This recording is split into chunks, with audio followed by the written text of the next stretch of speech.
Welcome to Fiction Audiobooks. If you enjoy the content, like and subscribing would be greatly appreciated. If you have any recommendations for novels, comment below. Please join my Patreon at https://www.patreon.com/fictionaudiobook. Chapter 194, Chapter 192 Quest. Peter began with explaining the job he and his party would like to take on along with Yuuji and the others. To put it simply, it was monster hunting. Specifically, the monsters that appeared around the town. It was a common and standard type of work adventurers, especially newer ones, would take on. It was relatively safer than having to investigate a monster's nest or subjugate a monster deep within the forest, while still being more profitable than simply gathering herbs, doing deliveries, and the various odd jobs copper or silver-ranked adventurers take on. It also allowed them to stay close within their current base of operation or their homes, and keep the area around the town safe from monster threats, while they polished their own respective skills and their teamwork. There was truly no downside. For a silver-ranked party of adventurers, they would be able to accumulate experience and improve their skills in a relatively safe environment while also gaining some silver for their daily needs and saving them for the future. And for many with a more pessimistic view were those who had came to a realization that they could not improve anymore and had no other skills worth mentioning. It was a way of living they could accept. The silver they would gain from killing low-level monsters and taking minimum risk was much better than becoming a laborer or a huntsman in a small village somewhere in the outskirts. At the very least, it'd allow them to save up faster for their eventual retirement when they could live comfortably with their family. Of course, Peter and the Swords of Darkness were doing this job for the former reason. They wanted to improve their skills while also gaining some nice silver from the monster bounties and save up little by little to, perhaps, upgrade their equipment and raise their quality of living. The plan this time would be simple. The two parties would simply be searching for monsters in a nearby region, on the outskirts the forest bordering the slain theocracy to the south. The only creatures in that region that could hit the backlands were some goblins with arrows, which shouldn't pose too much of a danger. They won't be, however, entering the forest, since the monsters there would either be too difficult for them to fight in their skill level, or too strong for them to even think of defeating. Proceeds of the hunt would be equally divided amongst both parties. I understand. I have no problems with this arrangement. In fact, the arrangement Peter had proposed would be overwritten by the quest they would soon receive from Firia, if everything went according as Yuuji and the others expected. So, Yuuji readily agreed with him. Then, let us fight shoulder to shoulder and make sure we all return here in one piece. Yuuji extended a hand to Peter, whose eyes light up in relief and excitement, and took his hand. Likewise. The young, blonde-haired man could not help but feel a sense of security and awe from the mere act of shaking hands with the armored man. His handshake was firm, purposeful, and strong, and even though he could not see it, Peter could feel a strong gaze from beneath the helmet directed towards him. He was not overwhelming or overbearing, but his presence was unmistakably that of a great person. That was the only way Peter could describe the feeling of awe he felt upon shaking the hands of the white-armored warrior. Well then, since we will be hunting together, it would probably be good to get questions out of the way at this point or get to know each other a bit more. Do you have anything to ask us? Me. A hand shot up to the ceiling. It belonged to Lucrut, whose eyes gleamed with enthusiasm as he leaned forward from his seat and onto the table. Of course. What would you like to ask, Mr. Lucrut? Yuuji nodded at him, gesturing to him to continue. Ms. Lupu. May I ask what is your relationship with Mr. Alexander? The room was immediately filled with silence. Yuuji, Aika, and Mamanga, albeit having seen him do it in the anime, didn't actually expect him to do it now, with the four of them here. Moreover, they were also quite surprised that Lucrut went for Lupu instead of Aika. After all, even though most of her face was hidden beneath her fox's mask, her figure and the slight glimpse of the lower part of her face was enough to put her beauty even above Lupu, who had turned into a succubus. Perhaps, he was intimidated by Aika's aura. After all, compared to Lupu, who was sporting a friendly smile, Aika's immense beauty and the mask she wore made it difficult for others to even start to approach and talk to her. Lupu turned to the vulgar little insect and looked at him for a moment before answering. He's my leader. In truth, she was quite unsure how to describe her relationship with Yuuji. He was the master of his heart, body, and soul. However, while they were acting as adventurers, such a thing must be kept a secret. In the end, she gave a vague, yet still true, answer to him. After Lupu answered, Lucrut's next few words threw the room into an uproar. I've fallen for you. It was love at first sight. Please go out with me. Peter and his friends all looked at Lucrut in pure shock, while Yuuji, Aika, and Mamanga simply watched in silence while silently praying that the little, lithe man wouldn't be squished down like a bug by Lupu. Oh. Love? Did you really, now? Lupu narrowed her eyes as her lips curled into a wide grin, sending a shiver of pleasure and shock to the nervous Lucrut. She looked absolutely bewitching. dangerously so. And the fear mixed with lust and interest simply made him tremble in place as Lupu gazed down at him. Hey, but that's too bad. Don't put anyone who's not even as strong as Alex and half as handsome as he is in my eyes, so you can try again never. The Swords of Darkness, as well as Lukrut, couldn't help but turn towards the men in white and gold draconic armor in both shock and curiosity. Yuuji kept his silence. But before he could deny it and drive the conversation away, Aika stole the march on him with her giggles and spoke. Fufu, they all seemed curious. Alex, how about you take off your helm and show them? After all, it's only courtesy to at least show your face to those you'll work together with, right? Yuuji could not believe he would be betrayed by Aika like this. But once again, before he could reject her, Aika quickly turned her attention back to the Swords of Darkness. I would show my visage as well if possible. But unfortunately, I can't remove my mask. Lest a disaster I cannot control would come. Aika's little giggle entranced them for a moment. But soon, they snapped out of it and began wondering what she meant by those words. Did she not don her mask to simply hide her beauty? Was it some sort of magical item that suppressed her power? They've heard rumors about one of the members of an adamantite-ranked adventurer party based in the royal capital of Riestai's always wearing a mask. There were speculations that she wore it to hide her true powers. Perhaps, she was the same.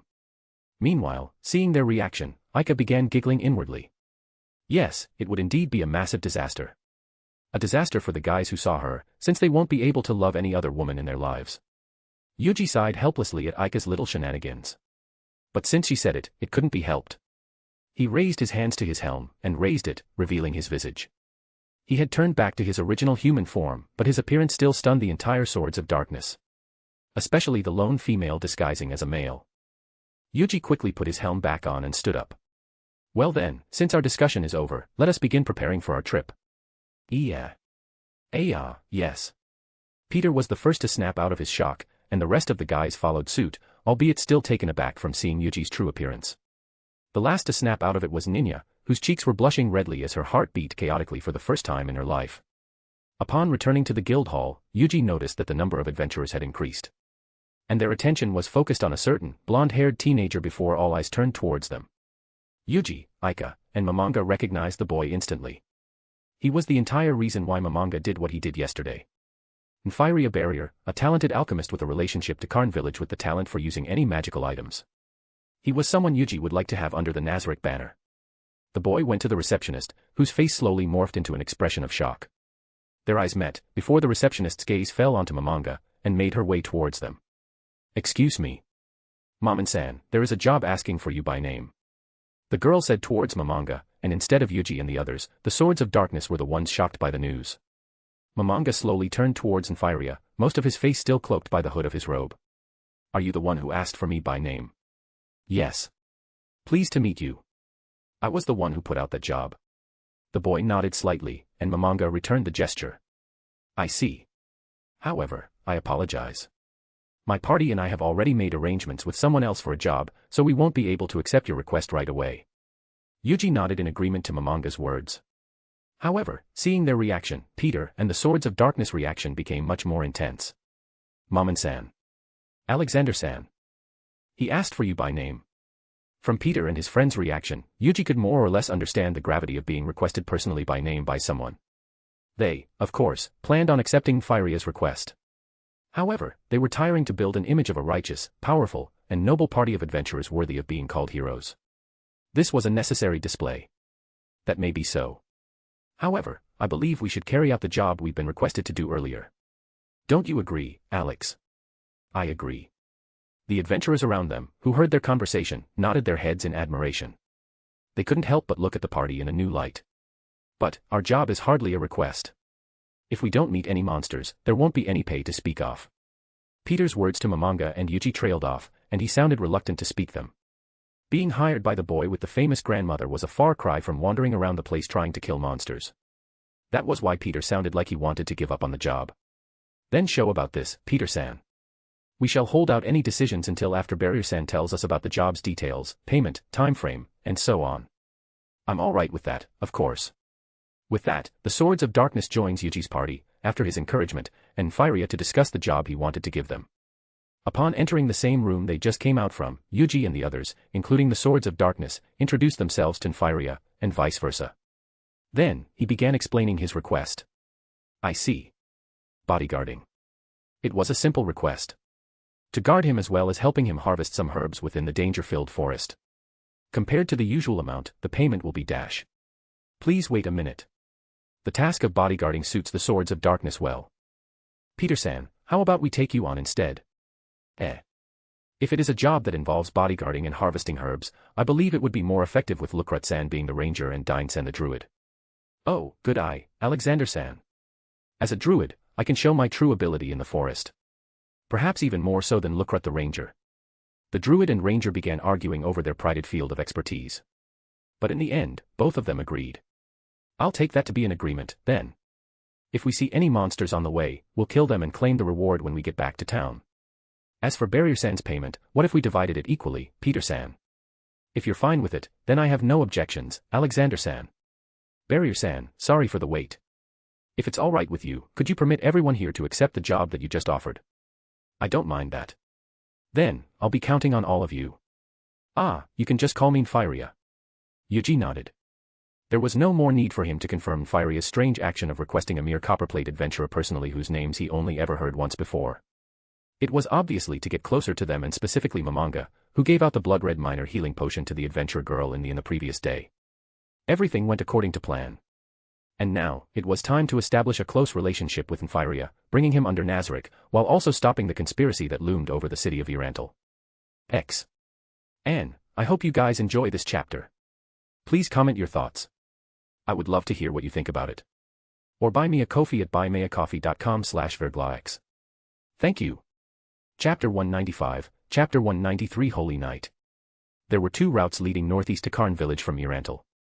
One headed north and then east along the outskirts of the forest. The other was eastwards, then north. This time, they went with the first route. Traveling along the edge of the forest meant that there would be a higher chance of encountering monsters. It was the wrong choice from a bodyguard's perspective. That said, they still went with the route. This was because Yuuji wanted to fulfill the job Peter and his friends offered them, that of monster hunting. Peter and the rest of the Swords of Darkness were not worried, as although they were taking a greater risk, the presence of the mighty Alexander and his comrades had given them a peace of mind. Another reason was that Mammon had demonstrated the spell, Thunderball, outside the city to prove he was capable of casting third-tier spells. Thus, they all accepted Yuuji's request and went on the route along the edge of the forest. The group arrayed around the wagon as they moved forward. Nfiria, naturally, was driving the wagon. Lucrut the ranger walked ahead of him along with Peter, acting as the vanguard. Mammon and Lupu was on the left of the wagon, the one closer to the treelines marking the edge of the forest, while Dine and Ninya took the right. Yuuji and Aika brought up the rear. Visibility was good, so everyone was not too tense. Yuuji and Aika also knew when exactly would monsters begin to appear, so they took the chance to treat this as a mini outing/date, and held hands. It's been a while since we went on a walk like this, hubby. Yeah. The last time we did was when we were in Tatsuya's world. Fufu, and it has been longer for you too since you went on the quest in Lelouch's world. Did you miss me? I do. Of course I do. You never left my mind. Hee hee. Yuuji held her hand tighter and caressed it with his fingers, eliciting a cute little giggle from the Empress of Evil and World Disaster. And as they whispered to each other, flirting, the gazes from a certain boy was not missed by Aika. Her eyes narrowed under her fox mask and her lips curled into a thin smile. Hey, hubby, you notice it, don't you? Yuuji's silence was a confirmation in itself for Aika, and she began to giggle once more. And Yuuji could not help but sigh inwardly. This was all because Aika told him to remove his helm. Well, it's not all that bad, right? She's a nice girl, talented, and I'm sure she'll be cute once I turn her into a succubus. Are you planning on turning her? I do. Of course I won't do it if she doesn't want it. But I'm sure she will. Yuuji could not deny her words, because he knew Ninya would take the chance in a heartbeat. She will do anything to gain the strength to save her sister. And if they help her save her sister, she will be eternally loyal to Nazarick. Let's see. Yuuji did not plan on forcing her. For subordination through means of force would never yield to true loyalty. Well, he's sure Aika would somehow arrange everything to make sure the outcome she wanted would occur naturally. And if Ninya did end up according to her wishes, then there won't be any lost for him nor Nazarick. Hee hee hee. Yuuji couldn't help but wonder, when did Aika turn into such a mastermind? Perhaps she had always been like this, long before he even met her. Perhaps this was her true personality that was shrouded by her outward display of perversion in the anime and didn't get the chance to be shown off. The journey continued for a while. But just then, Lucrut stopped and alerted the rest of the group with a single word. Movement. Lucrut suddenly said, in a voice which held a hint of tension. It was completely different from the flighty attitude he had taken while flirting with Lapu. In his place was a professional, seasoned adventurer. Where? There, over there. Lucrut answered in response to Peter's question as he pointed at the corner of the forest. The swords of darkness could not see anything through the clutter of forest. Momonga and Lapu also couldn't physically see them yet, although they could sense it. While Yuuji and Aika could see them with their elemental sight. What should we do? We shouldn't force our way in. If they don't leave the forest, then we'll leave them alone. As they discussed their next move, however, the movements in the forest became more apparent as monsters slowly revealed themselves. There were 15 creatures the size of children surrounding 6 huge creatures. The first group were demi-humans called goblins. They were ugly creatures who had twisted faces and flattened noses, and 2 fangs thrusted out of their ravening maw. Their skin was bright brown, while their filthy, matted black hair looked like it had been styled by wax. They wore tattered clothes, which were dirty brown, though it was unknown whether it was dyed that color or stained that way by dirt. On top of that, they had fashioned tanned animal hides into a crude form of armor, and each held a wooden club in one hand and a wooden shield in the other. They were evil-looking monsters, born out of the twisted mating between humans and apes. The less numerous creatures were huge, roughly 3 meters in height. Their lower jaws jutted out, accentuating their already retarded looks. They were heavily muscled with arms looking like tree trunks. Their hands nearly dragged on the ground due to their hunchback stance, as held within it were logs used as clubs. They wore animal hides around their waist. Their tan-brown skin was covered in warts, and they reeked so much that every single one of Peter and Yuuji's group could smell them despite their distance. The monsters watched the adventurers warily as they advanced onto the grassy plains. They might have been some distance away, but there was an unmistakable hostility on their ugly faces. There's quite a number of them. Looks like we can't avoid a fight. That's right. Goblins and ogres are the kind who'll attack once they outnumber their opponents.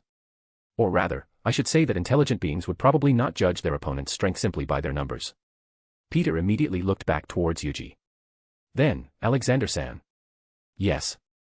Earlier, we agreed to divide them in half, but how shall we assign them now? Yuuji thought for a moment, before answering. I shall be in the forefront and block the enemy's main charge along with my party. May I ask your party to deal with any fish which may slip the net? Yes. Of course. Peter readily agreed. He did not even think for a second that Alexander and his comrades could not handle the monsters before them. The way he proposed of blocking the enemy's charge head-on so calmly and without any sign of boasting or baseless confidence. He meant every word he said. I'll hold down the ogres with the martial art, fortress. Dine, you'll handle the goblins. Ninya will cast a defensive spell on me and use attack spells whenever possible. Lucrut, go take care of the goblins, and if any ogres make it past the defensive line, you'll have to block them too. If that happens, change your priority to wiping out the goblins, Ninya. All of them nodded at Peter's words, and began their preparations for the assault. X. Lucrut drew the string of his composite bow to its limits, until its limbs began creaking. Then, with a whoosh, the bowstring sliced through the air, launching an arrow in a straight line. It struck the dirt ground 10 meters away from the goblins. The goblins sneered at Lucrut from behind their shields. And with the vast disparity between the attack they had received and their numbers, the goblins' instincts swelled and they charged with wild abandon, the ogres following closely from behind. Driven into a frenzy by their bloodlust, they did not form into ranks, nor did they protect themselves with their shields, turning it into a useless decoration. Seeing the results, Lucrut smiled thinly, and let loose another arrow. This time, hitting a goblin straight on the head. But, the death of one of their own did not stop their charge. They did not even realize that the first shot Lucrut made was an intentional miss in order to lure them into a reckless charge after seeing the accuracy he was truly capable of. Reinforce armor. Ninya cast a spell from behind Lucrut, reinforcing Peter's defense, and Lucrut ocked another arrow to his bowstring, and fired off another shot. Another goblin fell. Although goblins were agile, ogres had large strides, and so their speeds were roughly the same. That said, a charge of nearly 100 meters across the grassy plains, the ogres ended up in front while the goblins lagged behind. Dine decided to make his move, and his first objective was to pin down one ogre. Twin Plant. Upon casting the spell, vegetation moved under the feet of one of the ogres, turning into vines that tangled around its feet. Immobilized by the abnormally resilient plant life, the ogre roared in frustration. The distance between them shrunk quickly, but there was no worry in Peter's hands that were holding his sword and shield. That's because he was confident that his comrades would protect him as he did to them. 2 goblins quickly neared him, and Peter raised his shield. One raised its crude, wooden bat into the air and swung down, hitting Peter's shield squarely at its center. And while a goblin's strength was incomparable to that of something like an ogre, Peter knew that its attacks would still be enough to crack a bone, or even break them, if he wasn't careful. However, with Ninya's spell, increasing his defense, and his preparedness, he caught the swing with his shield and parried. Losing its balance and having its attack parried, the goblin became flustered, giving Peter an opening to stab his sword straight into its torso, killing it. The other goblin charged his flank, taking advantage of its comrade distracting him with its life. But before it could reach him, pure arcane energy that had been formed into sharp arrows of mana stabbed its body, killing it. Thank you, Ninya.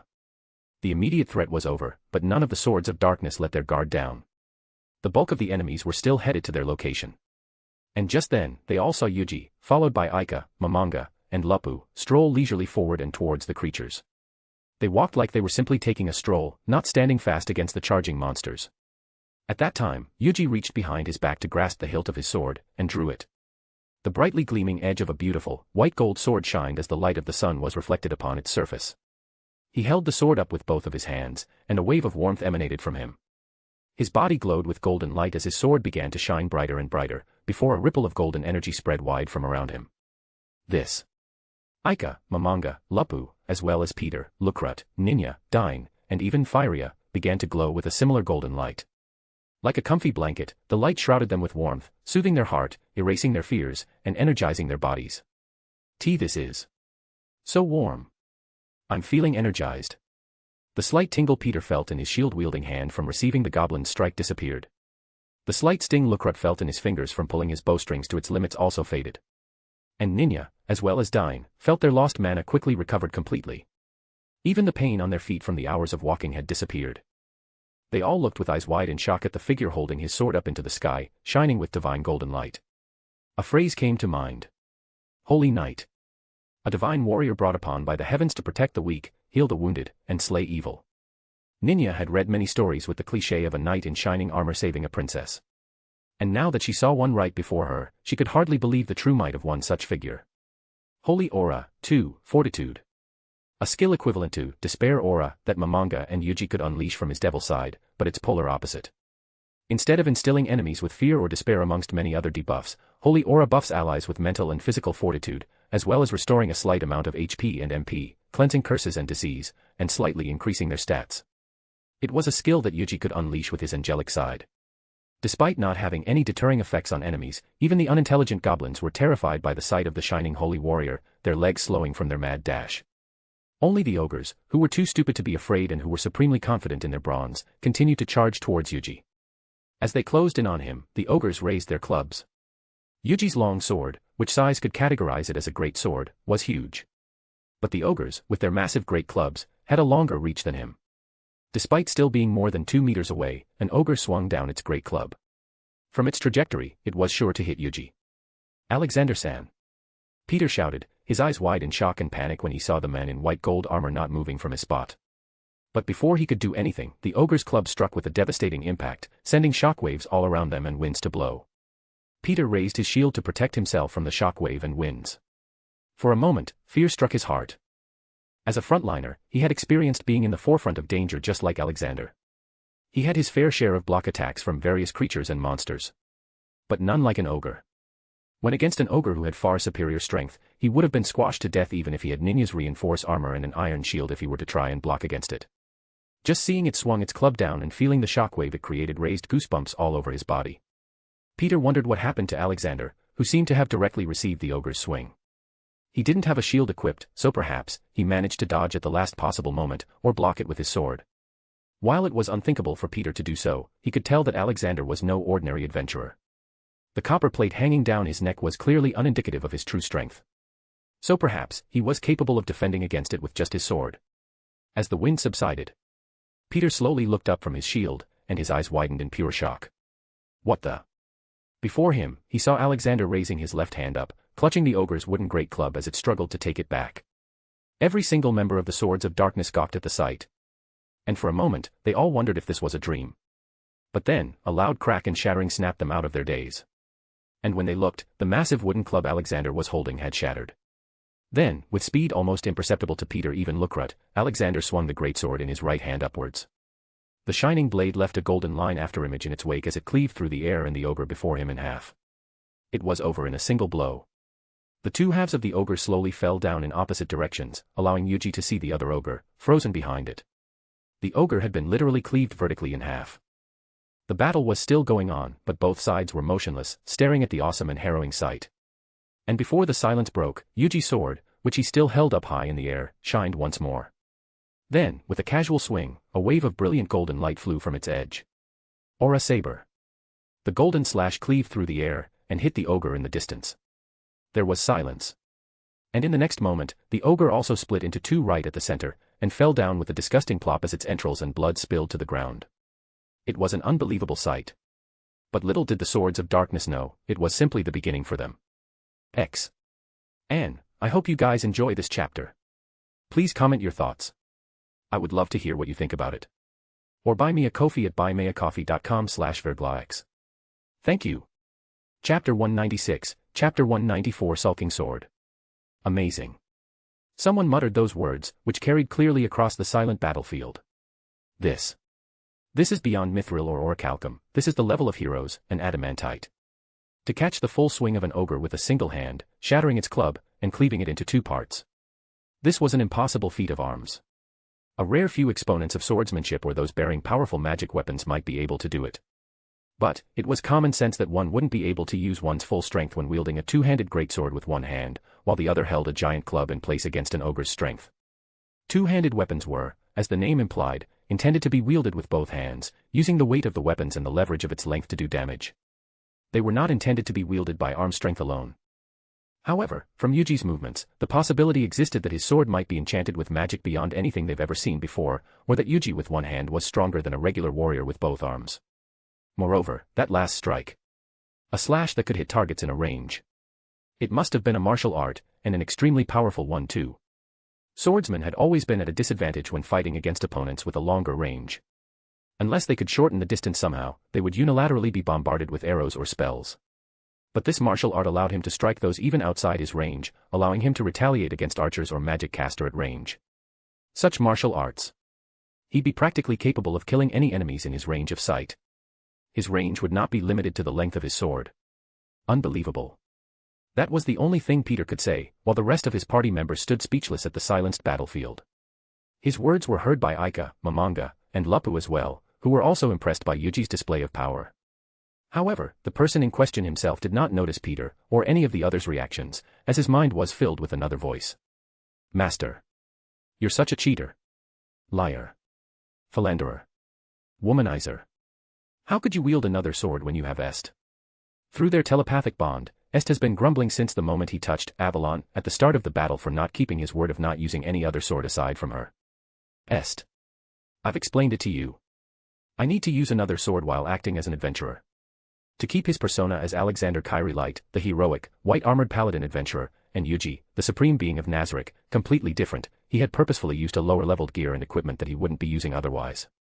If he wielded Est as Alexander Kyrie Light, then he wouldn't be able to wield her again while he was in his true persona. Moreover, she was too powerful to be wielded by a mere adventurer. It'd attract too much unwanted attraction from the unsavory types. But Master is still Master. Master's hand is touching another sword. Master's magic is flowing through another sword. That's cheating. Master, you can have many wives, but your only sword is me. You promised. The tone of her voice was neutral, without any undulation. But he could tell. Est was upset. If she was in her human form, she would have been pouting. In the end, Yuji gave up and tried to appease her. All right. I'm sorry for breaking my promise.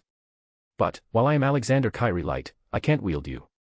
So in return, I'll do anything you wish as an apology. And in exchange, you will allow me to use Ascalon just while I act as Alexander Kyrie Light. Est thought for a moment. Then, her voice resounded once more in his mind. Then Master. You must allow me to sleep with you every night. Every night. But. Master. I've seen you do adult stuff with Aikane and the others. I won't disturb you. Yuji knew that it'd be impossible to hide everything he was doing with Aika from the spirit who was literally soulbound to him. But still, faced with the facts, Yuji still couldn't believe it. Although Estate was technically much older than him, the fact that she still looked like a small child made it difficult for him to accept the situation. Est. Is it dash? No. Every night. I want to hug Master while we sleep, so I will still be the sword in contact with Master the longest. Or I will come out now. All right. I love you, Master. Finally satisfied, Est returned to her slumber within Yuji's mind and soul, snug and comfortable while waiting for night to come so she could be with her master physically, leaving Yuji sighing helplessly. Meanwhile, having faced a nightmare came reality. Primal fear stopped the ogres and goblins from their frenzied charge. Their upper bodies leaned back, instinctively distancing itself from imminent death. But their legs remained attached to the ground, unable to be moved, causing many to fall to their backs with only a few managing to take a step back at the last second and avoid falling. One by one, the no longer frenzied monster began backing off. And even Peter, along with the rest of the Swords of Darkness, could see the immense fear displayed on their faces, despite it being hideous and retarded. But at that moment, a sudden gust of wind blew. And in an instant, fiery, crimson-red chains appeared from within the ground and wrapped around all the remaining ogres and a few goblins. "Oh! Where are you going? We're not done yet, you know." Her beautiful, bell-like giggle was accompanied by the pained groans and panicked roars of the bound creatures. And once again, the Swords of Darkness could hardly believe what they saw. The spell, Twine Plant, that Dine casted previously was an extremely powerful immobilizing spell capable of sealing the movement of a single creature, even one with a strong physique like the ogre. It was one of the most useful and important spells that the Swords of Darkness frequently use as the core of many of their strategies. However, the spell wasn't without its weakness. Being made of plants, it was naturally vulnerable to fire and slashing damage, making it not very useful when used against creatures with sharp claws or fiery physical traits except to just by a few seconds or as a distraction. But the spell Lilith cast was capable of holding multiple ogres as well as goblins, a stark contrast to Dine's single-target immobilizing spell. Moreover, wreathed in flames, it not only immobilized its targets, but also burned them. They could all see smoke rising from all the creatures bound by the fiery chains as their skin began to flake and char. The chains also seemed to be, almost ethereal. Although the flames obscured their vision, the chains seemed to be slightly transparent. If this was true, then the spell Lilith had cast was a multi-target immobilizing spell that damages its targets while also being immune to physical attacks. It was undoubtedly a third-tier spell, or perhaps, even beyond. A fourth-tier spell. That was already in the realm of heroes. Lapu. Yes. At Aika's word, Lapu dashed towards one of the bound ogres and jumped high. She flipped through the air, and using the momentum of her fall, delivered a devastating axe kick that shattered and caved its head in. Lapu pushed off the ogre's head and leaped once more into the air as a heavy thud shook the ground below her, and reached behind for her mace. Here we go. With both hands holding her mace, Lapu slammed down onto a goblin, instantly pulverizing it into a splat of blood and mush and shattering the ground. Then, with her mace still stuck in the ground, she swung up, dragging the earth up, and shattered the ground before her, causing spiked rocks to jut out of the ground that pierced many goblins. Her eyes narrowed in delight as her lips curled into a thin grin as she looked at the devastation before her. The rest of the ogres and goblins continued to run away. It was no longer a retreat, but a chaotic escape for their lives. A spear of lightning pierced through two ogres, the last two, straight through the center of their torso. But they didn't stop running, even as two heavy thuds shook the ground near them. As long as they reached the forest line, they'd be able to find cover and hide from their pursuers. But just as they were about to reach the tree lines, a massive wall of earth erupted from the ground, sealing their escape. The goblins looked up in despair and to their sides. It was an extremely tall and wide wall. They knew that before they could climb it or run around it, it would be too late. In the end, they looked back. And the last thing they saw was a beautiful masked woman in the air above them, dropping a ball of crackling thunder that exploded right before their very eyes. With the battle finished, Yuji's party returned to the cart where Nfiria and the rest of the Swords of Darkness were. There was silence. Each and every one of them was still too shocked and astounded to speak. "Well then, shall we continue our journey?" Yuji's voice snapped them all out of their daze, and all of them immediately surrounded him with eyes filled with admiration. "Alexander-san. You were so amazing." "No. Everyone is so amazing. By the gods, I'm too shocked. I didn't expect Alexander, Lapu, and everyone is so powerful. Lilith-san and Maman-san. Your spells are amazing. I am very touched. I can't believe I could see such incredible works of magic. Bomo. I am astounded. I'm glad we could meet such incredible figures. Yes. I didn't expect all of you to be this strong." Although adventurers themselves, Peter, Lukrut, Ninya, and Dine had never seen such an incredible sight, much less Nfiria. The things they saw in this one battle were simply too astounding. They doubted that even the Mithro-ranked adventurer party, Kralga, would be able to imitate what Alexander's group had done. They were not sure before, but now, they were certain. Alexander and his group were undoubtedly adamantite-ranked adventurers. Yuji smiled softly under his helmet. "Thank you. I'm glad everyone is safe. But let us save the victory celebration for later. We are still in a dangerous area. We should move on to a safer area before we camp and rest for the night. Ah, yes. As you say. Then, we shall resume our journey. Firia-san, are you okay to continue? Why yes. I'm fine. Let's go. With that, the group continued their travel towards Karn village, taking a night's rest, before continuing early the next day. And, I hope you guys enjoy this chapter. Please comment your thoughts. I would love to hear what you think about it. Or buy me a coffee at buymeacoffee.com/verglax. Thank you. Chapter 197, Chapter 195 A Small Respite. As the sun set into the horizon, the group managed to pass the dangerous area near the forest line and set camp in a known safe space. The group shared a meal and told stories. Though, not all were listening attentively. After her meal, Aika leaned her head on Yuji's shoulder and rested, ignoring the conversations and stories that were being shared. While Ninya was similarly distracted, but not by the fatigue of a day's worth of journey. Since they were eating and resting, Yuji naturally removed his helmet, revealing his countenance. And to a pure, innocent, young village girl who had never experienced romance, the sight of his face alone made the poor girl's heart palpitate. She would stare at him in a daze, and wouldn't even react when her friends tried to snap her out of it. She was sure to see his face throughout the night, even in her dreams. After cleaning up, the group went to their respective tents to rest for the night. Then, after casting a spell to make sure the Swords of Darkness and Firia wouldn't wake up from their slumber, Yuji and Aika returned to their original form and equipment. And after equipping the ring of Ain's old gown, they made their return to Nazarick hand in hand. The two appeared within a gilded hallway with massive double doors right before them. It was a familiar sight which confirmed that they've arrived right in front of Yuji's office within the 9th floor of the great underground tomb of Nazarick. Alright hubby, I'll be going now to find Yuri Alpha and turn her into a succubus. You go have some fun in the meantime, okay? Her mischievous wink and wide grin elicited a helpless sigh from Yuji as he smiled at her.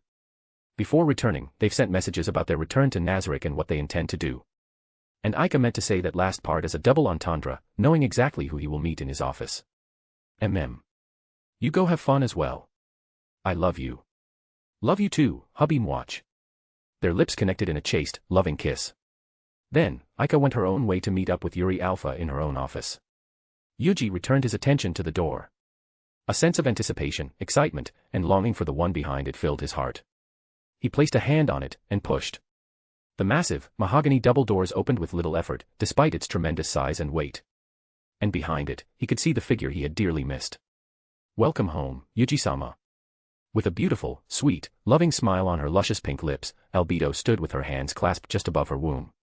Her golden, slitted eyes looked right into his crimson and gold eyes with immense affection and a longing that made it seem like she hadn't seen him for hundreds of years. Her eyes curved into a pair of crescent moons, delighted. And her wings also trembled behind her, as if ready to spread open as she lunged right into his embrace. Ever since the dreamy date she had with Yuji, when they both affirmed their feelings for each other, Albedo had been gritting her teeth and biting her lips all day, holding herself back from not storming off to Yuji's side and be with him. It had been a cruel and excruciating day. So now that he was right before her, she could barely hold herself back from actually lunging into him. Upon witnessing the beautiful figure and seeing the deep, intense love and longing in her eyes, Yuji felt his heart flutter. And hearing her voice in person.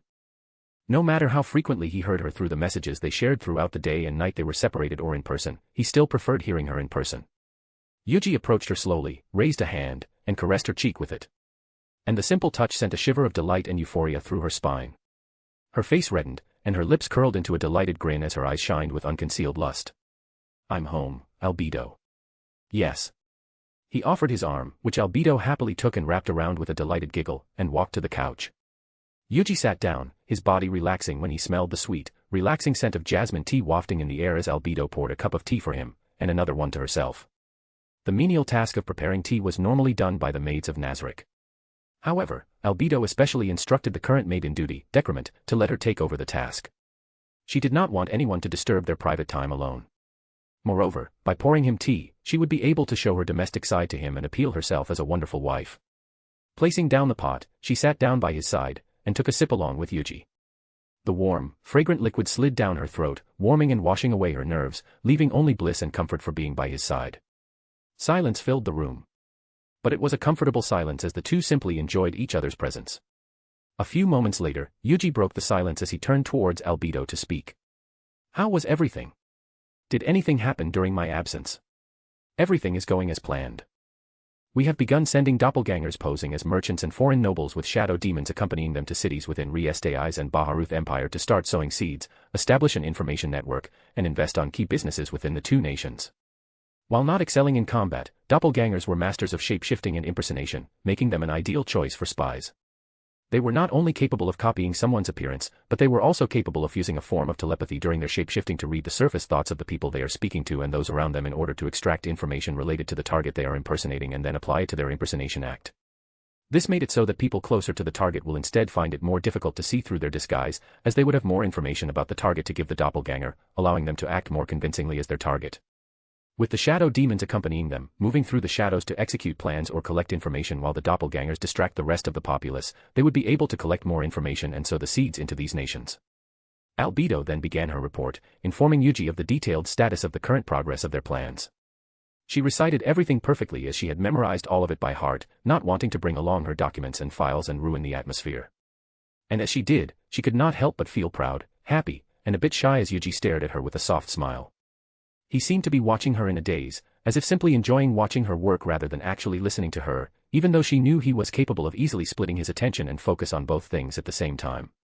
And just the fact that he was looking at her with such a soft, loving smile, she felt immense happiness filling her heart. I see. Good work, Albedo. We can review the information we've received from them later on. Yes. I will begin compiling them for you. Yuuji nodded gratefully. How about Lelouch and Shaltir's journey? Have they encountered anything? Since they were heading to the royal capital of Riestai's kingdom by carriage, the journey naturally took more time. However, this was all necessary. In the anime, Shaltir took the same route and encountered the bandit hideout and Brain Unglaus, a prominent character within the anime, as well as the Black Scripture. After Momonga and Lelouch thoroughly countered the divination spell cast by the Thousand-Mile Astrologer on the captain of the Sunlit Scripture, Nigan, and prevented any divination attempts thereafter, the Black Scripture took it as an indication of a dragon lord and was dispatched to the area near Irantal for investigation. Then, Shaltir would encounter them and the person wielding the world item, Downfall of Castle and Country, which the Black Scripture attempted to use on the dragon lord and take it under their control.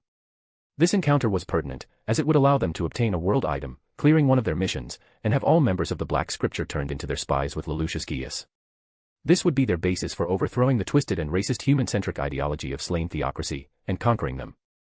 However, while Yuuji knew where Lelouch and Shaltir's group would be encountering them, he didn't know when they would.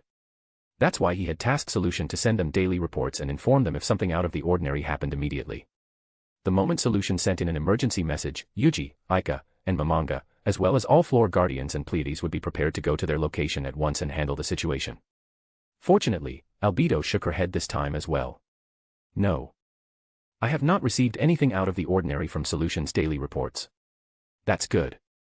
Then for now, we can relax. A sigh of relief escaped his lips as he leaned back to his couch. Albedo watched his peaceful face affectionately, her expression relaxing into a loving smile. Then suddenly, he wrapped his arm around her waist and pulled her towards him. Hiya, why Yuuji-sama? Yuuji softly tilted her head so she would be leaning to his shoulder, and rested his head on hers. Her curved horns snugly placed beside his neck. You should relax as well, Albedo. You've been working hard as well, and I know you haven't been resting a lot, especially since you have that ring of sustenance. So, let's take this chance to relax together, okay? The sweet, affectionate words filled with his feelings and concern for her made her heart flutter. And naturally, being a succubus, she felt her womb tingle as well, yearning for the seed of the man beside her. The unparalleled, peerless supreme being, who loved her so dearly and treated with such affection. His touch, his warmth, and his words were almost dizzying, filling her heart and mind with nothing but overwhelming happiness, pleasure, and love for him. In the end, only one word escaped her lips as she tried her best to hold back a grin. Yes. The jet-black, feathered wings fluttered, before spreading out and enveloping Yuuji in its embrace. Ah. So this is how it feels. Such warmth. This must be how it felt to have finally found her destined one. It felt right. Like she was meant to be where she was right now, by his side and in his embrace. Her heart beat quickly. But she had never felt so relaxed and safe before. And before she knew it, a comfortable, warm darkness enveloped her consciousness, and fell asleep. And I hope you guys enjoy this chapter. Please comment your thoughts. I would love to hear what you think about it. Or buy me a coffee at buymeacoffee.com/verglax. Thank you. Chapter 198, Chapter 196 Aika and Albedo. To be placed upon the position of guardian overseer by the supreme beings was an honor incomparable to any other for any denizens of Nazarick. The fact that Albedo was placed upon it, despite Demiurge's superior intellect and her little sister's superior combat ability which was second only to Yuuji, spoke greatly of her abilities. Specifically, her management skills. And with such a high and illustrious position, came with it immense responsibility and burden of being the representative of all denizens of Nazarick to the supreme beings who ruled them. She must be aware of every single happenings within the underground tomb, as well as anything related to it. It was ceaseless and demanding, but one that must be done with nothing less but perfection. Created to be placed in such a position, Albedo possessed the abilities and character to accomplish her task perfectly. She possessed the greatest management skills within Nazarick as well as an extremely high intellect, bested only by the supreme beings who wielded unimaginable wisdom and intellect. However, even her incredible skills and intellect would not always be enough, and there would eventually be things she did not expect to happen or had missed. After all, she did not have the wisdom, intellect, and foresight that the supreme beings possessed. Thus, she needed to be adaptable, as well as alert. And such traits had bleeded into her personal life as well. Being alert most of her waking moment, Albedo was a light sleeper that even the slightest noise could wake her from her slumber. However, at this moment, being by his side, Albedo found herself falling far deeper into her slumber than she ever had before. So much so that she only stirred awake after hearing the sound of a familiar giggle right in front of her. Ah, AI dash. SSSHHH. Albedo shut her mouth quickly as Aika placed a finger on her lips softly. Her mind raced in immense speed as she glanced to her side to see Yuuji's peacefully sleeping face and then back to Aika, who was grinning in delight. It was then she realized the situation she was in. Having fallen asleep with Yuuji, far deeper than she ever had, Albedo had missed the moment when Aika entered the room. She did not know how long it had been since Aika arrived, or how long she was asleep. But regardless, the fact that she did not even realize that Aika had entered shocked her greatly. She did not realize how deep she had fallen asleep. It was a first. Is it because I am by his side? To have let go of her vigilance and let herself fall so deeply asleep while she was in the presence of two supreme beings. She did not realize how much she found comfort and security in Yuuji's presence. It was an inexcusable behavior for a guardian overseer. However, Albedo felt a bit happy. The fact that it happened simply meant that she had truly found her destined one, the person she would fully dedicate her heart, mind, body, and soul to. Fufu, it seems like you had a nice nap, Albedo. Albedo blushed for a moment, realizing her feelings for Yuuji were noticed by Aika. And in the next moment, her eyes widened in shock. Aika was not only the closest to Yuuji. She was his wife. Their close, loving relationship was known not only to the other supreme beings, but to the entirety of Nazarick and beyond. And now, she, a mere servant of the supreme beings, was by his side, sleeping intimately with her husband, without her permission. Her heart dropped at the realization. But just as she was about to lower the entire upper half of her body, an ethereal energy touched her chin softly, stopping her. Aika-sama dash. She looked up. And instead of a frown or disapproval, a smile, radiant and beautiful beyond words, greeted her. Albedo, answer me. Why yes.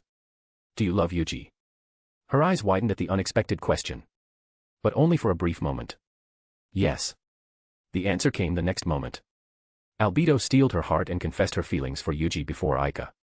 She no longer intended to hide her feelings any longer, and nor did she intend to hide from her own feelings. With this, if Aika did not wish for her to be in a relationship with him as well, then she would stop approaching Yuuji outside of her capacity as the guardian overseer, and simply bury her love for him in her heart. Having decided to give her heart, body, and soul to him, she didn't intend to find anyone else. He was her destined one. Her one and only. Thus, she faced Aika, a supreme being, directly. She would plead, beg if needed to, for her permission to stay by Yuuji's side.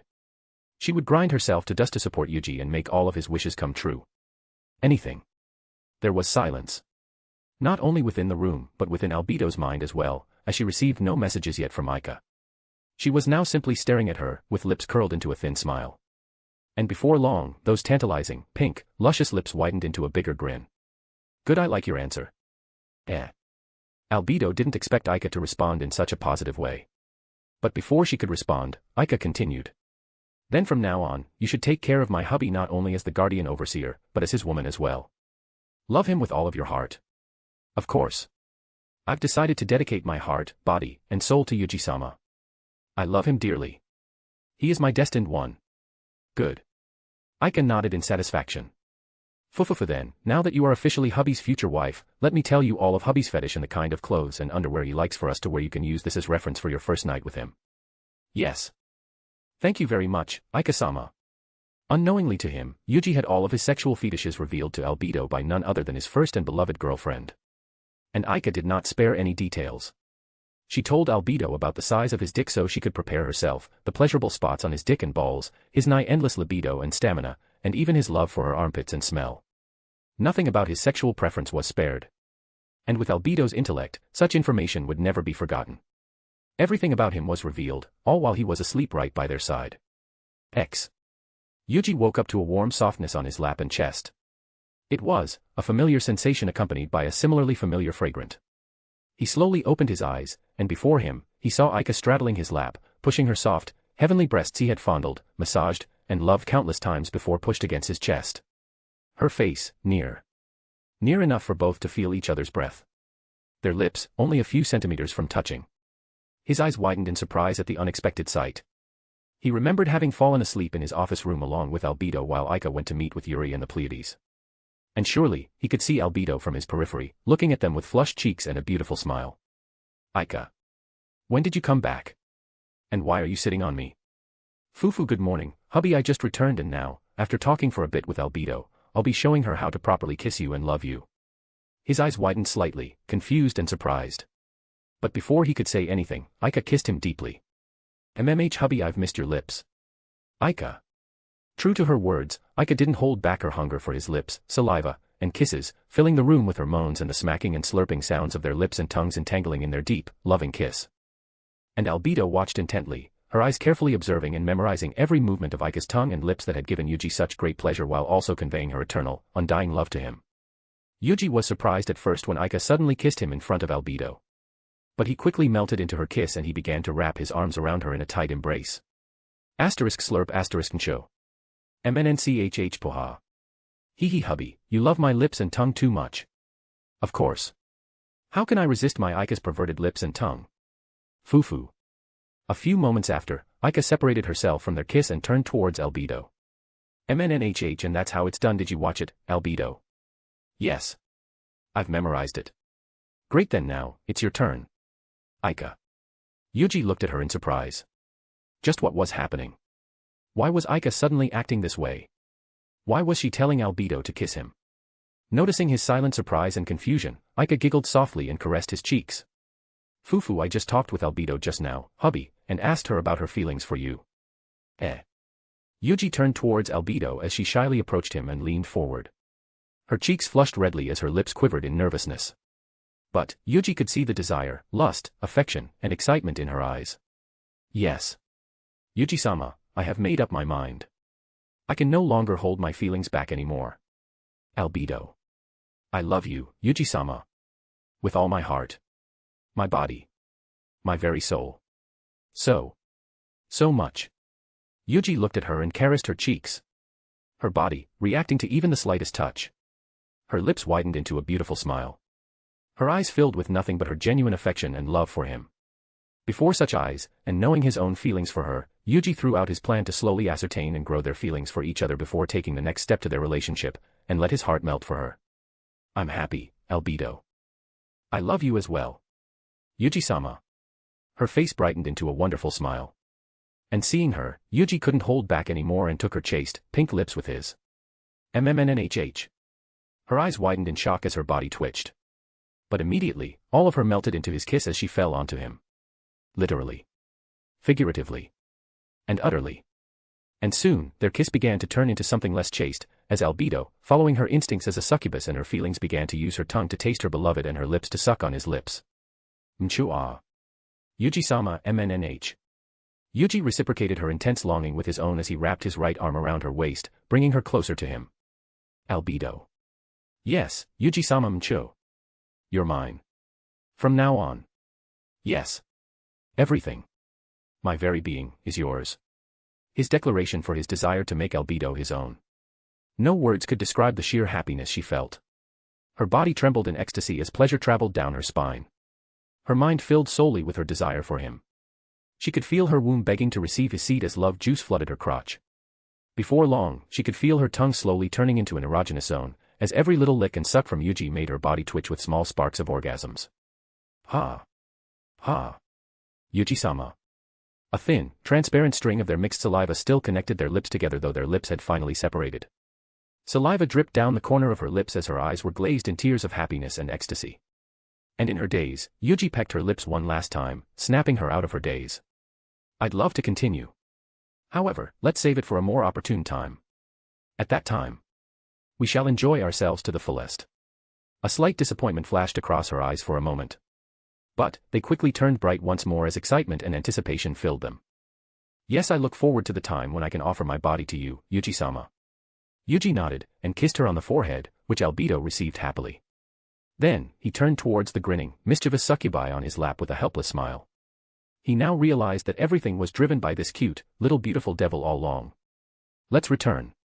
And then, we'll be going first, Albedo, do review everything I told you, okay? Yes, Aika-sama. What? Then, off we go. Aika waved her hand, and in a blink of an eye, the two disappeared from within the underground tomb of Nazarick, and appeared back within the tent they've set up to camp on the outskirts of Irantal. And, I hope you guys enjoy this chapter. Please comment your thoughts. I would love to hear what you think about it. Or buy me a coffee at buymeacoffee.com/verglax. Thank you. Chapter 199, Chapter 197 Respite in Karn. The following travels went peacefully without any other encounters with monsters. Before even the sun began to set, they could see tall, wooden fences with sharpened peaks in the distance, signifying civilization. And the only civilization they knew would be within their vicinity, if they did not somehow go the opposite way, would be Karn village. However, the sight caught Infiria, the one who knew of Karn village the most, by surprise. That's... What's wrong? Peter asked, and Infiria responded with half-doubt. Those tall wooden walls. I don't recall Karn village having them. It is supposed to be a very small, rural village. Lukrut focused his eyes at the distant view of the village. They seemed to be built quite sturdily. They even sharpened the top of each stake. For a rural village, that's quite impressive. Maybe they just built it recently. Infiria didn't want to simply brush off Ninya's words, as there might be some truth to it. However, he knew more than anyone here how limited the resources Karn village had in their possessions, may it be in building material or human resources. Unless a generous and rich merchant or noble somehow decided to help such a small village with building such defensive structures out of nowhere, it'd be impossible for Karn village to acquire such tall walls. However, without any other plausible answer, Infiria stayed silent and continued making his way to the village. Upon arriving closer, the sight of the tall and thick wooden stakes firmly buried to the ground and connected with thick hemp ropes became even more impressive, considering it was a small, rural village. While it may not be that effective against a group of bandits or large, powerful monsters, it was sufficient to deter groups of goblins or wolf packs that seek to attack the village. The raised, rocky ground to the side of the road with tall grasses and shrubberies were also details Infiria hadn't seen before. But what caught his and everyone else's attention wasn't the structure that was only impressive for a village, but the group of goblins, much more muscular and armed with steel weapons and leather armors, standing by the gates, as if guarding it. Are those goblins? Lukrut, being the first one to see the group of goblins, quickly drew his bow and knocked an arrow to its string. Peter and the rest of the Swords of Darkness similarly went into formation, surrounding Infiria, who sat on the head of the carriage. Who the hell are you guys? One of the goblins drew his own bow and arrow. And the moment he did, a number of goblins appeared from between the tall grasses and shrubberies around them, immediately surrounding them. The sight of these many goblins, armed with weapons, sent Peter and the rest into high alert. These were clearly not ordinary goblins. One was even capable of speaking, which proved how different they were from the mindless, savage goblins they encountered just the day before. Moreover, with such numbers, Peter didn't know if they would be able to defeat them, if not for Alexander and his party. But just as he was calculating on what to do, another goblin, the one wielding a broadsword, spoke up. Hey guys, we don't want to fight if we don't have to. Especially that full-plated guy. You give off a real dangerous feeling. The goblin pointed its sword at Alexander, who was standing silently, not drawing his sword. Yuuji, Aika, and Momonga knew who these goblins were, and knew they were not hostile. While Lupu, seeing as her masters did not make a move, also stood silently. Of course, although she could easily decimate the small group of goblins easily, she did not lower her guard entirely. After all, if something were to somehow happen to her masters, no matter how small or insignificant, she wouldn't be able to forgive herself. Hearing the words of the goblin, Peter became just as conflicted as he was confused. Being outnumbered while having a bunch of weapons pointed at them by goblins was something he registered as a threat based on his experience. The goblins had said that it didn't wish to fight for fear of Alexander. However, he still couldn't let his guard down, as they might still attack when he did. But just then, a young girl with sunny blonde hair, dressed in a regular village girl outfit of leather and cotton, appeared amidst the group of goblins and approached the one who had just spoken to them. "Mr. Goblin. What's wrong? What's with the commotion?" And that was when Firia finally broke his silence in recognition of the girl. Henry. X. The wind blew past the vast, grassy fields upon a small hill overlooking a sizable flattened ground near the edge of the village. Yuuji sat down on top of a blanket on the ground, his jet-black hair swaying with the wind, having removed his helmet, as he held a black, starry slime in his hand and caressed it softly. He looked over to the grounds beneath the small hill. There, he could see an old woman, rotund, dressed in a plain shirt, a faded pink long skirt, and a off-white headscarf, pulling the arrow she had knocked onto her bow. To her side, one of the goblins he had seen upon arriving in the village was there, seemingly instructing her on her form and the basics of wielding a bow. She let go. The arrow flew in a wobbly arc in the midst of the gently blowing winds, and struck the lower half of a makeshift target made of haze and a cloth that had been painted with circles. Several other villagers, from middle-aged men, young boys, to women of various ages, all took turns shooting the bow or swinging wooden sticks while the goblins instructed them. The trauma, pain, and loss they've experienced just a few weeks ago had pushed these regular villagers, who only knew how to avoid dangers by staying within the confine of their village, to take arms and learn how to protect themselves and their families, and face the dangers that may come to harm all they cared for. As he looked at them, he could see the fear, desperation, and most of all, determination they all held within themselves. And for a moment, he could see himself in them. The version of him if he didn't come across the group chat. If he were to still be powerless, he wouldn't be able to protect his dear sisters from the many unscrupulous perverts who only saw them as the object of their disgusting desires. He wouldn't be able to protect his mother and aunt, who similarly attracted the attention of many men whose mind was only filled with the selfish desire to obtain them and lust for their bodies. And if something unfortunate did happen to them, he would have the same gaze as the villagers here as well. He dared not ponder on such a tragedy for long and quickly shook his head. His action earned him the attention of Arya, who turned towards him from on top of his palm with a look of confusion. He smiled softly, brought her up towards his face and kissed her head, causing the starry, black slime to shine in delight before shivering in embarrassment.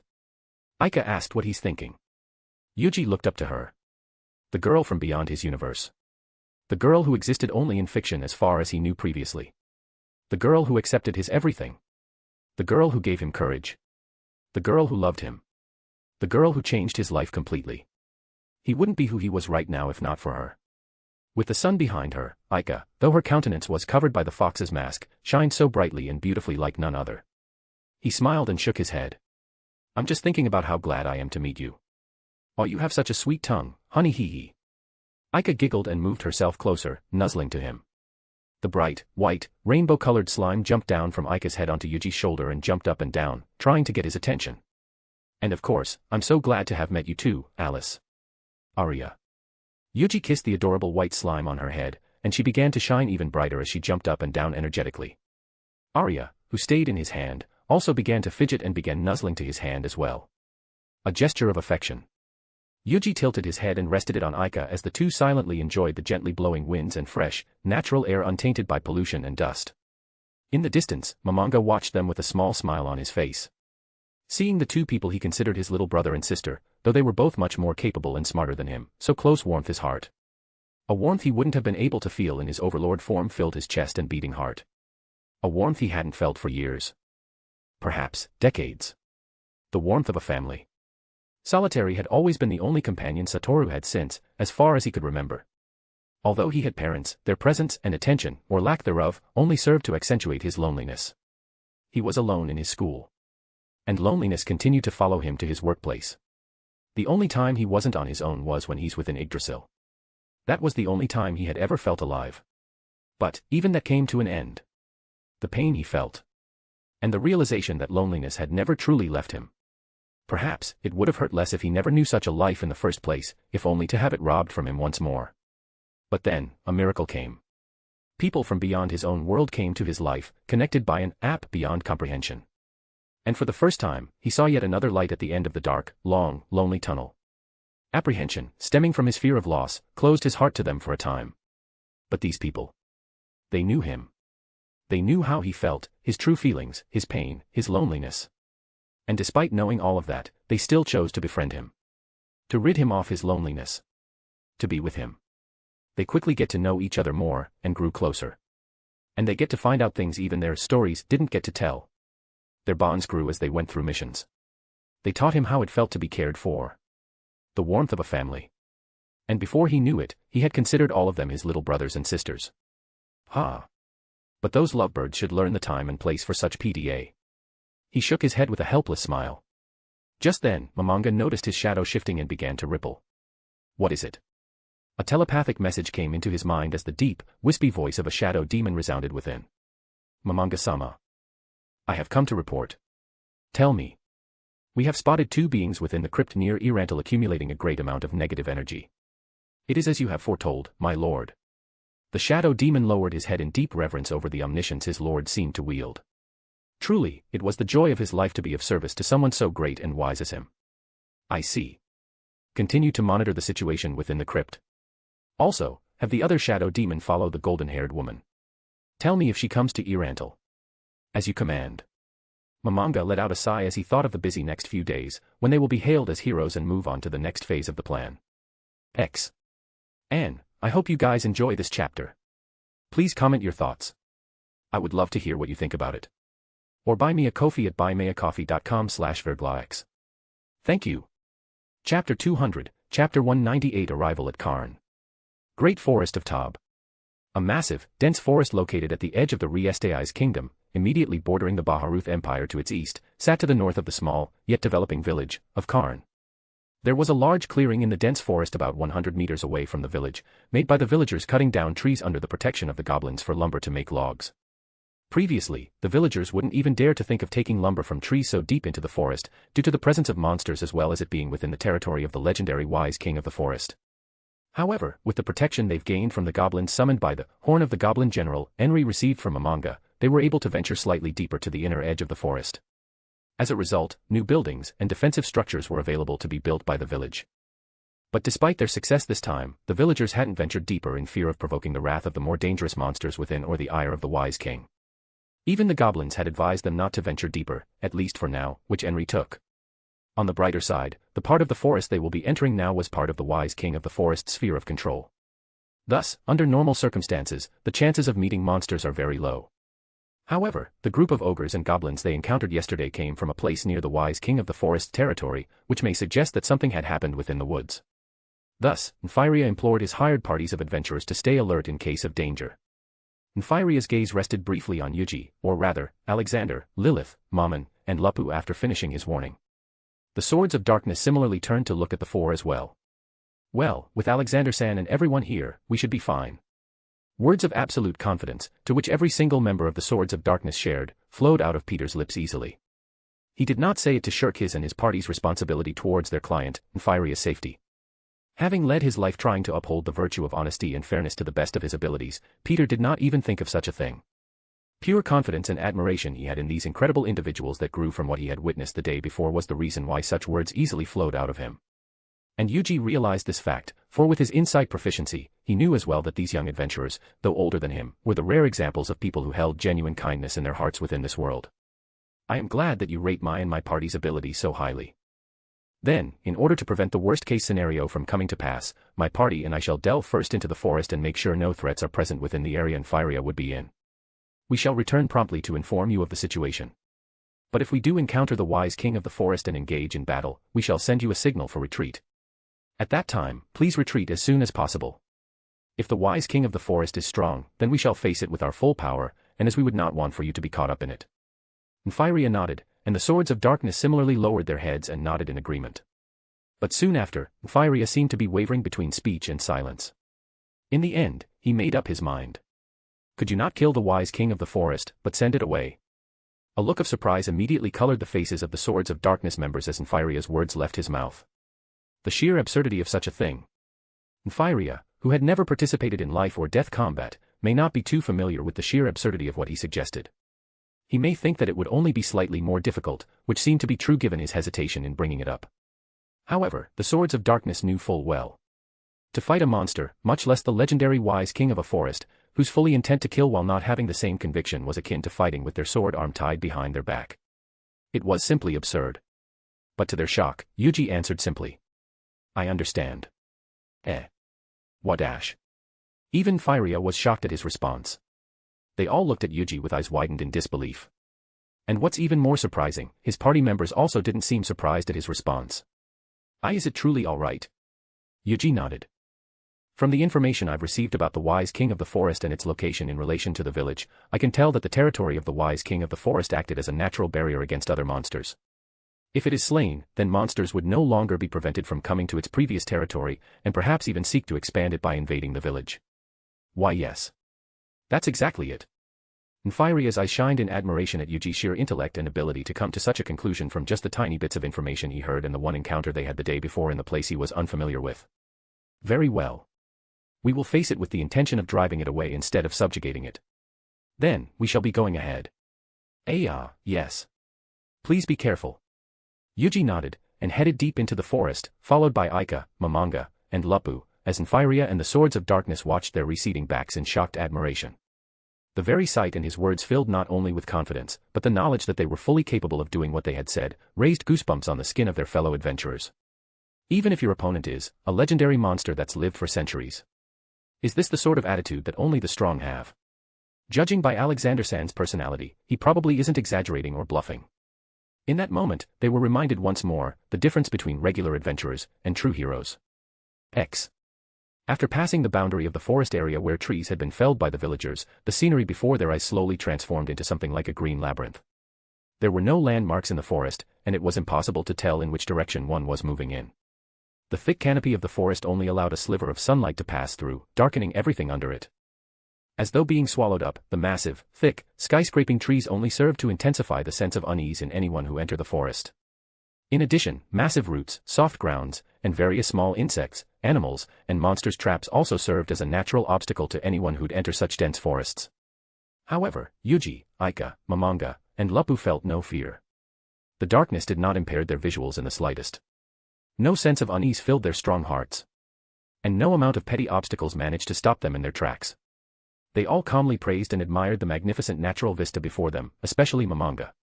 Of course, compared to the underground lake on the 4th floor and the immense jungle on the 6th floor within the great underground tomb of Nazarick, the sight before him was much inferior.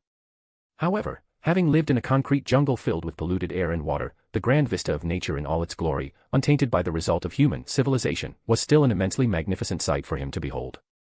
Momonga looked around, taking in every single aspect of the natural world before him as they moved deeper. Yuuji and Aika, who also lived most of their lives within cities, also enjoyed the nature around them. Only Lupu, despite her relaxed exterior, kept her senses to the maximum alertness to make sure no threats were to befall the supreme beings. But even her sense could not catch the presence of a certain floor guardian. This should be far enough. The slight sound of metal from his full suit of armor disappeared as Yuuji stopped in his tracks. Aika and Momonga, who had just snapped out of his daze at Yuuji's words, followed suit.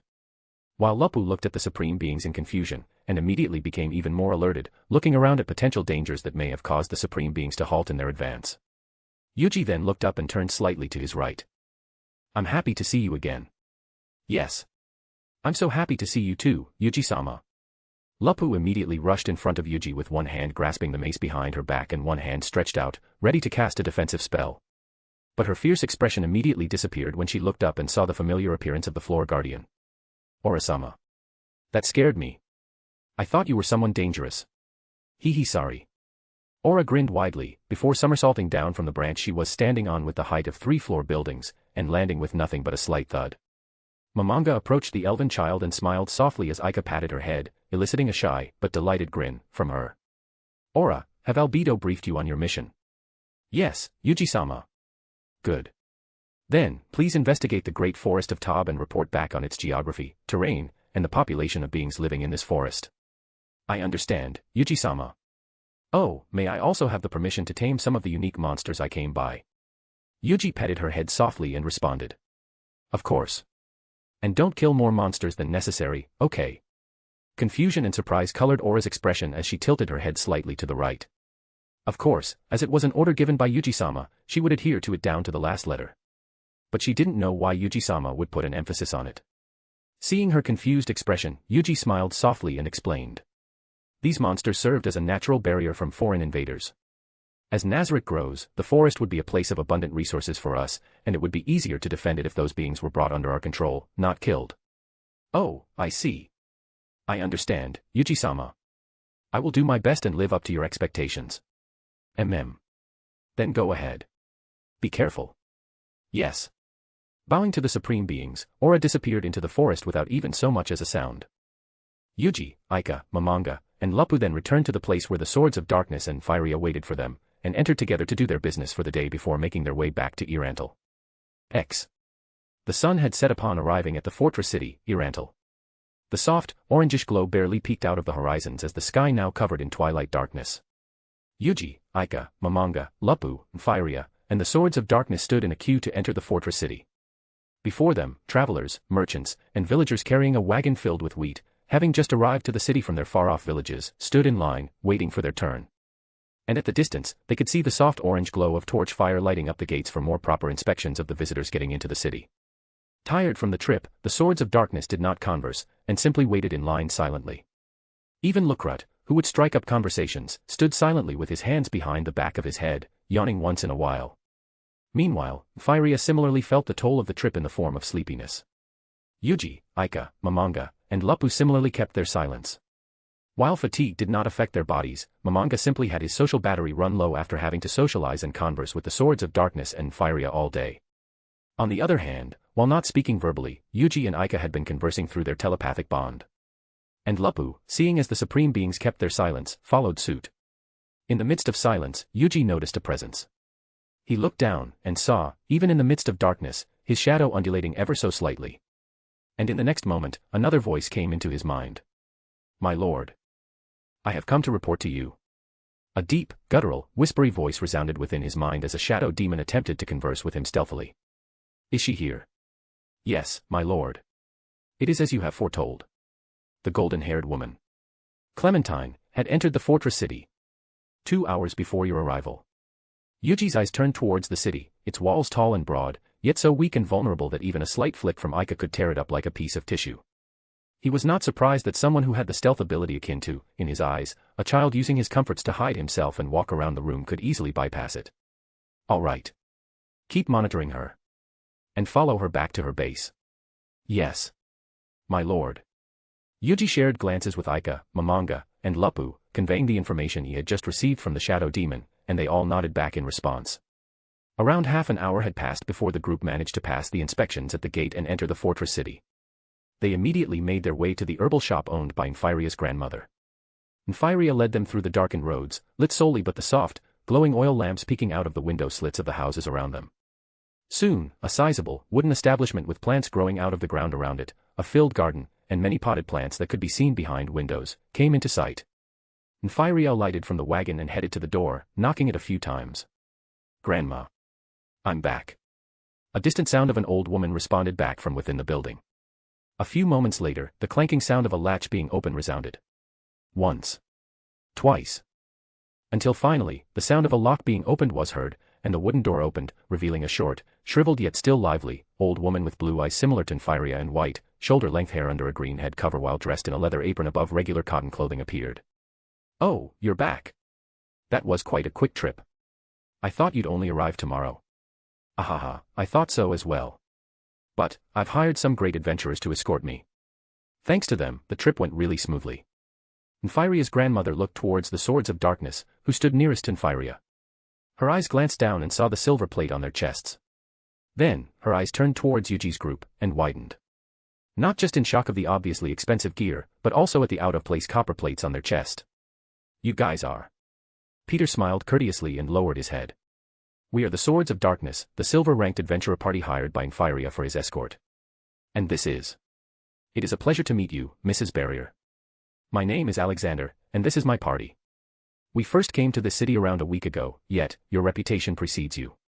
It is an honor to meet the most skilled herbalist in the city. Oh ho ho, how flattering. Lizzie Barrier laughed, revealing the few missing teeth in her mouth. But then, her eyes narrowed sharply at Yuuji and the others as she eyed them with suspicion and wariness. You look quite well off for an adventurer. You don't see those kinds of armor and clothing around here. Where did you come from? We are just a group of friends who came to seek adventurers, and was coincidentally led by the wind here. Hey, eloquent, are we? Thank you very much. Lizzie obviously didn't buy such vague backstory that not even a child would believe. But, considering the equipment they wore, even if it was a case of a child wielding a legendary magic sword, they would be, at the very least, loaded with gold. So, there was no need for her to purposely antagonize them. Moreover, Lizzie glanced at the tall, lithe man in jet-black robes. His appearance seemed to coincide with the description her grandson told her about the men who handed that adventurer girl the blood-red potion. If that's him, then I should keep them close and dig out more information. Well then, it is getting late. And I would hate to disturb you even more than we have. We would also like to go have some dinner before the establishments close for the day. Oh, then you should go to the Honeydew Tavern at the end of the road here. Just tell the old man my name and he'll give you a discount. But don't stay too late. I've heard some nasty rumors about kidnappers or murderers running around town recently. Well, you seem to be fully capable of taking care of yourselves. Yuuji lowered his head in a bow. Very well. Thank you very much. Then, we will be off. Saying their farewells to the barrier, the Swords of Darkness and Yuuji's group left the barrier and headed off. And, I hope you guys enjoy this chapter. Please comment your thoughts. I would love to hear what you think about it. Or buy me a coffee at buymeacoffee.com/verglax. Thank you. Chapter 201, Chapter 199 Everything. Nightfall. Having just completed their quest and traveled such a long distance that took the entire day, no one was against a joint celebratory dinner Yuuji suggested. Although not swimming in money by any means, the Swords of Darkness made enough silver and gold from their adventures to save a portion of the profit for better equipment and party funds, while still having enough for their own personal savings and to live a relatively comfortable adventurer life. Unlike some others who chose to spend their spare time on gambling, women, and/or booze, the Swords of Darkness were frugal with their money. They rarely bought expensive things that weren't related to their adventuring lives. They ate in cheap taverns that still sold flavorful meals that were filling, and stayed in cheap inns. So, no one was opposed to splurge a bit for a celebratory dinner with their new fellow adventurers and friends. It would also be a good chance to deepen their friendship with a future Adamantite-ranked adventurer party, which they were certain Yuuji and the others would be in future. Perhaps, even in the near future. After all, they've seen just what kind of inhuman feats they were capable of. The group quickly arrived at a cozy little wooden tavern. From the outside, warm, orangish light glowed softly from the seams of the closed windows and the welcoming two pairs of saloon doors made of woods from trees that grew just outside of town. They could see the S sign hung by small chains from a wooden stick, Honeydew Tavern. A quite welcoming and cozy name for a tavern within the fortress city of Irantal. They entered, and immediately, they could see the interior, which was larger than they expected. For small round tables with chairs on all four cardinals sat nearer to the center, leaving a path that led directly to the bar and food counter. While on the outer sides of the floor, near the walls, were four, larger, rectangular tables with a long stool bench that could fit 4 people if they weren't in heavy plated armor. They could see quite the number of customers already filling most of the round tables and the rectangular tables at the side. Some were adventurers, judging from their leather attire and swords, dagger, and bows. The copper and silver plates hanging down by the leather string around their neck were also an easy identifier for their profession and rank. There were also some regular people who had come to simply enjoy the food and the cozy ambience, such as the old man with a half-drunk pint of ale and another empty one beside it, or the old couple having their dinner. Upon entering, their appearance immediately stole the attention of every single person within the establishment. While some were clearly drunk, judging by their unfocused gaze and flushed countenance, they all still had their attention stolen by the 2 beautiful women who had just entered the small tavern as well as the magnificent, white gold full-plated armor. The people in the spotlight didn't seem to care about the gazes pointed at them, and simply looked around curiously at the place they've come into. The place was exactly what they would imagine when they thought of a cozy, medieval fantasy tavern. But Peter, Ninya, Lukrut, and Dine couldn't help but feel a bit awkward from the gazes, even though they knew clearly who and why those gazes were pointed at them. Fortunately, a sweet, old woman, a grandmother, quickly approached them with a surprised, yet still visible smile as she dried her hands on the apron with flowery patterns tied around her waist. "Good evening, gentlemen, ladies. How may I help you?"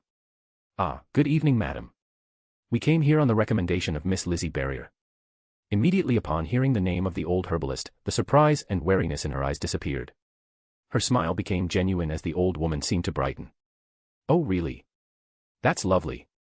You all seem like adventurers. Were you hired by old Liz to protect her on one of her gathering excursions?" "Actually, we were hired by her grandson, madam. We have just returned from out of town." "I see. Well, it's nice to meet you. My name is Maria, the proprietor of this humble establishment. Come in and take a seat. We have plenty of seats on the far left there. And don't worry, those benches are made of tough wood. In fact, it was used by some rambunctious fella to hit someone in full plate armor once. And it didn't break. It's the bench right there. So your friend here in amazing armor wouldn't need to worry. Yuuji smiled softly under his helmet and lowered himself slightly and nodded gratefully. Thank you for your hospitality, madam. Ho ho, no need for thanks, dearie. We here pride ourselves in hospitality. Maria laughed, revealing a few holes in her set of teeth. Well well, you youngsters must be famished after a hard day's work. You're welcome to order a lot of things. And since you're recommended by old Liz, I'll give you a nice cut, so don't worry. Thank you, madam. Led by Grandma Maria, the group made their way to the long, rectangular table to the left and began ordering food and drinks, which included a few pints of ale for Peter, Lucrut, Dine, and Mamanga.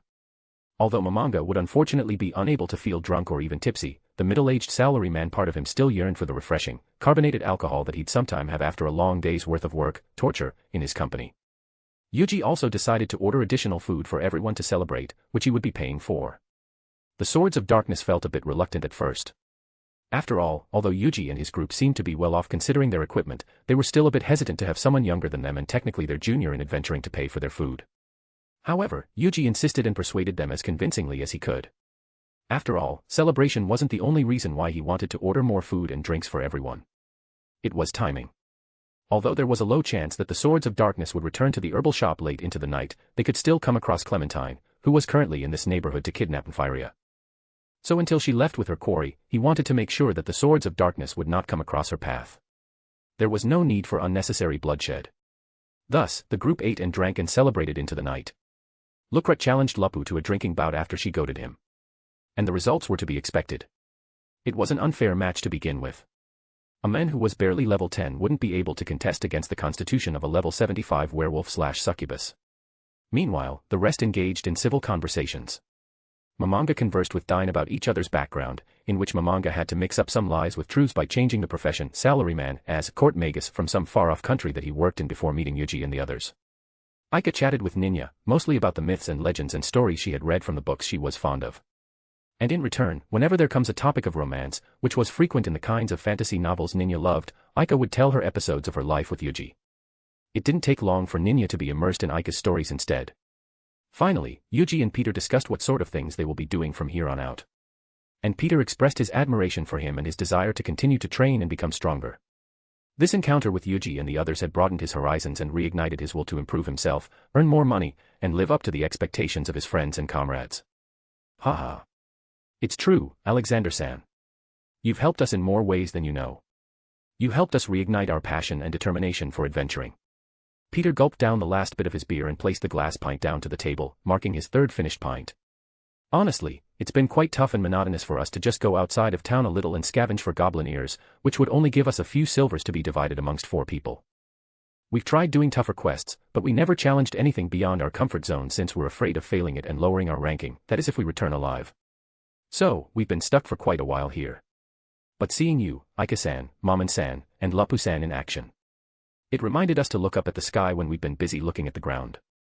You gave us the motivation, determination, and will to push the limits and improve ourselves. So thank you. Peter lowered his head, getting the attention of the other members of his party as well as Yuuji's party as they all turned to look. I didn't expect our presence to motivate you so much, Peter-san. It is truly an honor. And I wish you nothing but the best moving forward. But, remember. Your safety and the safety of your party members and friends are still paramount, above anything else. For if you live today, you will still have tomorrow to become stronger. Yes. Thank you very much for your advice, Alexander-san. I'll make sure to carve your words in me. At that moment, the tavern doors opened with a bang, startling everyone within. Turning their heads, they saw a short, old woman donned in an apron appear with a face filled with fear and panic.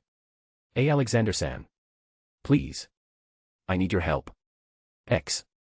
After leaving a bag of gold, which content could easily be used to purchase the entire tavern, Yuuji cast his holy aura eye, comfort to dispel everyone's shock and anxiety, and erase the drunkenness of the Swords of Darkness. They quickly rushed out of the Honeydew Tavern and headed to the Barrier Herbal Shop as Lizzie told them about what happened on the way. And her fears that her grandson had also become another victim to the rumored murderer that had taken numbers of lives recently. Wait. Let me enter first. Just in case. All right. Upon arriving, Yuuji held out his hand, stopping Lizzie from entering her own shop first in case there were traps left behind by the kidnapper. He pushed open the already opened wooden door, which Lizzie presumably left open unintentionally when she burst out of her herbal shop to find Yuuji and the adventurers who escorted her grandson in the tavern in a panic. The creaking of its hinges, which was normally quiet enough to be negligible, now echoed throughout the darkened interior. There were no torches, candles, or magic-powered crystal lights to light up the interior. Only silence and the soft howl of the chilling night air. Yuuji did not sense Clementine's presence within the area anymore. But one thing immediately caught his attention. A scent. A figurative scent. Traces of a presence. A dark presence. That of a sinister murderer.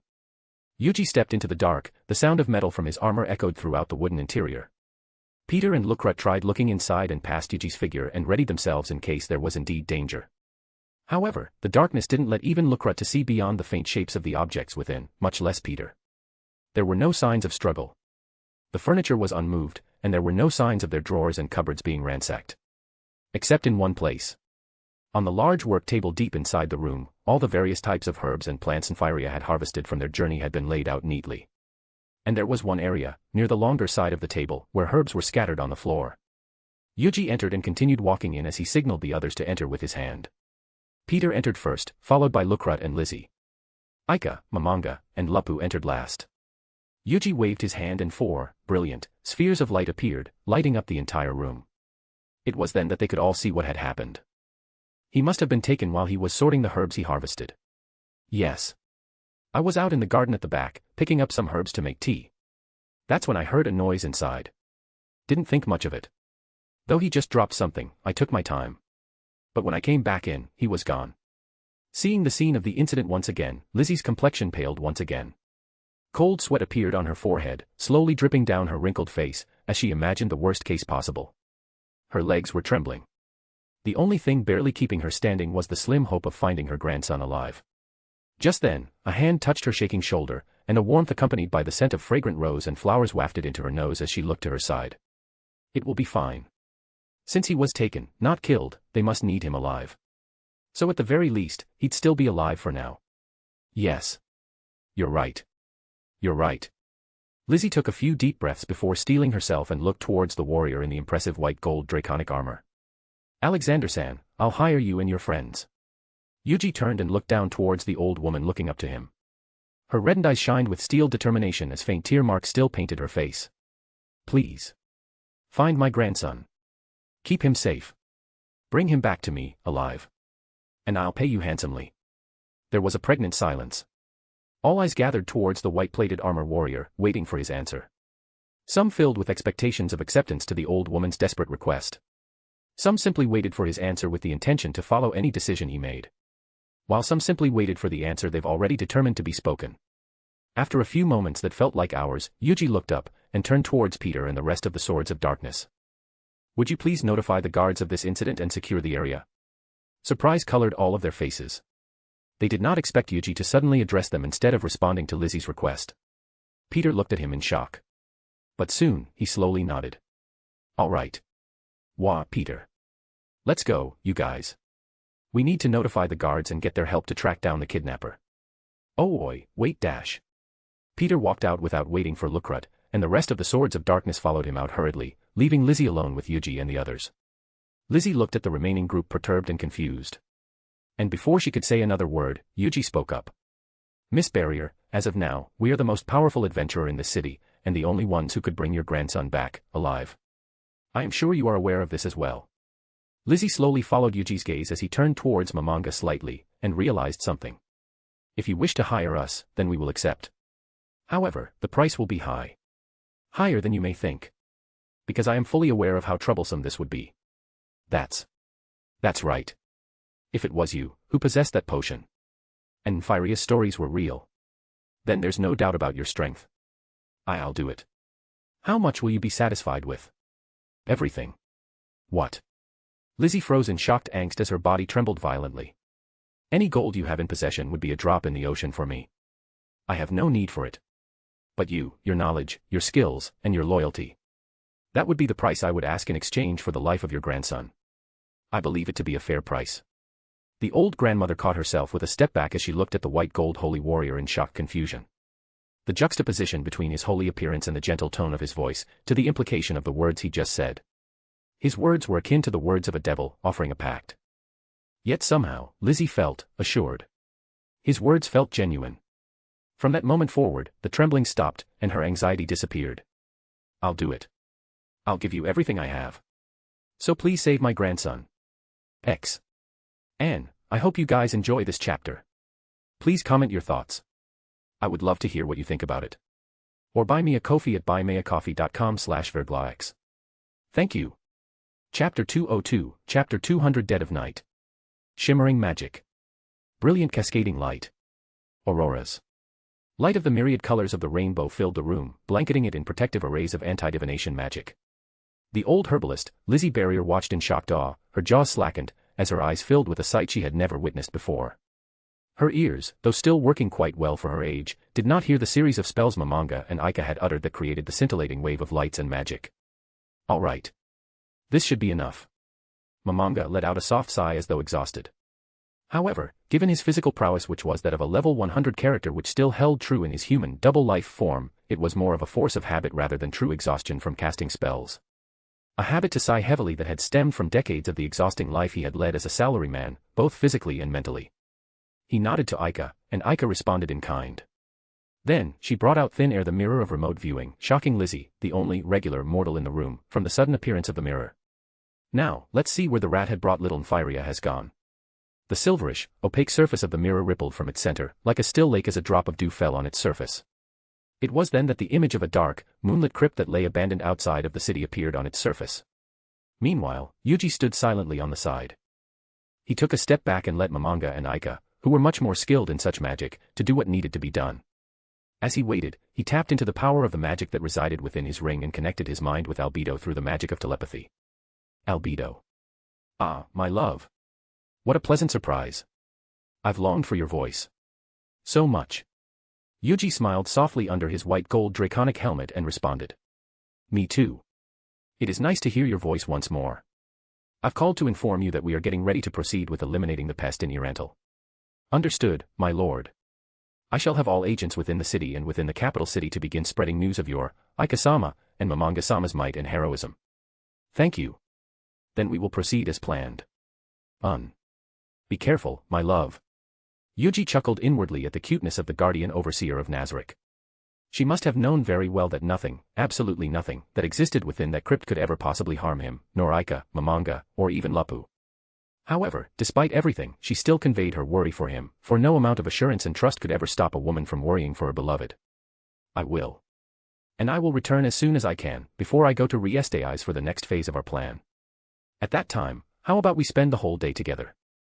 Somehow, even though they were only telepathically connected, Yuuji could hear the delighted gasp that escaped Albedo's luscious lips physically. That would be wonderful. I would love that. I can hardly wait for it. Me too. Then, I will be going now. Yes. I love you. Yuuji smiled one more time as he heard the clear disappointment and reluctance in her voice. I love you too. It was then that a shout brought him back into reality, making him look towards Lizzie and the mirror. Nympharia. Lizzie gasped as the view in the mirror slowly passed through the dilapidated, ruined walls, broken, moss-covered rocks, and into the depths of the abandoned crypt where she saw her grandson, stripped off his clothes and now dressed in pure white cloth, a silver circlet around his golden-haired head, and hordes of undead skeletons around him. By the gods. Why you need to save him? Please. I'll do anything. I'll give you everything. Mamanga turned towards the old lady as she gazed up at him. From her perspective, being much shorter than Mamanga, she could see the face beneath the hood. He was not someone from the kingdom, not even the empire or the theocracy. Perhaps a mix of some other country she had only heard of. And she was surprised by how ordinary his countenance was. She had heard of her grandson's description of the other three's appearance, and he described them to be beyond beautiful. But never had she ever heard of the Black Wizard's appearance, as he had never seen them as well. She saw an ordinary face of a seemingly ordinary young man. But the moment her gaze met his eyes, her body shuddered and froze.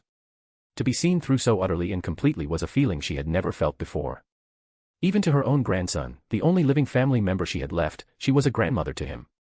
But in that very instant, she felt as if everything about herself was revealed to the seemingly ordinary man before her. She was no longer the skilled herbalist of Irantal, nor was she Nympharia's grandmother. She was Lizzie Barrier. She couldn't help but think. Was this how it would feel, to be in the presence of an omniscient god?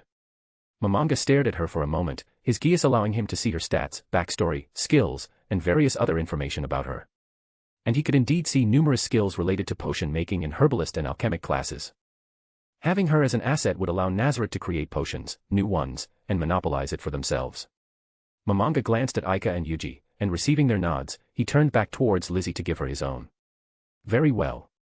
Leaving those two words, Momonga turned and followed Yuuji, Aika, and Lupu out of the herbalist shop to take care of their part of the deal. Wait. Do you even have a way to deal with such a massive horde of undead? Yuuji stopped, and looked back. Then from his figure, a soft golden light began to emanate, and a wave of warmth that calmed the old, anxious heart of Lizzie filled the room. Fear not. They will burn in from my sheer presence. And in that moment, she felt her heart slowly drop as she slowly realized what she had done. Although she had never seen their capabilities in person, she had heard many things from her dear grandson. And upon meeting them, and being in their presence, she knew deep in her heart. No. It's worth it. This old life of mine, foreign Firia. It's not even a comparison. Lizzie shook her head, before the swords of darkness entered the herbal shop once more after they saw Yuuji and the rest left. Albert Lance had had quite the boring day. As a guard usually stationed at the main gate of Irantal, most of his duties involved paperwork and the normal inspection of the travelers, merchants, adventurers, and/or people coming in and out of the city. On a good day, he would be able to meet one or maybe two beautiful village girls who would come into the big city on their first errand to sell some produce. He had heard, and actually seen, some of his fellow guards meeting their wives while they were on duty. It was one of the greatest benefits to being a guard assigned at the gates. He looked forward to his turn. Meanwhile, on a bad day, he and the other guards might find contraband items that would mean extra paperwork that he would have to do till the candles ran out. But that wasn't the worst thing that could happen. Night shifts were, by far, the most challenging. Though not in a conventional meaning. There was a place which occupied roughly a quarter of Irantal's outer ring, which was also most of its left quadrant. It was Irantal's communal cemetery.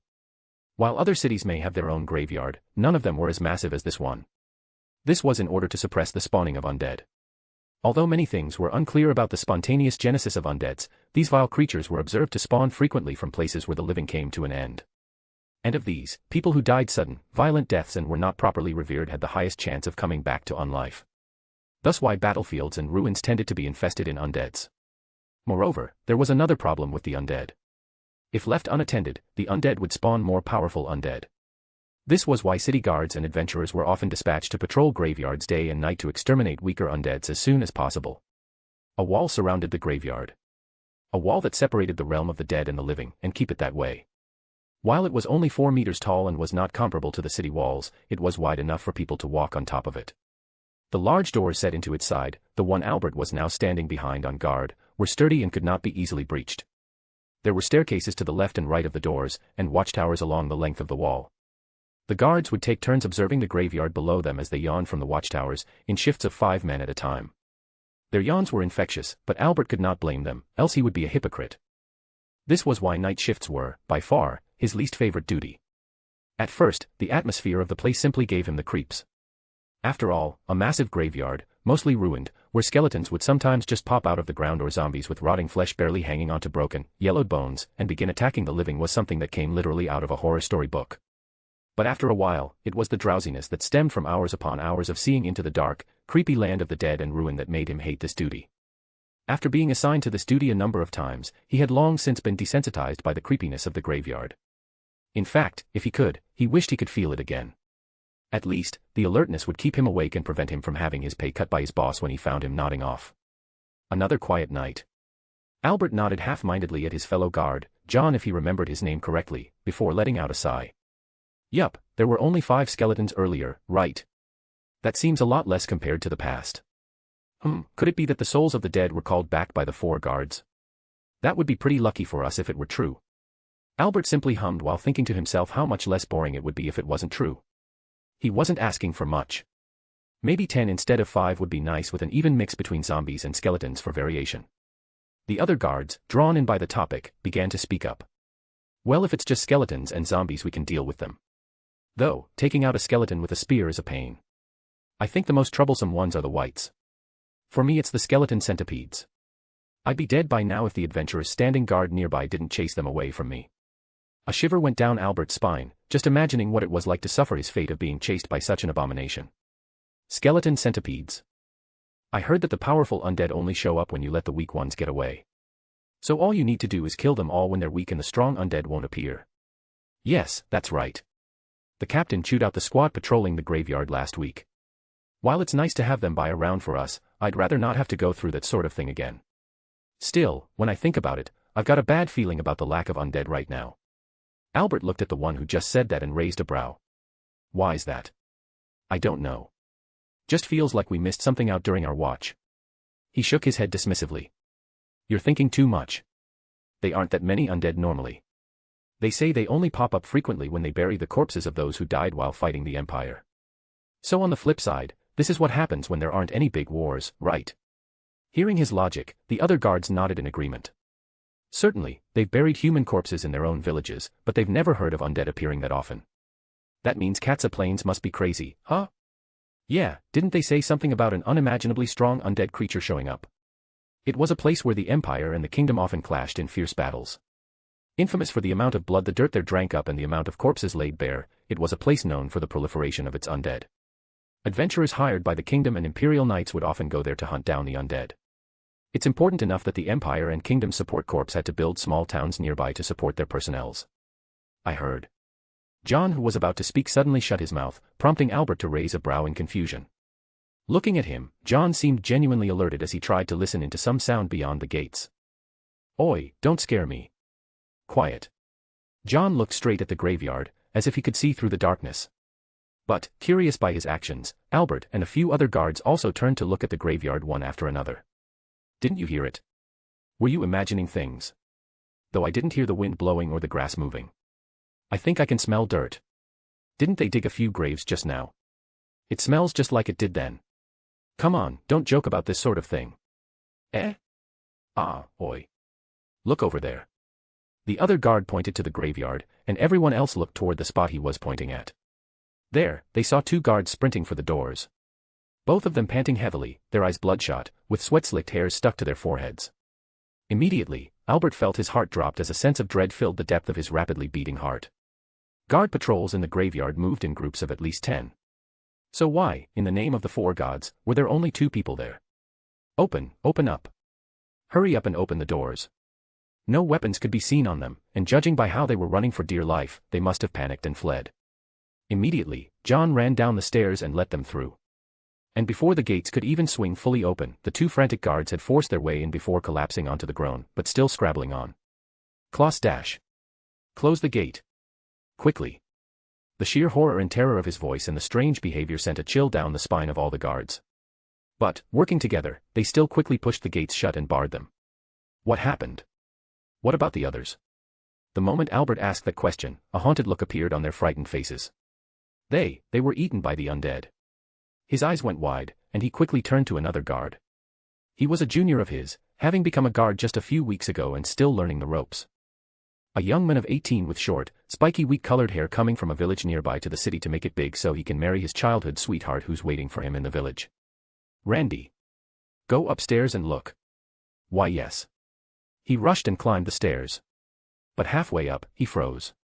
What's wrong? A look of pure horror appeared on his ashen-white face. Undead. Everywhere. The undead are everywhere. Only now, with their attention brought to it, did they make out the sound which sounded like 10,000 horses galloping, coming from the other side of the wall. And everyone, not just little Randy, were stuck dumb at the scene before them.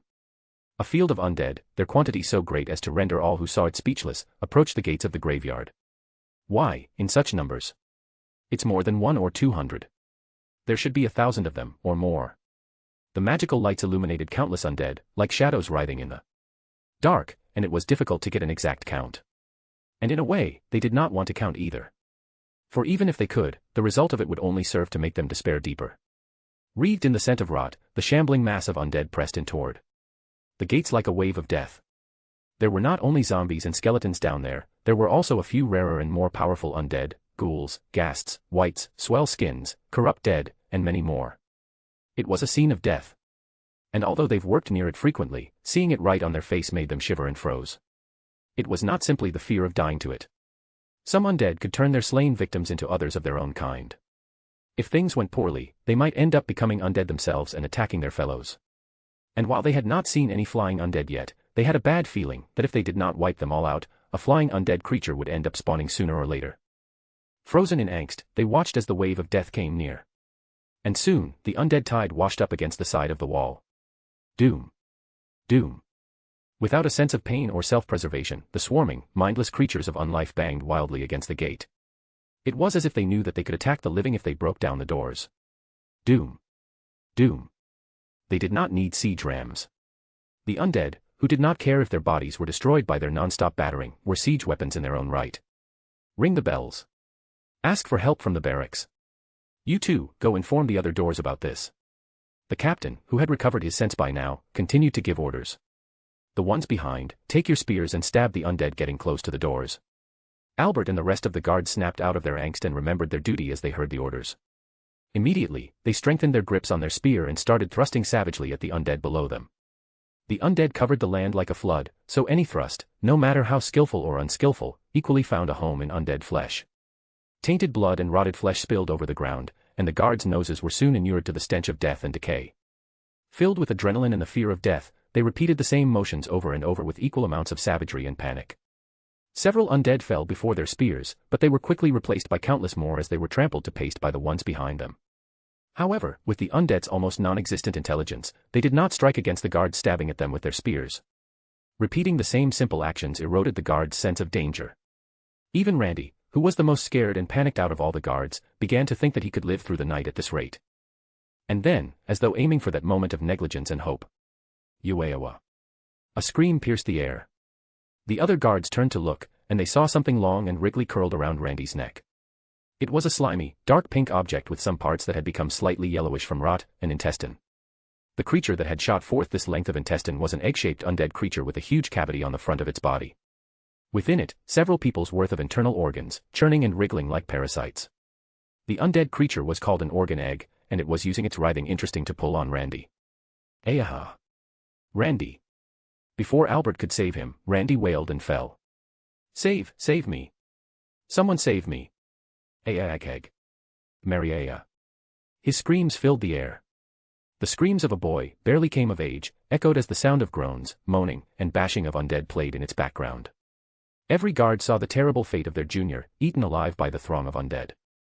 The armor, which he had put on especially well today to both impress his seniors and protect his body, as well as his attempts to protect his face only prolonged his suffering. His fingers, his calves, his face, all of them were picked clean. Fall back. Get down from the wall. After seeing the organ egg's innards twitching, the guard captain ordered a retreat. All the guards hurriedly ran down the stairs, and they could hear the sounds of the undead banging at the doors getting louder. The doors themselves began groaning under the strain. The sense of doom grew stronger. The chances of them holding out until help arrived, or that no other strong undead would show up, were very low. Once the doors opened, the tide of death would flood in, and only the gods knew how many lives would be lost. And to make it worse, they saw a shape which was taller than the 4-meter-high walls. It was a necrosome giant, a gigantic undead creature made of countless corpses. This is the end. Albert muttered under his breath. But in the dread-filled silence around him, all his fellow guards could hear his every word. None believed otherwise. And just as the guards were fully consumed by despair, golden light appeared above. Ah! Everyone reflexively looked up, and saw the clouds upon the darkened night sky parted as golden light began to shine from seemingly beyond it. Like a ray of sun piercing through the darkened clouds. The clouds parted, this time abruptly, as if something had forcefully rendered it apart. Then, a column of blinding divine light fell upon the giant, instantly disintegrating it along with numerous other undeads within its vicinity as it grew wider, filling all of their vision with the brilliant light of heaven. Like a hammer of judgment from the heavens, any creatures of undead and evil were disintegrated indiscriminately. What? What just happened?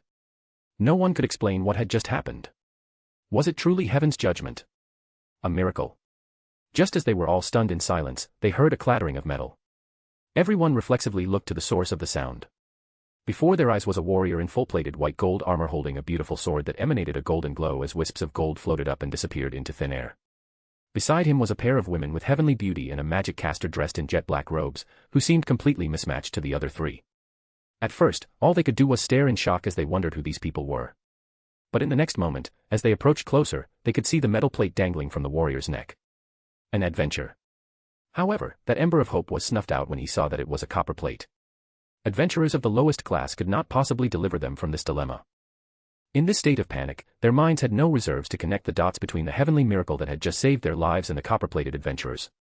But just then, the warrior began to glow with a similar golden light as the heaven's hammer of judgment. It spread out, and when it touched them, they could feel their hearts slowly calming down. The shaking of their arms and legs disappeared. Their body felt rejuvenated, as if they had just woken up from the greatest night of sleep. No, it felt even better. As if they'd been reborn. Strength filled every inch of their body as their fear was replaced by a bravery more than they had ever felt in their lives. They all looked towards the golden warrior of light, and even through the screech and groaning of the gates bashed by the undeads were still present, they felt safe. Then, they heard the voice of their savior. It seems we made it just in time. Thank you for holding on so far, brave soldiers. Leave the rest to us. X. And I hope you guys enjoy this chapter. Please comment your thoughts. I would love to hear what you think about it. Or buy me a coffee at buymeacoffee.com/verglax. Thank you. Chapter 203, Chapter 201 Frog in a Well. Holy Smite. A 7th tier spell that enveloped the target in a column of pure light and inflicted massive damage if they were evil aligned. A spell beyond mortals' capability. A spell that only the highest rankings of angels could cast. But as the true light, Yuuji was capable of casting an enhanced version of this spell. Holy Judgment. A spell which purifies and destroys all undead up to level 70 and deals massive damage to all undead, fiend, and those who were evil aligned or have negative karma. Enhanced by the passive of True Light, which increases its effectiveness and damage, no undead here within a 40 feet, 12 m, radius would survive with their unlife. Unleashing this spell, Yuuji annihilated the massive horde of death and decay near the door. Then, he unleashed Holy Aura 2, Fortitude, to calm the guards and give them strength for a moment. Yuuji approached one of the guards who had fallen on the ground and crawled back in fear, leaving a trail of liquid that had seeped into the earth. His face was ashen white as he looked up to him, though some colors were starting to return thanks to his holy aura. However, tainted blood of the undead still clung onto his hands, arms, spear, and armor, intermingling with the cold sweat he had perspired from the near-death experience. With one hand still holding Avalon, to S displeasure which she clearly expressed in his mind, Yuuji picked up the fallen guard from the ground with his other hand.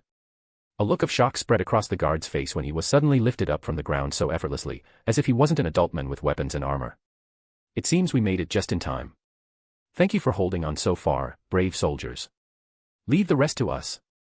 From simply being in his presence, fear had disappeared from their hearts as stalwart determination began to fill them, replacing it.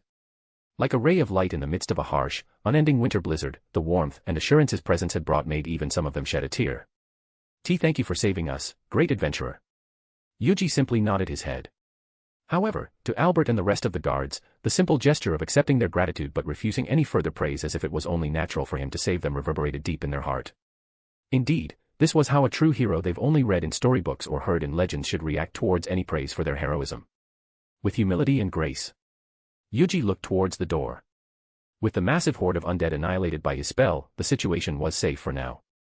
However, the damage that had been inflicted upon the doors and walls were significant. If another wave of undead of similar intensity were to hit it, he wouldn't be surprised if it were to burst any second.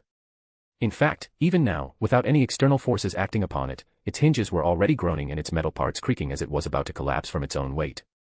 Sir, would you open the gates for us? All the guards froze in their spot upon hearing Yuuji's words. And Albert, who was asked this question by their savior, couldn't help but look at him in shock. He couldn't even begin to understand why his savior would ask for something so absurd. Sir, with all due respect, we cannot open the gates. While you may have annihilated many with your spell, we've seen thousands more beyond it. I am sure they are marching here as we speak. The answer he received was as he expected. After all, opening the gates would mean that the flood of rotting corpses and the abominable beings of undead would enter the city to massacre all the living within. And without much time to explain the reality of their capability to wipe the entire horde of undead to the guards, who would have a hard time believing such unbelievable claims, Yuuji yielded. Very well. Then, please keep watch on the gates to make sure no undead slips through, and help evacuate the masses from the area. Yuuji moved past the guards, followed by Aika, Momonga, and Lapu. Then as they approached the gate, Aika waved her hand, letting it dance through the air as the ephemeral light of magic shined at the tip of her fingertips. Awe struck the guards when they saw the elegant, graceful gesture of the woman with otherworldly beauty before them. While most of her face was covered by a fox's mask, the little they could see convinced them that a face more beautiful than anything they've ever seen lay behind it. Just then, all of them snapped out of their daze when they saw all four were lifted up into the air, floating, and flew away and over the gates. Now all was silence. They stared with open mouths and stunned eyes for a while, as though a typhoon had just swept past them. The first guard to recover spoke in a voice that trembled uncontrollably. Oi, do you hear it? Hear what? The sounds of the undead. Even though they strained their ears to listen, they could not hear anything. It was as though a veil of silence had been drawn across the land. The constant sound of the undead pounding on the doors from just now was nowhere to be found. They looked up to the sky, and saw rays of golden light shining from the heavens above, despite it being in the middle of the night. A heavenly light. A heavenly miracle. Who was that warrior? Ive never heard of him either. But calling someone with skills like that a copperplate is too much of a joke. He should be one of those legendary adventurers with an adamantite plate, right? Albert, along with the others, quietly voiced their approval. Someone like that could not be a mere copperplate adventurer. The beautiful woman in pure white robes as well. Even being able to cast the third-tier spell, Fly, was enough to make that caster a master. But casting a single spell which could give the ability to fly on 4 people at the same time. It was simply unheard of. They did not know what the other 2 were capable of, but at the very least, those 2 should be someone who possessed a plate made of the highest rank of all metals, in other words, a hero. There was no other possibility. Perhaps we just saw a party of legends. A warrior of light, and a pure white archmage. Heroes. With no outside prying eyes, Yuuji exchanged Avalon with Est, after much insistence from her. And now that she was finally wielded by Yuuji, the spirit sword sovereign couldn't stop glowing brightly. Moving through the seemingly countless waves of undead, a space of around 60 feet, 18 m, around Yuuji was void of any corruption and decay. His golden aura, which purified any undead it touched, created a space of purity and holiness that no creatures of death and decay could enter. Glowing with the gold, ephemeral light of Holy Aura 4, peace which granted all allies with immunity to fear, confusion, insanity, medium recovery to both HP and MP, a medium increase to all stats, and cleansing all mid-tier curses and evil spirits, Yuuji advanced through the crypt at the forefront of the group with the rest following closely behind him. Aura Saber. With a swing of the delighted Est, a golden wave of divine energy that originated from beyond the stars and heavens erased the existence of hundreds of undeads in its wake. The divine energy of the one true light did not discriminate against the type of undead. Skeletons, zombies, whites, ghouls, swell skins, corrupt dead, ghasts, organ eggs, everything was erased and purified equally. After a while, Momonga looked back towards the gate and double-checked the distance between them and the doors to the graveyard to see if any guards could still see them. Having them see a small part of Yuuji's power was something they intended to do in order to further boost their popularity and legend so they could reach the adamantite rank quickly. However, the following things Momonga intended to do to speed things up was not something that should be seen by them. After making sure no eyes, physical or magical, were watching, Momonga closed his eyes and imagined 2 of his dearest friends, and willed them to be. Touch me San, Albert-san, will you please help me with the ads? Before them, the phantoms of the world champion and god of destruction appeared facing Momonga. The full-plated warrior wielding a sword and shield gave him a thumbs up, while the goat-headed magic caster in jet black suit and velvet cape nodded. Without a word, the 2 disappeared from their spot. And a moment later, sounds of breaking bones, ripping flesh, and explosions resounded throughout the graveyard, returning countless undeads back into their graves. Yuuji smiled softly and turned to look at Momonga as he looked into the distance, as if he could still see the phantoms of his former guildmates. Having Touch Me San and Albert-san deal with ads. Isn't it a bit too overkill? Momonga chuckled at Yuuji's words. It totally is. But, Albert-san will be happy with the destruction he could unleash. Though, Touch Me San might complain a bit. He definitely will, but it'll make our job here much quicker. Aika giggled. Well, I might do it quicker, but if I do, I might destroy this entire part of the city along with them. Please don't use Meteor Swarm here, Aika-san. You'll not only destroy this part of the city, but the entire thing. You'll also kill Nfiria. I know that's why I'm glad I'm not the one who has to do it. The group continued in their path. Soon, they reached a chapel at the heart of the graveyard. Several auspicious-looking fellows were standing in a circle in front of the chapel, apparently conducting some kind of ritual. Black robes adorned their bodies, covering them entirely, and which varied in both texture and color. Their black head cloths hid their faces, only showing their eyes. While the wooden staves they carried had strange carvings on their ends. The only exposed face belonged to the man in the middle. His appearance was that of an undead zombie, and though Yuuji and Momonga knew that he was in fact alive from the anime, Yuuji and Momonga still confided in their divine sense and Gius respectively to confirm it. He was well dressed, or at least adorned in a better quality robe than the rest, and seemed to be concentrating on the black stone that he held in his hand. The wind carried whispered words to their ears. The voices in the air rose and fell in unison. It sounded like some sort of chatting. However, it didn't sound like a requiem meant to honor the dead, but some sort of dark ritual which blasphemed against the deceased. Yuuji and the rest did not hesitate to approach. And as they walked below the magical lights, the suspicious group of people noticed and took a stance. Kajjit-sama, they're here. The men at the center, the undead-looking men, glared at the fool who uttered his name before the enemy, before returning his attention to the holy paladin and his party. He winced as the black orb in his hand began to glow with unholy light in response to the pure divine and holy aura emanating from its natural enemy. A cult of death doing a ritual in a graveyard. What an uncouth hobby. Humph. I can say the same to you. But I'm not commenting on your hobby of licking the gods' asses. Who are you anyway? Some paladin from the Holy Kingdom. The man standing in the center of the circle, Kajjit, asked as he looked at Yuuji with intense hatred. I'm an adventurer on an assignment, looking for a missing young man. I trust you know who I'm talking about, even if I don't state his name. The other members of the group took a stance, confirming that they were not innocents dragged into the matter. No armies. You're bad at lying, Holy Knight. While they may be weak to holy aura, it's impossible for you to break through the horde of undead that easily. His eyes then shifted towards Aika, Momonga, and Lupu, closely observing them. Then, upon coming to a conclusion on his own, a lopsided grin appeared on his grim, pale face. I see. It must have been an exhausting journey, huh? You are better actors than you are adventurers. Yuuji deadpanned in silence. Aika yawned. Momonga looked at the obvious bad guy and cultist with a confused expression, while Lupu held back a chuckle at the bizarre mental gymnastic the guy just did. Well. You may think however you wish, Kajjit. And you are. Oh, that's right, I forgot to introduce myself. But perhaps, you can have your companion join us so we won't have to introduce ourselves twice. Kajjit looked coldly at Yuuji. What do you mean? Spare me the lies, Kajjit. We both know none of your lanky, sunlight-deficient minions could kidnap even a little girl from the fortress city.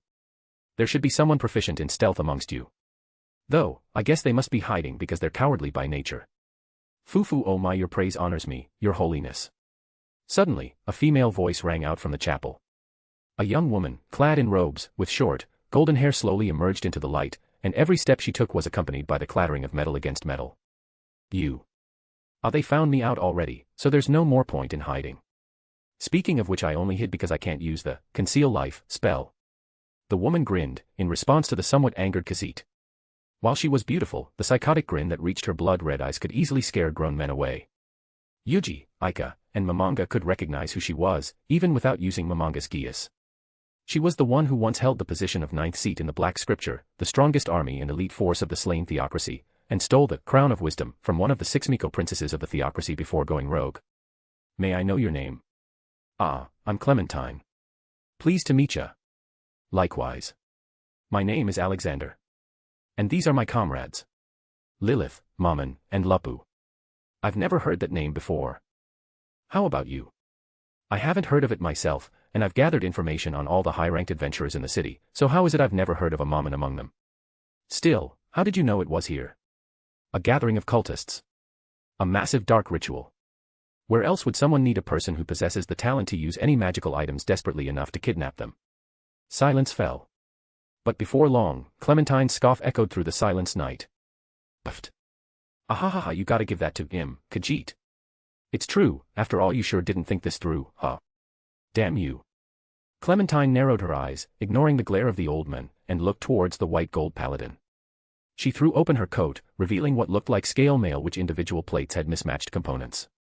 However, despite everything solely lit by moonlight, Yuuji, Aika, and Momonga's excellent vision saw through the truth immediately. Those were not metal plates which made up the scale mail. They were countless adventurer plates.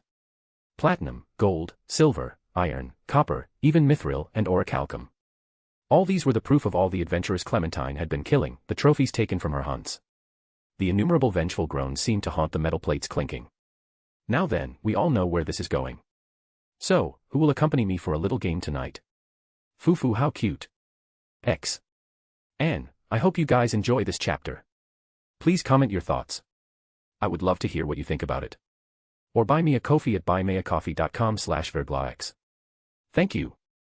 Chapter 204, Chapter 202, Aika vs. Clementine. Fufu, how cute. Huh.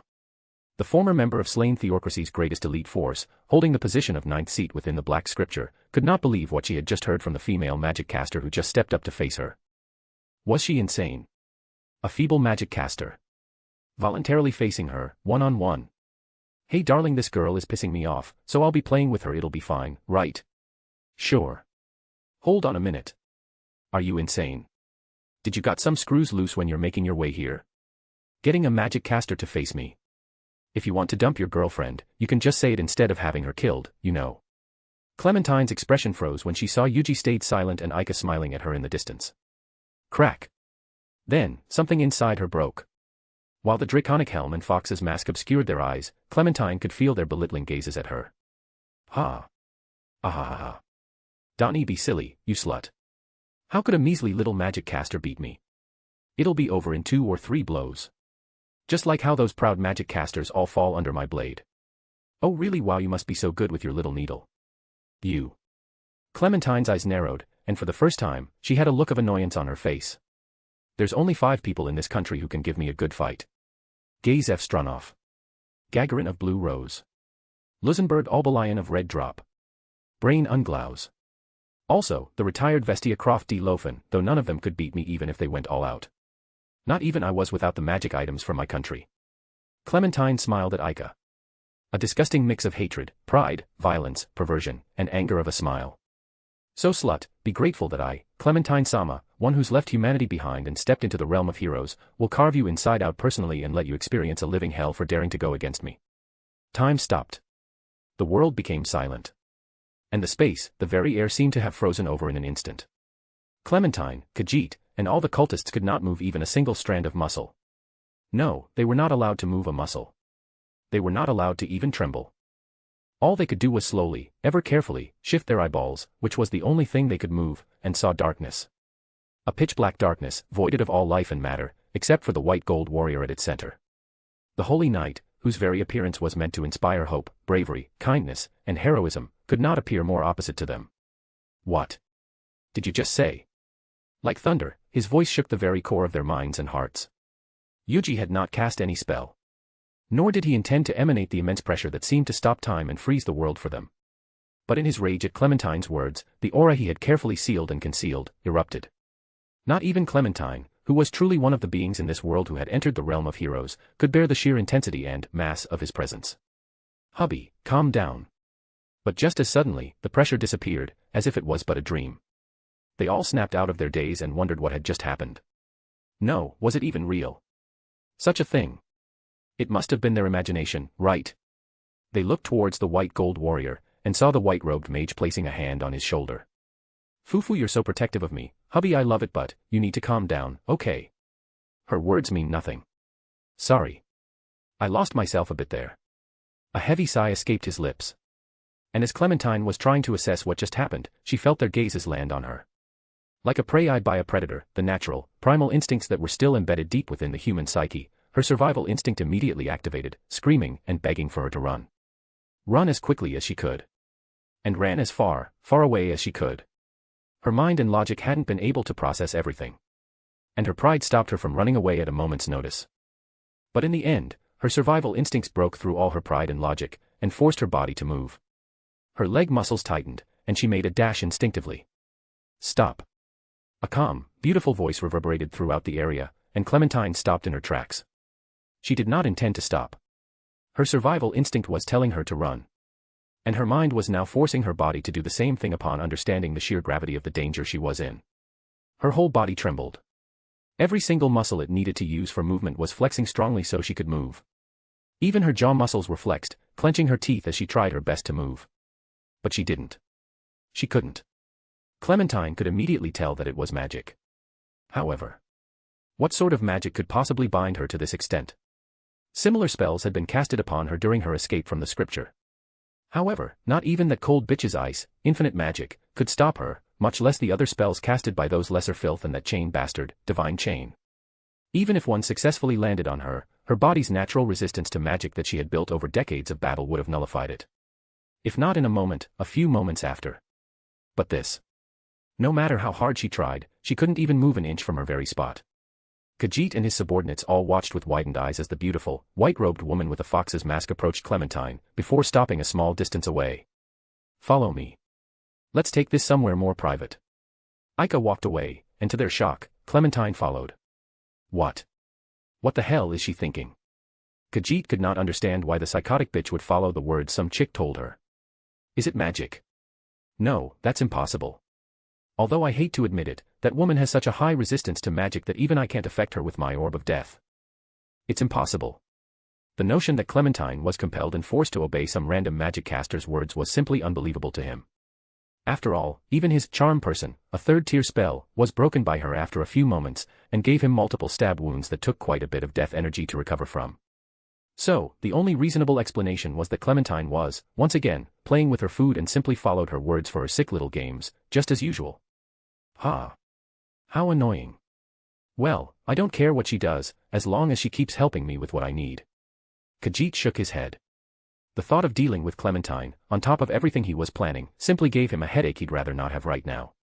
He needed to focus on the ritual. He was so close. Ever so close now to realizing his dream. A bit more. Just a bit more. I can finally become a lich. And the only thing standing before him and his goal he had worked and sacrificed so much for, were the adventurers before him.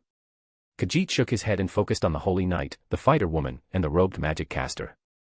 The fear he had felt that compelled his instincts to make him run had long been dismissed by the core member of the death cult, Zuranorn. It must have been simply a spell that the robed man casted to instill them with fear. However, now that he was aware of it, he didn't have anything to be afraid of. Now then, let's clean up this trash. X. With clenched teeth and eyes spread wide open in denial, Clementine walked. She walked, following after the white-robed female magic caster. It was not her intention to follow the vixen. But, her body kept moving, disregarding her own will and intentions. Even with her body's resistance to magic and her defiance to the spell's compulsion effect, she continued to walk as the clinking of two pairs of high heels against the ruined pavement and dirt echoed through the silent graveyard. Clementine dove through her knowledge about spells and artifacts in her mind that could compel her to such a degree. One possibility was the god artifact possessed by the old woman of the scripture. She had heard rumors that it was capable of mind-controlling even dragon lords and put it under their control. However, it was impossible for a random magic caster like her to have such a thing. After all, even she was incapable of taking that artifact, as it was guarded by a monster beyond comparison. If not that, then she truly had no answer to her question. But it was only natural. After all, the spell Aika had used was something even Mamanga, who knew the most spells in Yggdrasil, had no idea about previously, as it didn't exist. Whisper of Evil. An exclusive skill of the Empress of Evil, allowing absolute domination over anyone below level 60 and causing fear, confusion, and anxiety to those below level 80, in addition to making all words she uttered to be perceived as truth until proven otherwise, even if it went against her target's belief. It was similar to, but much superior than, Command Mantra, a skill possessed by Yuuji, Demiurge, and other archdevils which could only dominate beings under level 40 and nothing else. It was also not as absolute as Lelouch's Geas, which gave him the absolute obedience of his target, regardless of level, if they do not possess an SSR-ranked item capable of defending against mental attacks. After a while of walking, Aika arrived at an empty clearing within the graveyard.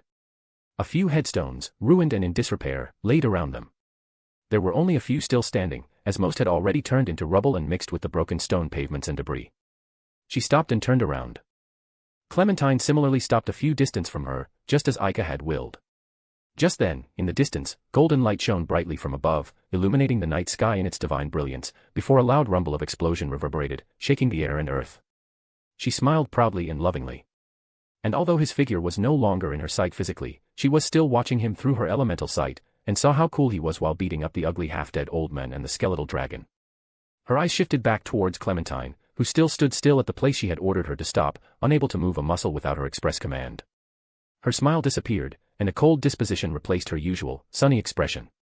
Ever since coming to this world, Kiryu Aika found herself capable of thinking with extreme clarity, even more so than when she received the tremendous magic calculation area, as a support item and later reward from her mission in Tatsuya's world. She was also capable of seeing through people with extreme ease now and expressed herself much more confidently and persuasively. Yuuji also observed the similar changes to himself, and they both suspected this to be the influence of their character build. For Aika in particular, it should be due to the Empress of Evil, job class and true primordial demoness, racial class. Such a sudden change in her disposition should have been alarming to experience as someone who was a regular high school girl just a few months ago. However, perhaps due to her experience with the mission and the mindset and maturity that came with it, Aika did fear it. Having it was never going to be a detriment to her. The only thing she feared before was the fact that she had become a bit distant to her humanity.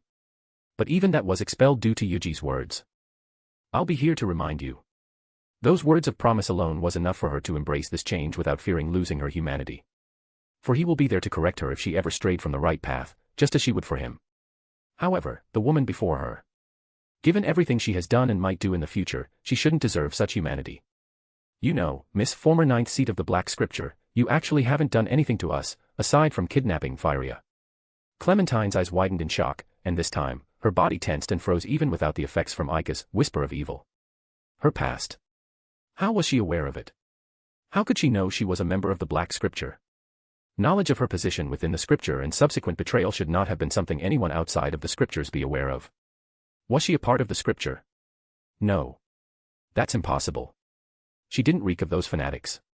But then, how was it possible? That alone isn't deserving enough for you to go through what I'm about to put you through.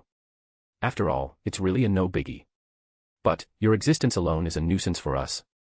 So, it's better for me to remove you before you get things messy later on. Her lips curled into a smile, one that did not reach her eyes. One that lacked the usual warmth and brightness Aika bring and shine upon with her beautiful smile. So, I came to a compromise. I'll be giving you a chance. A chance to kill me. After all, I'm quite interested to see how much you could actually do to me, but if you fail to impress me, I will kill you in the most horrible way possible. How about it? Cold sweat dripped down Clementine's forehead, down to her cheeks, and dropped down to the dirt and rocks beneath her.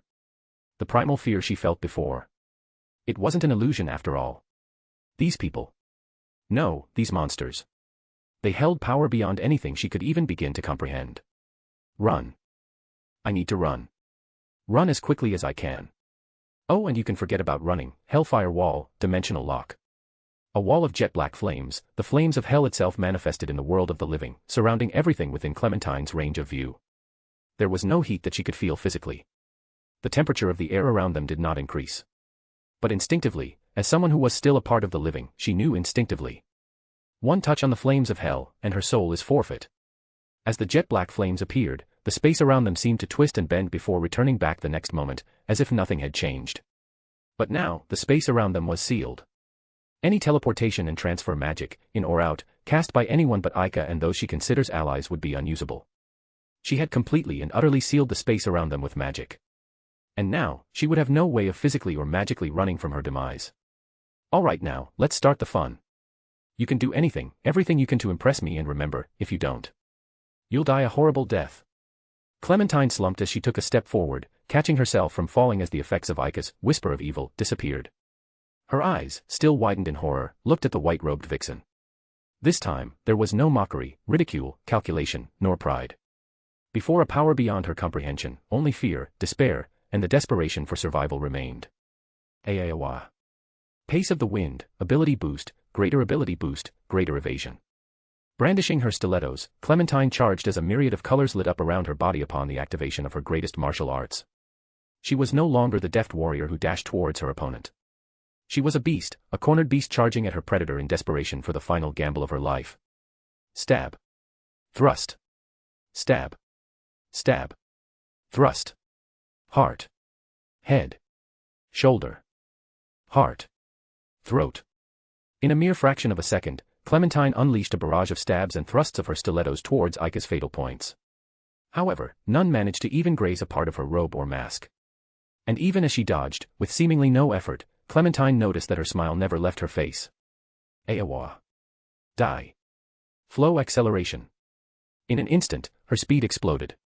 Everything around her seemed to slow down as her martial arts temporarily accelerated the workings of her nervous system, allowing her to process information and move at increased speeds. I got you. She thrusted her stiletto right towards her throat.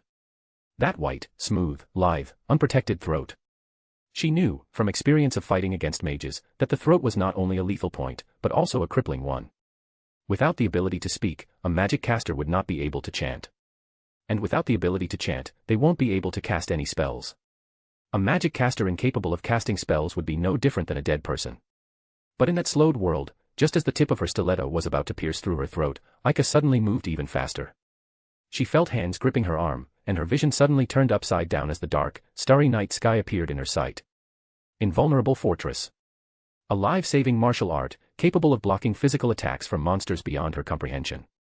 She had learned to instinctively activate it, without consciously making the decision to activate it, during a life and death situation.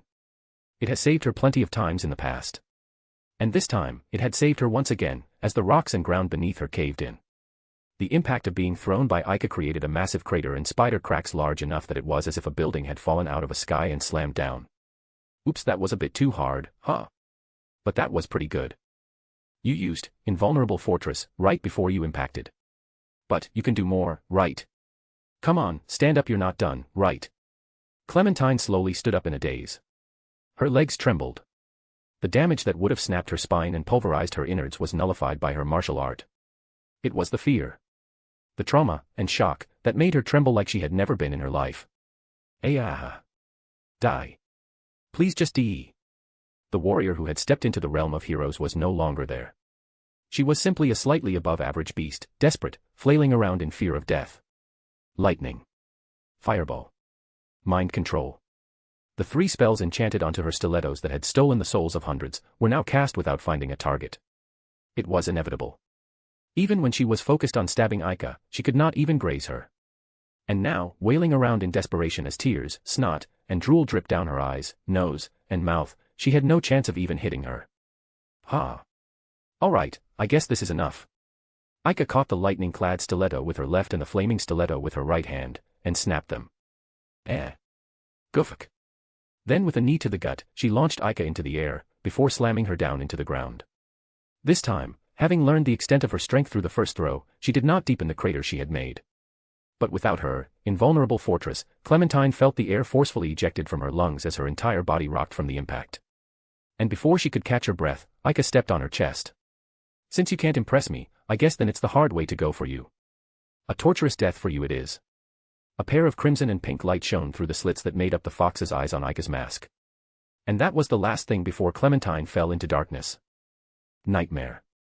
A spell that puts a target to sleep, and allowed the caster to control what kind of nightmare their target experienced, causing a chance to inflict confusion, fear, insanity, and a smaller chance of instant death. And as she had promised, she gave her a torturous death. Not physically, but mentally. In a matter of a few seconds, she would experience years of death, torture, and suffering, all in the hands of those she had killed, and relive the life of fear and anxiety as she was chased by the Black Scripture. And no matter how many times she fought back and ran, she would always be caught, tortured, and died. Over and over again. Not even death by her own hands would free her from this prison.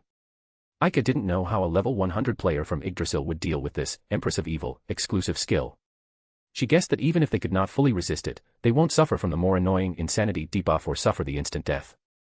But, either way, it was something that Clementine had no hope of achieving, as in a mere 3 seconds, light disappeared from her eyes and she moved no longer.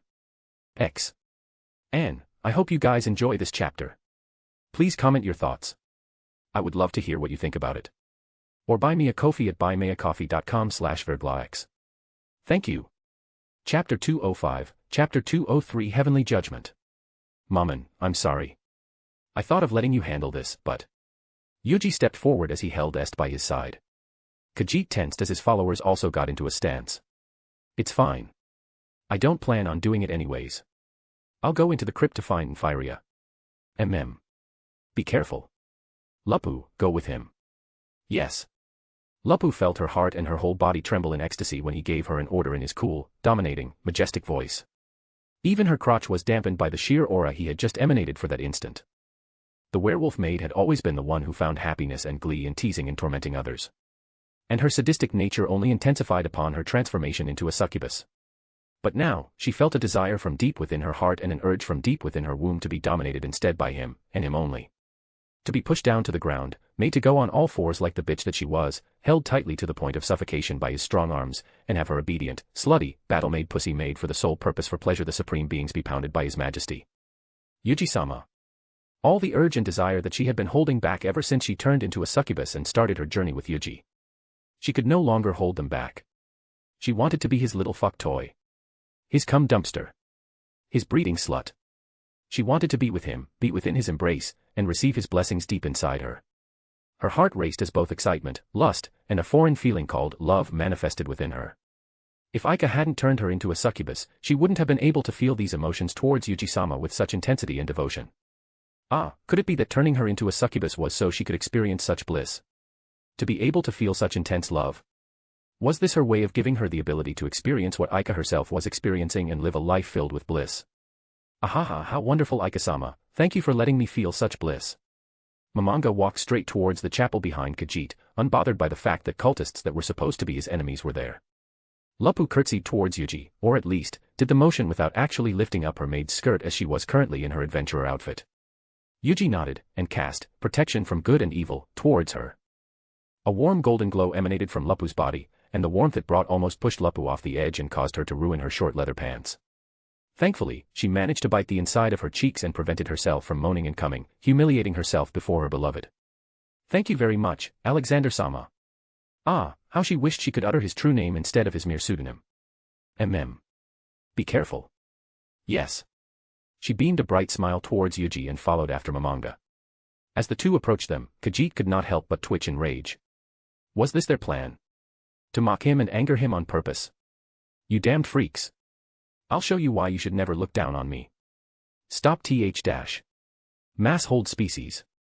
Kajjit and the rest of his subordinates froze as every single muscle within their body refused to move. Sweat dripped down his bald head and down his sunken cheeks as he tried to break free from the spell in futile. All he and all his other subordinates could do was watch as the jet-black robed men and fighter woman walked past them leisurely and entered the chapel, where the boy who wore the crown of wisdom, the centerpiece and crux of his plan. And he was powerless to stop him. The few moments seemed like forever as Kajjit desperately tried to break out of this absurd binding spell. It was only after the echoes of their footsteps disappeared that he and his subordinates could move once again. Hurry! Stop them! They must not be allowed to reach the cry dash. Golden light pierced through the dark clouds of the night sky. A massive spear of golden, divine light crackling with divine magical potential descended, and fell to the ground. Without even having a chance to scream, all robed cultists, subordinates to Kajjit, disintegrated into ash and dust, consumed by the divine light, before they could even move to chase after Momonga and Lupu. Kajjit shielded his eyes from the brilliant light, and felt the tremendous force of the heavenly spear impacting the ground, pushing him back and onto the dirt. Urg. The golden light slowly dissipated as the graveyard returned to its darkness, lit solely by the moonlight. He opened his eyes, lowered the robed hand he used to shield himself from the light, and saw nothing left of his man. What? A deathly chill touched his wrinkled skin as the night wind blew past him and scattered the ashes of what once was living humans onto the graveyard grounds. In an instant, he was the only one left.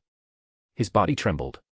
As a necromancer, he had dealt with death and used it to his advantage most of his life. Death was naught but a source of power.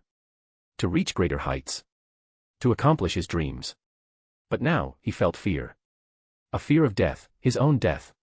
I won't let it end like this. He felt a pulse, like a heartbeat, from his hand and saw the orb of death pulsing with dark energy from the death of all of his minions. Yes. Yes. It's over now. It's taken in more than enough negative energy. Now, you will witness true strength, Paladin. Kajjit exclaimed in delight as he raised the black orb high in the air. Silence fell for a moment, before Yuuji noticed the darkness began to move. The black sphere in its hand was drawing in the graveyard's darkness into itself, and it seemed to be glowing faintly. And the slow heartbeat from earlier now seemed stronger than before. Yuuji took a small leap back, and went a few meters back just before a massive rushed past him, and after hovering behind Kajjit, it landed on the ground. But that wasn't the end. Right after it landed and shook the ground, the earth trembled once more. A massive fissure appeared in the ground, and yet another similar monster rose from it. A thunderous roar echoed. They were composite entities that stood 3 meters tall, made of countless human bones. It was designed to resemble a being with a very long neck, wings, and 4 legs, a dragon. Its tail, also made from innumerable bones, lightly thumped the ground. Reinforce armor, lesser strength, undead flame, shield wall. The darkness within the orb in his hand seemed to dull and lessen upon summoning 2 undead dragons in short succession. And after casting the buff spells onto his death dragons, Kajjit looked down to his orb and grimaced. There's only a little negative energy left. But no matter. After I kill you and your friend, I can spread death throughout the city and recover it all. Kajjit's shouting was angry and emotional, in contrast to Yuuji's unfazed silence. Destroy him, skeletal dragons. Both dragons charged towards Yuuji, shaking the earth with every step as purplish undead flame smoldered and blazed through all its bones. But as the life-tainting monstrosities of destruction came ever closer at tremendous speed that belied its size, Yuuji was calm. There was no need for him to fear. His holy aura 4, peace was still active, and although it was not enough to completely destroy undead creatures of this level, it was still enough to decrease its stats upon entering his aura. Not that it mattered to him. He leaped into the air, his casual jump bringing him up high into the sky past the death dragons. Kajjit looked up in shock as the 2 monstrosities stopped in their tracks and raised their long necks up to the sky.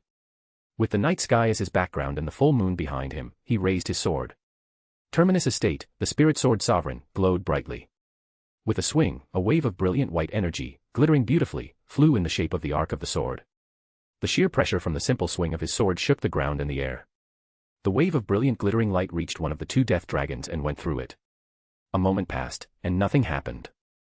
Kajjit looked at the dragon that was hit by the light, and saw a glowing white line that ran straight through the middle. It ran from the tip of its skeletal snout to the tip of its tail. Then in the next instant, the light exploded into a wall of pure white light, cleaving the dragon in half. The brilliant light reached the very skies and created a lens flare that lit up the night sky as if it was day for a few seconds. The flames that blazed within its eye sockets and its body extinguished, and the skeletal dragon crumbled onto the ground as a pile of bones. Impossible. How? Yuuji landed back onto the ground, his eyes still glowing brightly in excitement as she asked for praises from him in his mind. Master, how was it? S did good, didn't she? Praise me, Master. Yes, you did very well, est. As expected of the great spirit sword sovereign. You are the best. He. Then, you will sleep with me tonight and kiss me goodnight. I did a good job. So I deserve a reward. Right. All right. Yay. Thank you, Master. I love you. Yuuji shook his head helplessly and shifted his focus back on the stunned, wrinkled old man. Well, I guess this is enough. Let's end this already. The light from his spear of heaven, est spirit blast, and the draconic roar should be enough to show off to the city. There was no need to dally any longer. Yuuji disappeared from his spot and appeared before the remaining skeletal dragon. The sound of crumbling bones hitting the ground snapped Kajjit out of his daze, and he saw Yuuji before his last remaining skeletal dragons, or at least, what remained of it. What? Kajjit could not believe what he was seeing. No, it was even more unbelievable than a dream. Just. What happened in those few moments? Did all of his decades of hard work, sacrifice, and suffering just crumbled into dust in those few seconds, just like those skeletal dragons? How could this be? How could the world be so unfair? He was close. So close to realizing his dreams. Kajjit looked towards the white gold paladin as he approached. The clanking of armor resounding with every step. This ends here. Light. His vision slowly tilted until the ground was to his right and the sky to his left, before brilliant light filled his vision. Ah. I'm dead. The paladin must have chopped off his head with movements he couldn't even perceive. He had no chance of winning from the very start. But strangely, he felt nothing but relief. As if a weight had been lifted from his chest. And as his head slowly fell to the ground, his vision filled with brilliant light, the last thing he saw was the countenance of his mother, the reason that he had long since forgotten. M.O. There. A divine smite that annihilates evil and extinguishes darkness fell. One final burst of golden light lit the skies above the graveyard, marking the end of the midnight tragedy. X. And I hope you guys enjoy this chapter. Please comment your thoughts. I would love to hear what you think about it. Or buy me a coffee at buymeacoffee.com/verglax. Thank you. Chapter 206, Chapter 204, R18, My Destined One. The Return of Heroes. Countless adventurers had dreamt of such welcome from the people upon their return to the city they have saved. The thunderous cheers. Reverberating praises. Looks of admiration and respect. Yet, only a handful ever had the privilege to experience such things. Albert, along with the rest of the guards and soldiers stationed at the door of the graveyard, alarmed their higher-ups, and the city immediately went into full lockdown, especially after two draconic roars thundered throughout the city. Every single military personnel within the city set up barricades on roads and guard civilian areas within the western district, while the majority formed defensive positions near the graveyard. Tense air enveloped every part of the city as fear began to seep into their hearts. Even those in the eastern district, the furthest from the graveyard sites, had been alerted to the gravity of the situation, and either barricaded themselves within their homes or prepared to evacuate out of the city. With every sound of battle, explosions, and thunderous roar, despair seemed to seep deeper and deeper into every corner of the city. But when golden light appeared on the dark night skies, all soldiers looked up in shock and reverence. Even the people who had barricaded all doors and windows within their homes peeked out when the unnatural light seeped through the cracks. On this night, the city bore witness to a miracle. A divine providence. Windows began to open. Barricades removed from doors. And one by one, people exited their homes and looked to the skies to witness the miracle for themselves. The light that banished evil. The light of salvation. Those within the western district could hear the roars of monsters slowly die down, until silence returned once more within the graveyard. Hey. Is it over? I can't hear anything anymore. I don't know. 5 minutes of tense silence passed. In the end, the head guard could wait no longer and gave his orders. Albert, Fells, Vargas, come with me. We'll go to the top of the walls and check. Why yes. Though reluctant and scared, all three obeyed the orders given. At the very least, the head guard would be coming with them and didn't simply bark orders. He was also known for his skills with the spear, better than all his subordinates, which gave them a small peace of mind. They climbed up the stone stairs beside the heavily barricaded door, leading up to the walls. With no clouds obscuring the moonlight, they could see scattered remains of bones, viscera, and rotting flesh all throughout the grounds. The very sight seemed to originate straight from nightmares. Albert, along with his colleagues, fought the urge to regurgitate their dinner, which could very well be their last feast in the worst possible case. Hey! Could that be? The three all looked towards the direction the head guard had pointed, and they saw, emerging through the mist, the men in white gold armor, the white-robed magic caster, the black-robed mage, and the female fighter holding a young, blonde-haired man in her arms, approaching the door. It's them. They're the ones who went out of the gate. Albert shouted upon recognizing them as relief, and awe filled his entire being. Countless undead. They fought against countless undeads. Perhaps even skeletal dragons. As well as the mastermind of all this. And returned with the kidnapped boy, without even a scratch. The head guard leaned forward, placing his hands on the edge of the walls. His eyes widened in awe. Heroes. Gentlemen, it seemed that we've truly witnessed a legend. After destroying the Crown of Wisdom and saving Firia, Yuuji and the rest made their way back into the city. Clementine's body was gifted to Demiurge for his experiments. After all, a body of someone who had reached the realm of heroes and mastered numerous martial arts might give him some insights into the power system within this new world and learn what martial art warriors had been using truly was. And even if she couldn't give much information, it would still be a nice gift for Demiurge to play around with as he pleased. Upon returning into the city and welcomed by cheers, Yuuji returned Firia to his grandmother and proceeded to the guild along with the Swords of Darkness to report on the case. They reported directly to Pluton Ainzak, the guild master of the Adventurers Guild branch in Irantal. And after a full night of reports and explanation, they received a huge sum of money, immense gratitude, and mithril plates denoting their new rank as a mithril-ranked adventurer party hanging down their necks the very next morning. Providence. That's what they would be known for. MMMNGGH, that was so tiring, right, Lapu? Yes, I was super tired listening to him talk as well, Lilith-sama. Momonga looked at the two women silently with a deadpan expression. Weren't they sleeping the entire time? While he and Yuuji were talking with Ainzak, Aika was laying her head on Yuji's lap while Lapu leaned on his shoulder. They were sleeping the entire time. So why are they the tired ones? Shall we return for a bit? At least, until everything dies down. It'd be difficult to go anywhere either way. With news of their triumph and people quickly finding out they were the ones behind the Divine Providence and Golden Sky last night, people have been surrounding them and thanking them since the moment they stepped back into the city. They've achieved their goal in increasing their reputation amongst the citizens. But with so many people crowding them, moving anywhere within the city would be difficult. So, they decided to retreat into the shining golden pavilion to rest, and teleport back to Nazarick. Upon returning, they returned to their normal appearances and shed away their adventurer persona. Lapu was given a break and returned to her sisters, while Momonga made his way back to his room to sleep, leaving Yuuji and Aika on their own. With Aika wrapped her arms and breasts around Yuji's arm and leaning her head on his shoulder, they made their way to Yuji's room. As soon as they arrived, Yuuji noticed a presence within the room.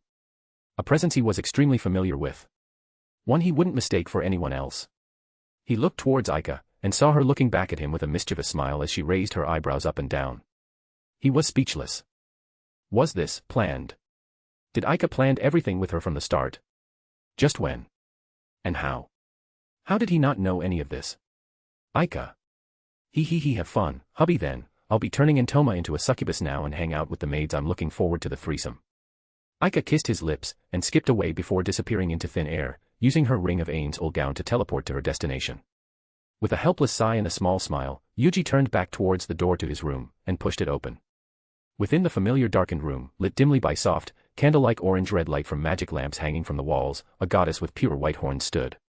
A curtain of jet-black hair that glittered under the lights like a starry night sky cascaded down behind her down to her hips, just past the jet-black feathered wings that seemed to conceal and cover her lower parts. In contrast, her dress was pure white, matching the glow of the unblemished, smooth, milky skin of her bare shoulders, arms, chests, and sides of her wide, ripe, childbearing hips. The golden spiderweb necklace that rested atop her generous and motherly chest, along with the golden trim that decorated the edges of her dress, matched the pair of golden jewels and slitted irises that looked upon the men before her, Yuuji, with immense and intense emotions. Awe. Admiration. Respect. But most of all, love, longing, and unmasked lust, desire. She looked at him as if she was looking at someone greater. A supreme being. Her god. But at the same time, she was looking at her beloved. Her lover. Her master. Her destined one. Her luscious light pink lips curled into a smile as her golden eyes curved into a pair of crescent moons. Now, her love, longing, lust, and desire for her destined one became more apparent than the awe, admiration, and respect she held for her god. With his enhanced senses and impeccable memory, Yuuji had long since memorized Albedo's fragrance. The intoxicating, sensual, irresistible, lovely fragrance of a succubus and his beloved that never failed to ignite his carnal desires for her. But this time, Yuuji sensed a new fragrance. A rosy fragrance. Is this perfume? With his divine physique, and the numerous passive skills he had acquired thus far, Yuuji had absolute immunity against mental attacks. But, with just a whiff, he found himself frozen, mesmerized by the goddess before him as his heart thumped loudly within his chest. Welcome home. My love. She lowered herself into a bow slightly. Her jet black hair, soft and smooth, flowed down like a river as she lowered herself, and her natural, intoxicating, succubi pheromone and scent, enhanced further by the light perfume she had worn, found its way towards Yuuji. And before he knew it, he had pulled Albedo into his embrace. His arms wrapped around her tightly, strongly, yet at the same time, gently, as if afraid of breaking his most precious treasure. I'm home. I miss you, Albedo. MMNHH. He could feel Albedo's body tensed for a moment, before relaxing into his embrace. Her arms trembled as she slowly wrapped them around him as well. Ecstasy and happiness she could hardly describe the immensity of filled her brain and body. And in the corner of her mind, there was also embarrassment and shame. In preparation to welcome her beloved, Albedo had done all her due diligence, and beyond, to make sure she was perfectly clean, flawless, and beautiful for him. And in the event of them taking their relationship to the next stage, which she was greatly wishing for, she took extra care to make sure she was ready to welcome him no matter which of the three holes he wished to use. She had also been psyching herself up, preparing herself both physically and mentally. But while her physical preparations have succeeded in mesmerizing him, her mental preparation were not enough. Ever since her call with Yuuji, her mind had been filled with numerous fantasies, sexual fantasies. But while she would normally relieve herself by hugging her pillow with Yuuji's image embroidered on it and kissing it while imagining herself being ravaged by him, she didn't this time. After all, she wanted to save it all for him. All her desire, her love, her longing, she wanted to pour it all into him when they met. The heat continued to build up within her. Her desire grew, unbridled, almost as immense as her love for him. A succubus holding in her sexual desire was akin to a man holding in his desire to drink after days without water in the desert. When Yuuji suddenly brought her into his strong, warm embrace, the split second of shock caused her to lose control over her own libido. And in that instant, her body shook and tensed as love juices squirted from her sacred garden. Shame wasn't enough to describe the immensity of her embarrassment. But her mind, still intoxicated from his touch, his smell, his voice, his presence, she could barely process it herself and simply turn into a putty in his embrace. Yuuji let go of her slightly, still holding her with one arm around her waist, and placed a hand on her flushed cheeks. His eyes looking deeply into hers as their faces closed in, barely a finger's distance between them. Did you miss me that much, Albedo? Have you been waiting for me all this time? Why? Yes. Yuuji smiled softly, and took her lips with his. The touch of his lips on hers pushed her over the edge once more, and with every touch of his tongue on hers, every gulp of his delicious, sweet saliva, her body trembled and spasmed. Pleasure, ecstasy, and happiness filled her to the point that she felt as if her mind would simply fly away at any moment and go unconscious. Her arms were no longer simply holding him in her embrace. Fueled by her hunger and greed for his touch and his love, she pulled him towards her as if trying to reduce the distance between their bodies to nothing. It was impossible for her, given her massive chest. But they didn't stop her.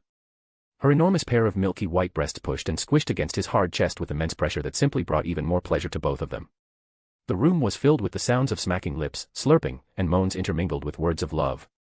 The two breathed heavily as they slowly separated from their intense, passionate act of love, an invisible string of their mixed saliva still connecting their tongues to each other. Albedo. Yes. I love you. Yes. I love you as well, Yuuji-sama. So much. Yuuji smiled softly, caressing her soft, white cheek as she rested and nuzzled her face to his hand. I won't let you sleep tonight. Let me show you how much I love you. Yes, I am yours. My heart. My loyalty. My body. My soul. Everything that makes me whole are yours, Yuuji-sama. Please let me be yours, my love. Albedo fell onto the large, king-sized bed, her jet-black hair sprawled across the pure white mattress, as Yuuji loomed over her. Her arms wrapped around his neck pulled on him as he descended, and their lips connected once more. A kiss overfilled with love, passion, and lust filled the room quickly with the sounds of slurping tongues and moans. Yuuji held her head with both hands, combing through her silky black hair as she pulled to deepen their kiss while Albedo similarly did the same to him. Albedo. The look of hunger, impatience, and excitement within his eyes did not went unnoticed by her. And the fact brought a wide smile to her gorgeous face. Yes. Yuuji-sama. I can hardly wait any more as well. However. May I be the one to undress you? Asking such a question out loud was even more embarrassing than she expected. But, the excitement and anticipation she felt at the premise of being able to undress her beloved, slowly peeling off his garment to reveal the supreme, godly body of her destined one overwhelmed any sense of embarrassment and shyness. Of course. Yuuji smiled softly, giving her one last peck on her lips, before standing up beside the bed. Albedo slowly raised up and stood before him. Then, she carefully, almost reverently, unbuttoned his shirt one at a time, slowly revealing the godly body, beyond perfection, of her beloved that lied within, while holding in her desire to simply rip everything off. After completely revealing his top, Albedo stopped for a moment and looked at the body of her beloved in silence, mesmerized. Then, she kneeled down and began unbuckling his belt and slipping down his pants. Ah. The musky, masculine smell was the first to hit her senses, filling her mind, and instantly pushed her from the edge slightly. Then, it was the sight. The most important part of her beloved. The part which would grant her incomprehensible pleasure as well as create the crystallization of their love. It was large and girthy. Even while soft, its length was even longer than her hand, and its thickness was around 2.5 fingers wide. And although it was still hidden beneath the thin, black undergarment, she could see faint shapes of the veins that ran through the length of the shaft, and the apparent thick, shapely form of the crown. She gulped. And with a mix of anticipation and nervousness, she slipped her fingers into the rubber part of his undergarment, and pulled down, releasing the draconic, beastly tool her beloved would impregnate her with. Ah. Yuuji-sama. How manly. She leaned in slightly, her eyes filled with love and immense lust, as his scent wafted into her nose, instantly putting the virgin succubus into even more heat. However, through some miracle and perhaps the desire to make their first time as perfect as she could, she managed to hold herself back and stood back up. This wasn't time yet. She would get her chance to taste his penis with her tongue, lapping it up and down before swallowing it deep into her throat and sucking her beloved's essence. But now, there's something she still needed to do. Now. I shall strip as well. Please watch me, Yuuji-sama. With unparalleled grace and elegance, Albedo pulled off her gloves first, revealing her snow-white, lithe hands, and dropping them on the ground. Her eyes never left Yuuji's as she watched him tracing her every movement, burning the image of her body into his eyes, never missing a moment. Then, she slowly lowered her dress from the top, freeing her breasts which had long been confined within her dress. It fell slightly before maintaining its beautiful shape. Such a thing should have been impossible given the immense size and softness of her breasts. However, this was the reality. Her chest had defied gravity to achieve the epitome of beauty. 2 bright pink peaks pointed outwards, pristine and yearning to be sucked, both by her beloved and by the many children they would have. But this wasn't the end. She continued to slowly pull down her immaculate white dress, revealing her tight, athletic, and soft-looking stomach. Then down even more to her wide, child-bearing hips. And finally, her sacred flower. With but a small part covered in thin, black strands right above her womb, her most important and sacred part of her body was revealed to her beloved. The beautiful, pristine, perfect vagina belonging to the highest-ranked succubus. She had finally revealed everything to her beloved. A part of her had always been worried if Yuuji did not find her body satisfactory and desirable. After all, he was Aika's husband, whose beauty and figure surpassed her in every single way she could think of, objectively. However, all her worries disappeared, and in its place, happiness, lust, and excitement filled her heart and womb the moment she saw her beloved's penis grow to a size even more impressive than before and pointing defiantly to the skies. And I hope you guys enjoy this chapter. Please comment your thoughts. I would love to hear what you think about it. Or buy me a coffee at buymeacoffee.com/verglax. Thank you. Chapter 207, Chapter 205, R18, A Succubus Dream. A Goddess. His goddess. Bare and naked in all her glory, a sight all mortals would sell their soul for, but only he had the privilege to see as her destined one. She stood before him with a flushed face and eyes filled with lust, excitement, and anticipation. A hand pressed against her chest, as if to calm and slow down her rapidly beating heart. While the other instinctively moved down to cover her crotch, worried that what he saw would not be to his liking. But she stopped right at the last second, just above her womb. Albedo wanted him to see it. Her everything. She had completely dedicated her body to him, just as she had with her heart, mind, and soul. She no longer had the right to conceal or withdraw any part of her very being from him, for he now owned everything that made her who she was. And to her pleasant surprise and relief, nothing but awe and love were present in his mesmerizing eyes. Her lips curled into a shy smile. Yuji-sama. How do I look? Do I appear satisfactory? More than satisfactory, Albedo. You look beautiful. Absolutely beautiful. I'm glad. Her black feathered wings fluttered in jubilant delight. Then, she took a knee right before him, in between his legs, and looked up to him. Yuji-sama. It has been a dream of mine to be of service for you, not only in my capacity as the guardian overseer, but as your wife as well. So before becoming one, may I service you? With blushes on her cheeks and eyes glazed with tears, Albedo looked up demurely towards Yuji. A look of lust, desperation, love, and desire. Her soft, pink lips, red and wet from their kiss, slightly parted, revealing her moist mouth and soft, pink tongue, begging to have a taste of his member, like a starved before the most delicious meal in the world. Yuji couldn't help but gulp as his penis began to harden and grew.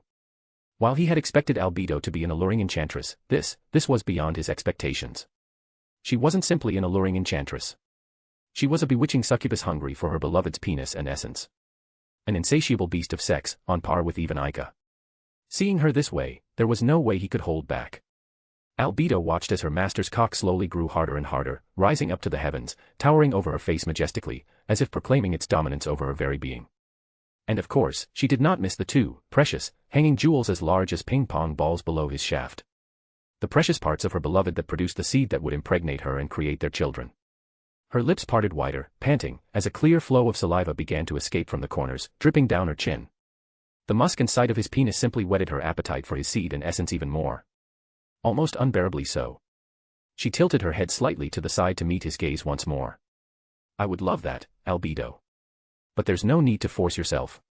You can learn slowly. Yes, Yuji-sama. Her lips curled into a wide smile and her eyes narrowed into crescent moons, as if she had just been granted the greatest of gifts. She focused her attention back on the towering majesty and raised herself slightly until her lips were right in front of the tip of her beloved's penis. She closed her eyes. Mcho. A kiss of love, loyalty, and submission to his penis. But she didn't stop with just one. Menchu. From the tip, the crown, the shaft, the base, down to his balls, Albedo gave every single length of his penis a loving kiss. Each one of them a declaration of her love. Albedo. Fufu, I've now done my greetings, thank you for the wait, Yuji-sama. Now, I shall truly begin my service. She opened her hot, wet mouth and lolled her sexy, long tongue while making a sexy noise, as if she was about to dig into the most delicious meal. She stuck her tongue out to lick the tip of his penis, right at the hole where a drop of his precum had emerged. Her eyes rolled back slightly as her entire body and wings spasmed. One of the many more orgasms she's experienced. She then began licking the head, circling it, as she slowly went lower and lower, and began licking the crown of his penis. Then, with eager excitement, she swallowed Yuji's length and thrusted it deep into her moist cavern, into her throat. Gugwuk. NNGHH. Albedo recoiled slightly from the slight shock of welcoming a cock into her tight, virgin throat. But her succubus instincts and all the knowledge about pleasing men she had learned thoroughly for this very moment quickly returned her composure. Keeping his length inside her, Albedo began to wet his dick using the overflowing saliva she had accumulated within her mouth from all the excitement and anticipation. She closed her lips around his girth, and began to bob her head up and down, slobbering all the length she could get into her throat with her saliva, while simultaneously tasting every single nook and cranny of his penis with her tongue and sucking it hard like a vacuum. NNGHH. Albedo. Her face lit up in delight as he muttered her name in pure ecstasy, encouraging her to pleasure his dick even more. She wrapped her arms around his waist, and slowly, but ever so surely, pushed his dick deeper and deeper into her throat until finally, his entire length disappeared into the guardian overseer's wet, horny mouth. Her eyes rolled up into her head as she kept pushing her lips into the base of his dick. Her mind filled with nothing but his taste, the shape of his dick, and his smell as her nose pressed against the base. Then, she began to move up and down again, allowing Yuji to enjoy the tightness and wetness of her throat and mouth, as her tongue continued to tease and stimulate his shaft. The sound of groans and constant slurping and wet noises filled the room as Albedo never let her beloved's dick outside the warm wetness and comfort of her horny mouth. And as time passed, she only became more intense, more eager, more relentless, and more loving. Now, she did not let his balls feel left out. But of course, she did not use her hands. To show her utter and complete submission, love, and abilities to pleasure her beloved using solely her mouth, she kept her arms around the waist of her master. To pleasure his balls, Albedo used her tongue, licking and lapping them up all over while still keeping all of his majestic, monstrous length within the confines of her wet throat. To be able to accomplish such a feat was only possible due to her succubus physique, which allowed her to quickly accommodate and adapt to her partner's preference. And right now, her body was literally adapting and changing to fit Yuji's preference. She was turning into his personal cum dumpster. MMNNHHHHH. The thought alone pushed Albedo off the edge of her orgasm as she swallowed the entire length of her beloved's dick into her throat. Her whole body spasmed, her wings quivering in ecstatic pleasure. A powerful jet of love juice squirted out of her sloppy, drenched pussy, contributing even more to the pool of love juice she had created on the marbled floor. With a massive dick buried into her throat and the constant throat fuck Albedo had been doing to herself to please her beloved, stained by her own saliva, sweat, and Yuji's precum, her face had become a mess. And yet, it didn't retract from her beauty in the least, especially with such a dreamy look on her face. Albedo. Yuji placed a hand on her head, softly petting it before lightly nudging her to move up. Getting the hint, Albedo slowly retracted herself, but not without increasing the power of her sucking. Slowly, ever so deliberately, she slowly moved up and up his entire length. Her tongue still dancing around his shaft, tracing the every single bulging veins and burning the taste of her beloved into her mind before finally, with a pop, separated herself from his dick. Yes, Yuji-sama. Her eyes filled with anticipation as she raised back up to her feet, before being laid down onto the bed by Yuji as he loomed above her. A hand cupped her cheek, and she nuzzled into it, rubbing herself to his touch. You're so beautiful, Albedo. Her eyes fluttered in delight as she melted even deeper into his touch. Her lips quivering into a grin she could barely content. I'm so happy, Yuji-sama. I love you. I love you too. Yuji leaned in and kissed her lips as he began to prod on the entrance of her sacred flower with his penis. From now on, you'll be mine and mine alone. Yes, I'd love that, Yuji-sama, please let me be yours. Yuji pushed his waist and thrusted all of his length deep into her. Nga. NNGHKKK. The pain of her ripping hymen quickly turned into a pleasure beyond her comprehension that sent her into another bout of orgasmic pleasure. Her beloved. She was finally one with him. Her destined one, Yuji. Albedo was already drenched beyond comprehension. The mattress below her was already soaked with her love juices that kept on flowing with his every word and touch. That was the only reason how Yuji could smoothly insert all of his length into her, even through her hymen. It was impossible to penetrate her fleshy walls otherwise. Possessing the body of a level 100 warrior, Albedo was tight, extremely tight. Tighter than even Aika when Yuji first made love to her. But at the same time, she was very accommodating. The fleshy walls of her succubus pussy conformed to his shape, while still holding onto him tightly and squirming as to suck in and extract all of his essence. Her pussy was made not only to welcome her beloved and bear his child, but to give him unparalleled pleasure and extract every single drop of his seed into her womb. And her body wasn't even the most dangerous part about her. Her expression. A slightly pained yet ecstatic expression drowning in lust and happiness as her eyes rolled back and tongue lolled out of her mouth, begging to be sucked. Yuji-sama. I'm going to move now, Albedo. Yesh. Please shush me however you wish. Yuji did not hold back. He held her hands to the sides, intertwining his fingers with hers. Then, he pulled out slowly until only his large, bulbous tip remained inside her small, tight pussy, ignoring the vice grip Albedo's legs had around his waist. A look of expectations filled her eyes as she bit her lips and looked down to the veritable sword of Damocles ready to thrust her into heavenly pleasure. Her chest raised up and down, quicker and quicker, as her hips began to move around, as if begging for him to return within her. Yuji-sama, Nhaewa. Yuji pushed his entire length deep inside her once more. Then, without letting her recover from her orgasm, he began pounding her mercilessly with all his might. Schlap. Schlap. Schlap. Schlap. Schlap. Schlap. Schlap. Schlap. Schlap. Schlap. Why Yuji-sama? Why you're breaking me ah? Yesh. More. Aya. More.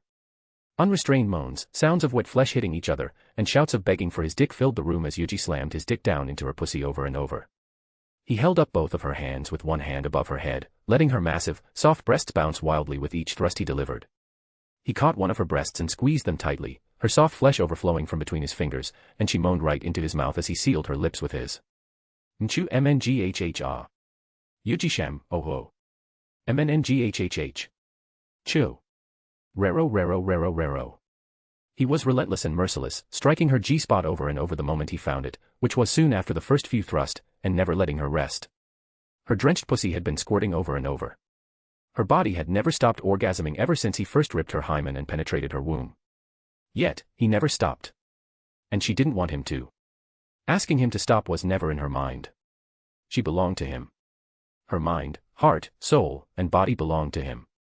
He was free to do whatever he wished with her. And even if it wasn't, why would she stop him from giving her his love? No. She wanted more. She wanted him to thoroughly break her. That her body would be molded into his shape. For her to truly become his and his alone. Albedo. I'm going to come. Yesh. Yuuji-sama. Please. Come inside of me. Please give me your seed. Albedo locked her legs around Yuuji's waist and tightened her pussy around his girth. Then, with a final, powerful thrust, Yuuji buried his length into her depths and cummed right into her womb. Albedo. Nga. Dopiu. Dopiu. Dopiu. Dopiu. Dopiu. Dopiu. Dopiu. Dopiu. Dopiu. Dozens of thick, gooey, globs of cum filled her hungry, expecting womb, painting and filling it with his seed. And it wasn't over in a few moments. Yuuji kept filling her womb with his seed for minutes, each shot filled with energetic, eager, and virile sperm that would have instantly made her pregnant if Yuuji just deactivated his fertility control passive. And Albedo's orgasm similarly lasted just as long as the sensation of being bred by her beloved brought by each pump of his seed into her womb kept making her relive the ecstasy. Yuuji raised up slightly and admired the sight before him. Albedo, sweaty, flushed, satisfied, with her lips red and wet from his kisses, her armpits and breasts exposed, her chest heaving up and down from the orgasmic pleasure, and her pussy drenched like a flood. He smiled softly and pecked her on the forehead, snapping her out of her daze before she smiled back at him. He let go of her hand and she immediately wrapped her arms around his neck, pulling him slightly towards her and giving him a kiss on the lips of her own. I'm so happy. Yuuji-sama. It's like a dream. I'm very happy too, Albedo. I feel like it's a dream as well. But it's not. I'm so glad that it's not a dream. It's even better. Tears of pure and utter joy flowed down the corner of her eyes as she gazed upon her beloved, seeing the love and happiness he held within his eyes for her. I love you. I love you so much, Yuuji-sama. I love you as well, Albedo. And I will never let you go. Yes, please let me stay by your side. From now on, and forevermore. Their lips meet once more, sealing their vows for an eternity together, and beyond. A kiss filled with love, tenderness, gentleness, and warmth that would forever bind them together. And after they separated from their kiss, Albedo looked up to Yuuji shyly. Yuuji-sama. Yes. May I be the one to pleasure you next? His eyes widened for but a moment, before his lips curled into a fond smile. Of course. I'd love that. The night is far from being over. Yes. Without pulling out his penis from her pussy, Albedo raised up and flipped their position. And she was now sitting on Yuuji's waist, spreading her legs open to let him see the pussy he was fucking, and leaned back, showing off her massive, bouncing breasts to him. Yuuji-sama, please relax and enjoy the service I will be dedicating to you, my husband. X. And I hope you guys enjoy this chapter. Please comment your thoughts. I would love to hear what you think about it. Thank you. Chapter 208, Chapter 206 Talent. No natural light of day could seep into the depths of the great underground tomb of Nazarick. Even within the first floor, upon entering the massive doors into the subterranean burial chambers, no light of the sun would shine upon those within. There was only darkness, some which even artificial sources of light could not penetrate. The light of the sun was not a necessity. Most creatures that lived within Nazarick possessed sight that could pierce through even magical darkness, while some used tremor, heat, or sound to navigate their surroundings. Even those without such capabilities were ones who lived within parts of Nazarick where artificial lights, even an artificial sun, illuminated its surroundings. The 9th floor of Nazarick, named the Royal Suite after its function as the main living quarters of the Supreme Beings, was one of such floors illuminated by magical items and artificial lights. And while no natural light could pierce into the deepest depth of the tomb, every single creature within was still aware and capable of maintaining their day-night cycle. Some through items such as a clock, some through magic, and some through their innate ability to constantly track time, direction, and any details with uncanny precision. Albedo awakened from her night of the most wonderful of dreams. Her eyes fluttered open, revealing the pair of beautiful, golden pair of eyes with slitted irises. The night with her beloved, the night they became one, and the night he filled her with happiness and engraved his love into her soul. Everything seemed like a dream to her. But she knew, from the warmth she felt within her womb and the sight before her, that it was real. Her lips curled into a wide, beautiful smile. Her cheeks flushed lightly as her mind and body relived the pleasure and sensation she was subjected to the night before just by seeing his visage. Fufufu Yuji-sama's sleeping face. I wish I can immortalize it in a painting. She had woken up earlier than she would normally precisely for this moment. To witness the sleeping visage of her beloved. To sear it into her mind and have it painted and made into her nth Dakimakura of Yuji later on. She was the guardian overseer of Nazarick who possessed the outstanding intelligence, combat abilities, grace, and decorum befitting her position as the holder of the highest-ranking position within Nazarick, second only to the supreme beings who created it. A woman of immense intelligence and wisdom. Yet, a beginner when it came to romance and love. This was the first time she had ever felt such immense and wonderful emotions. This was the first time she fell in love, and had that love reciprocated. And while she had read many books and learned about romance from the few romantic stories she could find within the great library of Nazarick, Ashurbanipal, experiencing it firsthand was a different matter altogether. When she was before her beloved, she was no longer the guardian overseer of Nazarick. She was simply Albedo, a woman who had just found her destined one and love of her life. She did not know how to act before him. Aside from the few knowledge of sex and information about Yuji's preference from Aika, she knew nothing on how to express herself and her immense, overwhelming love for the men before her. Worry had filled her heart, afraid that Yuji would not love her if she were to ever accidentally overstep her bounds while showing her overwhelming love for him. However, she remembered one piece of advice Aika had given her. That was to be herself and learn to be better by communicating with him. Albedo moved her hands down to her womb and closed her eyes. The warmth of her beloved seed that still existed within her womb warms her heart and body, soothing her anxious and worried mind. She smiled, and inwardly thanked Aika for advising her to ask Yuji to use the magic that would prevent his seed from leaking out of her womb. Unfortunately, the seed that filled her womb would not be capable of impregnating her this time. To her disappointment, Yuji had made his seed infertile using magic. Being in such turbulent times, when danger might still lurk within the unknown world they found themselves in, having a child would bring more risk.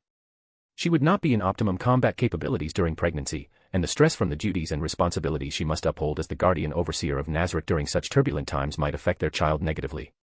That would be the last thing she'd wish for. In the end, she agreed with him, as she too would like her child with him to be born in more peaceful times. And she will work her bones to dust to create such a world for their beloved future baby. No, babies. Her lips curled into a wide grin, a few chuckles escaping them as she fantasized her children running around and playing with their dear father. Just then, Yuji stirred from his slumber. His crimson and golden heterochromatic eyes slowly opened, blinking a few times, before landing on Albedo's visage. And his face lit up into a bright, loving smile that instantly melted her heart. It was the gaze of someone who saw their most beloved person. MNNH. A soft moan escaped her lips when Yuji softly pulled her into his embrace, her enormous breast squished against his warm, sturdy chest. Then, her lips were taken once more by his into a soft, yet passionate and loving kiss. Good morning, Albedo. Good morning, my love. Her voice mewed lewdly as she greeted him. Then, Yuji placed a kiss on her forehead and pulled her head down to his chest, enjoying the heavenly softness and warmth of her squishy body, belying her level 100 warrior physique, as she nuzzled into his chest. He stroked her silky, jet-black hair softly, caressing her pure white horns that adorned her head once in a while, as her black feathered wings enveloped both of their lower half in a warm embrace. The bed they laid in was soaked with Albedo's love juice that continued to squirt out of her with every thrust Yuji made, and the mix of their sweat after a full day and night's worth of lovemaking. But, thanks to the cleaning spell Yuji casted on the bed as well as their bodies before they fell asleep, they rested comfortably, cuddling, as a comfortable silence filled the room. How do you feel? Are you hurt anywhere? No, I'm fine, my love. More than fine. I feel amazing. So full, completed, and most of all, loved. It's a dream come true. Your love is filling me with happiness. Albedo looked up towards him, resting her chin on his chest, as her teary golden eyes gazed into his. Her reddened lips, colored from the countless kisses Yuji had given her, curled into a wide smile as she wrapped her arms and legs around him. I feel the same way, Albedo. I can hardly believe how lucky I am to have you. I'm very happy to be with you. Ihihi Yuji-sama, I love you. I love you too. Their lips connected once more before they both melted into each other's embrace. And silence returned as they cuddled. A few moments later, Albedo moved away slightly and looked up once more towards Yuji. My love. What's wrong? There's something I wish to ask of you. Of course. There's no need to be that polite. We are lovers now, aren't we? Yuji smiled softly, and Albedo's expression bloomed into happiness. Yes then, I will not hold back. Albedo nodded and continued. Yuji-sama, do you wish to have Shaltir as your beloved as well? His eyes widened slightly at her unexpected question. Immediately, his mind wondered if she still saw Shaltir as her rival just like in the anime. While they still maintained a professional relationship and camaraderie, and could be said to have been friendly, Albedo and Shaltir would get into a heated argument when it came to the topic of who would be Momonga's first wife. However, seeing as Aika had already claimed the seat as Yuji's main and first wife, there shouldn't be such rivalry now. He also didn't see any annoyance or a sense of rivalry in her eyes. Simply curiosity, and perhaps a bit of interest. And if there were more, which Yuji would expect from such a high-functioning woman such as Albedo, he wouldn't know for now. Yuji thought of her question for a moment, formulating an answer as he looked deeper into his own heart, and answered. I do like Shaltir. And although her creator had made her to love me deeply, I still wanted the two of us to grow closer naturally, just like we did. I do not want our relationship to be forced. I see. Albedo fell into silence for a moment, seemingly into her own thoughts, before her lips curled into a smile once more. I understand, Yuji-sama then, I shall support you in Shaltir. Is that okay? Why would it not be, Yuji-sama? While I can't lie that a small part of myself do wish to have you all to myself, I have accepted the fact that I would need to share you with Aika-sama and the other women you wish to be romantically involved with. As long as I am in your heart, I am already more than satisfied. She smiled softly, lifting up a hand to caress his cheek as she looked at his surprised visage lovingly. Though, if I may be selfish, I do wish to spend some alone time with you as your lover from time to time. Yuji smiled softly at the succubus, his eyes filled with warmth, love, and gratefulness, and held the hand that rested on his cheek. Of course. I would love that as well. Thank you for understanding, Albedo. Yes, it is one of the duties I have as your wife, after all. The two shared a soft, loving smile, when suddenly, a message came into their minds. One that widened their eyes with shock. Albedo, there's something I need to report. Yuji, it happened. X. A large, luxurious stagecoach galloped away from the fortress city, Irantal. It was a large vehicle that could comfortably seat 6 people, pulled by a quartet of horses. The disk of the full moon shone in the night sky, illuminating the land with surprising brightness. That said, racing at full speed through the night was still a foolish course of action. The wisest course of action would have been to pitch tents, light lanterns, and post sentries while they spent the night here. The world at night was not under mankind's control. No, that would not be entirely accurate, no place without light could be considered part of humanity's world. The night concealed all manner of animals, demi-humans, and monsters. Many creatures possessed the gift of dark vision, and these creatures often attacked humanity. Of course, they were not the only ones who would take advantage of the darkness to attack humanity. The night, when most humans were at their weakest and desolate, had always been a prime time for other humans to ambush them and strike when they least expected. But, such threats were not a point of worry for the occupants of the vehicle. Among these occupants were Seabass, with Solution by his side. Opposite Solution was Shaltir, dressed in her beautiful gown. While sitting opposite of Seabass was Lelouch, dressed as Zero. The coachman they've hired, a frazzled, struggling man with a black heart despite without a backbone, sat outside, holding the reins to the horses as their driver. At first, a persistent silence filled the wagon. None had spoken a word, fearing it would be rude to be out of turn while in the presence of a supreme being. It made for an awkward atmosphere. Of course, only for Lelouch. Shaltir, Seabass, and Solution were unaffected by the awkwardness they themselves have created, thinking it was only natural for them to do so in his presence. In the end, an hour into their journey, Lelouch gave them permission to act without constraint and relax. Of course, they did not do so even though they'd gratefully accepted his orders, at least for another hour. It was only until Lelouch ordered them to relax and talk freely did they force themselves to loosen themselves. Seabass, has our prey taken the bait? Shaltir asked with anticipation, excitement, and determination shining deep within her slitted, scarlet eyes. This was the first mission she was assigned to, and by none other than her beloved, the love of her life, or perhaps unlife, that she would accomplish with nothing short of perfection. She would make sure that everything went according to the plan he and the supreme beings had created. And perhaps, if she did a good job, she would be able to receive his praise.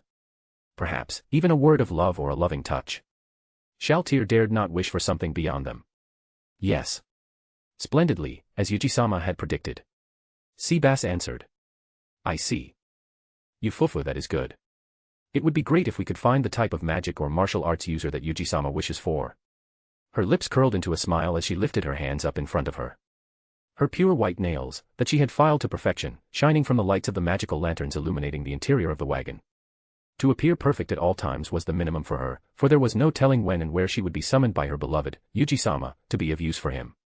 When the time came, even if it was for a simple audience, even her nails must be cut and filed to perfection.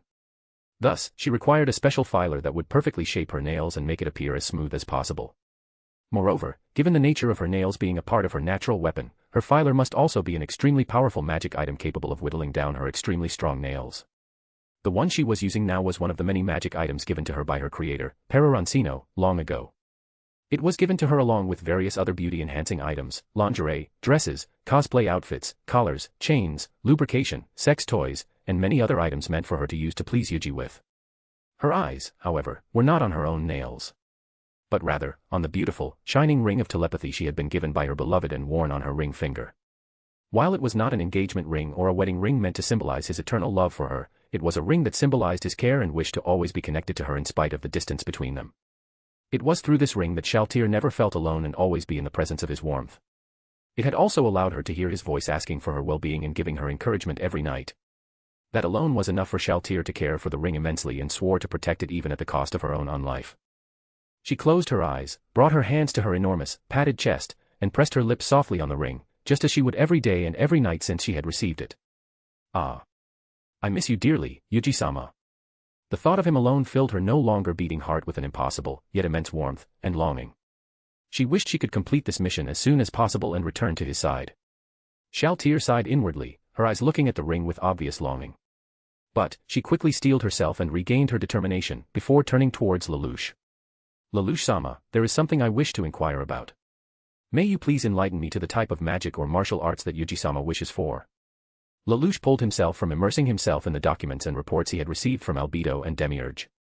They explained the current situation and conditions of their agents within Riestais and Baharuth, informative and detailed, yet succinct at the same time. A masterfully made report that was easy to read, even during travel. Something unique and or useful. It is also not limited to magic or martial arts. People who own talents, whose usefulness and effect we came to learn from that alchemist boy Yuuji and Aika encountered, are also something we'd like to acquire. Yuuji turned his gaze towards Seabass and Solution in front of him. While his eyes were hidden by his Zero's mask, the simple gesture of turning to face them indicated that his words were meant for them as well. Yuuji, Aika, Mamanga, and I wish to gather people of talent and power not only to acquire new knowledge, but to strengthen Nazarick and prevent them from falling into enemy hands. They could also be useful pawns for their plans, or at the very least, bodies to put in between danger and the children of Nazarick. While Lelouch did not plan on massacring humans in the war they might have to create to accomplish their goals, he was also not naive as to believe he'd be able to not spill even a drop of allied blood in a war. No matter how powerful they were, there would always be a possibility of death when it came to war. That's why they were being extremely careful in their plans, and if they had to sacrifice hundreds of humans for Solution or the lives of the other battle maids, they would choose the former without even having to consider it longer than a moment. Amazing. As expected of the supreme beings.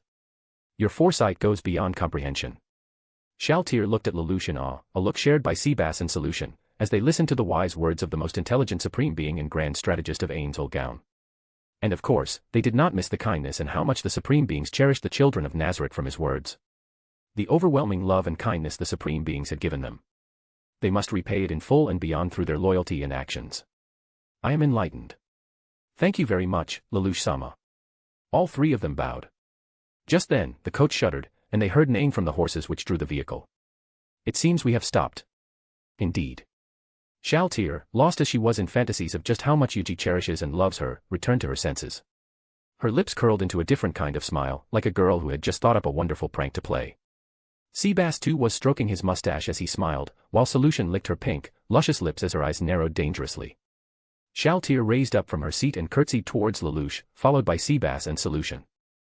Lelouch-sama, please excuse me as I remove the trash yelling outside for a moment. Yes. Do as you wish with them. Yes. Lelouch nodded and returned to his report documents. Anne, I hope you guys enjoy this chapter. Please comment your thoughts. I would love to hear what you think about it. Thank you. Chapter 209, Chapter 207 Carnage. 10 strong men emerged from the forest, forming a semicircle around the coach. None of these men were equipped in the exact same way. Still, while they were not masterworks, their equipment was not of poor make. The casual way in which they were discussing how to deal with their target and the order in which they would go sounded like they already had their prey in the bag. Indeed, they had done this sort of thing countless times in the past. It would be strange if they had felt worried.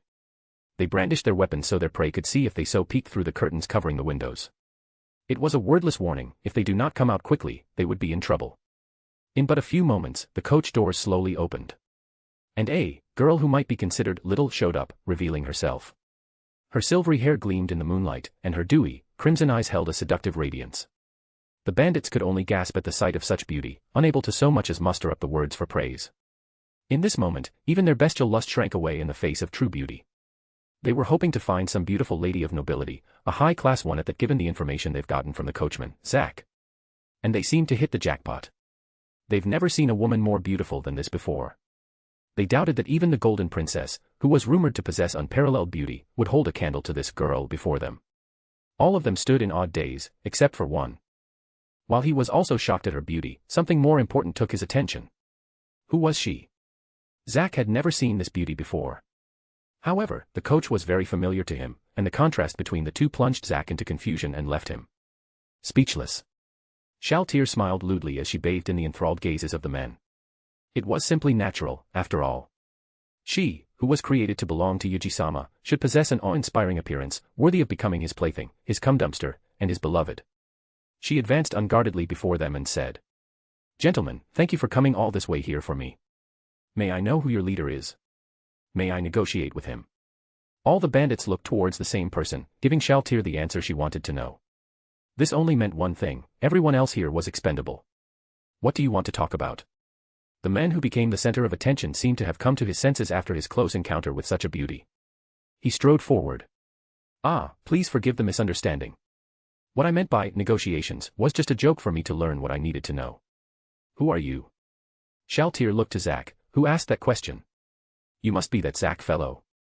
I will give you the solution as promised, so could you please step aside for a while? Some of the bandits sought an answer for their confusion in each other's faces. However, among them. You've got a good body for a brat, don't you? And that pristine face. I'd love to see your tears and my cum staining it. The bandit who happened to be standing in front of Shaltir reached out to grope that ample bust of hers, which did not match her age. Then, the appendage tumbled to the ground. How dare you try and touch what belongs to him? The dumbfounded men looked at his now handless arm, and after a moment's delay, a wail filled the entire area of the darkened road. Ayaha. My Hawayawind. The smile on Shaltir's face disappeared. Her eyes glaring at the wailing man, who was holding onto his bloody stub. And now you're screeching like a pig. Know that you are lucky to die painlessly after daring to touch my body which belonged solely to him. Shaltir casually flicked her hand as she muttered quietly, and the man's head fell to the earth as well. How had she chopped his head off with her unarmed, dainty, and slender hands? The nightmare before them hardly seemed real. The bandits were terrified beyond all capacity for rational thought, unable to react in the wake of this tremendous shock. However, what they saw next snapped them back to their senses.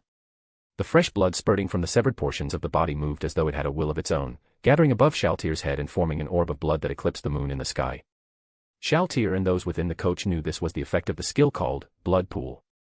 However, the first thing these clueless bandits thought as they saw this inhuman ability was, she's a magic caster. Anyone who understood magic should have been able to give a more accurate warning. Magic casters was a very broad term which referred to many professions and jobs, and the means of dealing with them were just as varied. In particular, one might think of Shaltir, who only wore a dress, as an arcane magic caster, or perhaps a spiritual magic caster. However, none of them spoke a warning like that. One could thus conclude that none of them knew anything about magic. In other words, they thought of anything they could not understand as magic. As Shaltir realized this, all interest she had at these panicking bandits, who desperately raised their swords against her, disappeared. From her shadows, 2 vampire brides arose. Go. Clean this mess up. Also, leave this one and that one, understood? Yes, Shaltir-sama. Carnage. In just a few moments, wails of grown men echoed throughout the woods. Bodies fell to the ground, while their blood moved towards the orb of blood in the air above Shaltir's head, leaving a lifeless, dried-up husk. Zach could only smile stiffly as he watched the horrific sight before him. He wanted to vomit as he smelled Tay blood which came from the carnage before him. Men had their hands and feet torn off like scraps of paper, and skulls popped between paired hands like ripe pomegranates. A breastplate was ripped off and a hand stabbed into the now exposed belly. When it came back out, it took several meters of gleaming, slippery intestine with it. The fact that the victim was still alive after that spoke of the resilience of mankind. A man was squirming on the ground, trying to flee even with both legs broken. White spikes, his broken bones, protruded through his skin and flesh. He was desperately trying to crawl away with his hands, struggling to get himself away from the source of this horror, wanting to stay alive for just one moment longer. The beautiful girl looked at the men groveling at her feet, and her shrill laugh was unpleasant. How had things ended up like this? Zack thought as hard as he could. His hand instinctively reached for the short sword he had hidden inside his clothing. But even then, it gave him minimal comfort. Why was his sword so small? How could it possibly stand up to these monsters which could twist off men's arms so effortlessly? Zack hugged himself, as though trying to conceal his presence. The monsters were simply choosing not to attack him at the moment. If he tried to flee, they would most likely do something that would make him regret such hasty decision. Something painful, and nausea-inducing, for instance. Just who was she? Zack did not recognize that silver-haired girl at all. He would have definitely recognized such beauty if he saw her before, but no matter how much his rattling mind struggled to jog the memories out to the surface, nothing came to mind. And just as he thought about that, "Zack-san, come this way." A gentle, dulcet voice came from behind him, completely at odds with the cruel scenery in front of him. A familiar voice. Zack looked fearfully behind himself, and saw the maid, the one accompanying the old butler, standing before him. Her expression did not match the haughty and argumentative maid that he knew her for. If he had been calm enough, he might have felt suspicious about this, and perhaps attempted to connect the dots that she might be the silver-haired girl's maid. But Zack, who had been driven into confusion by this bizarre world and the stink of blood, had no energy left to suspect anything. "What are those monsters?" Zack wailed, his voice cracking, at Solution, the maid who seemed to be of nobility herself and who knew nothing of the world. "Why didn't you tell me there were monsters like these around?" Indeed. If he had known about this beforehand, things would not have ended up like this. The bitch before him was responsible for the frightening scene before him. "Don't keep quiet, speak up. Let's get this straight, this is all your fault." Anxiety and terror combined to impel him forward, and a furious Zack could no longer bear it. He reached out to grab Solution by the collar and roughly shook her. "I understand. Please follow me." Are you going to save me?" "No, I simply wish to take this last chance to enjoy you." An ivory pale hand, cold as ice, gripped Zack's own. Softly, ever so gently. A stark contrast to how the haughty maid had acted before. "You. What are you doing? What do you think?" Her eyes suddenly dark. The bright, shimmering shine in the eyes of the young, innocent lady who knew nothing of the world disappeared right before him. All he could see was the eyes of a monster, on par with the cruel beasts that were tearing up men like dolls behind him. He instinctively tried to pull his hands away, but her hands, with an unholy amount of strength impossible for such a lithe pair of arms, did not let go. Then, his entire hand sank into hers. Zack thought for a moment that her body was so soft that it felt as though his entire hand had gone into her.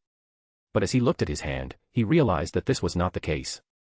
Zack's hand had literally sunk into Solution's arms. What the hell is this?" Zack screamed in surprise and tried to pull his hand back, but he could not budge it. Not only did it not move back, it was sucked further in. It seemed as though there were many writhing tentacles inside Solution which had latched onto Zack's hand and were drawing him in. Solution's beautiful face did not change even under these strange circumstances. She simply watched Zack in silence. Her expression was that of a scientist watching as a lab animal was injected with some lethal chemical, blending a cold dispassion with curiosity and excitement. Before becoming a succubus, Solution relished in absorbing her victims directly into her body. And at first, she wanted to absorb the unfortunate sap before her directly. But doing it that way would require him to touch her chest, which she found now extremely unpleasant. Having been granted the seed of lust and turned into a succubus, Solution was reborn both physically and mentally. She now regarded her succubi form more highly than her slime form, both to show respect to the supreme being who had granted her this new form and power, and because of her new inclination towards favoring beauty. And just like Aika, Albedo, and the rest of her sisters who had been turned into succubi, Solution had chosen Yuuji-sama as her destined one the moment she became a succubus. Her body was now sacred, and the only one who could touch her was her destined one. Even the thought of letting someone other than him touch her was simply unpleasant. "Oh oi, stop. Let go of me," he yelled and yelled. A scream that now filled the now silent space as the shouts of agony of the men behind him disappeared. The unreal scene of carnage behind him, forgotten due to his excitement, suddenly flashed through his mind. Zack choked back the impulse to scream. Eventually, it dawned upon him. The woman bearing her chest to him before his eyes was also a monster. "Did you finally realize it? Then, let's begin the fun part, shall we?" As she said that, a pain like the stabbing of hundreds of needles radiated from his stuck hand. "Ayaha. I am now dissolving your hands." Zack could not understand these cold words through the agony which gripped him. This was no longer in the realm of his comprehension. "The truth is, I deeply enjoy watching things dissolve. Therefore, I felt it was a happy coincidence that you wanted to be inside me, Zack-san. Gai. Damned monster, go to hell. Unfortunately, only one being in this entire world is allowed to be inside me and claim my womanly body as his. While you'll simply be a food for me to consume. Who the hell are you?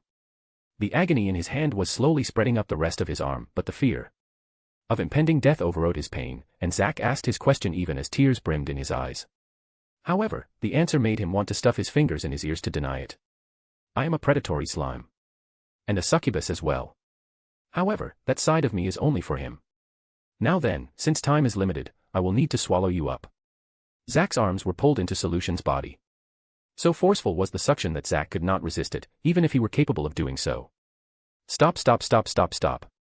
Spare me, spare me, spare me please. Zack cried and begged, but the force drawing him into Solution's body was still very strong, enough that a human being could not resist it. His arms, his shoulders, all of them were steadily devoured by her body. Lilia. With that last scream, Zack's face was sucked into Solution's body. Completely. And I hope you guys enjoy this chapter. Please comment your thoughts. I would love to hear what you think about it. Thank you. Chapter 210, Chapter 208 Pursuit. I see. Is that all you can get from him? Yes, Shaltir-sama. Solution nodded in response as she looked down at the enamored, glaze-eyed, kneeling man with drool flowing down his slackened jaw. His tendons had been cut cleanly, disallowing any sort of movements. There was also blood smeared around his lips, but not of his own. They were of his former comrades, specifically one whose skull had been crushed by Shaltir underfoot. He had worked his tongue and licked her high-heeled shoes clean of the brain matter which had splattered all over them when Shaltir playfully stomped on them. But now, none of those traumatic events seemed to linger in his mind. All that remained after Solution's use of her new succubus mind-controlling magic was his pure infatuation and mindless dedication towards her. He had told her everything. From his name. The location of these Sellswords' hideout. Their numbers. And the name of those who possess martial arts that he knew of. Nothing was hidden from her. In fact, he despised himself for not being able to supply her with more information. This meager information wouldn't even be enough for him to be worthy of receiving the privilege of licking the button of her shoes. Shaltir glanced at the ruined men for a moment and nodded. Very well. Good work, Solution. You may have him now. Thank you very much. However, I am still predisposed to dissolving this one, and I'd hate to end his suffering sooner. That one's mind is also ruined, so he's no longer capable of eliciting interesting reactions. So, I'll just drain his life essence. Solution's lips curled into grin as she walked towards the kneeling men. Draining a men off their life essences was a succubus specialty and forte. And it was during a moment of intense pleasure that the most life essences could be extracted in a single go. Thus why succubus often utilized pleasure while collecting their life essences. It was also what they were known for, due to it being the method most of the numerous low-ranking succubus employ. There were other ways for succubus to drain and collect life essences, just slightly more inefficient. After all, nothing could compete with the sheer efficiency of directly receiving their seed right into their bodies during a moment of intense pleasure and ecstasy. However, even the thought of doing such things to the filth before her just to drain his pitiful little life was deplorable to Solution. Her body was dedicated solely for Yuuji, and she would only engage in any sexual activities with him, just like Aika, Albedo, and the rest of her sisters. Even the fact that she entertained the thought of collecting his life essence came from a purely pragmatic and logical reasoning. She simply didn't want to waste a free meal in front of her. Thus, she would only do the bare minimum, just enough, to collect his life essence. Solution extended her hand towards the man's head, and touched his forehead with the tip of her fingernail. His large, robust, muscular body shrunk like a balloon until he was skin and bones. His face became gaunt, and life quickly left his eyes. Yet, a look of pure ecstasy and happiness filled the man's no longer cognizant expression. It was the most merciful death Solution had ever given to anyone. As expected, it's a bit stale. A disappointed sigh escaped her lips. But, she quickly regained her focus when a voice calling her name resounded. Solution, I've finished up over here. We can move out any time. Seabass called out from the driver's seat, having replaced the reins. Understood, I'm coming. Then, Shaltir-sama, though it pains my heart to leave, allow me to bid you farewell. Shaltir looked to Solution as she hurried back into the coach, and then to Seabass, who was seated at the driver's place. Then, we shall part ways for the time being, Seabass. Is that so? Does this mean you have already discovered the bandits' hideout? Indeed. We shall invade them afterwards and look for any interesting people who might know something which would please Ain-sama. Otherwise this would have all been a waste of time. I see. It was a pleasure traveling with you, Shaltir-sama. Thank you for that. Let us meet again in Nazarick. Oh, we'll be off, then. Just then, the door to the carriage opened and another voice resounded. I shall also get off here. Eh? Lelouch-sama. Lelouch-sama. Shaltir, Seabass, and Solution all looked in shock as Lelouch stepped out of the carriage. His Zero's mask facing Shaltir directly, not even seemingly recognizing the gruesome death around him. I shall watch over Shaltir in her mission. The two of you may go ahead and prepare for our arrival in Riestais. Coordinate with our agents there and begin establishing our background. Yes. Understood. Seabass and Solution bowed in unison. They did not expect Lelouch to stay here instead of following the original plan to head to Riestais and connect with Yuuji, Aika, and Momonga for the next phase of the plan. Perhaps he is worried about Shaltir-sama's blood frenzy. Such thoughts crossed both Seabass and Solution. However, they did not dwell in such idle thoughts for long. The order has been given, and while they were still shocked by his decision to stay, they did not doubt the infinite wisdom and intelligence of the Supreme Being before them and would move according to his will. Lelouch-sama. For the first time in her life, her voice cracked before a Supreme Being. As a floor guardian, the single worst thing that could happen to them was not death. To die for the Supreme Beings and the glory of Nazarick was, instead, the greatest death any single denizen of Nazarick and creations of the Supreme Beings could have. No. The single worst thing that could happen to her was losing the trust and love of the Supreme Beings. To be deemed useless, incompetent, worthless. Despite having immunity towards any mind-affecting spells or skills, Shaltir felt despair as a myriad of nightmares flashed across her mind. The worst being the face of her beloved, Yuuji, looking at her with indifference. The look of despair on Shaltir's expression was impossible to miss, and Lelouch immediately tried to find the words to explain that his decision wasn't based on his lack of trust in her. However, saying too much regarding the future where she would encounter the Black Scripture might affect their plans. Even if it didn't, doing so wouldn't erase her fears either. After all, he made his decision to stay with Shaltir to help her when she encountered the Black Scripture. She was safe now from the effects of their world item, the downfall of castle and country, as she was in possession of her own world item, Billion Blades. However, there might be other spells, items, or martial arts in the Black Scripture's possession they were not aware of with the possibility of affecting Shaltir. Thus, none of them wanted to take the chance. In addition, Lelouch's presence would also be needed to take control over the Black Scripture using his Geas and make them their foothold within the theocracy. I guess I have no other choice. Lelouch returned his attention towards Shaltir. Her eyes now shaking in fear and sadness as her expression filled with despair. I made this decision not due to any lack of trust, Shaltir. I foresaw a threat in the path ahead. A threat that could pose danger to even you. And after sharing this with Yuuji, Aika, and Momonga, Yuuji asked me to watch over you. Why Yuuji-sama did. Her eyes flickered. The despair that once covered her face like dark clouds disappeared quicker than when it appeared. A single mention of Yuuji's name immediately brightened her expression. As expected, using his name is really convenient when dealing with his admirers. Lelouch smiled inwardly. He nodded towards Shaltir and continued. I have my own plans as well that would be related to that threat. So, there is no need for you to fear anything.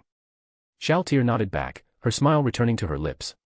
Yes, Lelouch-sama. Then, we shall go now. You may move as you see fit. I will not interfere until the time comes. The thrill of the hunt. It was normally something she would rejoice in. To let her prey run for their lives, flee, hoping to escape her, only for her to reveal there was no hope to begin with when she caught up to them. The look on their faces. The sheer despair in their expression as they looked at death right in the eyes. Just seeing it was enough to make her moist. But this time, Shaltir didn't have the luxury of hunting them down like she normally would. It was a mission given by Yuuji-sama and the Supreme Beings, and one was watching her. She could not afford to fail. The vampire brides she had sent out to search for the hideout soon informed her that they'd discovered it, and Shaltir quickly made her way there. Shaltir-sama. Shaltir walked past the two bowing vampire brides and looked to the entrance of a cave. It was a rather large entrance lit by very few torches, just enough for the few guards stationed outside at the entrance to be able to see slightly into the tree lanes, where Shaltir and her vampire brides were. A swordsman, no, a man wielding a sword and shield. A few more with only swords. One with a spear, and another with a bow. The appearance of their gears had no uniformity, as if they just picked up whatever they could salvage from dead adventurers. But, they were all of similar quality to the ones worn by the group that approached their carriage. Guard the perimeter and prevent them from running away. Search for hidden escape routes and guard it. Kill anyone who tries to escape. Understood, my lady. The vampire brides disappeared into the trees to circle around the perimeter of the hideout. Then, with measured, confident steps, Shaltir made herself known to the guards. Hey! Stop right there, eh? A girl. What the? A noble. What's she doing? Hey, never saw someone willingly come here on their own. I like your guts, lady.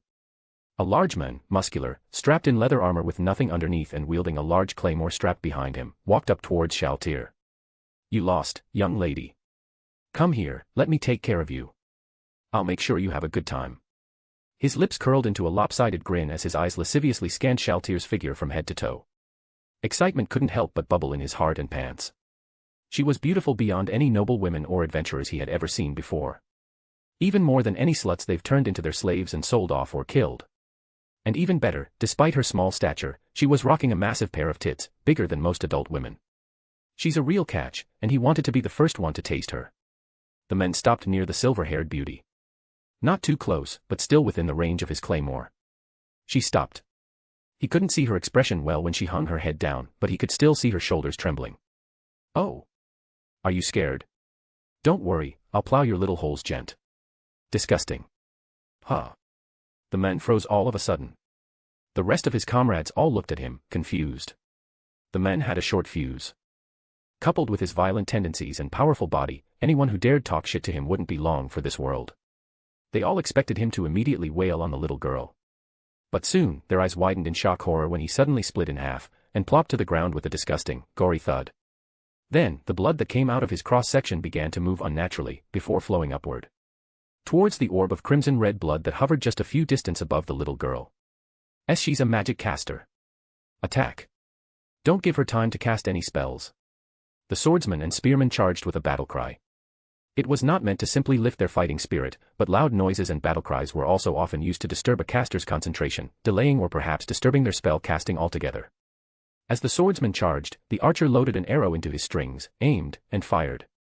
The ordinary steel arrow flew through the air, drawing a small arc, before heading towards Shaltir. I got her. It was a shock, but a pleasant surprise. The arrow flew in an arc that would perfectly hit her on the head. With such low light and small target, he didn't expect himself to be capable of such an accuracy. Perhaps, it was the adrenaline and flash of concentration, combined with all of his experience drawn by the fear of death, that brought upon the miracle. However, when the arrow neared her beautiful little head, it was deflected, repelled, by an unknown force. What dash? Shaltir did not even spare a glance at the incoming arrow. With her weapon damage resistance passive that all floor guardians possess, any weapon below level 60 would be incapable of hurting her. Her eyes gazed at the charging insects before her. They were tearing at her with all their might with all their weapons drawn. But they were too slow. Well, I guess I wouldn't be so lucky in finding a martial arts user so soon. A helpless sigh escaped her lips. She took a step, and her figure disappeared from their sight. The archer's eyes widened as Shaltir appeared before him suddenly. Behind her, his comrades were cut in half. Bisected, just like the first one. Their blood flowing up towards the orb of blood above her. Good evening to you. It was boring while it lasted. He did not even have time to process the fear that would take hold of him as he stood before death. His vision went dark, and though he would never know how he died, he had a feeling that his fate wasn't dissimilar to the rest of his comrades. Shaltir made a short leap over the two halves of the archer's gory corpse, not wanting to stain the dress given to her by the supreme beings by the filthy blood of these insects. She was a bit disappointed that she did not find anyone capable of wielding martial arts from these groups. But, she was hopeful that she would find one eventually, as the supreme beings told. Shaltir entered the torchlit cave with hope and determination. She will definitely accomplish this mission perfectly, and gain Yuji-sama's approval and praise. I hope you guys enjoy this chapter. Please comment your thoughts. I would love to hear what you think about it. Thank you. Chapter 211, Chapter 209 Pretty Little Monster. Silence. A peaceful, silent night. Rare, but one Laika appreciated. The days of being part of a mercenary group, to put it nicely, were always filled with death, thievery, blackmail, and a myriad of other unsavory actions those with power and a sick mind would often enjoy. He did not. Not every member of the death-spreading brigade enjoyed such things. Many, including himself, only tolerated such behavior for their own survival. They were mercenaries. People who gained their livings through violence. Some mercenaries were lucky to be recruited by nobles or merchants to train their household soldiers or be their bodyguard. He was not one of them.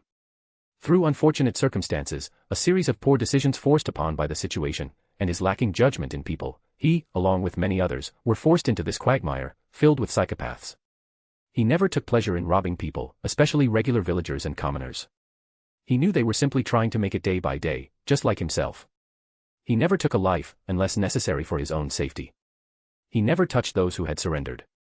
And he would always leave some coppers or silvers to his victims secretly, enough for them to live for a few days. It was all he could do. He never hoped for his victims to forgive him, if they even lived. It wasn't why he did it. He did it simply to alleviate some of his guilt, which he doubted would ever disappear. Aika sat on a wooden crate, leaning back onto the rocky walls of the cave. In front of him, another wooden crate with a small lantern. A firelit one. They were not rich enough to afford magic lanterns that used magic stones to light up. His sword, a regular steel sword sheathed inside his scabbard, laid on his lap.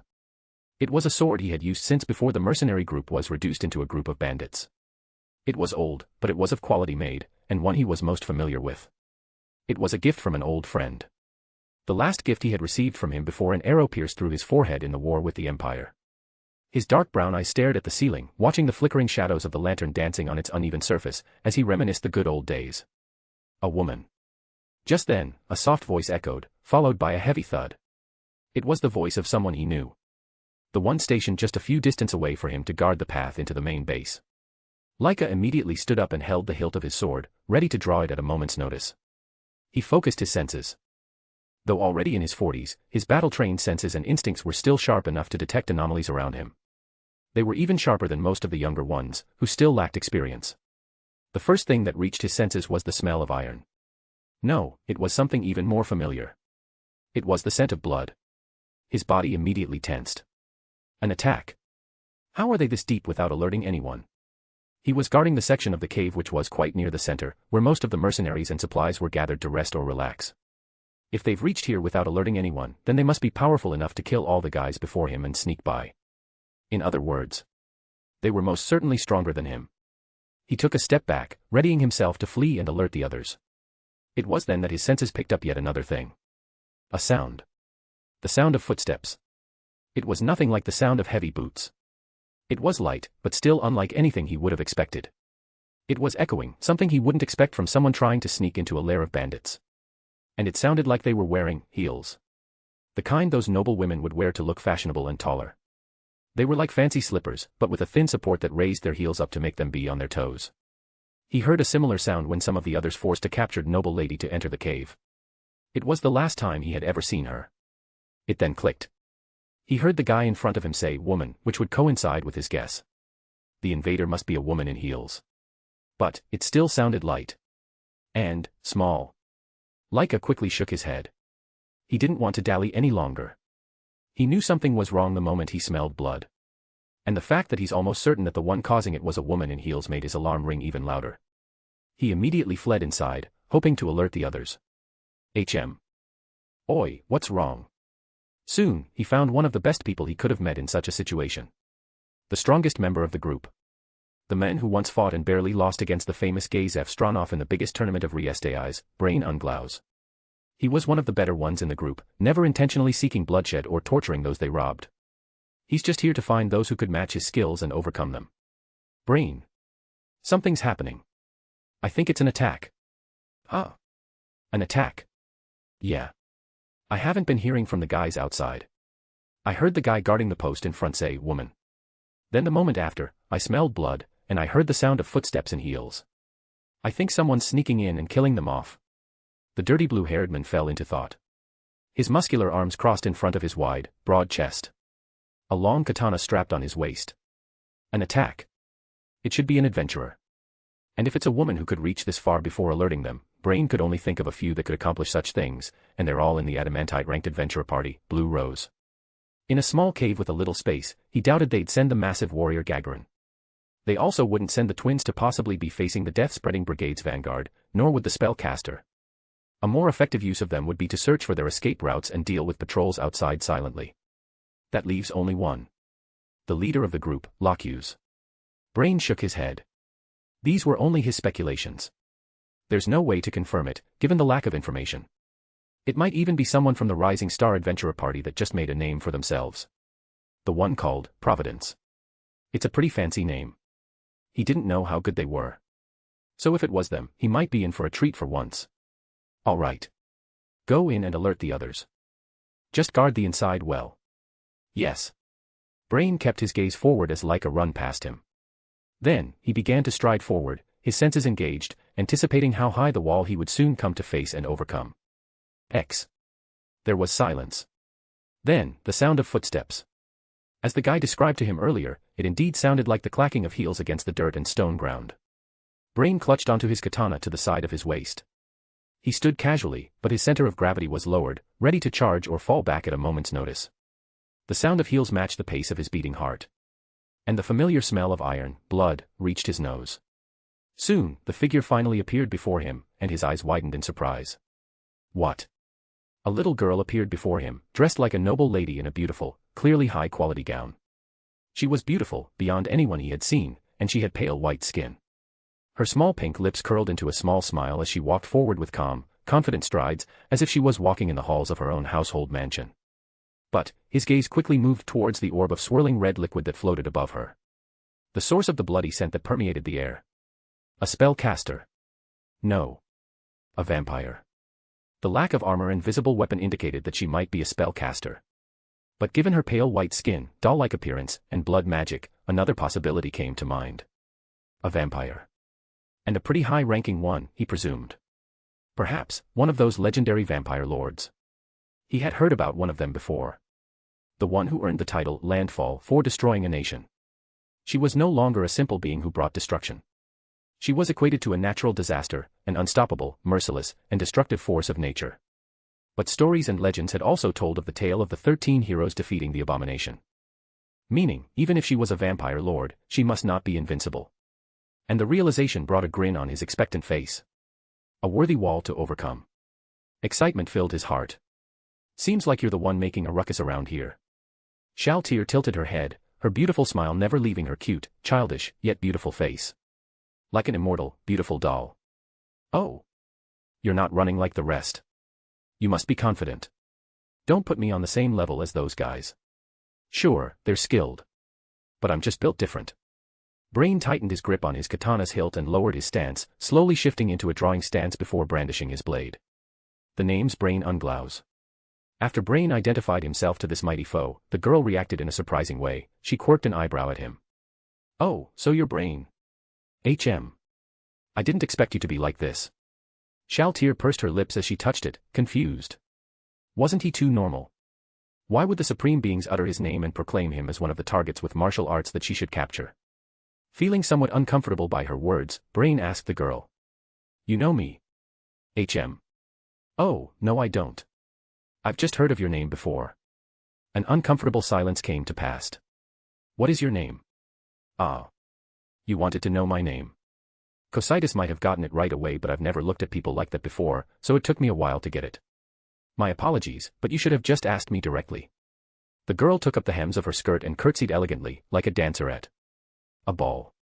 My name is Shaltir Bloodfallen. And the pleasure will be all mine. That elegant curtsy was directed to a man who stood before her with a drawn blade.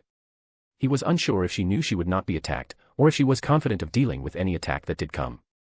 Judging by her expression, it would seem to be the latter case. Someone like you is nothing to be afraid of. Well, let me break that self-assurance of yours. It was the arrogance of the strong. This arrogance was one of the weapons humanity could use to defeat monsters, whose power outstripped that of human beings. In fact, Brain had played on this sort of opportunity before to defeat several monsters who were mightier than himself. Are you not going to use martial arts? She wanted to see what kind of martial arts he has that the supreme beings would specifically ask for him to be captured. After all, though she would never doubt her beloved's insight, she was still curious at what kind of martial arts would attract his attention. I won't need martial arts for a brat like you. Brain responded. It was a lie, of course. He was not stupid enough to announce his ace in the hole to his opponents. Brain exhaled slowly and further lowered his stance, returning his sword to its sheath. He was preparing for a draw cut. His breaths became long and shallow. He focused his mind into a single point, and in the moment where it was fully concentrated, his awareness rebounded, expanding back outward. His perceptions were on a level where he was fully aware of everything around him, sounds, the air, and other sensory phenomena. This move was one of the original martial arts that he had created, field A martial art meant to enhance his perception to the absolute limit, boosting his accuracy and evasion while within that area. Then, he'll be using it in tandem with his other martial arts. Rather than learn a broad range of techniques, he had focused on one single goal. His goal was to strike faster than his opponent, to accurately deliver a single, fatal blow, and in the course of his studies he had innovated a second unique martial art, instant flash.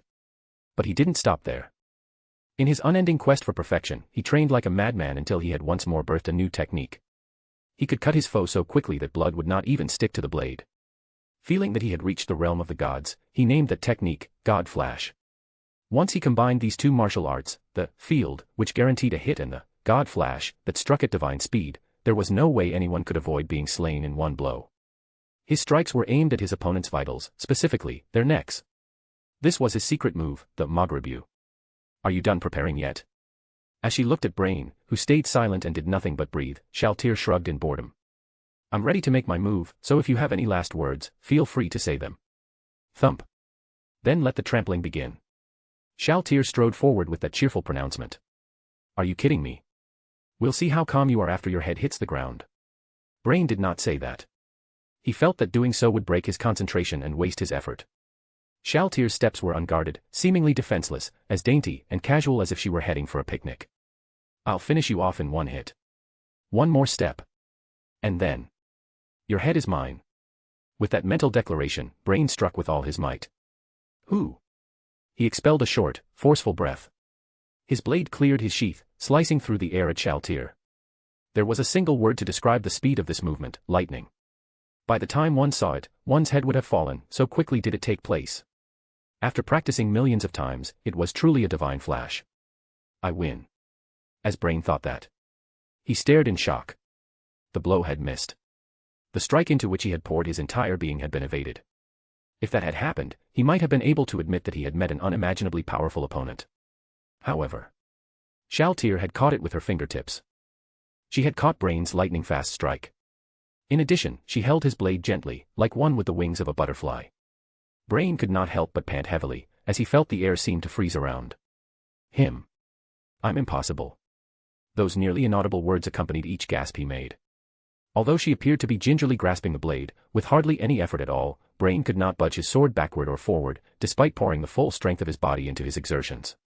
It was like yanking on a chain fastened to a stone several hundred times his own body weight. And then, the force on his sword suddenly increased, almost throwing Brain off balance. Cocytus has several of these too, but since there's an astronomical difference between the wielders, it's hardly worth being on guard for. It was impossible, but he had to believe it. He had to believe the fact that her fingers could easily seize his divinely fast strike. His face nearly turned pale from the weight of that shock, and Shaltir wrinkled her brows in surprise at this development. Then, he heard something like an exaggerated sigh of disappointment. You understand, right? You can't beat me without using martial arts. If you understand, please don't hold back. Shouldn't you go all out now? As those cruel words reached his ears, Brain could not help but curse. You damn monster. As she heard him, Shaltir smiled innocently, radiant as a blossoming flower. Is that so? Do you finally understand? I'm a cold, merciless, cruel, and lovable monster. Foo-foo. Shaltir smiled widely. All right then, let's try this again. Please use your martial arts this time, okay? She leaped back and returned to her exact spot she was in before. Right down to the millimeter. Then let the trampling begin. Shaltir stepped forward once more in an exaggerated fashion. Although he had previously expected that she would step into his field, it was the opposite now. He hoped that she would not enter the field. How pathetic is this? Brain mentally chastised himself. Still, even his desire to avenge himself could not ignite his fighting spirit. It was like a fire that had run out of fuel. He used field to monitor Shaltir's movements. 3 steps, 2 steps, 1 step. She was in range.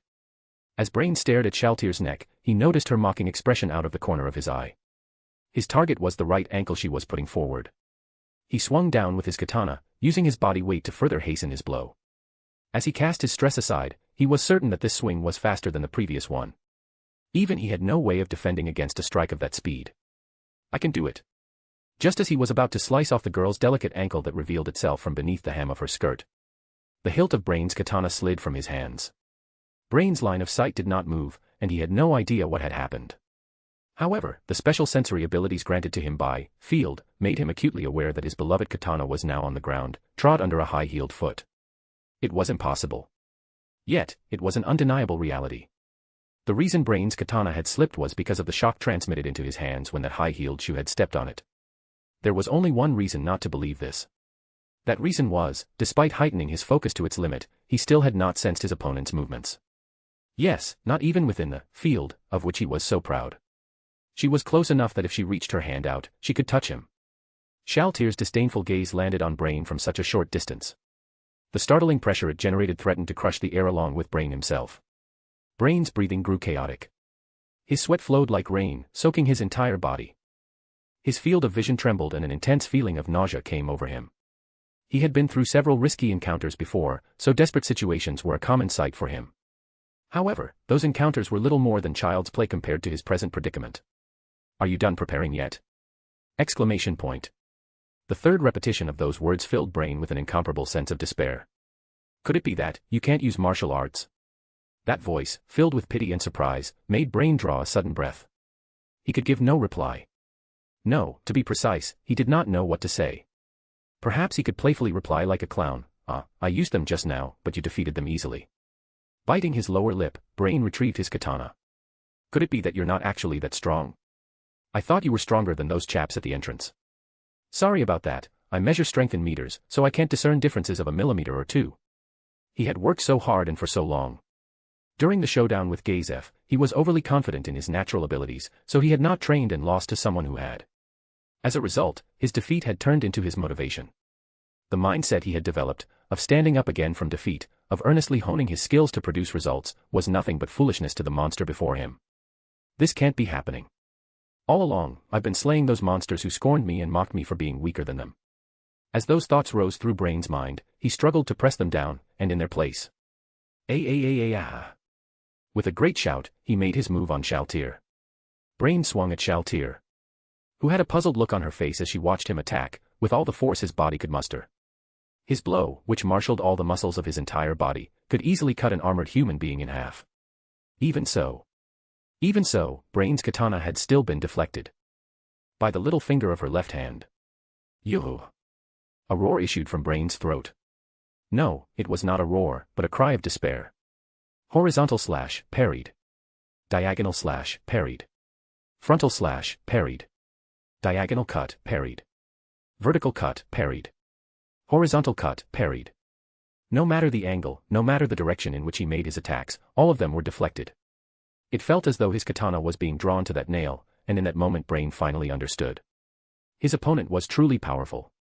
Even his hard work and natural talents could not even bring him close to her feet, let alone onto her level.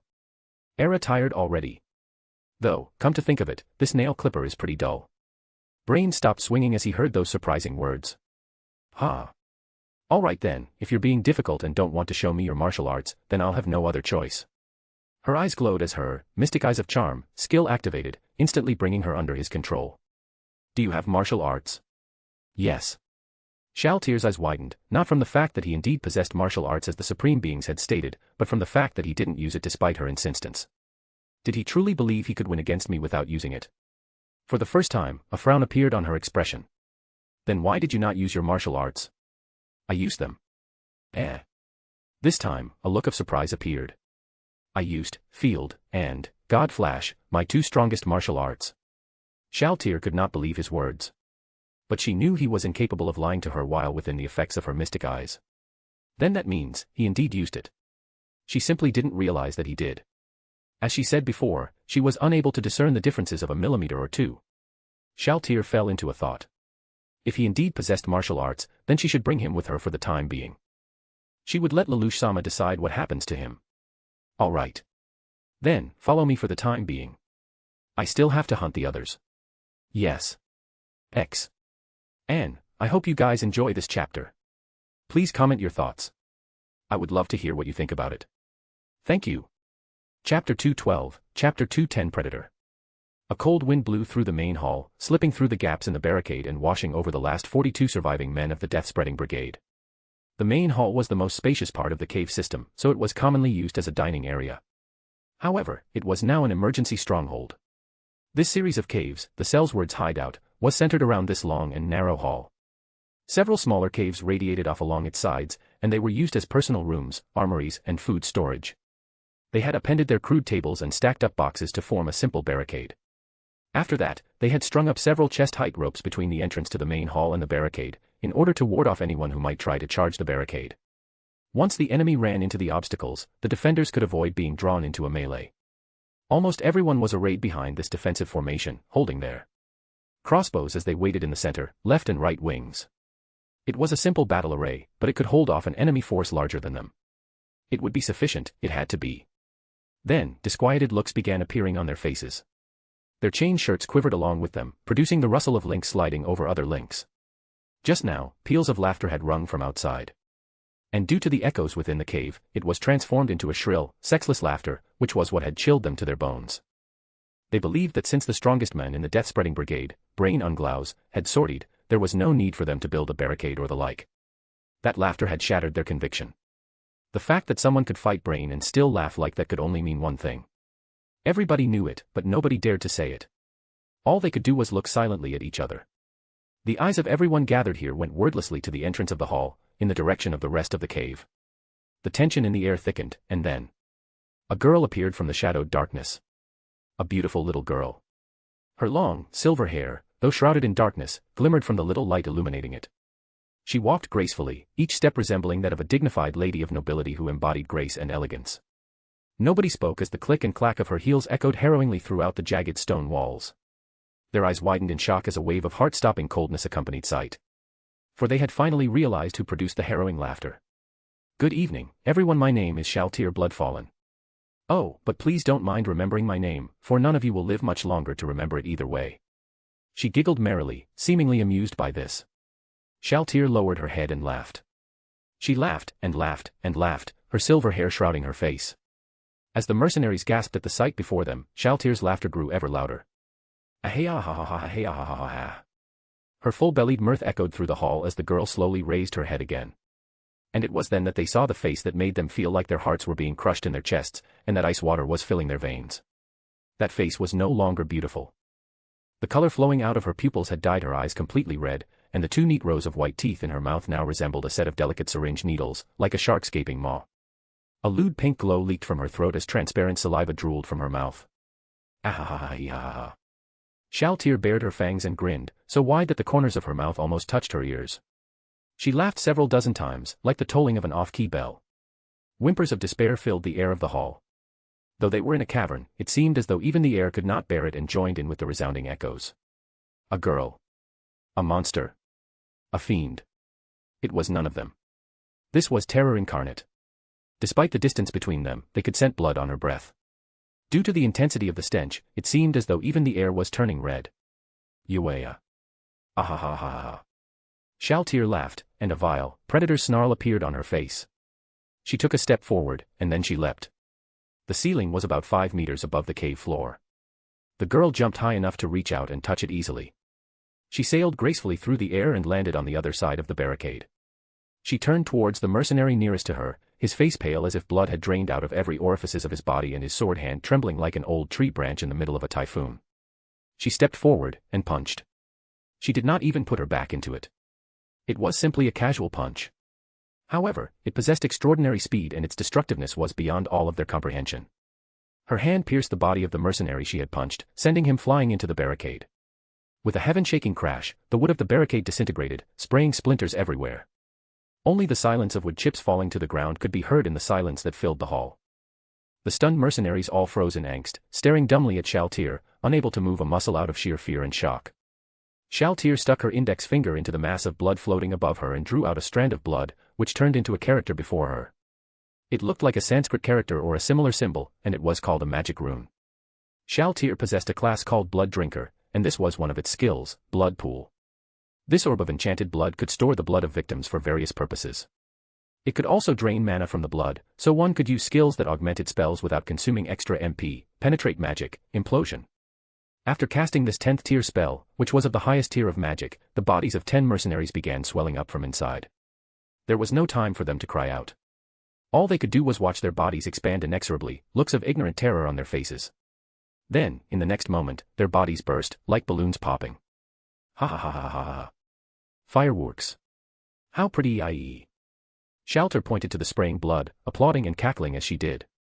And thus, a parade of blood, death, and despair ensued, accompanied by the echoing horrors, screams of pain, and desperate cries of her victims, no, her prey, as Shaltir skipped through the bloody gore of human limbs, bodiless heads, innards, and blood.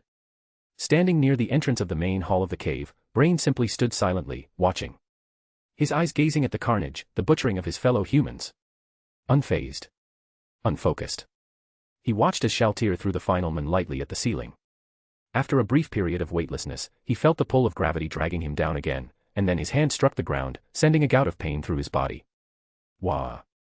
Being able to feel pain was proof that he was still alive. The mercenary, grateful for being able to escape death, eased his eyes open ever so slightly, and then he realized that he had been celebrating too soon. This was because Shaltir's slender ivory white hands had gently embraced him, not allowing him to fully touch the ground. He had not escaped from the clutches of this terrifying monster. No, not just that, a gaping maw opened before him, looking like a lump of clotted blood, radiating a stench he had never encountered before. Ha ha ha, ha ha ha, how few and did you really think you could die so easily I nope. She said as she stuck her tongue out at him. Spare me. Nope, I haven't fed in so long. Her mouth opened until it was past her ears, until it was big enough to gulp an entire skull down. True ancestors in the Dmorp Yggdrasil were physical incarnations of disaster. The mouth that opened to the height of her ears was in a semicircular shape, and the two canines within it were long enough that they reached her chin. Her brilliant scarlet eyes were the color of blood, and the fingertips of her dried wood arms sprouted claws that were about 10 centimeters long. She looked like she was hunched over whenever she moved, and leapt at her prey in a flying charge. Vampires were monsters which were crossbreeds of humans and bats, and the high-tier origin vampires looked more monstrous than the others. The only vampire-type monsters which could be said to be beautiful were Shaltir's concubines, the vampire brides. The only reason why Shaltir the true vampire looked so beautiful was because Peroroncino designed her to be beautiful. Her beautiful appearance was meant to be a combination of his and what he thought Yuji's perfect ideal girl would be. After all, Shaltir was not only meant to be his personal ideal girl made real in the virtual world, but also as the symbol of his gratitude for Yuji. She was meant to be his little cute, beautiful, pretty monster. After the final mercenary met his horrible end, Shaltir relished in the death and blood that surrounded her for a moment. Just then, a vampire bride who had been assigned to lookout duty called out from one of the escape routes that lead outside. Shaltir-sama. Wayawat, is Thayat. Several people are headed this way. Leftover survivors. Theeneen, let's go out and meet Theem. Ah ha ha ha ha ha ha ha ha ha ha. Followed by her vampire brides, Shaltir made her way out of the cave through the secret entrance and leapt up, landing on top of the log barricade over the cave entrance. Shaltir looked on her targets with a smile. They were a disciplined, well-trained party. The frontliners comprised 3 male warriors, each equipped with different gear, but all of them had on a hauberk of scale armor, with a weapon in hand and a large shield on their backs. Behind them was a red-haired female warrior in banded armor. There was a lightly dressed man holding a staff in the rear. He was probably an arcane magic caster. Beside him was a divine magic caster who wore a cleric's robe over his armor and had a holy symbol shaped like a flame around his neck. There were 6 of them in total, and although they were surprised at the sight of Shaltir as she emerged from the cave, they calmly went on alert, a movement born of accumulated experience. Her crimson eyes shined with a look of anticipation as her mouth spread into a wide, predatory grin at the people before her. Shock appeared on the face of the arcane magic caster, but only for a moment, and then his expression hardened. Enemy, probable vampire. Only silver or magic weapons effective. Unbeatable opponent. Fighting withdrawal. Don't look at her eyes. A cry rang forth, easily audible by anyone in this depression. The shouted commands had been pared down to the bare minimum, and everyone swiftly reacted to them. The warrior at the lead unlimbered his large shield and took a defensive stance. He averted his eyes, looking instead at Shaltir's chest and belly. During this time, the female warrior behind them had taken up the weapon passed to her by the warrior in front and began applying something to it. An unpleasant odor wafted into Shaltir's nose. It was alchemical silver. It was a sticky salve made by alchemists, a magical substance meant to be spread and applied across the weapon in a thin membrane to grant it properties as though it was made of silver, a vampire's weakness. Wielding weapons which now radiated a silver gleam, the group moved to stave off their foe as they fell back. Their fighting withdrawal was an impressive display. The party seemed to be like a single organism as they fell back in an orderly manner. My lord, O god of fire. Enough with the useless stuff, hurry up and cast a defensive spell.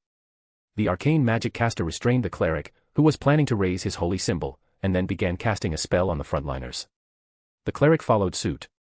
Anti-evil protection. Lesser mind protection. The two magic casters laid their spells upon the frontline warriors. Seeing their actions, a vague sliver of respect bloomed in her overexcited mind. Although these spells were of the lowest tier, they were still the most suitable magic for their current situation. They were unlike those sellswords who lashed out thoughtlessly. Still, no matter how hard they struggled, meaningless actions were still meaningless. Against a foe who was so overwhelmingly superior to them, nothing they did could possibly mean anything. Their adorable show of resistance was the last straw that broke the back of Shaltyr's wavering self-control. I can't take it, I can't hold back any more. With a cry like she had torn free of her bindings, Shaltyr stepped forward. Her steps were light and easy, like a dancer's. However, to the people before her, she moved faster than the wind. She thrust out a spear hand. It pierced her victim's shield, shattered his armor, ignored his magical protections, ripped straight through his skin, muscle, and bone, and closed around the heart which had been beating just a moment ago. And then, she tore it out. As she stood over the body of the collapsed warrior, Shaltyr held up the reddish-black mass of tissue, deformed in her grip, before the others. The female warrior whimpered in fear, while the priest's face twisted in anger. Retreat's going to be hard. Attack. Oh. The cleric panicked. Perhaps the others had been influenced by that, but one of the warriors swung at Shaltyr. My lord, O god of fire, repel the unclean. The cleric held up his holy symbol, which emitted a burst of divine power. Of course, it had no effect on Shaltyr. Ahahahaha. Another carnage ensued. It was no longer a battle, but a one-sided massacre, not unlike the butchering that happened just a few minutes ago within the bloody cave. Not even their silver weapons were capable of hurting her in the least.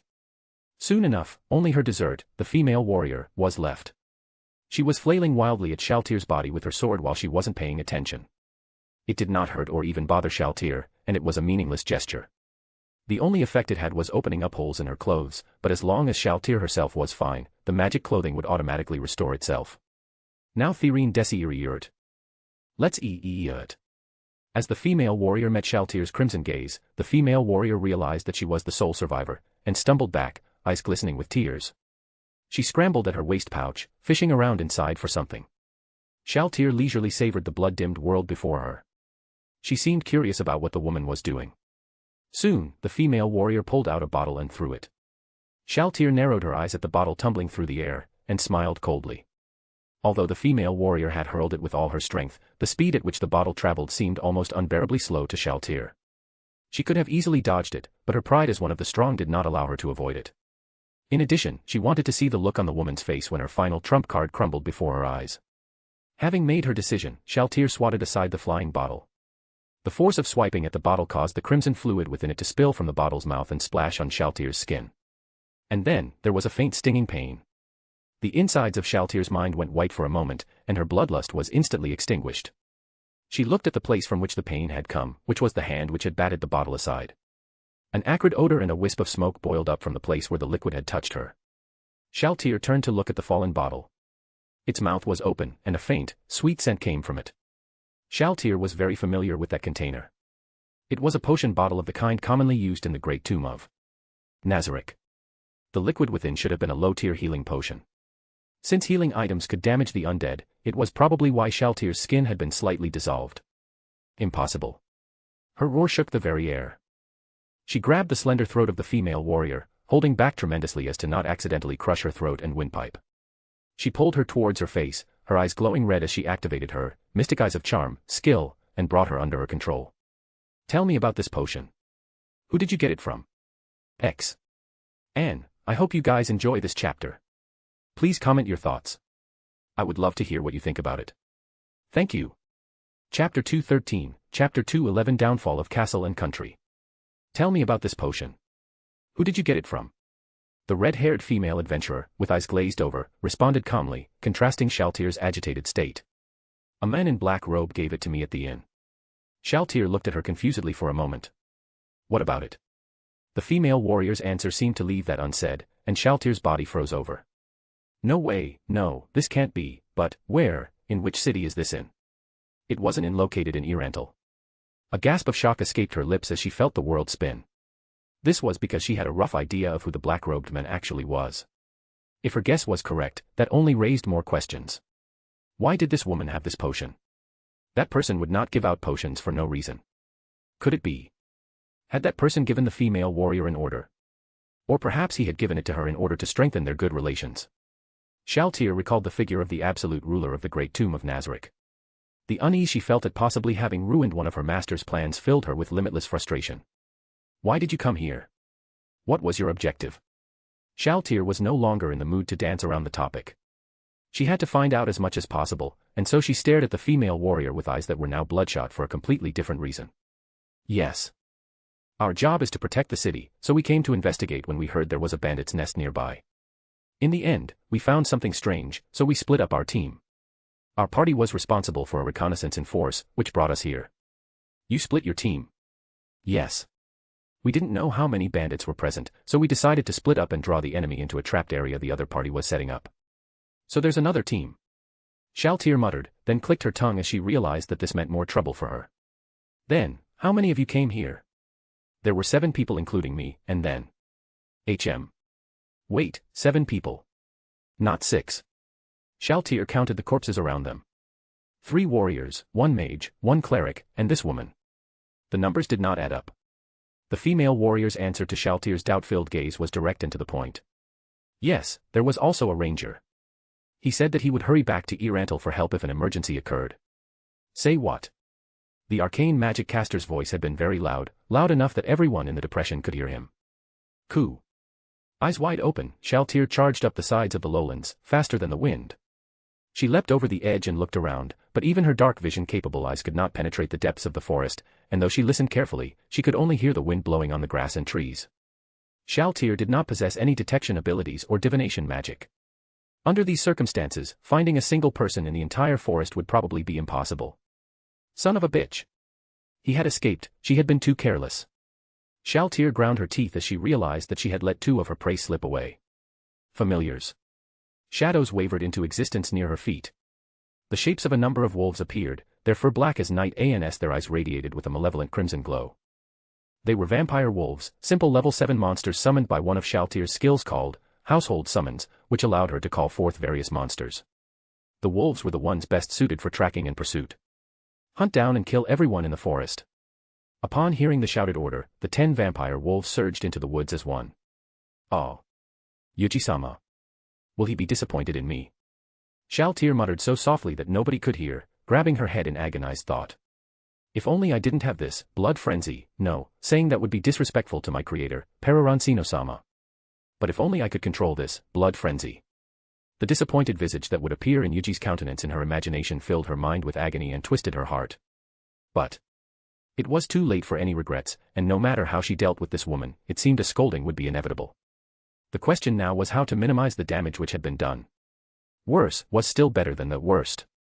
Shaltir thought and thought, until it seemed smoke would start to come out of her ears, before coming to a conclusion. Rather than killing her, letting her live gave her more options. She could not take back the fact that she had killed her, but sparing her allowed room for the situation to play out. That was what Shaltir had decided. Or rather, this was how desperately she was trying to delude herself. What is your name? Britta. Got it. I'll remember it. Shaltir ordered the girl called Britta to stay where she was, then brought her 2 vampire bride servants some distance away. In any case, let's recover everything here and then retreat right away. Just then, she felt an imaginary thread that symbolized her connection with her familiar snap. It did not feel like the disappearance was of magical banishment. That would feel like the thread suddenly dissipating in the wind. No. Her connection was snapped. It felt like the discorporation of being killed. Follow me after you take care of that woman. Get the marker ready. Having made a decision, Shaltir paused only to snap off a terse command before sprinting out at lightning speeds. X. Although she was forced to slow down in the forest, as long as her targets were human beings, they could not escape from Shaltir's clutches, even when mounted. She burst from the forest, to the last known position of her familiars. There were 12 people before her. Each person was attired in a full equipment which varied between each of them. Their gear was not simple and functional, but as decorative and unique as her own equipment. They looked quite potent at a glance. Of course, Shaltir did not have any skills to discern the power of magic items, so she had to go by her gut, but she felt that their magic items might be of legendary class or above. There was a look of shock, both on their expressions and hers. Doubts appeared in Shaltir's head, given that she had no idea where these people hailed from. These 12 people seemed completely different from the others that Shaltir had seen in this world. It was the difference between a lion and a mouse. Shaltir considered the 12 men and women, and her gaze finally rested on one of them. A man who stood at the forefront. That man, is he strong? Shaltir was surprised and had no levels in dedicated warrior classes, so her assessment of her opposition's strength told her that he was not only stronger than the vampire bride she had brought along, but stronger still than Solution, the Pleiades battle maid. Shaltir took a closer look at the man. The gear he wore seemed to have been designed for use by a man, which was why she had pegged him as a male, but he seemed quite androgynous in appearance. His hair was black and long, almost reaching the ground, while his keen eyes had red pupils which regarded Shaltir with caution. He carried a plain-looking spear which seemed incongruous with the rest of his equipment. Use it. The man issued a clear, crisp command, like the surface of a frozen lake, and panic broke out in the rest of the party. Shaltir had no idea what those words meant. However, she imagined that whatever was being used was powerful, possibly enough to rival Shaltir's sole divine class item. The others sprang into action in response to the command, but Shaltir paid them no heed. There was only one person who stood out in her reckoning, the others did not seem like much of a threat. The group's formation was centered around a woman in a strange dress. It had a high-necked collar, with 2 long slits on either side, so it was probably some sort of lady's full-length dress. It was silver in color, with a 5-clawed dragon picked out in gold thread along its surface. In Yuji's world, this sort of dress would be called a chipao. However, the woman wearing it was very old, her face was full of wrinkles, and her exposed legs looked like burdocks or dried potatoes. That dress was thoroughly unsuitable for her and frankly speaking, it made onlookers frown. Shaltir even went so far as to avert her eyes. It was then that she felt it. A sensation that made her, shivered. This was the first time that Shaltir, a guardian, one of the highest-ranking entities in the Great Tomb of Nazarick, had ever shivered. Shaltir's eyes turned, intending to seize the old lady her instincts were warning her about. That human had to die at all costs. The spear-wielding man rushed at her just as she realized this and was about to make her move. Get lost. Shaltir batted him aside with all her might. However, when subjected to a strike that would pulverize a weak human being, the man was simply knocked back and did not perish on the spot. In addition, his will to fight was still intact despite being blown away. Shaltir cast a spell, centered on the old lady. Mass hold species. She wanted to capture several people. This was because she had a premonition that capturing these people would not only make up for her previous errors, but earn her praise. But in that moment, as she thought that, Shaltir's mind suddenly turned white. A searing white. It felt as though part of her thought processes were gone, because she could not comprehend what was happening. And then, when she realized what had happened, Shaltir was shaken to the core, fear filling her undead heart. This was mind control. As an undead being, she should have had complete immunity to mind-controlling items, yet her will was still being dominated. She desperately tried to engrave hatred and anger on her gradually whitening consciousness, and as her mind pondered countless variations of the worst-case scenario. With the worst being, turning against her most beloved one. She wailed, tears of blood flowing down the corners of her crimson eyes, as she struggled to fight back against the dominating force which was corrupting her, a guardian of the Great Tomb of Nazarick. But in the next moment, the light that sought to corrode her mind suddenly dissipated. A look of shock appeared on Shaltir's expression, as well as all of their expressions. The searing white that encroached upon her mind disappeared, along with the agonizing pain. Shaltir had no idea what had just happened. But, she didn't let it hold her surprise for long. Having regained the full faculties of her mind back, Shaltir instantly used a class skill to create a purifying javelin. It was a gigantic lance of the holy element, and despite her own evil alignment, it could still cause massive damage to her foes. The most important thing was that she could spend MP to imbue it with perfect accuracy and tracking ability. As she marshaled her utmost opposition, Shaltir glared at the user of the technique, the old lady who was planning to defile her. To take her away from her beloved. She did not take the men who held the large, mirror-like shield standing between her and the old lady into consideration. And then, she threw. She used that skill of hers to the full extent of its power, striking an augmented blow. The strike flashed by in a streak of light and struck the old lady after penetrating the body of the man in front of her and the shield he was holding. She saw the panicked group and the 2 of them coughing up blood in agony. And just as she was about to finish the job and kill every single one of them here, a voice from above stopped her. Shaltir. Stand down. All eyes looked upon the skies and saw a figure with 6 pairs of jet-black feathered wings. Fallen angel. That was the term that came to the minds of the mortals who witnessed his figure from the ground.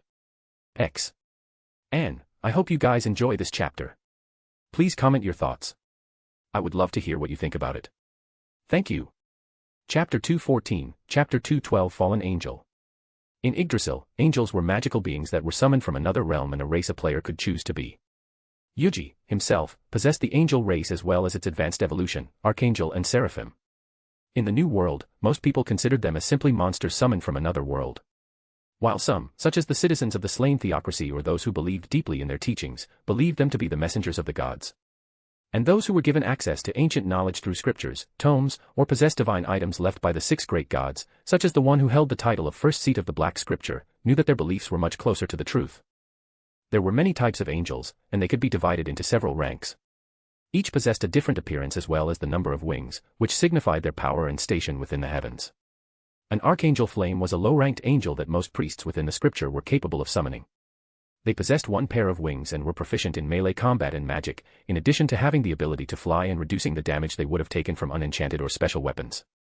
They were powerful when compared to an average soldier, or even to an average knight of the Baharuth Empire. However, when compared to the more skilled individuals who possessed enchanted weapons, they do not pose too much of a threat. The Principality of Observation was a mid-ranked angel with two pairs of wings that could only be summoned by a fourth-tier magic. They were powerful angels with the ability to enhance the defensive capabilities of all allied forces within its line of sight as long as it was stationary. However, while its main capabilities were oriented more towards enhancing allies' capabilities, it was still an angel at the pinnacle of the third sphere. Any adventurer teams below at least Orichalcum would be hard-pressed in a battle against it. Though, members of the Black Scripture would not find it too difficult to dispatch. However, there was one angel that even the captain of the Black Scripture wished he wouldn't encounter in a battle. Dominion Authority. An angel that would be impossible to summon unless through large-scale rituals. It possessed 3 pairs of wings, and was an angel of the second sphere. A heavenly governor of the heavens.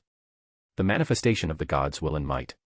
It was a being that perhaps only the special seat could contest against, and she was not in the realms of mere mortals or heroes. The captain of the Black Scripture looked at the being that stood in the sky.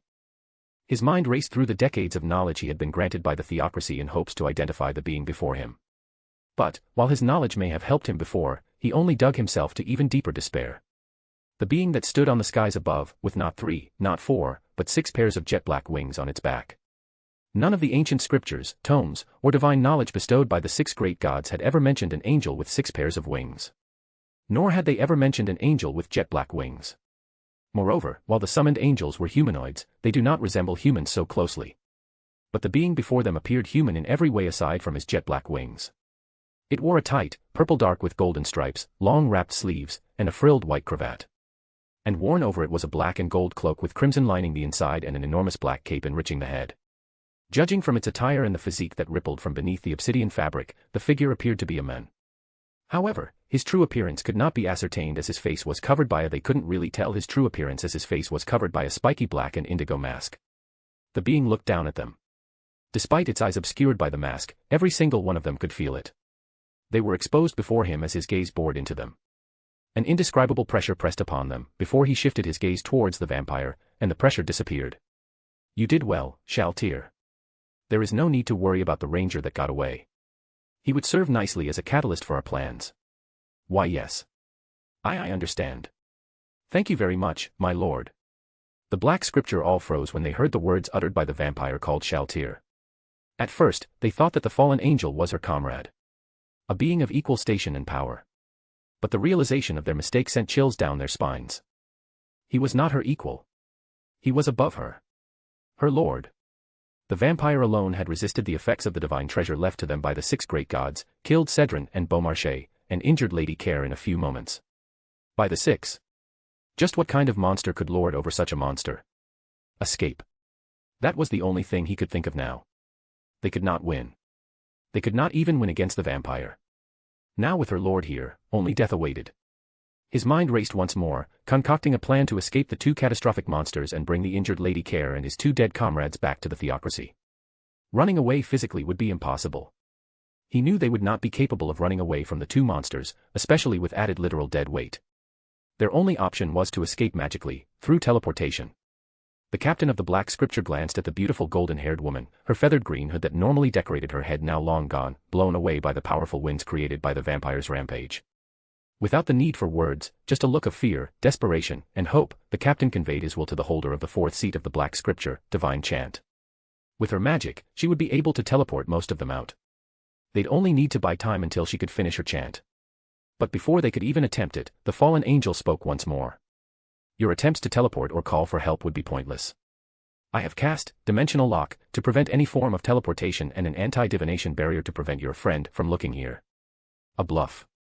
The captain of the Black Scripture would have written off those words as a mere bluff of a delusional magic caster, if they were not spoken by a 12-winged fallen angel. While he was not aware of the name and effect of the spell called Dimensional Lock, he could not dismiss it and attempt his teleportation plan. The name of the spell often described its effect. And if it was true in this case as well, he could not fathom just what tier of magic could a spell capable of twisting and locking the space around them to prevent teleportation via magic be. 7th, no, perhaps even 8.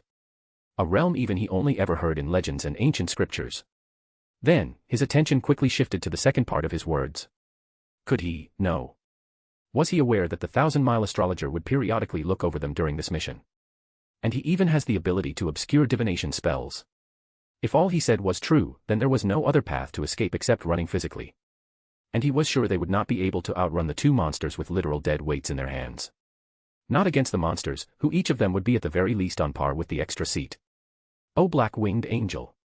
It seemed there had been a misunderstanding. We are the Black Scripture of the slain theocracy, and we had just defended ourselves from the vampire under your rule. We do not seek conflict. Conflict.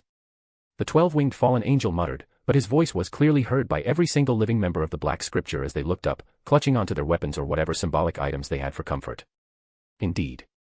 You may not seek conflict with my subordinate. However, I know that you wish to control her with that item, didn't you, members of the Black Scripture?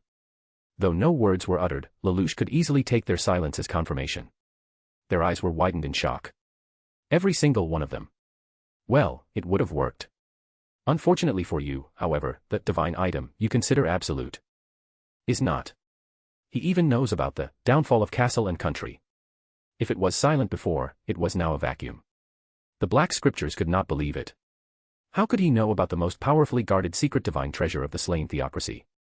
His first instinct was to immediately suspect the existence of traitors. However, he could confirm nothing right now. All he could was that suspect. But even more than that, he was now worried for his and his comrades' survival. Shaltir, on the other hand, finally realized what had happened. The divine item Lelouch mentioned must have been the so-called world item, the ones the supreme beings mentioned on multiple occasions to be the strongest treasures in Yggdrasil. And to resist the effect of a world item, they must possess a world item of their own. Is that why Yuji-sama lent me the billion blades? Could he have predicted such a thing to happen? For someone within this world to possess a world item that might threaten her. Such a foresight. Shaltir could not even begin to comprehend the wisdom and intelligence her beloved master could possess to predict such a thing. And he lent me such a valuable item, all to protect me. A warmth spread from her undead heart. A warmth only in her own imagination, but one that filled her being with comfort, love, and affection for her beloved. Oh, how she wished she could return to his side and be in his presence now. The fallen angel slowly descended down to the ground. His wings fluttered slightly, shimmering like the starry night sky as the light of the moon shone upon it. Now then, the night has gone late, and there are still things we should attend by the morning. And I'm sure Yuji would like to see you to make sure you are well the moment we tell them what happened. We should finish up here soon. Her eyes shimmered in delight as her lips curled into a wide, delighted smile. Yes. Lelouch turned towards the Black Scripture, and all of them raised their weapons immediately. Ready for battle. Divine chant, take us out of here. Lelouch Lampi Rouge commands you. The captain moved swiftly and stood before the divine chant while a few of the still living members of the scripture made their charge towards Lelouch. But before they could even move far, an absolute command was given. Obey me. And all of them went to a standstill before taking a knee on the ground before him. Yes, my lord. X. Shaltir watched in awed silence as one of the supreme beings stood before her. Before him, a company of perhaps the strongest humans she had ever encountered ever since coming to this new world kneeling before him. Their will bent to his will with but a single word of command. Yes. This was how every single human being in this world should act. Kneel with reverence beneath the feet of the supreme beings that ruled over the world and act absolute obedience. Shaltir. Yes, my lord. Shaltir lowered herself into a slight bow. Her eyes closed in pure reverence towards the supreme being and one of the closest friends of Yuji-sama before her. You've done well with the group of sellswords in that cave as well as retrieving Brain. He would be a nice pawn to have for our plans in Urantal. Lelouch glanced towards Brain and looked into his eyes. A pair of cloudy, unfocused eyes looked back to him, his mind still affected by Shaltir's mystic eyes. But, it did not matter, for his Geas would override her command and take him under his command. Thank you very much, my lord. However. About that ranger. Shaltir pursed her lips as she forced those words out shakily. She could not bear the shame and regret for having failed in her task, especially when one of the supreme beings was watching. She should have succeeded with nothing less than perfection. However, Lelouch waved his hand dismissively and turned to her, his voice soft and gentle. It is fine. His escape would be a blessing in disguise. We can use him to spread the news about a rampaging vampire and have Yuuji, Aika, Ains, and Lapu's adventurer group to vanquish it. Of course, there won't be any real fight. We can simply destroy the surroundings to the point that it would seem like a great battle had occurred. Shaltir's eyes sparkled as her lips hung open in shocked awe. As expected of the wisest supreme being. Yes. Thank you very much, Lelouch-sama. Lelouch nodded. Now then, before you continue your mission, we should report this back to the others and return for a moment. I believe you have a way to communicate with Albedo. Ah, yes, Lelouch-sama. I have been given several message scrolls for such uses. Good. Then tell her about the situation. I will call Yuuji. Yes. The two sent their messages to Yuuji and Albedo. And after a brief conversation, Shaltir opened a gate to the great underground tomb of Nazarick and entered along with Lelouch, with Brain and the black scripture following closely behind. The dark portal vanished, and the night once filled with screams of pain and cries for mercy returned to its serene silence. Anne, I hope you guys enjoy this chapter. Please comment your thoughts. I would love to hear what you think about it. Thank you. Chapter 215, Chapter 213 Wish. The Throne of Kings. Carved out of a single obsidian, the jet-black throne, which back reached up high into the tall ceiling, sat as the most magnificent and majestic object within the grand throne room of the great underground tomb of Nazarick. By clearing and conquering the great tomb of Nazarick, a level 80+ dungeon in one attempt, Ains Olgaun was rewarded with the Throne of Kings as a trophy. When the user sits on the Throne of Kings, a buff can be seen on their status screen. What appeared on the user's status screen are the statistics of its allies inside the great tomb of Nazarick, whether they're alive or under the influence of an unknown power/effect. It also gave those who sat upon it the ability to watch and oversee the areas within the underground tomb in real time. Moreover, it also had the ability to defend the tomb against any kind of divination magic from the enemy that was used on them, activating countermeasures in its defense system as a response to the enemy. The defense system possesses several layers of protection, which contributed to what made Nazarick an impregnable fortress when it comes to protecting the tomb from external attacks outside. Its function, however, was only secondary to why it was regarded as one of the most important items of the great underground tomb of Nazarick. To Momonga, an item filled with the brightest and happiest of memories of when he and his friends would traverse and challenge the dungeon, and attain victory together. While to the NPCs, it was a symbol of power, of divine and secular rule over the entirety of Nazarick and its denizens. All should kneel before it, until they were granted the permission to rise by the supreme beings. And now, Shaltir kneeled before the Throne of Kings. The reverence she held for the symbol of godhood that ruled over her mind, body, and soul was etched deep into her heart. However, even more than that, her true reverence and loyalty lay in the supreme being who sat upon it, as well as those who stood by its side. While the world item emanated a holiness that Shaltir believed could never exist within the world outside of Nazarick, its presence was almost minuscule when compared to the supreme beings who truly owned her very soul and loyalty. To Yuuji and Aika's side, Albedo stood on the step slightly below the platform where the supreme beings stood. A beautiful smile spread across her lips, one that had always existed as part of her visage.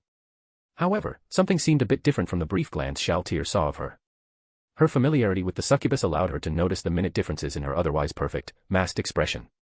In addition to her instincts as a woman, Shaltir noticed something more profound and deep hidden behind the mask of smile she wore on her goddess-like countenance. There was a sense of happiness, fulfillment, and profound bliss. Though, that was all she could glaze over before she kneeled and shifted her attention towards the supreme beings. Behind her, two males kneeled with absolute reverence as they hung their heads as low as they could, unworthy to meet the gaze of the supreme beings before them. And behind them, the rest of the black scripture similarly kneeled in silence. Raise your head, Shaltir. Shaltir obeyed the command from the overlord of death and met the gaze of the twin blazing orb of fire that sat within depths of his skull. Firstly, I am glad to find you uninjured during your mission. While the threat you've encountered was predicted by us, you still faced it with great bravery, determination, and loyalty. You did well. I am only here thanks to your generosity and kindness for lending me the world item, Billion Blades. Without it, I could not even begin to imagine the horror and nightmare of what would happen if the weapon of these insects managed to affect me. For it, I am eternally grateful to you. A low grunt of acknowledgement resounded as Ains nodded towards her. I will allow you to have 2 days of rest before you return to your mission and rejoin Seabass and Solution in Ries Deis. But before that, I would like you to recount the events that happened last night. Yes. Shaltir recounted every single detail of the event that happened, starting from the moment her carriage was stopped by sellswords to the moment she entered the gate to return to Nazarick. She did not miss a single detail, even if they would highlight her failure and the lack of control over herself she showed during her blood frenzy state. When she was done, she hung her head low once more, ashamed and fearful for what the supreme beings would think of her negligence and failure. Especially Yuji-sama. And because of that, she did not see him going down the stairs towards her to pull her into his embrace. "I'm glad you're safe, Shaltir." Her eyes widened in shock. The touch of her beloved. His warmth. His scent. His presence. Everything she longed for. Everything she had ever dreamed of the moment she was created. Everything happened so suddenly that Shaltir's mind could barely process what had just happened. But from her eyes, tears of joy flowed down her soft, pale cheeks. Yuji-sama.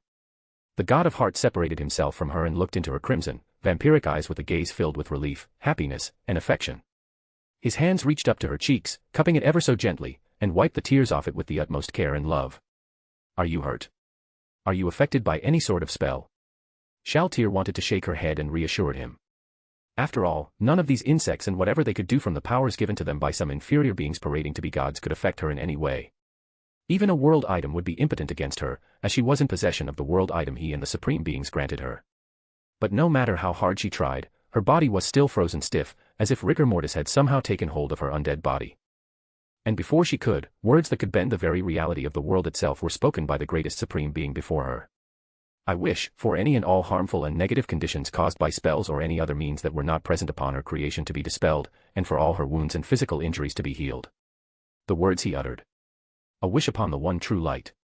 It was a spell that did not exist in Yggdrasil. A spell that was only available to the possessor of the job class, True Light, which only one could exist at any given time. A spell greater than the super tier spell Wish upon a Star or its clerical counterpart Divine Intervention, for it combined the advantages of both. A spell that would bend reality according to his wish. Upon the utterance of his wish, a tiny yet blindingly brilliant orb of light appeared above Shaltir. Like a miniature sun that appeared before them, the light shined ever so brightly, lighting up the grand throne room in a flash of blinding light. Every single soul within the room shielded their eyes or prostrated right onto the ground to prevent themselves from being blinded. The brilliant sun slowly descended, and upon touching Shaltir's head, it entered her. Her whole body immediately glowed in the same brilliant light as the sun. And a sensation of otherworldly ecstasy filled her entire being as her eyes widened in shocked awe and her lips opened in a silent cry of euphoria. Aya. It's Yuji-sama's warmth, it feels so good. She could feel it within her entire being. His warmth. His love. His everything. And when the light slowly died down, the warmth did not fade, but rather lived within her heart. Apart from that, she did not feel any different, for there was no foul magic the insects that were currently behind her, enthralled, that had affected, and no injuries they could have inflicted upon her. But still, his intention filled Shaltir's undead heart with a happiness she could not even begin to describe. "How do you feel?" His voice woke her up from her dazed ecstasy. His handsome, perfect countenance came back into focus as tears and light no longer stood in her way to witness his figure. "Thanks to you, Yuji-sama. I never felt better." As expected of Yuji-sama. He nodded as his lips curled into a smile. Then, after one last caress of her cheeks, Yuji stood back up and returned to his place to the right of the throne, leaving Shaltir longing, yearning, and wet for his touch. Her eyes never left his figure, which caused her to miss Momonga and Lelouch's impressed expressions and Aika and Albedo's proud faces. "Ah. Ahem. Once again, I'm glad you are fine, Shaltir. After something like a wish. I don't think any affliction or injury could have lingered within you." Momonga looked at Yuji with a look of shock, taken aback by the miracle that just happened he didn't know Yuji could do. "Yes. Thank you very much. Now then, about the group you've captured." Momonga shifted his gaze towards Lelouch, who stood to his left. "I've used my geas on all of them. They're all under my command. And as we planned, we'll have them return to their own nation and act as spy and, when the time comes, a Trojan horse." Momonga nodded in acknowledgement. "But we can't very well let them keep something like a world item. It'd be too dangerous. Moreover, that world item would be needed to complete our mission." Momonga did not utter the last part of his sentence in the presence of those present in this chamber aside from his friends from the chat group. And it was unnecessary for him to, as Lelouch understood what he meant. "Of course. We will be taking the world item. Shaltir had killed some of them, and we can injure the rest to make it seem like they've gone through a battle of life and death only to live by a sliver of their life. Then, we can make up just about anything that they had faced, and let Providence take the credit for defeating it. With the ranger Shaltir Mist returning to Irantal with news of a terrible vampire running loose around the area where the Black Scripture was, everything would fall in place for them. Just as we've planned. A sense of relief and assurance filled their hearts when everything they've so carefully planned finally fell into place. Now, all they needed was to execute it and their missions would be completed one after another. Perhaps, even the bonus missions. Albedo, please take some of them who would have died in the battle and extract any kind of useful information you can from them. Then, assign some shadow demons and spies along with the rest on their way back to the theocracy. Yes, my lord. Albedo bowed at the 12-winged fallen angel and the brightest mind of Nazarick as he turned towards Shaltir. Shaltir, injure those who will be returning to the theocracy, but not to the point of disability or death. We need them to still be capable of fighting. Then, you may return to your mission with Seabass and Solution in Riestais. Understood, Lord Lelouch. Shaltir lowered her head once again. We will join you in Riestais, though in our adventurer's persona. Our reputation as heroes, especially after becoming adamantite, will help you establish yourself amongst the high society. I will look forward to it. Me too. Shaltir's eyes sparkled in excitement as she looked up towards both Yuuji and Shaltir, and nodded. Yes. I look forward to it as well, Lelouch-sama, Aika-sama. X. Anne, I hope you guys enjoy this chapter. Please comment your thoughts. I would love to hear what you think about it. Thank you.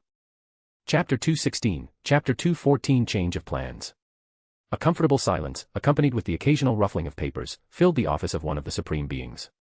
The massive mahogany desk and chair of ornate makings, carved into existence by who could only be the greatest of craftsmen, that sat right before a massive tapestry with the embroidery of an angel and devil's wing symbol were empty. Instead, the couches that sat right before it meant for guests were filled with piles of neatly stacked and organized files on the coffee table that sat in the middle of the two. Yuuji sat on one side, reading the documents and reports regarding the current economy and corruption within Riestais. On his head, a beautiful, sparkling, white slime sat silently, enjoying her master's presence. While her twin, the starry black slime, sat on his left shoulder, reading the documents along with her master. To his right was Albedo, similarly going through the reports that she had actually read and organized, but was reviewing once more before handing it to the supreme beings.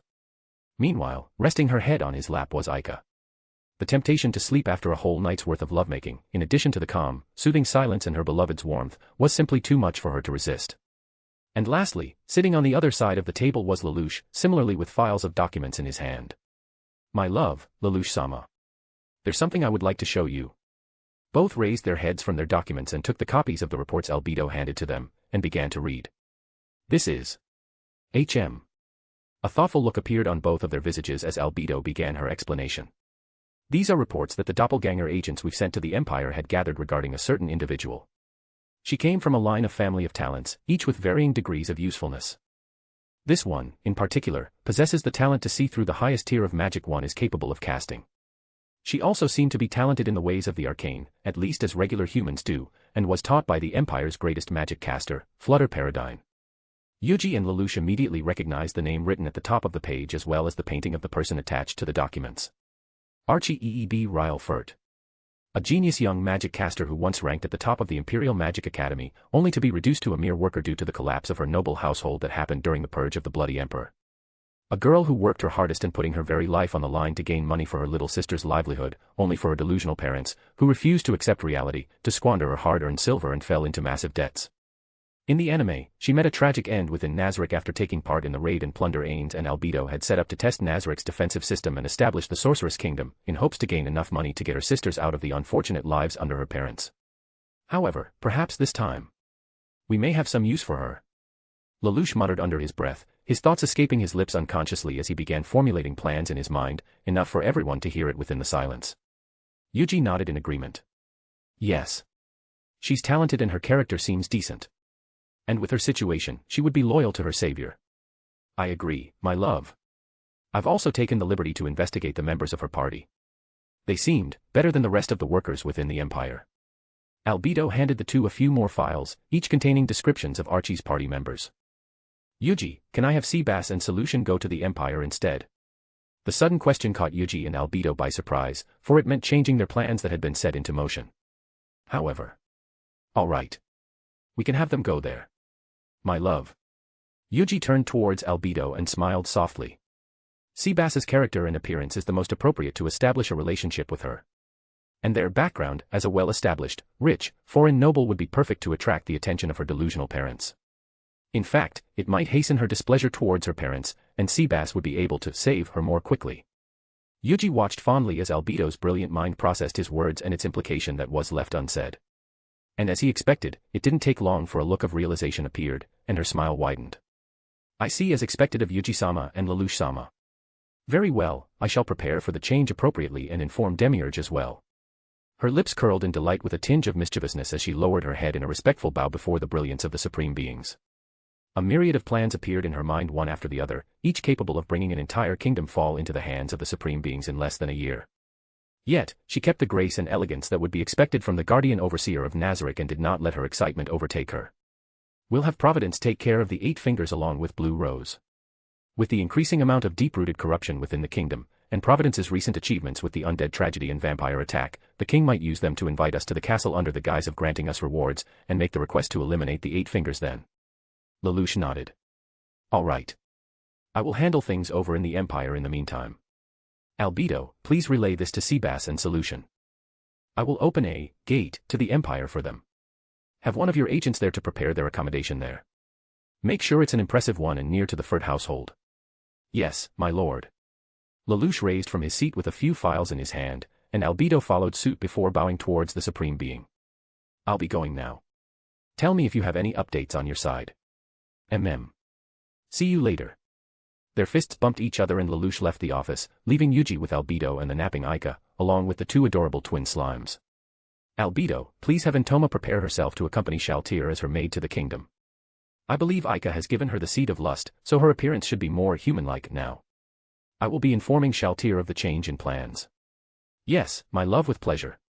X. That's right.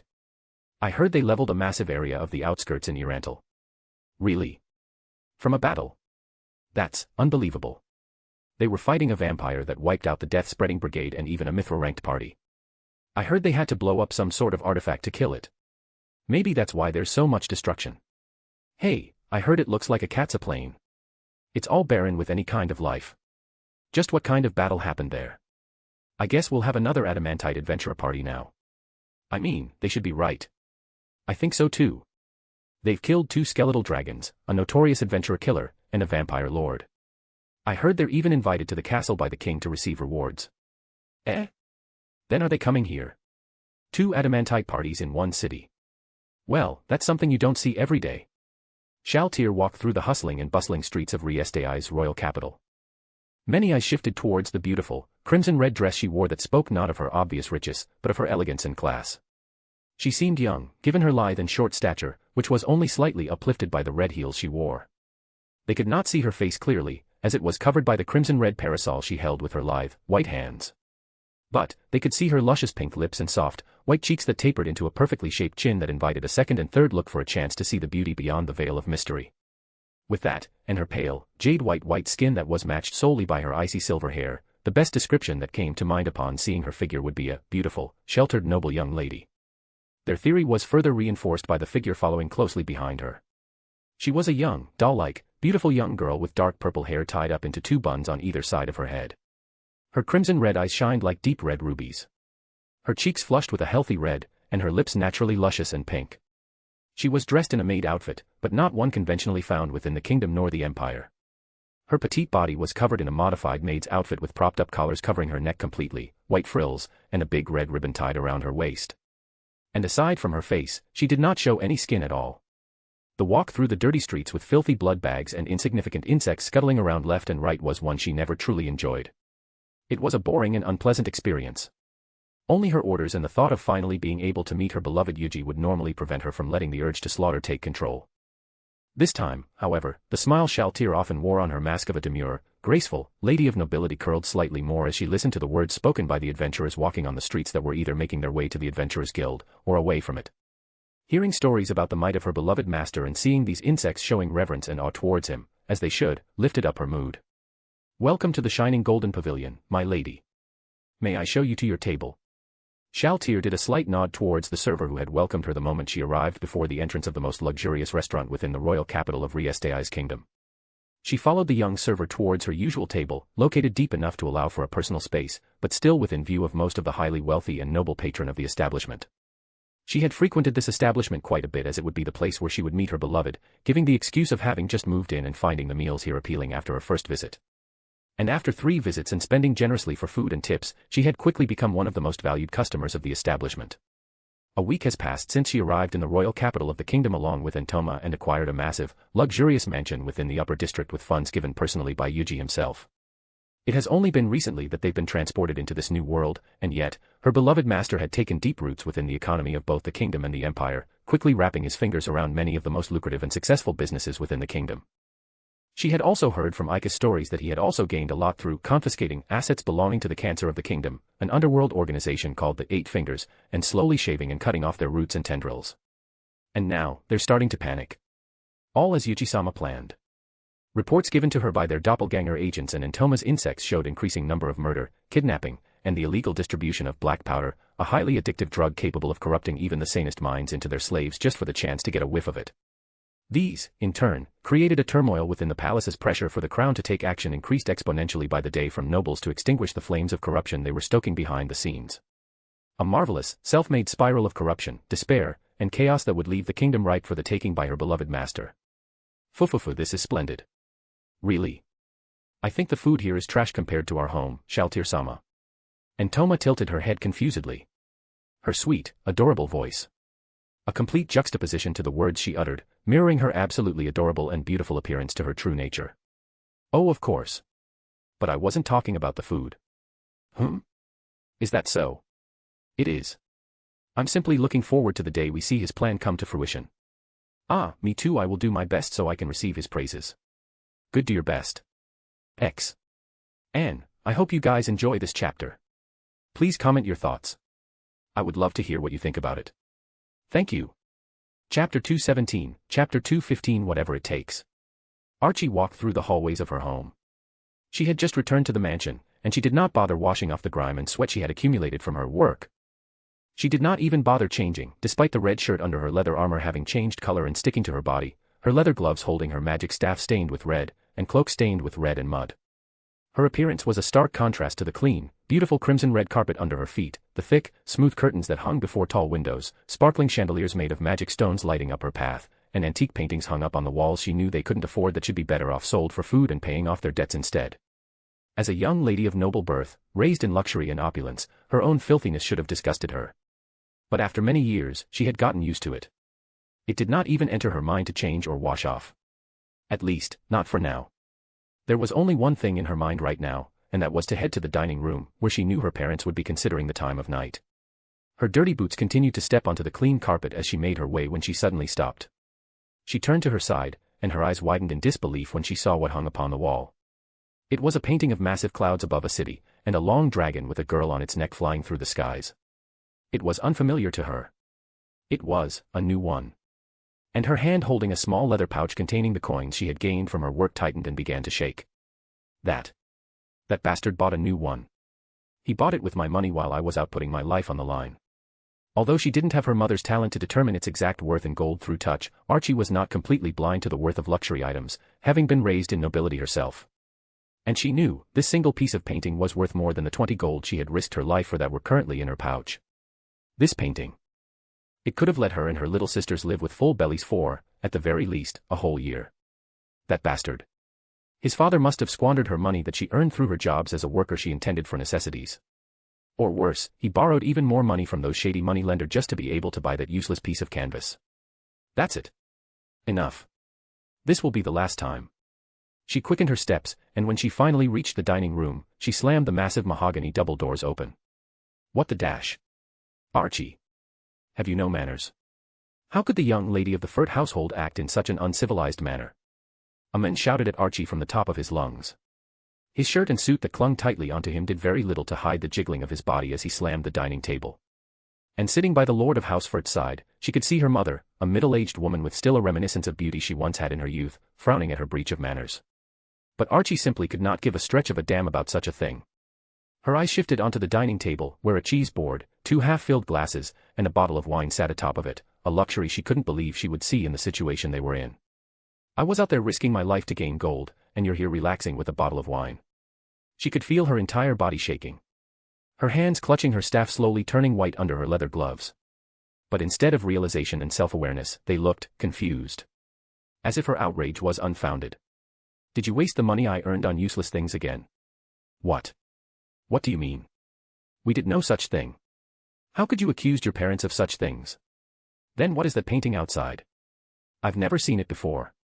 And I've just been gone for a few days. That is an essential spending I make to raise the prestige of our family. Prestige. We could have used the money you spent on that trash for food and paid off your debts. The former Lord Furt slammed his chubby hands down on the table once more, rattling the glasswares above it. Trash. That painting I just bought this morning is a highly prized painting from a famous painter. And I bought it in front of Marquis Griad, a high-standing noble who's close to that bloody emperor. This will show them that House Furt is still standing strong in power as ever, and will never yield to that bastard. We will endure and show them that we are still dignified nobles, and we will live until after he dies and reclaim our prestige. Stop with your delusions. We're no longer nobles. Not since the bloody emperor's purge and having all our riches confiscated. We can't sustain this kind of livelihood. You've been using the money I gained for trash. Look at the damn reality for once. Enough. The middle-aged man raised to his feet, his face crimson with rage. You ungrateful little girl. Remember your place. The only reason why you can live in such luxury is because of House Furt's prestige. He took a step towards Archie. His anger was apparent in his flushed face and clenched fist. But Archie was not afraid. Although she was a magic caster, she was confident in the physical strength she had developed from her work. She won't lose easily, especially against the pathetic excuse of a father that he was. But just then, her mother held onto the hem of his sleeves and calmed him down. Dear, please calm down. And Archie, you should not say such things. I understand that the situation right now is less than ideal.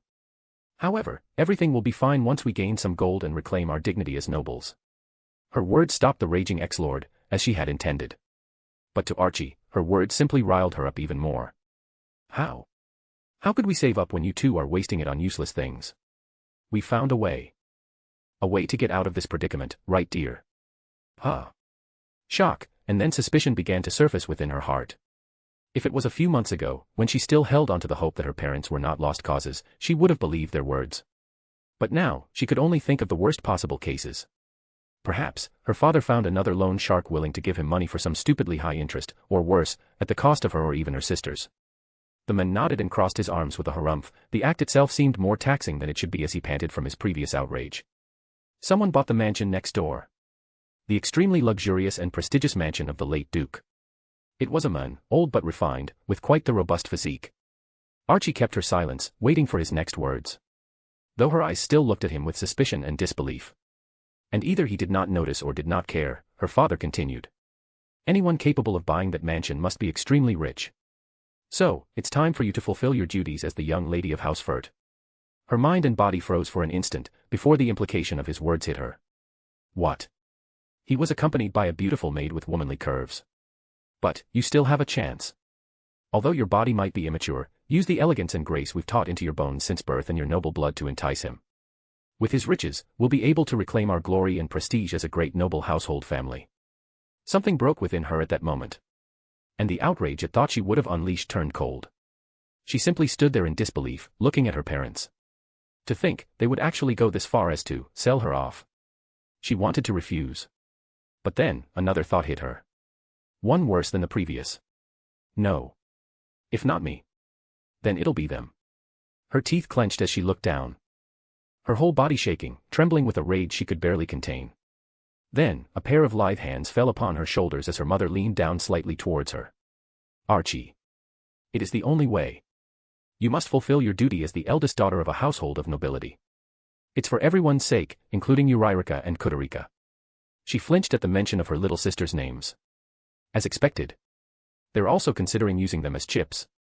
She wanted nothing more than to run away from this life with her little sisters. However, even if she and her party received some decent work, it'd be difficult for her to gain enough gold to run away with them. If she didn't die beforehand. There was a moment of silence. Before finally, Archie nodded her head slightly. All right. I'll do it. Her mother smiled and nodded in satisfaction as her hands glided softly towards her hands and took the pouch of gold from the loosened grip of her hands after losing her strength. Another stab into her aching heart. But at this point, Archie did not care anymore. She kept her head down, turned, and left the dining hall in defeat. Archie arrived in front of a door. It was only then did she finally lifted her head up, took a deep breath, and buried everything deep within her heart. She patted down her pants, shirt, and gloves to clear the filth as much as possible. Then, her lips curled into a smile, and she knocked on the door before entering. "Girls, I'm home. Big sis." Two golden-haired little girls rushed towards her in a golden blur and hugged her thighs, ignoring what little dirt and filth that were still left. The smile finally changed from forced one to a genuine smile as her heart melted. She leaned her staff against the wall, taking off her dirty leather gloves, and patted their heads. "I've missed you so much, Yuririka, Kudarika. Have you been good girls?" We've been very good girls. And we miss you a lot." "Right, Kuu." Have you eaten and taken a bath?" "Yes. We've eaten some bread and washed up." Archie's smile faltered slightly when she heard them. Little girls their age should be getting proper nutritions and eating properly. Instead, they could only eat days-old plain bread that might have gotten hard enough to damage their soft baby teeth. If only they used it for food instead. Damn it. However, she quickly hid her anger and sadness behind a smile and patted their head. "Good girls, as a reward, Big Sis will be treating you girls to some sweets soon, okay?" "Really?" "Yay, thank you very much, Big Sis." "You're welcome. Then, Big Sis will wash up first and then accompany you to sleep, okay?" "Yes. Please wash up quickly, Big Sis. And read us a bedtime story too." Okay then, I'll get going." Archie kissed her tiny foreheads lovingly and embraced them, before leaving the room with her staff. The heavy, mahogany door slammed behind her, mimicking the figurative drop of her heart and her smile. Her hands clenched her staff tightly, to the point that her nails turned white, as her whole body trembled. "I'll keep you two safe. Whatever it takes." Her eyes filled with determination. And the vow she made in her own heart escaped her lips once more, as if to reassure herself. Whatever it takes. And I hope you guys enjoy this chapter. Please comment your thoughts. I would love to hear what you think about it. Thank you. Chapter 218, Chapter 216 Demonis. Seabass sat behind a large mahogany desk within the main office of the late Duke Astarte. Having lived within the mansion that had become his base of operations for a few days, he could not help but be disappointed and longed for his home.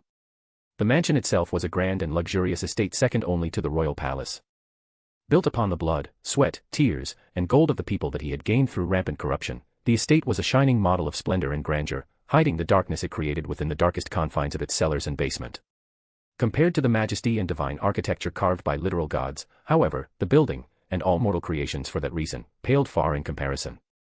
To even compare it in the first place would be a slight towards the great gods that Seabass would not tolerate in the slightest.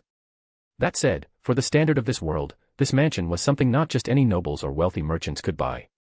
The wealth required to purchase the estate was astronomical, so much so that only the royal treasury would be able to purchase it directly without having to resort to purchasing loans. However, Yuji-sama, in the few weeks they arrived in the New World, had managed to procure immense wealth from the kingdom and the empire while also rooting his influence in their economies, becoming an indispensable part of it.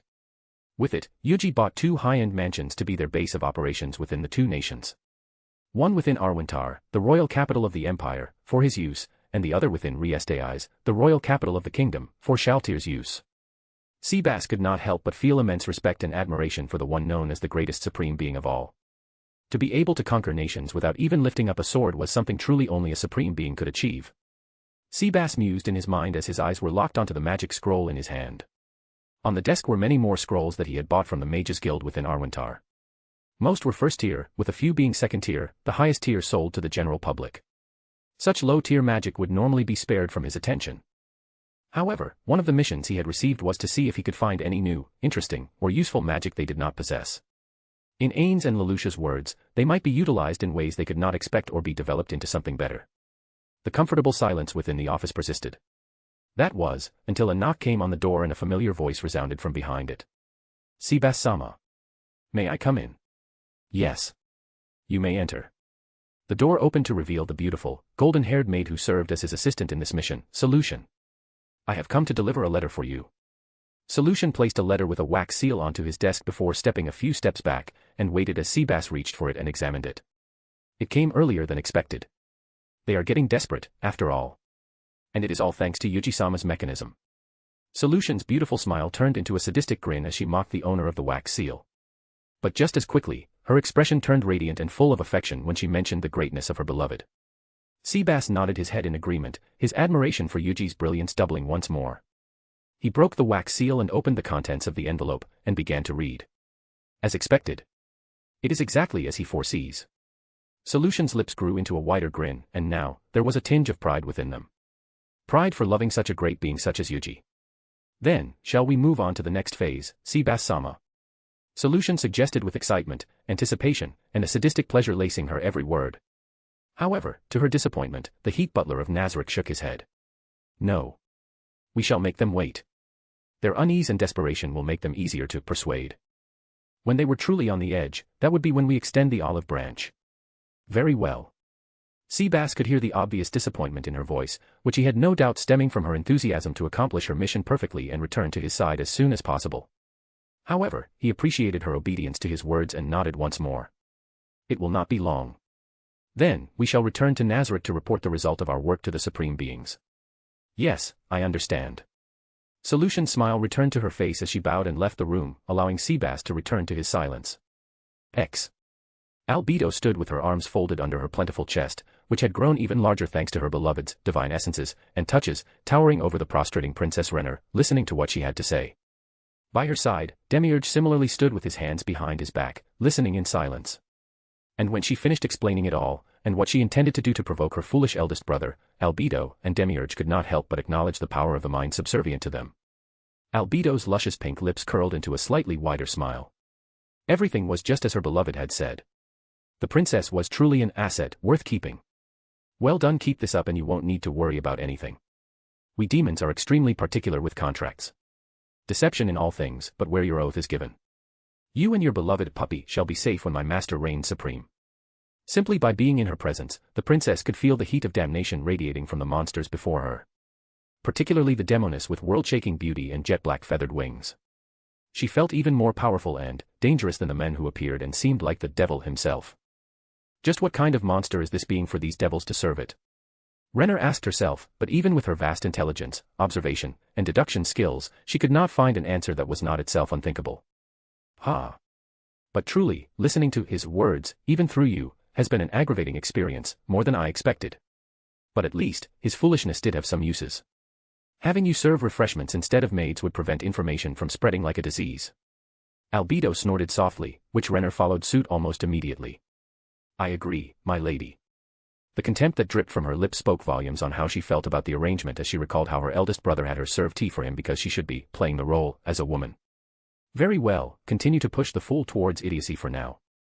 And when my beloved master arrives, make sure that the noble faction acts just like themselves.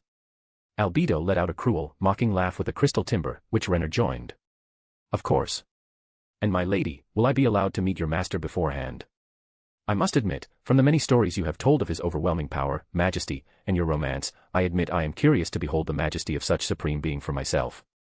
Albedo's smile turned softer when she saw the genuine curiosity and interest of the little mortal princess before her.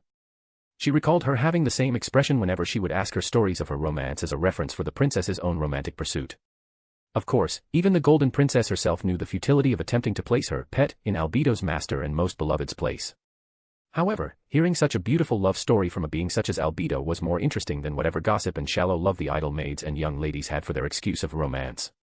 Succeed, and meeting him shall be your first reward. And as I've said many times before, to be in his presence alone is a bliss you would wish for again and again when he is gone.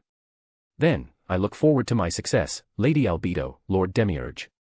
Renner grinned, her eyes dark with giddy malevolence, and the great succubus and archdevil called up the gate, and vanished with 2 steps into the whirling void. Once she was sure they were gone, Renner raised to her feet when there was a knock at her wide, white double doors. The mask of the golden princess was affixed once more upon her visage before she responded. Enter. The enchanted locks opened, allowing her visitor to open it with ease. A beautiful, golden-haired boy in the spring of his youth came. It was her puppy, her climb, her bodyguard, her everything. He knelt in front of Renner with his head bowed in absolute reverence, his mithril and orichalcum blended armor clinked with minimal noise with his movement. 15 springs, as best as either of them could say, had passed, and the look of love and devotion was never absent in his visage. And she hated it when he bowed his head down.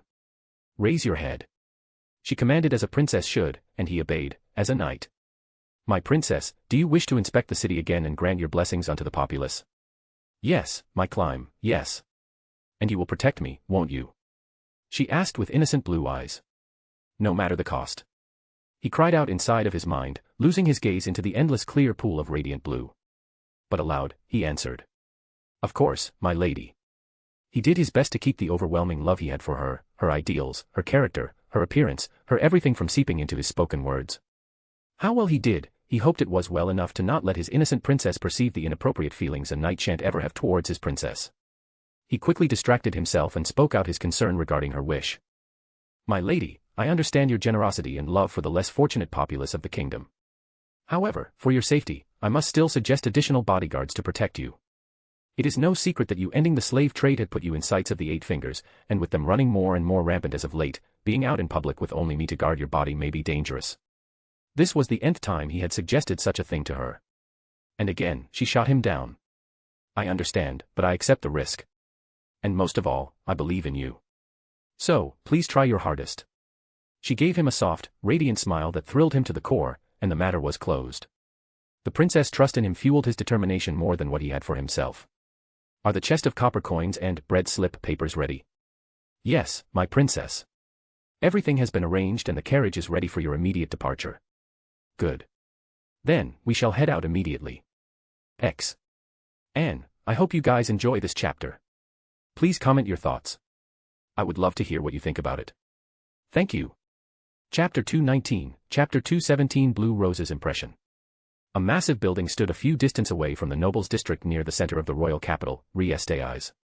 There was a constant hustle and bustling within and outside the building, apart due to its short distance to the largest market district, but mostly due to the number of adventurers coming in and out of the guild. The halls of the largest adventurers' guild within Riestais' kingdom were rarely empty. Perhaps even never, as even during the dead of night, there would still be several adventurers drinking or partying until dawn. However, the guild was always especially bustling during the day, just like now. There were parties coming in to search for new quests, some turning in their successful request, and some leaving to start their quest. Others took up the many tables laid on the massive halls to rest, eat, and drink their fill.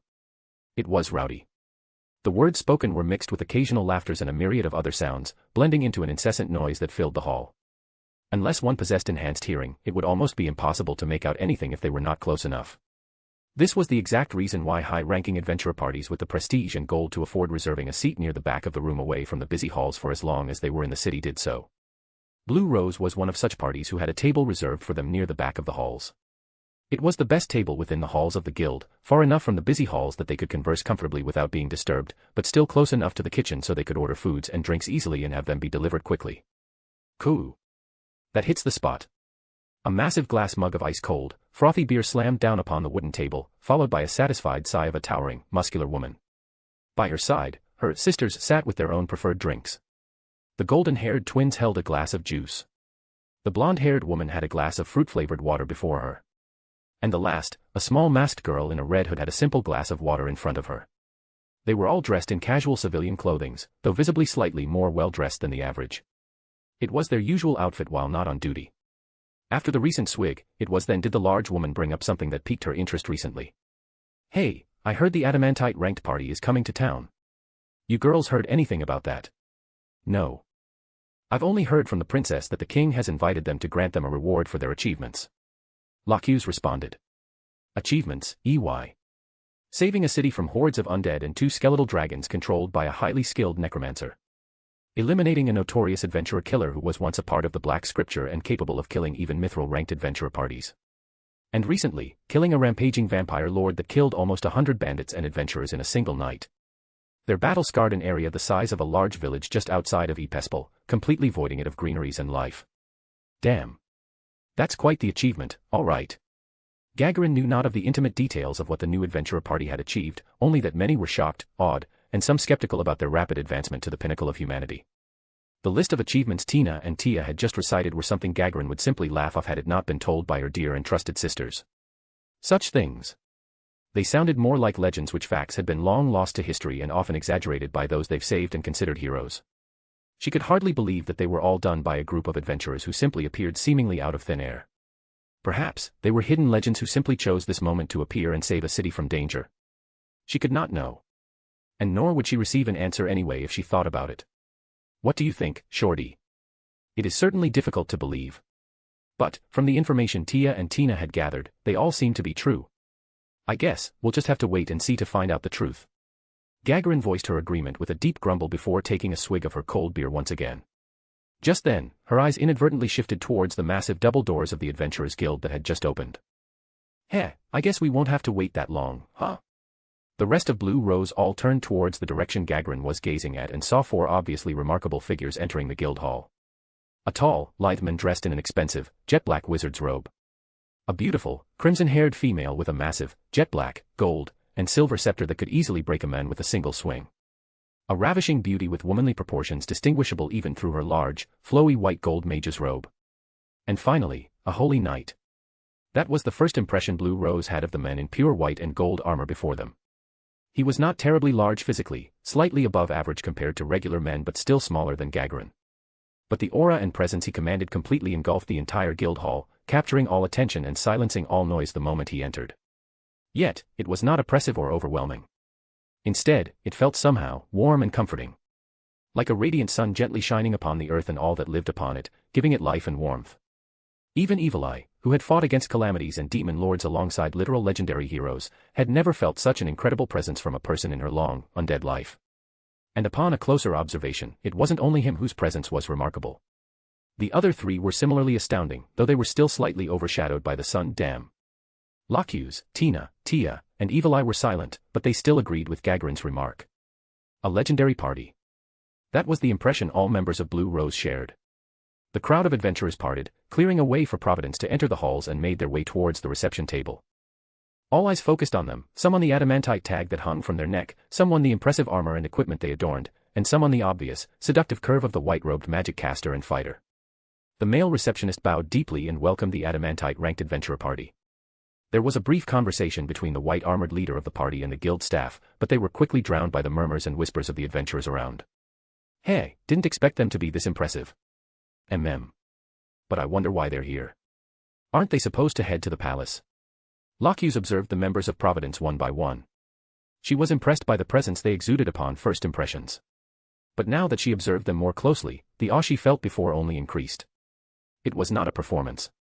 They were not showing off to the many adventurers within the halls of the Adventurers Guild. Their natural presence and charisma was simply that astounding. Judging by the way they moved, their measured steps, seemingly full of openings to the inexperienced, but ironclad to veterans, she could tell that those rumors were not false by any means. Well, now that they're here, I might as well call them over for a little chat. Eh? Gagarin, wadash. Gagarin stood up from her seat, raising the massive glass of beer overhead, and with a loud voice, shouted at Providence. Oh aye. Providence. How about joining us for drinks? Our treat. The helmed holy knight, masked female magic caster, black-cropped men, and mace-wielding fighter all turned to see the massive, muscular woman with shoulder-length blonde hair and blue eyes waving her hand and beer glass with a wild grin on her face. They all looked at each other for a moment. Then, the holy knight nodded, followed by the others, and they all made their way towards them. Gagarin. What are you doing? What? We're all curious, so I just invited them over. Lockhughes looked at her sister in disbelief, while Tina and Tia simply kept their silence and drank from their glass, as if having fully expected this result. Ha. Well, what's done is done. And she's right, it will be nice to know our fellow adamantite-ranked party better. Lockhughes turned towards her little, masked sister in red robes who, despite her short, childish stature, often offered great wisdom to the party in addition to her undeniable prowess in the arcane. Fine. In the end, Lockhughes could only let out a sigh and accepted the result of her sister's actions. Led by the white-armored holy knight, Providence soon arrived at their table. It is a pleasure to meet you. I apologize on her behalf for calling you over so abruptly. I hope we are not bothering you. Lockhughes stood up and offered a hand to the white knight who stood, towering, before her. The white knight extended his own hand and held hers firmly, purposeful, yet gentle at the same time. Wow. He's strong. From a simple touch, she felt something reverberate within her. Such strength, and yet so gentle at the same time. She had never felt a sense of warmth, comfort, and safety from anyone except from her Blue Rose, who she had fought alongside with for many years through many adversaries and teetering between life and death. Yet, she felt it through his touch and through simply being in his presence. The warmth spread slowly from her hand, to her arms, to her body, and soon, to her heart as an inexplicable sense of comfort filled her. The friendly expression and smile she wore on her visage relaxed as the white knight began to speak. Think nothing of it. In fact, it was a pleasant surprise. We did not expect to meet the famous adamantite-ranked adventurer party, Blue Rose. Lockhughes and the rest of Blue Rose did not expect such a deep, velvety voice of, seemingly, a young adultman that seemed to reverberate right into their hearts to resound from within the white, dragon-like helm. Even Lockhughes, who was herself a noble lady of high birth and a skilled and experienced adventurer, could not prevent her womanly side to surface and felt her heart quicken from his pleasant voice and presence alone. However, she still kept her outwardly appearance and hid her slowly increasing heart rate a secret deep within. Your reputation precedes you. You seem to know us already, but please let me introduce ourselves. I am Lockhughes, leader of the Blue Rose. The one who called you is Gagarin. The twins are Tina and Tia. And lastly, our arcane caster, Evil Eye. Lockhughes gestured towards her sisters and they nodded their heads one by one as she named them. A pleasure. I am Alexander, leader and vanguard of Providence. This is Lilith and Mamanga, our two magic casters. And finally, Lupu. Our cleric. Their eyes all widened in shock as they stared at the widely grinning red hair. She's a cleric? She looks more like a fighter. Most other clerics she knew wielded a magic staff or, if they were a frontline Templar, smaller bludgeoning weapons meant to be wielded more easily while still being capable of dishing out heavy damage and possibly disorienting or stunning their enemies from the heavy blow. Lockhughes wielding a heavy sword despite being a cleric was an extremely rare outlier which mostly stemmed from her skills with the sword. The massive mace Lupu carried on her back was something she had never seen on a cleric before. She assumed that Lupu was a fighter, like herself, who chose to wield heavy weapons and fight on the front lines. To think she was a cleric. And she does fight like one. However, on top of her capabilities as a frontliner, she is also capable of casting 4th-tier healing spells and the 5th-tier resurrection spell, Raise Dead. What? The 5th-tier resurrection spell, Raise Dead. Yuuji knew very well how familiar the Blue Rose was with this spell. It was the greatest spell their leader, Lockhughes, was capable of wielding, and one that had brought them back from the dead in the past. As far as they knew, Lockhughes was the only one capable of wielding the power to bring someone back from the dead. They did not expect another one to appear right before their eyes so suddenly. Yuuji smiled from within his helm and watched them look at Lupu with widened eyes of disbelief. By revealing Lupu's ability to cast a low-leveled resurrection spell, her lowest-leveled resurrection spell, they were able to raise themselves in Blue Rose's eyes. And with their support, the next part of the plan to subjugate the Eight Fingers completely from this kingdom would go much more smoothly. Meeting them here was certainly unexpected. However, perhaps it shouldn't have been, knowing Yuuji's luck. I hope you guys enjoy this chapter. Please comment your thoughts. I would love to hear what you think about it. Thank you. Chapter 220, Chapter 218 Drinks Between Adamantites. The sight of one adamantite-ranked adventurer party would have been more than enough to attract the attention of most adventurers within the guild hall. As individuals hailed as a group heroes not only by the guild, but by the people in the kingdom, they were revered and deeply respected and admired, especially by those who shared their profession. They knew of the hardship and danger they had and will continue to face, and what kind of strength and dedication necessary to attain such a title. That was why, those who bear the adamantite plate around their necks, who had proven their strength and mettle to reach the realm of heroes, were held in great esteem. And at this moment, there were two such parties within the guild hall, sitting together on a single table. It was impossible for their topic of conversation and their focus to not be on the two massive elephants in the room. Meanwhile, the two parties who became the center of attention ignored it and focused on their own conversation. You didn't go straight to the palace, to come here. Lockhughes looked at the white knight before her with a look of surprise. The rest of Blue Rose also shifted their gaze from observing Lilith, Mammon, and Lupu more closely and looked towards Alexander, taken aback. Ever since the creation of the Adventurers Guild, its motto has been to defend humanity from external threats.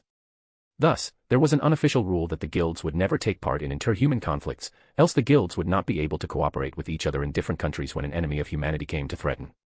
The Blue Rose had teetered within the gray areas of the rule, having been hired on several occasions by the Princess of Riestais in addition to the rumors of their leader Lockhughes' personal friendship with said princess. However, as they were still hired through proper guild channels, and Blue Rose being the most prominent adamantite-ranked adventurer party the Riestais guild branch would not want to lose, they were not called out for it. At first glance, the rule made sense. However, the moment he heard of it, Yuuji immediately realized something peculiar. Having lived in a world of humans, Yuuji almost did not realize it, and neither did Aika or Satoru. But there were other races such as elves, dwarves, dragons, and even goblins, lizardmen, and demi-humans living in this world. That means, the guild was not created to defend against monsters, demons, devils, and the many others that were genuine, existential threats to the people of the races, but only humans. This peculiarity was the impetus for Yuuji to look into past records, history, and ask the help of Lelouch to answer his questions using his skill. And as he expected, the slain theocracy was, in fact, the one who had secretly established the Adventurers Guild. It added another tally to the many reasons why Yuuji and the others would need to change the theocracy, or destroy it. For such racism towards everything except for humans would not fit the world they would have their precious children and friends live in. That said, the unwritten rule didn't promote such a radical view and was quite sensible. If Yuuji was the one who created the Adventurer Guild, he would not want it to be controlled by nations either, as it would only turn adventurers into mercenaries. However, an invitation made personally by the king of the kingdom they were currently in was still a great deal. Normally, if no urgent business were to prevent them from going, most would head immediately to the castle, especially if it was to receive a reward from the ruling monarch. The riches they would obtain was one thing, but the prestige would allow them to promote their career into something more stable and less dangerous than the life of an adventurer. Many high-ranked adventurers had, in fact, chosen to quit and became prominent military officers, knights, bodyguards, or even instructors within the palace or various other noble households. It was a one-in-a-lifetime opportunity that many adventurers vied for and worked for all their lives. So for Providence to not head to the palace immediately was shocking, to say the least. We arrived earlier than expected and were quite tired from the journey. So, instead of heading straight to the castle and exhaust ourselves further from the subsequent events, we decided to rest first and visit the guild here. Yuuji explained. Though of course, it was only half-truth. They were not exhausted from the journey, given their physical prowess. It simply took a bit of time since they had to visit every city on the way to the capital to make it seem like they traveled like everyone else, while they were in fact been using gate to go back and forth from Nazarick. However, they did want to take a day to walk around the royal capital for a bit to see the progress of their plans. It was an opportune coincidence to be able to meet Blue Rose in the Adventurers Guild that they simply wanted to visit for a moment to see if there were adventurers with interesting talents or martial arts. We would also like to secure a place to stay since we plan on staying for a while. That's right, do you have some recommendations for an inn? Preferably a nicer one. Having been on the road for many days now, I'd like to splurge a bit if it meant comfort. Locuse managed to hide her expression, but inwardly, she was quite surprised by Lilith. Her voice and the slight tilt of her head just enough to exude a demure and gracefulness she didn't expect from a mere adventurer. In addition to the slight bit of visage she could see behind the robe and fox mask, Locuse guessed that the woman before her, more than likely, held a beauty and gracefulness that surpassed even the Golden Princess and any other beautiful noble lady she had ever seen in her life.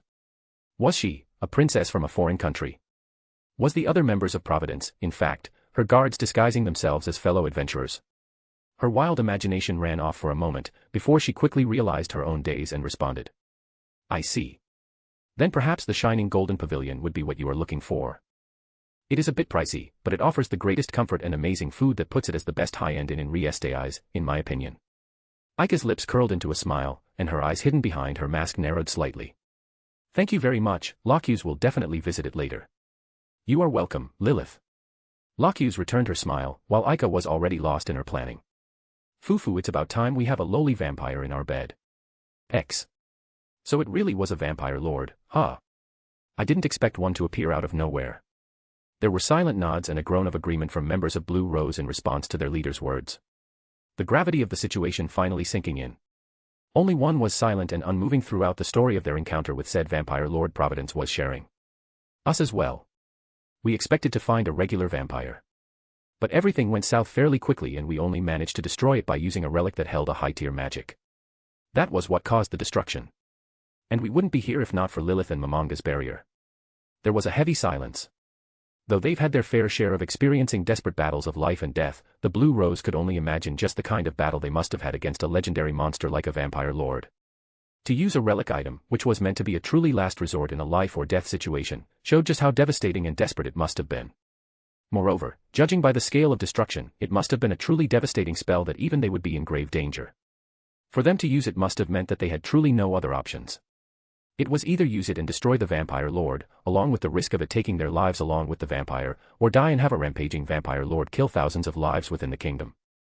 It must have been truly hard. But I'm glad all of you managed to win. Truly. It is an amazing achievement. Well, it is a bit hard to be proud of such an achievement when the mithril-ranked adventurer party, Kralgra, were wiped out. That is. Yuuji shook his head, and Blue Rose could see how much the death of their fellow adventurers affected him. Lilith and Momonga also lowered their heads slightly. And Lupu, for the first time ever since they saw her, did not wear a smile on her pretty visage. Just a straight, expressionless countenance. Though, they did notice the embers of anger within her eyes. An emotion Blue Rose was all too familiar with. The sadness of losing a comrade that soon turned into a burning desire for revenge. The vampire was smart, despite it being in a bloodthirsty state. It thinned the numbers by picking us off one by one. Those who were taken aback by its veracity were the first ones to go. Then, those who were in the wrong position or more vulnerable. The words unspoken by Yuuji to respect a fellow adventurer who bravely fell in a battle against a terrible calamity were, nonetheless, understood by Locke's and the rest of Blue Rose. The vampire lord must have thinned the numbers by killing off those who were weaker first. It was a common strategy studied and applied by beginner adventurers, but not for monsters. Unless they had a special monster with higher intelligence than normal amongst their rank, most monsters would be simply driven by their instincts and battle urge. Even some demi-humans, who possessed greater intelligence than mere monsters, sometimes ignored tactics in favor of head-on clash that showed off their honor and bravery. So, for a vampire lord to make such a decision in its berserk, rampaging state spoke volumes of how intelligent it was. With such intelligence, it was most likely an extremely high-ranking vampire lord. Perhaps on the level of a demon god. Evil Eye, especially, knew very well just how devastating it could be if left alive, more so than her sisters. Perhaps, it could have rivaled the destruction she had caused long ago. Forgive me for dampening the mood. Let us not talk of this anymore. We are here to drink and relax, after all. Blue Rose nodded with a smile. And soon, Gagarin slapped the table and laughed with gusto. Ha ha ha. Then let's party. Oi, bring us all the largest pint of beer. Oi, not all of us are drinking. What are you going to do if they don't drink beer? Evil Eye berated, but Gagarin ignored that shorty. It'll be fine. If they don't drink, I'll drink it for them. Ha. Locke smiled helplessly and looked at Yuuji and the rest of Providence with an apologetic smile. I'm sorry for her behavior. It is fine. I will order something else. What about you guys?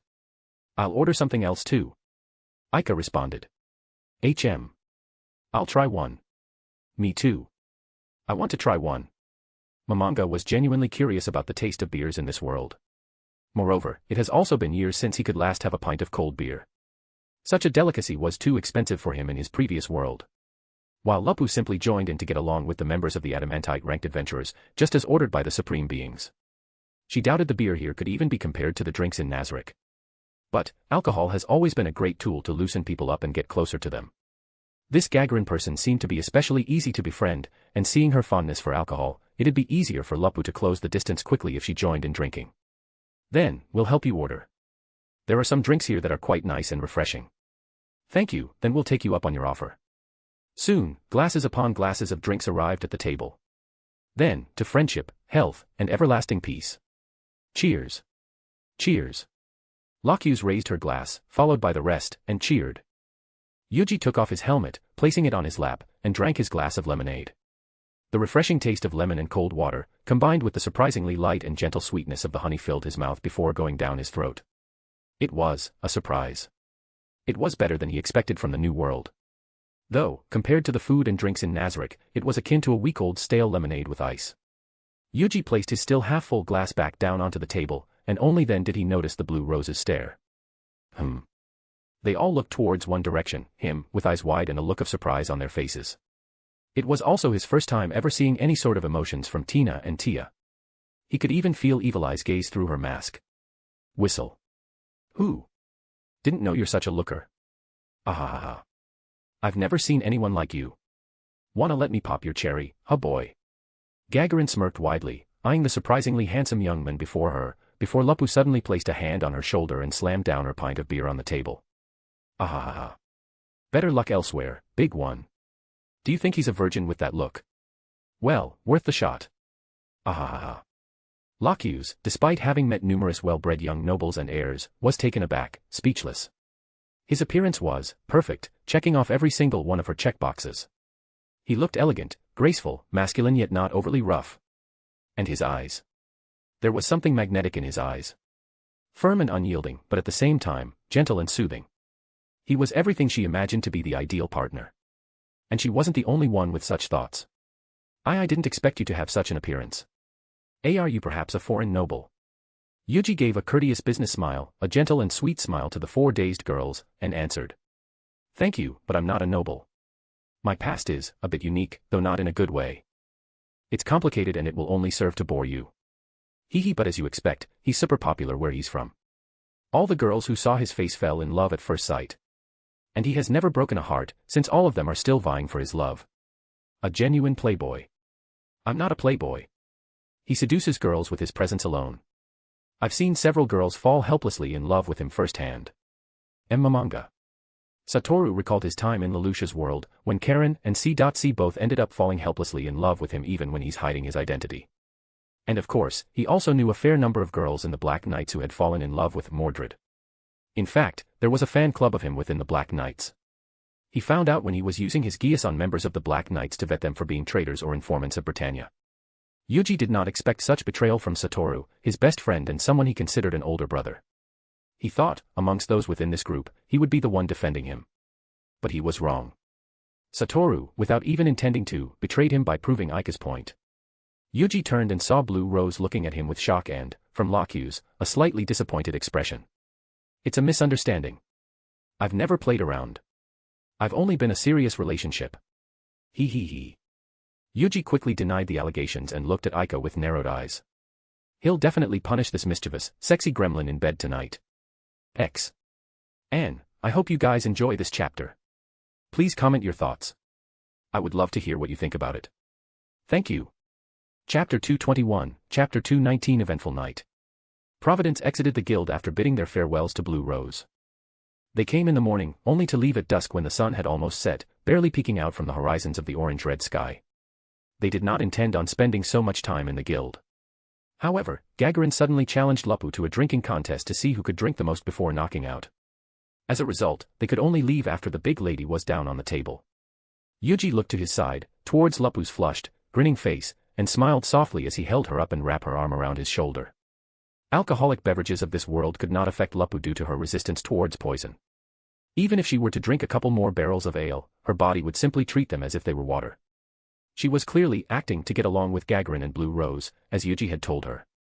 However, he could see that she seemed to be genuinely enjoying herself playing this role. Having her as the maid to accompany them to complete their Adamantite rank adventurer team mission was the correct decision, after all. Meanwhile, as Yuuji was smiling fondly at the cute maid, Aika could not help but curl her lips up into a smile as well, but for a completely different reason. As the pinnacle of the succubus race and a girl sensitive to love, she knew very well that Lupu must be enjoying herself being held by Yuuji. Her flushed face was not due to the alcohol, but rather her rapidly beating heart from being so close to Yuuji while he held her body. She could easily smell her horniness, which was practically emanating out of her uncontrollably. A spontaneous orgy would have started due to the succubus pheromones she was uncontrollably emanating if Aika did not suppress it. They soon arrived at the shining golden pavilion, and they were welcomed by widened eyes and whispered gasps. The presence of high-ranked adventurers were not that uncommon within these parts of the capital. However, the presence of an adamantite-ranked adventurer party, especially one composed of such impressive individuals, still attracted the eyes of many as they would anywhere else. Yuuji calmly headed towards the reception and quickly received the keys for a double-bed room and 2 single-bed rooms with a hefty discount and various benefits, thanks to Blue Rose's recommendation. Upon reaching the front of their rooms, with no other souls in vicinity, Lupu dropped her act and stood up. Apologies, Yuuji-sama. I did not mean to cause you trouble. She bowed her head and held her hands together. Her face blushing crimson in embarrassment and bashfulness. But to her surprise and delight, she felt his gentle, warm hand on her head. There is no need for apologies. You did very well, Lupu. His genuine praise made her feel like she was ascending in a bliss beyond description. She was thankfully lowering her head down, or else, the supreme beings would have been able to see her unsightly grin of happiness as she physically melted into his touch. Meanwhile, Yuuji reveled in the extremely soft sensation of her hair and ended up petting her longer than expected. And for a moment, he felt like he could see a tail wagging in happiness behind her. It was only that she began to fidget that he snapped out of the hypnotic pleasure. Ah, damn. I didn't mean to pet her for that long. But she felt so soft. Is it because she's a werewolf? I wonder if she could bring out her wolf ears and tails. He began imagining scratching Lupu behind her wolf ears and playing with her soft, fluffy tail. Perhaps he should ask her if she could one day. Lupu felt a great loss in her heart the moment Yuuji took his hand back from her head. However, no matter how much she wished for him to continue, she dare not ask for more when he had given her such a blissful reward. So, she hid her disappointment in her heart. I'll go to my room, then. You guys go rest as well. I'll see you soon. Mamanga waved his hand and entered his room. You may go to your room and rest as well, Lupu. Yes. Then, please excuse me, Yuuji-sama, Aika-sama. She bowed, and made her way to her room as well. Then finally, Yuuji and Aika also entered their double bedroom. As the door closed, a myriad of magic circles appeared on the walls, the floor, the ceiling, the windows, the doors, all throughout the room, illuminating it in all the colors of the rainbow before disappearing. Area dispel magic, fake cover, counter detect, greater protection from divination, delayed teleportation, alarm, magic lock, lord of the castle, secret rendezvous. A myriad of spells meant to protect against prying eyes and invaders, both magical and physical, were cast. Then, a spell to grasp anything that happened within a designated area was cast by Yuuji, while Aika cast a spell to prevent anything happening within the room to be perceived from the outside. Only then did they unequip their armor and robes for casual clothes they would normally wear at home. The two slimes also popped out of their hidings within Yuuji's clothing and made their way up his and Aika's shoulders. Fufu today was unexpectedly fun, Yuuji. It is unexpected, yes. I didn't expect to meet with Blue Rose the moment we arrived here. Aika wrapped her arms around Yuuji and the two headed to the king-sized bed. The white, soft mattresses made of hand-tufted cotton down and silk meant to dissipate any fatigue and give its user the greatest night of sleep and dreams, were only barely passable after the two experienced the world of luxury within Nazarick. However, this would have to do for the night. Yuuji laid on the bed and patted Alice and Arya as they nuzzled to his neck. Then, Aika snuggled to his side, putting an arm around his chest as she pressed her breasts against him to snuggle closer. Hey, do you notice it? Notice what? Locuse. What about her? Geez, didn't you notice the way she looked at you? That's for sure signs of love at first sight. Fufufu as expected of my little harem hentai protagonist. Yuuji looked down at his beautiful, sexy, succubus wife and, at the same time, the little gremlin known for her mischievousness with a look of doubt and surprise. Really? I didn't notice. Hee who do you think I am? When it comes to love and horniness, no one can beat me. I can smell her love and horniness clearly. Yuuji looked at the smugly smiling Aika and pinched her nose. Ah. What are you doing? You already planned on making all the maids in Nazarick enter my harem, and you still want to get even more girls from the new world too. It's just for fun and who knows what would happen, right? I just think it'd be interesting to have her in your harem and also the little vampire girl and the triplets. Yuuji simply pulled her into his embrace and pressed his lips against hers. A lewd, affectionate moan escaped her lips as Yuuji embraced her tightly, and she began to wrap her arms and legs around him as well. Moans and giggles filled the room as the two snuggled on the bed while the two slimes watched, their bodies sparkling brighter and brighter from excitement and shyness. Fufu darling, are you still that horny? Didn't you have enough fucking the succubus out of me and Albedo last night? The massive, rock-hard bulge she felt on her stomach and his increasingly pervy touch on her boobs but answered all her questions without leaving any room for doubt. But, she wanted to hear it from his lips. His love for her. His desire for her. You know I can never get enough of you. Especially when you keep seducing me with your body. Hi and you perv take me, hubby I'm so wet already my womb wants a refill of your baby batter. Aika. Yes fuck me, darling. Like a pair of long-lost lovers, the two embraced in a wild night of lovemaking, completely forgetting that their daughters, the twin slimes, were watching with great interest. X. Where the hell is he? Sir Furt growled, slamming his chubby fist onto the dining table. Then, his anger turned into desperate frustration as he hunched over so far that his forehead almost touched the dining table and tugged at his own fading hair. This is House Furt. We are a noble family whose legacy stretches to the dawn of the Empire itself. An invitation here should be beyond honored. My dear, please calm yourself. He is a foreign noble, and being fashionably late should be expected. Madame Furt placed her hand on his thigh and replied with as much ease as she could. But the slight squeak to her voice betrayed her, giving away her anxious nerves. Then, she turned once again toward her daughter and looked Archie up and down again, as if appraising whether the offered gift was good enough and making sure she was impeccable. With her short hair combed clean and dressed beautifully in a white dress with bare shoulders, showing off her skin and milky white upper chest and tightly embracing her thin waist and slight, elegant curves, was Archie. Due to the clothing and armor she frequently adorned, her body was still pristine white. But her arms and legs, which were ever so slightly tanned from exposure to the sun and outside elements, were cleverly hidden with pure white lace gloves and stockings. The look her mother gave her was not an unfamiliar look, and Archie did her best not to shudder. Her mother's words, "We have our duties," that continued to ring in her head did make her falter for a moment. However, a look to her left and right, to Kudarika and Urairika, pushed her to steel herself ever more. Everything will be fine, mother, father. Archie spoke to her parents, but her hands beneath the table went to the uncomfortably shifting subdued sisters. I can't falter. I'm responsible for them. I have to save them from that blistering idiot. House of Furt. What a joke. Silence fell. This moment at the table of her fallen house with a foolish father and a desperate mother and two oblivious yet anxious little girls filled her with a dread and trembling one would as a sword about to pierce through her heart. A calm before a battle. She could now begin to imagine what kind of feelings the farmhands and commoners of the kingdom felt like the moment before the war between them and the Empire's knights began. Just then, every head turned when the butler entered. A stiff, formal man with graying hair. A loyal servant who had served House Furt since Sir Furt's father had been the head. His thoughts were kept locked deep, hidden in his heart. But once in a while, Archie noticed his eyes linger on her father's back more than once. He wished his grandfather was still in charge.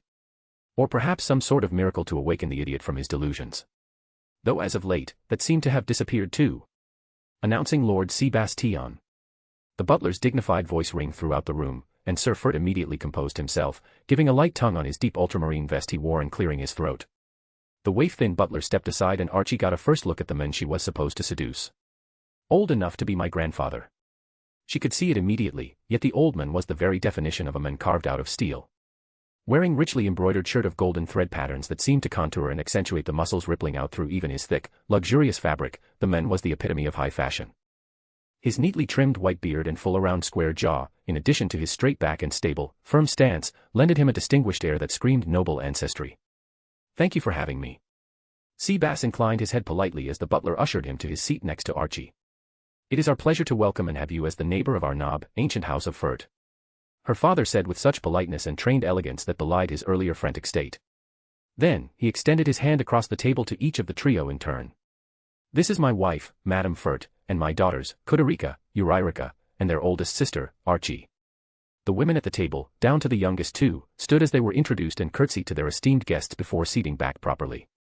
The first course was wheeled out and silver trays laid down in the center of the table between the hosts and their guests. The conversation began, first dancing around inanities about the capital, politics, economy, and other matters for some time before at last, the broke noble turned the subject to Sebas himself. Sir Sebas, where do you come from? A foreign land, far and unknown from here. I am in search of fresh opportunities, which I found to be in abundance here. Though of course, anything remotely opportune and rewarding had fallen into his lord's hands. But Sebas kept his thoughts in his heart. I see. Well, the Empire is rich in its opportunities for those with the right connections and the right names. Sir Fruit replied with a clever little smile. As subtle as a warhammer, Sebas noted. Of course, you are right. The right name can be worth more than gold itself. So true. Madame Furt said with a flash of pearly white smile and placed a hand on her husband's wrist subtly. If I may ask, Lord Tion. Was your wife unable to join us for today? That would be impossible. Sebas said with a cool, dry voice, and his words were so as if they had just been specifically tailored to be the exact words the older couple wished to hear from the bottom of their heart. Oh. Is she ill? No, she doesn't exist. I have never married. He replied, and with their hopes restored, the table let out an awkward laugh one would do when they know they shouldn't, but was unable to hold themselves back. The two little ones also began giggling, unable to understand the joke but still joining in just to fit in, as they were told. It was charming. Mister. Are you rich? Kudarica, that's rude. Archie said and rapped her sister lightly. Sebas laughed when the little girl's lower lip trembled slightly. He reached out and patted her head in an affectionate, forgiving gesture. Meanwhile, the two older couples looked briefly aghast at their daughter's directness. It is fine. That's not the normal sort of question, but children are quite direct, aren't they? No guile at all. Sebas gave the parents an indulgent, forgiving olive branch. Himself remembering how indulgent and forgiving Lord Yuuji was to the two slimes he treated as his own daughters. Yes, I am very very rich. Why do you ask? Ah. It is getting late, isn't it? They should get to sleep. Archie said, shooting up to her feet enough to rattle the dining table and almost topple her chair. Oh. Is that so? Very well. However, won't you have a servant attend to that? Archie froze at the unexpected question. No, perhaps it should have been expected if they were a proper noble family. But they were not. It has been years since they were, and Archie, adaptable as she was, had long forgotten about it in front of their guest. My daughter has a deep love for children, and her sisters are extremely attached to her. It may be improper, but perhaps there are worse things for a woman to feel for children before she becomes a mother herself. Far more subtle than the father, Sebas privately praised the woman whose subtle touches and words clearly drove his attention towards the eligibility of her eldest daughter. I suppose that is true. I have to admit, I am a little curious, having never seen a noble heir take care of children herself. Though I suppose it would be improper for a guest to go unescorted with the daughter of an esteemed house. Sebas chuckled as if it was a joke, but Sir Furt took it as a great idea. Not at all. You're a guest, anything we can do to make your time with us pleasant is an option. Archie held her sister's hands tighter and turned away, desperate to try and hide her blush from the implied offering of her that her father had made. I have to get these two away from him. What wouldn't he trade for money or power? No matter how much she tried, she could not think of an answer. However, she kept it to herself and led the mewling little pair away, Seabass falling into step nearby. Anne, I hope you guys enjoy this chapter. Please comment your thoughts. I would love to hear what you think about it. Thank you. Chapter 222, Chapter 220 Gentlemen of Steel. Tucking in the twins in their room, Archie walked through the halls of the Furt mansion, Seabass following closely from behind. I have never seen a noble heir tucking in their little siblings in such a way before. You must care very much about them. Archie felt her cheeks heat up slightly as she recalled the way she tucked in the twins. Kudurika and Uririka had always been a pair of bright and excitable young girls who loved their eldest sister very much. They would often ask Archie to accompany them to bed, fully, until they were asleep. But since Archie still needed to accompany Seabass, she could only promise them to return soon and tuck them into their covers and give them a kiss on their forehead, before leaving. Yes, I do. Very much so. I would do anything for them. The trembling in her voice was not missed by Seabass. And from her clenched fist and pursed lips, he knew it to stem from grave determination. Archie stopped in her tracks and looked back, her eyes glazed with water or tears and her lips reddened from being bitten. Lord Seabass. May I give you a tour of our household? Or if your time does not permit, perhaps a brief visit to a place dearest to me. Very well. Thank you very much. Then please, this way. Archie took the lead, and when she did, she began to roll her hips with every step. Seabass recognized what it was immediately. Lady Albedo does it often enough to entice Yuji-sama. Though, far more effectively. Compared to the level 100 succubus, Archie's effort at a seductive walk was clumsy as a chimp. Her steps were too far forward and threw off the rolling motion meant to draw a man's eye. She was clearly uncomfortable with the heels she wore that had disguised her short height, everything about her was in conflict. But Archie was obviously trying. Desperate. Very desperate. As he had expected. This is the library. Archie said as soon as they entered. And immediately, she kicked herself for showing him such a thing. The shelves were empty and dust were everywhere, including the air. It isn't used. Seabass noted the obvious, not to ridicule Archie or the Furts, but to conceal his disapproval for such griminess. Ah, well, my father says we should invest in things that displays our nobility, and so he began selling off the oldest tomes a long time ago while I was at the academy. The long open room was full of shelves, and every single one had not been properly dusted in months or more. Chairs of wood with cushy red velvet sewn into the seating and backs were in the same, exact state, including the wooden tables. All of them hidden beneath a layer of dust illuminated by glowstones placed along the walls that belied the abandonment of this part of the estate.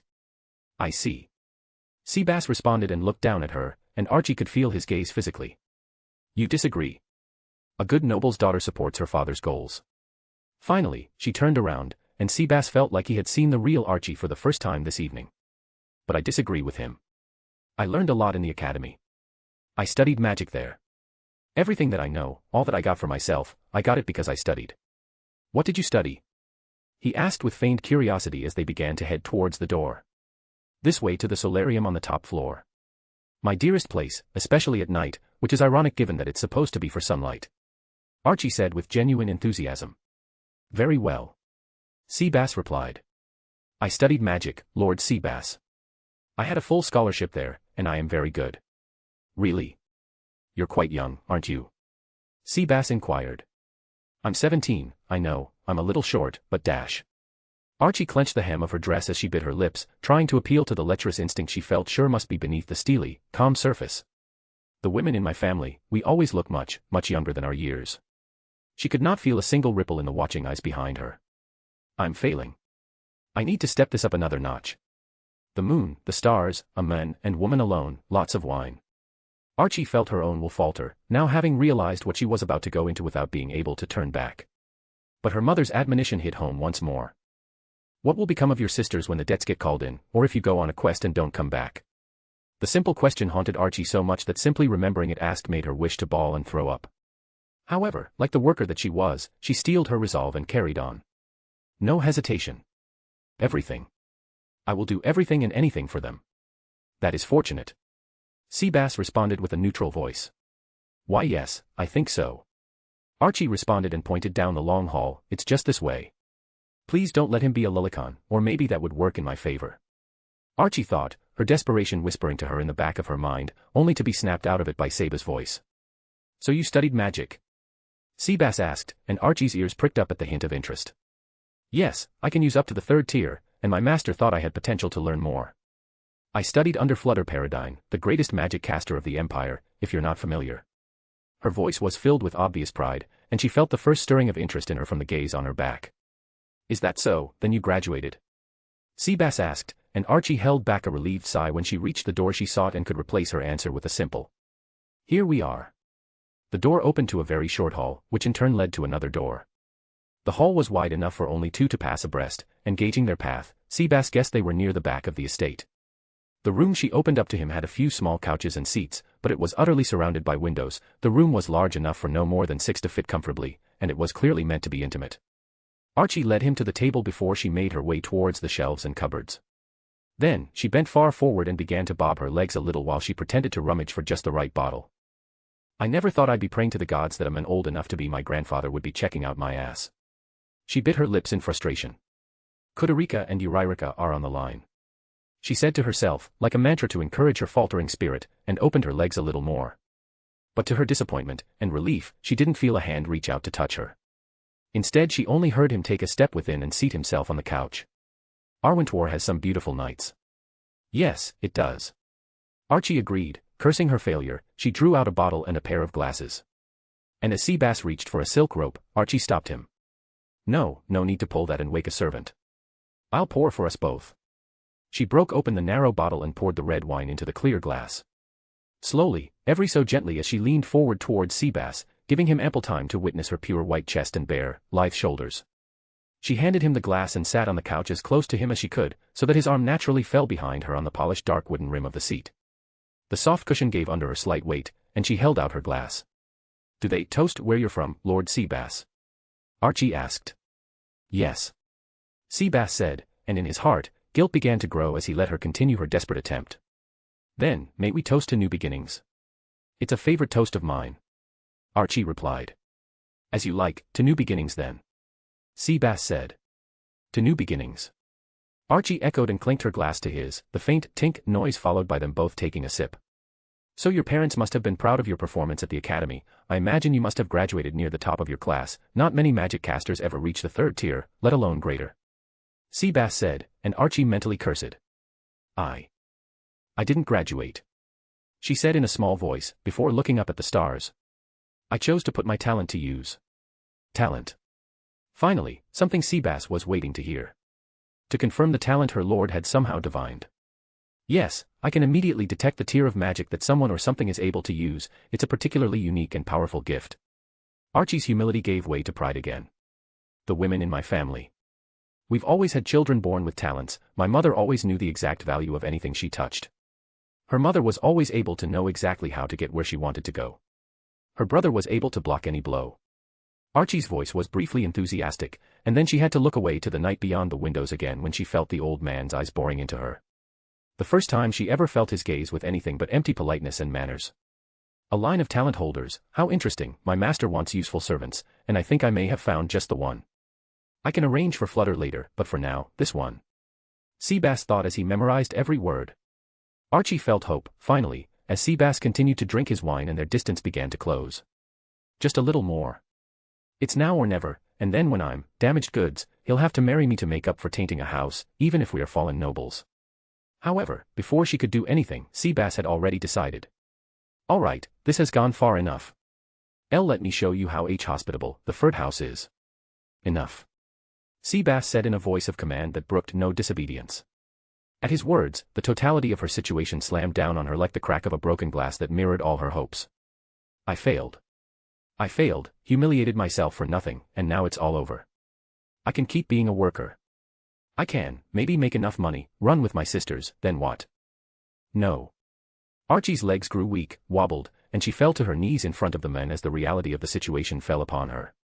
She tried not to cry against the waves of humiliation, shame, and futile efforts behind and the growing sense of impending loss ahead.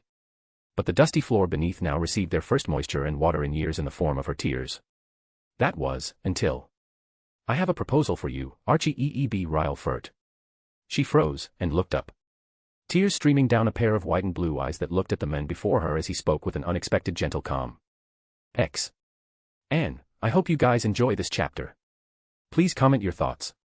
I would love to hear what you think about it. Thank you. Chapter 223, Chapter 221 Visitors. General Henry. We've got a visitor. Henry snapped out of her daze and instantly returned to attention, overlooking the villagers in the field. The familiar voices of Peter, Lucret, and Brita rang through the fields, shouting their instructions to the villagers swinging mithril swords and shooting arrows out of seemingly ornamental bows. A full-plate mail of steel armor stronger than any metal, even mithril, leather armors made of the hide of mythical beasts, and various other similar equipment adorned the bodies of the villagers. No longer villagers, but militias. Having suffered through and barely surviving the tragedy thanks to Ains and Zero, Karn had adopted the method of conscriptions to build up sufficient defenses when tragedy of similar scales were to descend upon them in the future. All healthy, able-bodied male adults from every single household, which may exclude one who will continue their family business and labor work, must undergo combat training and serve as militia for a time. Females were also welcomed and were taught basic combat, self-defense, and archery. Every single villager assented to the proposal put forth by Henry, who received the idea from their savior, Zero, himself. And now, they were all training diligently, adorning the new gears and weapons of unimaginable worth and power loaned to them by Nazarick, which would be repaid in gold, wheat, crops, or wares of equal value, with minimal interest and long years. To Henry and the villagers, they were nothing less than armaments of the gods, granted to them to defend themselves and prevent such tragedy to befall them once again. Yet another grace and kindness given to them by their saviors. And for the more pragmatic, an investment that showed their trust in them. But nevertheless, the trash items Nazarick had granted the village of Karn still sparked fervorous determination to improve themselves and protect their loved ones and homes themselves this time. They were still getting used to it, including members of the Swords of Darkness who had decided to settle down in the village and became Henry's confidant and also received their own special sets of equipment from Nazarick. I must have been more tired than I thought. The meeting with the blacksmiths, carpenters, weavers, hunters, and farmers last night took longer than expected and went deep into the night. Although it was productive and things were progressing smoothly, thanks to the keen insights of Ain's delegates who often came to give advice and their help, a lack of sleep was often unavoidable for Henry, who had now become the head of the village. Henry quickly shook her head and turned towards Jugum, the goblin warrior summoned from the horn of the goblin general, given to her by Ains. And Henry's eyes widened when she saw the figure to his side. A delegate from Lord Ains has arrived, my lady. Ah, of course. Welcome. I'm sorry for not welcoming you myself. It's fine. I am mayor. I came under the orders of Ain-sama to help you with farming. The beautiful little boy clutched the wooden staff in his hand, fidgeting shyly. His legs were bowed and was slightly slouched as he looked up towards Henry. At first, Henry was shocked to learn that Mayor, who looked very much like a beautiful young elven girl, was actually a man, given his attire. But, she quickly get used to it, not questioning her nor anyone her savior sent forth. I see. Thank you very much. Then, please come this way. We can go to the farm immediately. We've just finished harvesting a few days ago, so this would be the best time if we were to try to do something new. Henry led Mare to the farmland just outside the wooden village walls and explained to her what they were doing in the meantime. I see. The way you're doing it is quite inefficient. It will take too long for the soil to recover their nutrients, and they'll eventually dry up. Henry nodded, acknowledging his words as concern colored her face.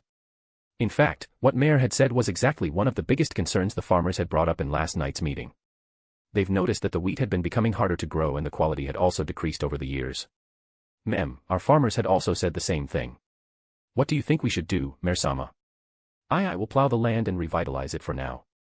Then, you should do what is called crop rotation. You can use these seeds to try it. Mare then brought out several pouches of various different seeds and a parchment with written and drawn instructions on how to perform rotational farming and began explaining.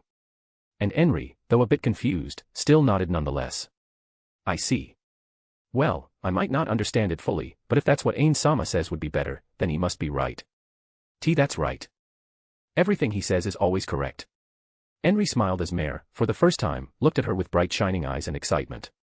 Ain-sama had also decided to give you several skeletons under his command that could help with farm work without the need for food and rest. It will definitely make it easier for you to farm massive swaths of land. Really? That would be amazing. Thank you very much, and please relay my gratitude to Ain-sama and Zero-sama as well. I will tell them. Mare nodded with a bright smile. And in his heart, one more tally was drawn in the pleasant and useful human in favor of Henry.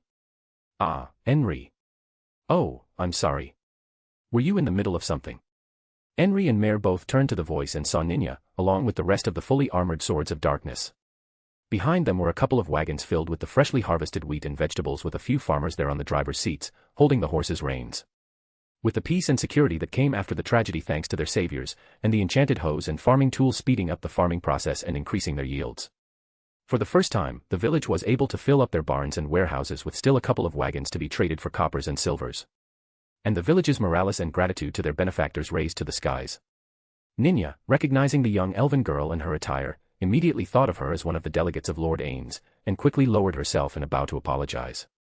Ah, Ninya. Sorry, I'm currently showing Mersama our farms. Do you need something? It's nothing. We're just here to tell you that we'll be on our way to Irantal to sell off the wheat and vegetables in the wagons here.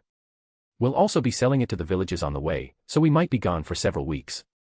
Oh, I see. All right. Take care. We'll be fine with Jugum-san, the ogres, and the others here. Especially now that we've received the incredible weapons and armors from Ain-sama. Although having all of the village's best fighters, the swords of darkness, gone was a bit unnerving, Henry believed in the villagers and in the amazing equipments granted to them by Ain-sama. Moreover, Ain-sama had also cleared the part of the forest nearest to them off the more dangerous monsters. They'd be able to handle themselves, as long as nothing short of a disaster were to come. Then, we'll be going now. See ya. Ninya waved and bowed towards Mare, before leaving along with the swords of darkness and the wagons. All right. I'm sorry for the interruption, Mare-sama. Yuan, it's fine. Then, I'll be starting, okay? Yes. We will be counting on you. Henry said excitedly and bowed in gratitude. She never would have believed what she would be seeing a few moments later.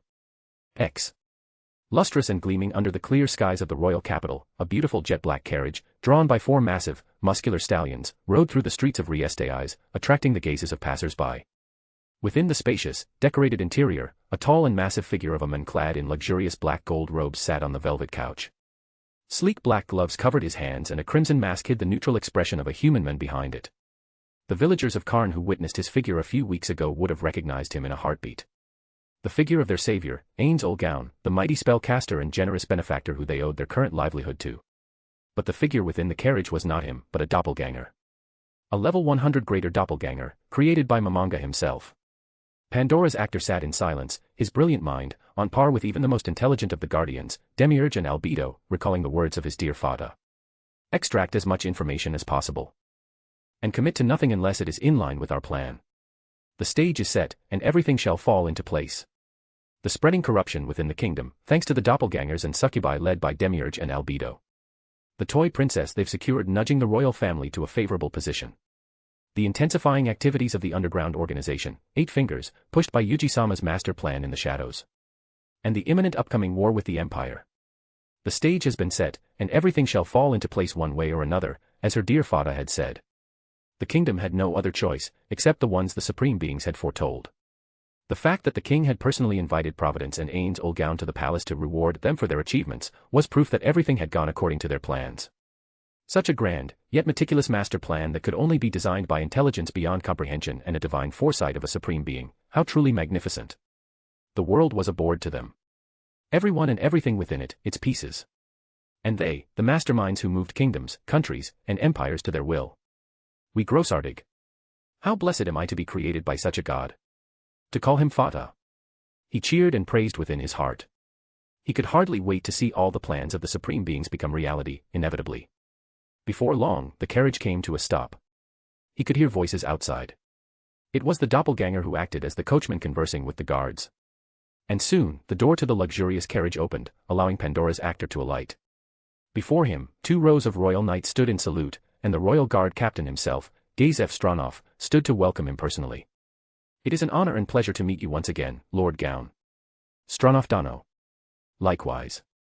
The royal captain responded with a gruff sound. His eyes then looked to Ain's side, only to find someone missing. Pandora's actor immediately sensed his confusion and answered before he could ask. I apologize in advance. However, my friend, Zero, is unfortunately unable to come, and I have come to represent the both of us. I hope that would suffice. I see. It is unfortunate. My king wishes to meet both of you, if possible. However, he will understand. Please, this way. Very well. Lead on. X. And I hope you guys enjoy this chapter. Please comment your thoughts. I would love to hear what you think about it. Thank you. Chapter 224, Chapter 222 Mighty Aid. Numerous spires ascending high as if to touch the blue sky above, each one rising to pin-like points at the peak. The many towers stood high and proud as a testament to the wealth concentrated in this single building, and the power that went with it, looming like the shadow of a mountain to those who even came close to it. It was designed to make those who would come to meet with royalty feel small and insignificant. However, Pandora's actor, the true son of Ains Olgaun and the resident of the unconquerable Nazarick with all its otherworldly marvels and wonders that no mortals beyond its walls could even begin to imagine, thought nothing of it. To him, at most, these arrogant humans looked like children at play with castles of sand. Incomparable.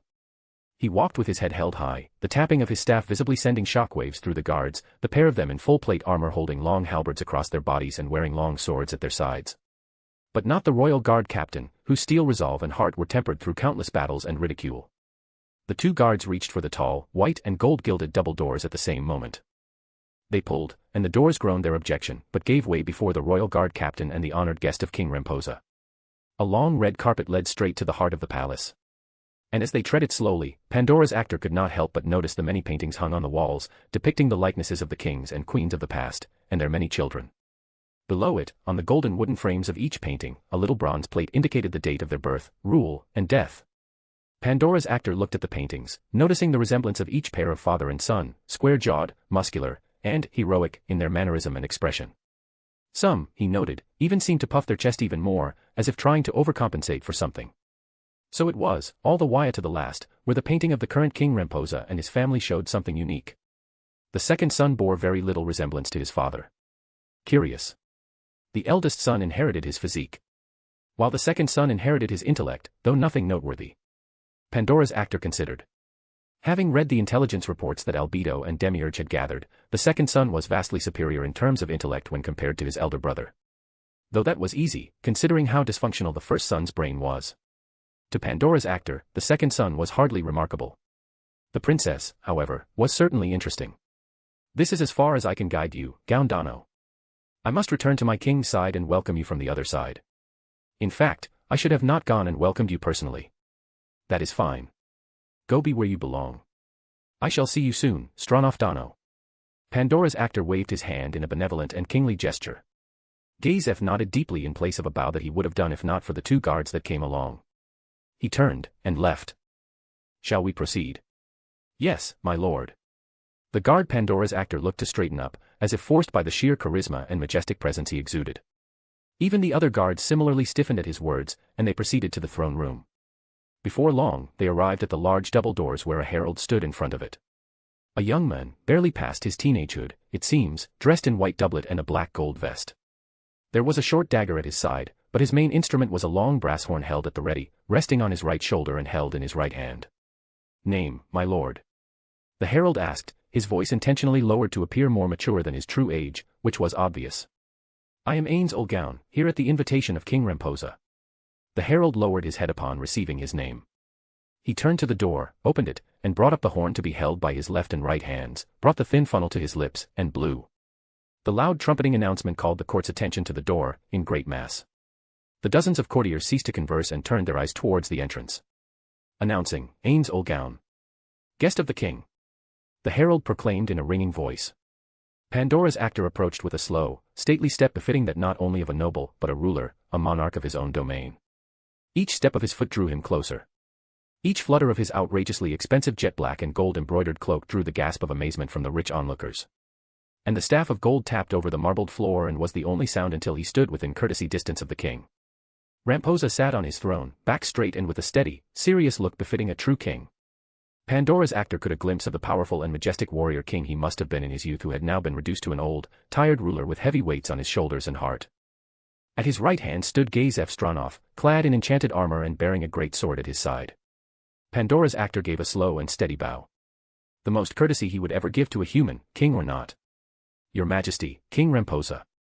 As your herald stated, I am Ains Olgaun. It is an honor to make your acquaintance. His presence alone commanded the entire room even more than the monarch who sat at his throne. Remposa felt this most clearly as he looked over the men called Ains Olgaun. The description given by Gazef definitely fit this man down to the last jot and tittle. Expensive robe, mask and all, and the magnificent staff of twisting gold with 7 gems in the mouth of 7 coiled snakes. A supreme magic caster. He was the embodiment of the very title. To such an individual, and what he has done, the king chose to stand up. You have saved the life of a dearly treasured servant and citizens within my domain. For that, I offer my sincere gratitude. Ramposa ignored the hushed babble that came when the king stood up to address the one who bowed to him. The sharper nobles understood that it was precisely because Gazef himself had been rescued by the guest of the king. The less sharp thought they smelled weakness in the old man that he chose to do a breach in protocol just to thank a random magic caster. While the sharpest, such as Marquis Raven, saw the old king reaching out across the divide to a new potential ally of great importance. A dearly treasured companion, a friend from long ago spoke of these words that I shall never forget. Helping the weak is only common sense. Your villagers were in danger and could not protect themselves. I did only what anyone with common sense would do. King Ramposa could not know if the masked supreme magic caster before him truly thought so from the bottom of his heart. But his voice sounded sincere, perhaps a bit melancholic. His heart also told him that it was true, and so, his respect for him increased. A sentiment worth embracing. However, a difficult one even in good times. Not everyone can be saved, unfortunately. Prince Zanuck said from where he stood. Perhaps not. However, I still acted and saved those who might have perished if I didn't. In this day and age, I believe that must be enough to, at least, appease ourselves to the tragedies that happened. It is, and it is because of that, that I am alive at all. An entire scripture of the theocracy driven off by one man is unheard of. Gazef said with equal force, openly praising the magic caster full of might, and the political winds within the hall shifted considerably. My magic may be potent, but my timing poor. I arrived well ahead of when I was invited, and I hope I may be forgiven for arriving without proper notice. Not at all. Travel is often a dubious thing at best. All manner of things may get in the way, or everything may go smoothly. A few days, even a week, is more than acceptable. There was no hint of disagreement to the words of the king. Every noble present had endured the challenges of weather, a sick horse, a bandit attack, or worse slowing down their travels. Please, just to show that there is no trouble, stay as the guest of my house. In my palace, I can afford whatever servants you require and my most luxurious apartment for your use until the feast. Thank you, King Rampose. I accept your hospitality with gratitude. Please excuse me, your majesty. However, if I may ask a question for Lord Gown. May we hear the full story of just how you defeated the Sunlight Scripture? Marquise Raven asked with the greatest diplomatic tones. Of all the nobility, very few took the question of magic seriously. And even fewer could even begin to fathom how great of a concern a magic caster who could defeat an entire slain theocracy special unit was. Pandora's actor turned to look at the Marquis, and simply shook his head. In the simplest of terms, my magic was greater than theirs. I could be more specific, but, and I do not mean to offend, unless you have a great deal of education in the field of magic, anything I explain would make no sense to you. The many nobles had long since shifted their attention from the prospect of a lecture nobody cared about to his appearance. But Raven was not among them. He knew very well that the power currently lies in the hands of the magic caster that he is not revealing. It must be addressed as soon as possible. However, he knew better than to push the envelope. He could already sense the disinterest of the fools around him. The king seated himself once again and gestured to Gazef. I am sure you two have more to catch up. Please take him personally to a room and arrange the servants for him. Of course, my king. X. The long, silent hallway once again welcomed them as Pandora's actor walked, following Gazef's lead to where the quarters the king had spared for him would be. And when he was sure they were alone, Gazef did not delay any more and began speaking. Thank you for coming, Lord Gown. Pandora's actor looked to the back of his figure in silence for a moment, before responding. You are welcome. However, I have a feeling this is more than just proper thanks and a reward as a show of gratitude, am I wrong? The royal guard captain kept his stern, stoic visage. However, having been scrutinizing him closely, Gazef failed to hide the hint of shame and the clenching of his jaw. No. No, you are not. But please, when we are in your room. He whispered, and Pandora's actor went silent. The rest of the walk was silent except for the sound of their feet and Gazef's armor. The luxurious display of paintings that sat at intervals between windows, depicting Riestei's royal family in particular in their glorious moments throughout its centuries-long history, continued on. A kingdom with a rich past. Pandora's actor said, finally breaking the silence. Yes. Yes it does. I love this country, and my king. We've survived great and terrible things and won our freedom from the empire. Really, Riestei's was once part of Baharuth. Yes, and we've had the same royal family since. But, times are hard now. Silence returned after a low grumble of agreement from Pandora's actor. They soon came to a door, luxurious just like any other. The royal guard captain reached for the brass handle, opened it as a servant would, and stood aside, allowing Pandora's actor to duck under the arched door frame and enter. Times are hard because our nobles are selfish bastards. They keep the king weak, and so keep us weak to the empire. Our war every year is bleeding us of our wealth and people. Peasants died by the thousands and many harvests went uncollected because the farmers took up swords instead of hoes and scythes. Gazef looked up to the supreme magic caster. His eyes firm and determined and locked onto Pandora's actor, as if capable of seeing the eyes of the great mage before him. You were right, Gaundano. We need help. Mighty help. Your help. Words flow out of his mouth. Words that shouldn't have been uttered by the most loyal servant of Riesteis. But it did, like the milk that had been spilled over and continued to flow to the ground. Then, before the great man that saved his life and the only hope he could think of with his dull mind, Gazef went down to one knee and bowed his head. You've saved a village because they were weak. You said that it was only common sense to do so. Please. Gaundano. Save my kingdom the same way. Pandora's actor fell to silence, taking in the request. It was the crudest and most direct of actions, far from the savvy political maneuvers that he sensed intended from most of the court. But, he supposed it was to be expected from a warrior. Direct, to the point, and without games.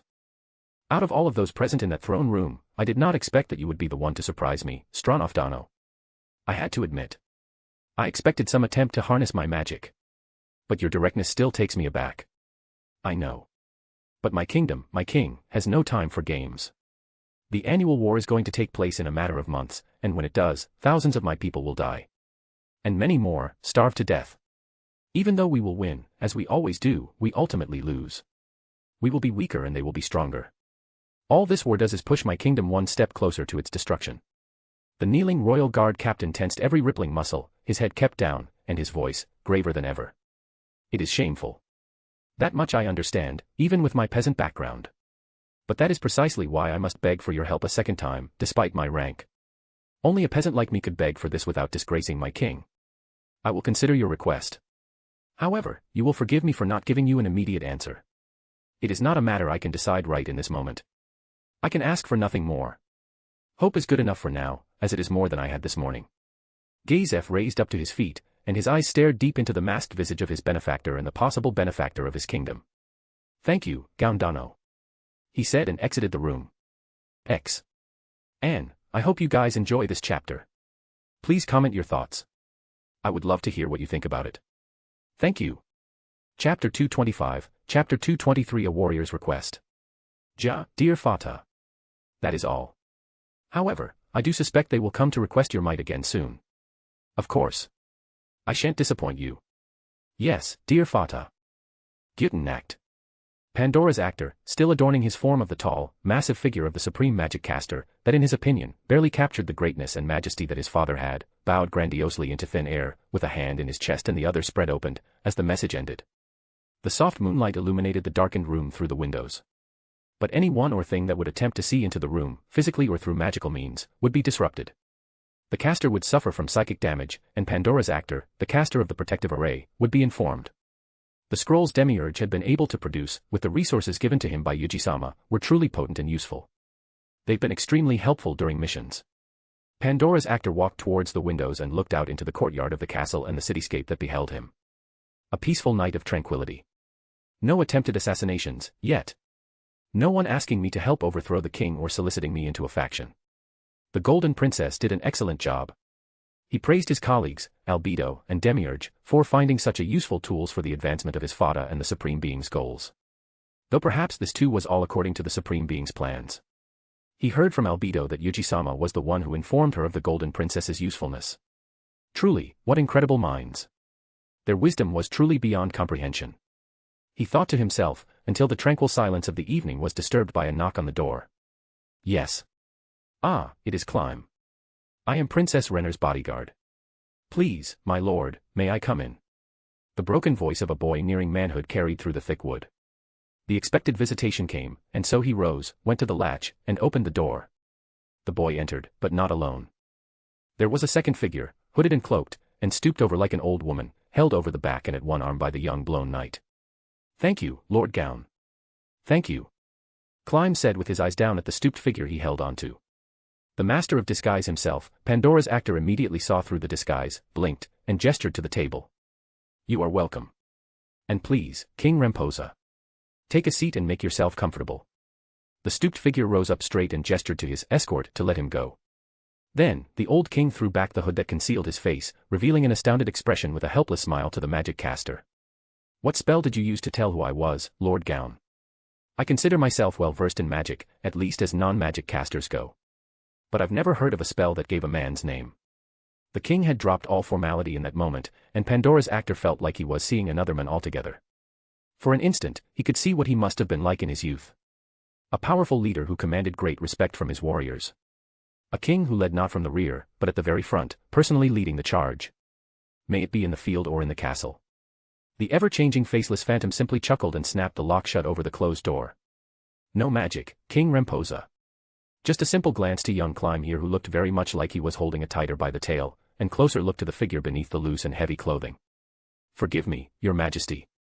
I inadvertently revealed your disguise without meaning to. Clyme immediately bowed in embarrassment and apologized. Remposa took the magic caster's invitation to sit and sat down in the chair with a heavy grunt. No. Anyone else I would have fooled completely. We made it past plenty of nobles without more than a glance when you said you were taking a servant to be healed by the new caster. It is just this one is more clever than most.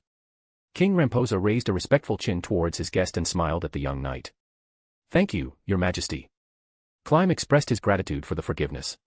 However, the king immediately went to the main objective of his visit. I have no time for games, Lord Gown. How powerful are you? Are you on par with Flutter Paradine? I am more. More than you can even imagine. I see. Then I wish to hire you. Knowing my Gazef, he must have already been here to beg for your help on my behalf. I promise I did not put him up to it. He's simply, very enthusiastic in his defense of the nation. A trait I wished upon every single minister and nobles within these walls. Though, perhaps he could do with less of his bluntness. I hope we didn't offend you. It is fine. As for hiring me. Just what do you wish for me to do? Help me win the war abroad. I shall not withhold my generosity if you'll just turn your magic on the Baharuth Empire. Land, goods, produce, coin, I shall offer it all to you for every knight killed, with extra for a promise to use your magic for no other kingdom. I shall grant you a title of court magus and even arrange a suitable marriage to ensure you are properly compensated for your service. Pandora's actor looked at the king deeply. You seemed very confident in a magic caster whose skills you have never seen. At this point, he didn't know if his estimation of the king should go down, or if his estimation of the Riestai's kingdom's dire situation should go up. Perhaps. It was both. Albedo's scheme in using her succubi and agents to stir up the corruption within this kingdom seemed to be more than effective. I am aware. But this is simply how grave matters are. I am very old. Zanuck would have no one following him if I were to pass the crown to him. Barbro.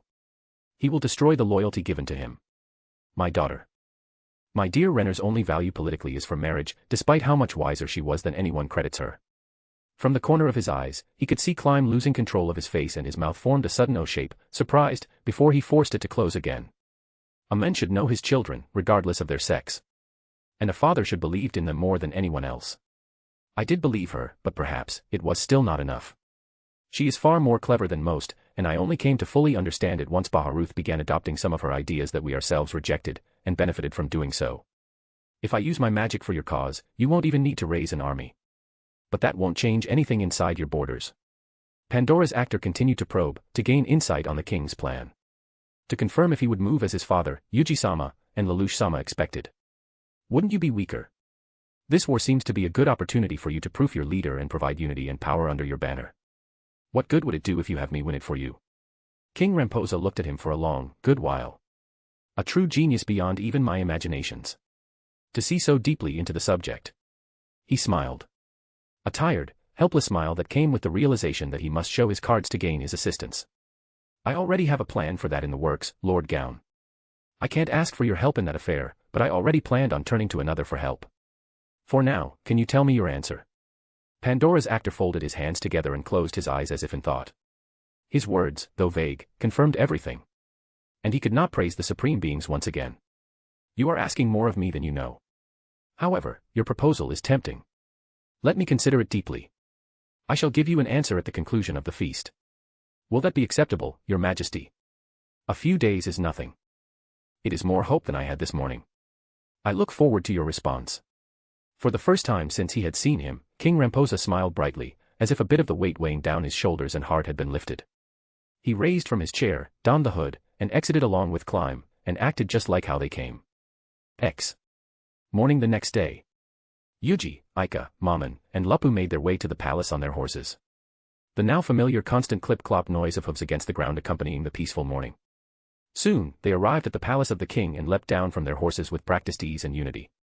Yuuji, adorned in his draconic holy knight full-plate armor, appeared like a warrior of the heavens, the gleaming white and gold armor shining brilliantly under the morning light. He kept Ascalon on the side of his waist to Est's annoyance. She was grumbling through the mental connection she shared with Yuuji, demanding explanations and compensation for the emotional damage he had caused by wielding another sword despite having the best sword in all universes, her. Standing to his side, Aika had chosen to wear a white dress with crimson-red embroideries under her mage's robes in place of the practical traveling outfit she normally wore during adventures. A crimson-red ribbon was tied under her breasts and around her arms, and a long slit to the left of her dress revealed the length of her long, slender legs up to her milky white thighs, giving a glimpse of heaven hidden underneath her robes. She had the appearance of a goddess of magic, one that would bewitch all who laid their eyes upon her if she hadn't kept her fox's mask to hide her visage. Meanwhile, Maman was adorned in a dark velvety purple, double-breasted military suit that matched the dark and purplish robe he wore above it and long dark pants. And lastly, Luppu wore a variation on her battle-maid outfit, wearing a black and white dress slit at the thighs that was tight at the belly and up, emphasizing her figure but granting her full freedom of movement. At her side was an enchanted mace, while on her face was the deadliest weapon a beautiful girl could wield against the unwary, a smile. Aika's supreme, jaw-dropping beauty that shone through her bewitching figure and grace, and Luppu's beautiful smile disarmed the guards with but a glance. They were both entranced, first in awe from Yuuji's armor, then bewitched by the two beautiful goddesses. Alexander, Lilith, Maman, and Luppu of Providence, here to present ourselves to His Majesty, King Ramposa III. Yuuji said, and the guards snapped out of their daze, almost falling over themselves, before rushing to the door for them to enter. Yes. Please enter. We have been expecting you. We shall lead you to where His Majesty would be. They strode through, following after the royal guards, down the long stone hall leading to the throne room. Yuuji and Aika looked around. This was the first time they would be in a true, genuine castle, like those from fantasy stories. They were regular students just a few months ago. But now, they wielded otherworldly powers and were now striding through a real castle for an audience with a genuine ruler. But, perhaps because they've been desensitized by the much more luxurious displays of grandeur and beauty within Nazarick that they could only consider their first trip to a genuine palace as a novelty. Soon, they reached the door to the throne room where a herald stood before it and asked them for their names. Yuuji gave their names, alias, to him, and after a short bow, the herald pushed open the door. Announcing. Alexander, Lilith, Maman, and Luppu, Adamantite Adventurer Party Providence. All eyes went to the fore, and odd gasp and whispered amazement filled the chamber. Adamantite-ranked adventurers were rare. Extremely so. They were the pinnacle of adventurers, with strength capable of defeating catastrophes. Heroes and legends of the generation. And the ones before them embodied the very notion in both achievements and appearance. Yuuji and Aika, though accustomed to attention, could feel the deep scrutiny of the nobles around them. However, they did not falter in their composure, and walked forward, leading Maman and Luppu, towards the throne. Maman, on the other hand, felt the gamer inside him becoming more giddy by the second. We're on the cusp of an event flag. An audience with a king, never thought I'd experience something so fantastical. Maman followed after the two and kneeled in unison to the king. Luppu at his side did the same. She wore a radiant smile, her bright yellow shining brilliantly in excitement. Though, hidden beneath the sparkling surface, was a dark thought that lived within the depths of the black heart. I can't wait to get the chance to kill everyone here who expects or sees the supreme beings to kneel. The daydream of their screams, the warmth of their blood in her claws, and the look of pain and terror on their faces were a pleasant comfort. At the very least, pleasant enough to hold herself back from actually doing so after her sharp nose was filled with pheromones of desires the males emanated as they raked their eyes over her and her mistress's body. Bodies that belonged solely to her beloved master. Greetings, Your Majesty. Alexander, Lilith, Maman, and Luppu. Welcome to the capital. We are pleased with your arrival, and with your steadfast, brave, and impressive efforts at the protection of our people. The king bore a noble voice that rebounded from the far stone walls. A voice that belied his old, tired appearance that Yuuji could easily see through despite his forced bravado. We permit you to rise. In gratitude to your efforts, as per our invitation, we shall be holding a feast for you and your companions beginning this evening. Your quarters have been provided, so please indulge yourself to your heart's content. The king finished his words then clapped his hands. A young boy, clad in red and gold clothing stepped forward from his spot at the wall. See them in their rooms. Give them a tour of the palace if they so desire. The feast shall begin at sunset. Yes, your majesty. Dear heroes, please this way. X. Anne, I hope you guys enjoy this chapter. Please comment your thoughts. I would love to hear what you think about it. Thank you. Chapter 226, Chapter 224 A King's Request. Yuuji, Aika, Mammon, and Lupu entered the grand hall, and every eye turned to the adamantite-ranked adventurer party Providence who, for all appearances, appeared more like nobles of the highest pedigree than adventurers. They were dressed in formal party attires, in suits and dresses, which elevated their appearances enough to stun all onlookers. Yuuji, Aika, and Lupu were especially eye-catching that a great many nobles, despite their frequency with those of great beauty and appearance, were starstruck. Fortunately, Aika still wore her mask, which somewhat obscured her visage. Else, all men within the room, even the stoic and those unconcerned with romance such as Gazef, would have fallen into the alluring and bewitching beauty of the great succubus. A long table was laid out for the grand occasion. The feast to celebrate heroes of the kingdom who had thwarted evils that threatened the lives of the citizens and protected cities from monstrous calamities. At the head of the long, marble table was an empty space for one. Nearest to the left hand at the corner end was Gazef Stronov, and at its right was the king's son, Prince Zanuck, followed by his daughter, Princess Renner. Behind her stood her bodyguard, while to her own right hand sat the Marquis Raven. Their eyes all locked onto the appearances of Providence. The seat to Gazef's left was occupied by Pandora's actor in his guise as Ain's old gown. And to his left were 4 empty spots, and it was immediately obvious to them who those species were for. The proximity at the table was the measure of the position within the court. Just like during Black Knights meetings. Yui recalled from his time in the Black Knights. During meetings, Lelouch, or Zero, would sit at the head. To his right was Yuuji, or Mordred, and Karn, the 2 top nightmare pilot aces of the Black Knights. To his left was Tatsuya, or Silver, Satoru, or Ains, and then Ogi, the heads of Black Knights R&D, Human Resource, and Operations departments. Then, the rest of the members. Mammon was also familiar with such arrangements. They were just like in his normal work meetings from his old world. After Providence took their places, servants began to wheel out carts filled with feasts in silver trays or bottles of wine. The long table was quickly filled with a myriad of dishes and drinks, a magnificent spread of luxury. Then, after it was set, a herald called out. All rise for King Ramposa III. Yuuji and the others stood like all the rest, and with slow and stately steps, the king entered and walked to his place at the table. He sat down and the servants began to pour wine, starting from the king and working their way to the back as the king began to speak. The ruling monarch is the face and beating heart of the kingdom. But the people, they are his blood, his hands, and the feet that march to war and the living embodiment of his rule. As king, my greatest purpose which I have always sought to do was protecting my people as best as I could. However, at times, even the greatest king needs help, for they are, in the end, mortals with their own limitations. The old, but now seemingly more resolute and hopeful king turned towards Pandora's actor in Providence.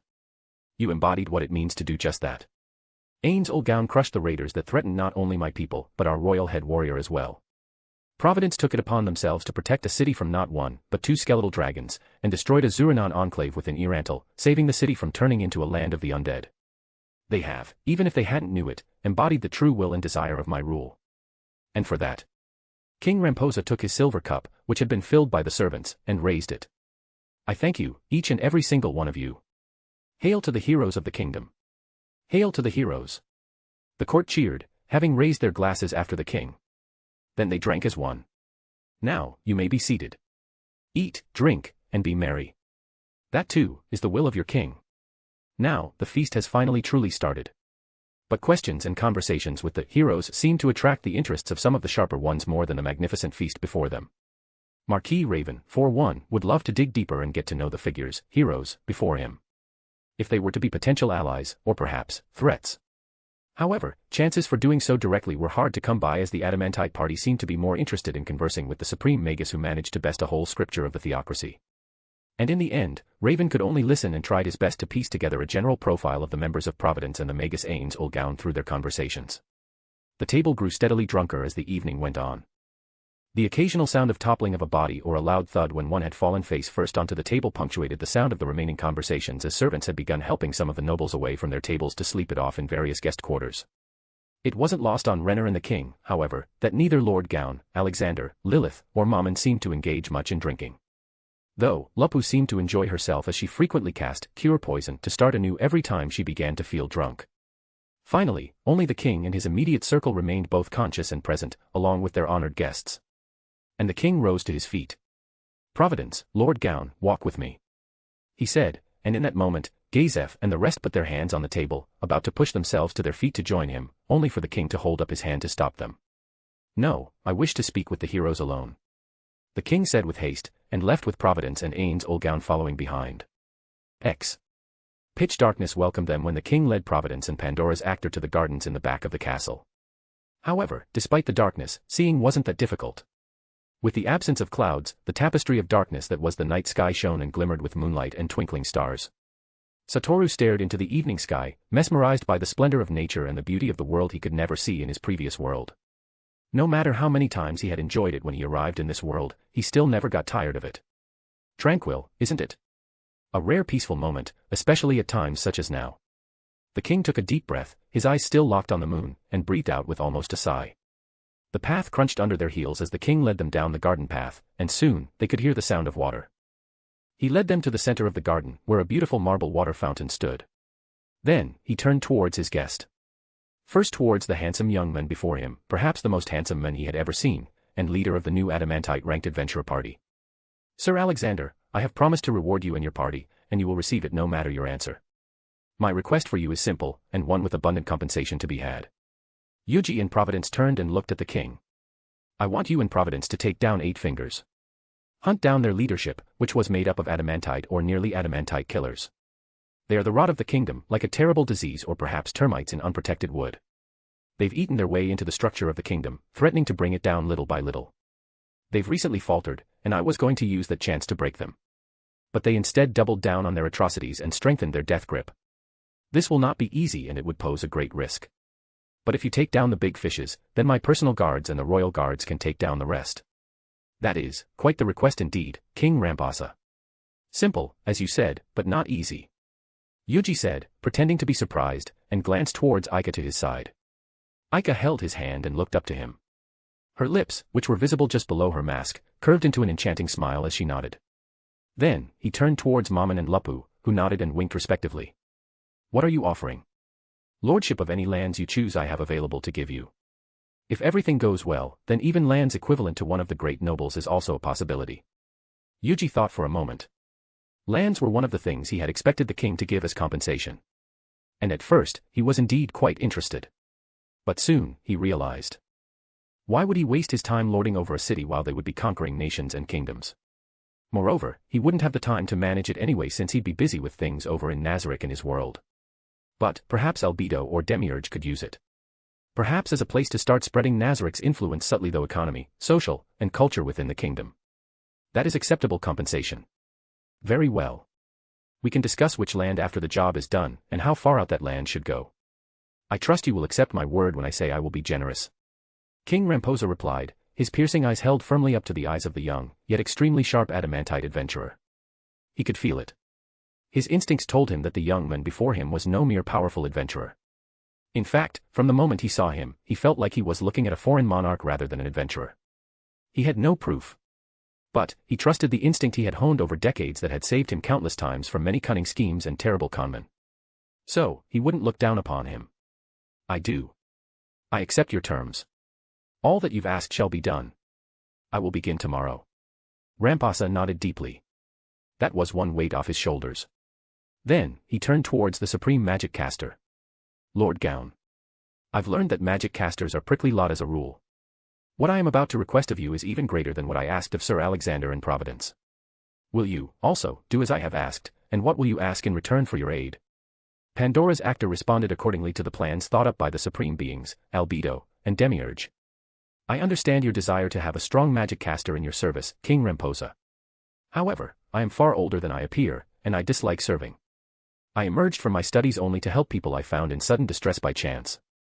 Being sucked into court games for someone else has no appeal to me. Rampasa felt his heart about to drop to his guts. His eyes widening slightly. But before his hope had fully extinguished, he felt a hand on his shoulder. A large, firm, yet warm hand. Therefore, if I were to do as you asked, restoring the peace I valued so highly, it would only be worthwhile if I were to be an independent ruler. King Rampasa's eyes widened. Give me the land of the Katsa Plains south of Irantal, and extending to the western border of the Draconic Kingdom. When Baharuth capitulates, I will also take lands from them in exchange for peace. I will be a buffer state between you and the Empire, and they will not threaten you again. Give me an alliance between the kingdom I will have founded and yourself, and never again will your harvest be interrupted by wars in the north. The sonorous, noble voice continued to resound. His words, one by one, restored the hope he thought he had lost. Finally, he could see the light at the end of the tunnel. Peace within and peace without for not even 200 kilometers of land across. That's the best bargain I've heard. King Rampasa replied. A brief smile appeared on his tired visage, before he stuck out his hand. Are you sure you can do this? Pandora's actor reached out to the king and collapsed forearm to forearm. I can. He said with a voice that closed all doubt. Like a coffin lid closing in the dead. And King Ramposa III's heart finally lightened. The weight on his shoulders lifted up slightly by the two great men before him. Under the guise of the dark night sky, dressed in her usual dress and battlemaid's uniform respectively, Shaltir and Entoma stood outside a manor. Shaltir stood in silence, her eyes gleaming with crimson radiance, before she addressed the now a mix of succubus and arachnoid battlemaid by her side. Roughly 30 guards around the estate, as you've reconnoitered with your insects. Do you think you can kill all of them? Entoma, with her previous bug mask now becoming her true visage and becoming much more beautiful than before, smiled bewitchingly in confidence. Of course I've already scattered my bugs everywhere. They can poison and paralyze them the moment I tell them to. Shaltir nodded, her lips curved into a smile to match Entoma. Great work, then, I'll go pick up our target. Feel free to start whenever. Entoma raised her hands and waved them with her flowing robes. Yes, have a nice trip. The manor was quite large with various exotic woods, marble columns, and worked stone used in its construction. There were also an expensively maintained lawn that held statues of marble and large fountains that kept a constant flow of running water through the air. An obvious display of luxury and grandeur. Shaltir entered and immediately saw two guards noticing her presence. Their eyes widened in shock before turning into an amused one upon seeing her lithe and beautiful figure. But just as they were to speak, one froze. Their body, every single muscle refusing to move, before they fall to the ground. Soon, he saw his partner slamming the ground beside him as well with white liquid frothing out of his mouth, his skin deadly purple, and his eyes rolled backwards. Quite effective. As expected, she has become stronger after becoming a part of her household. A beautiful bell-like voice resounded, accompanied by light the click and clack of heels against the workstone floor. One's still alive, but paralyzed. Oh well, one more gift for Demiurge. He'd welcome more bodies for his experiments.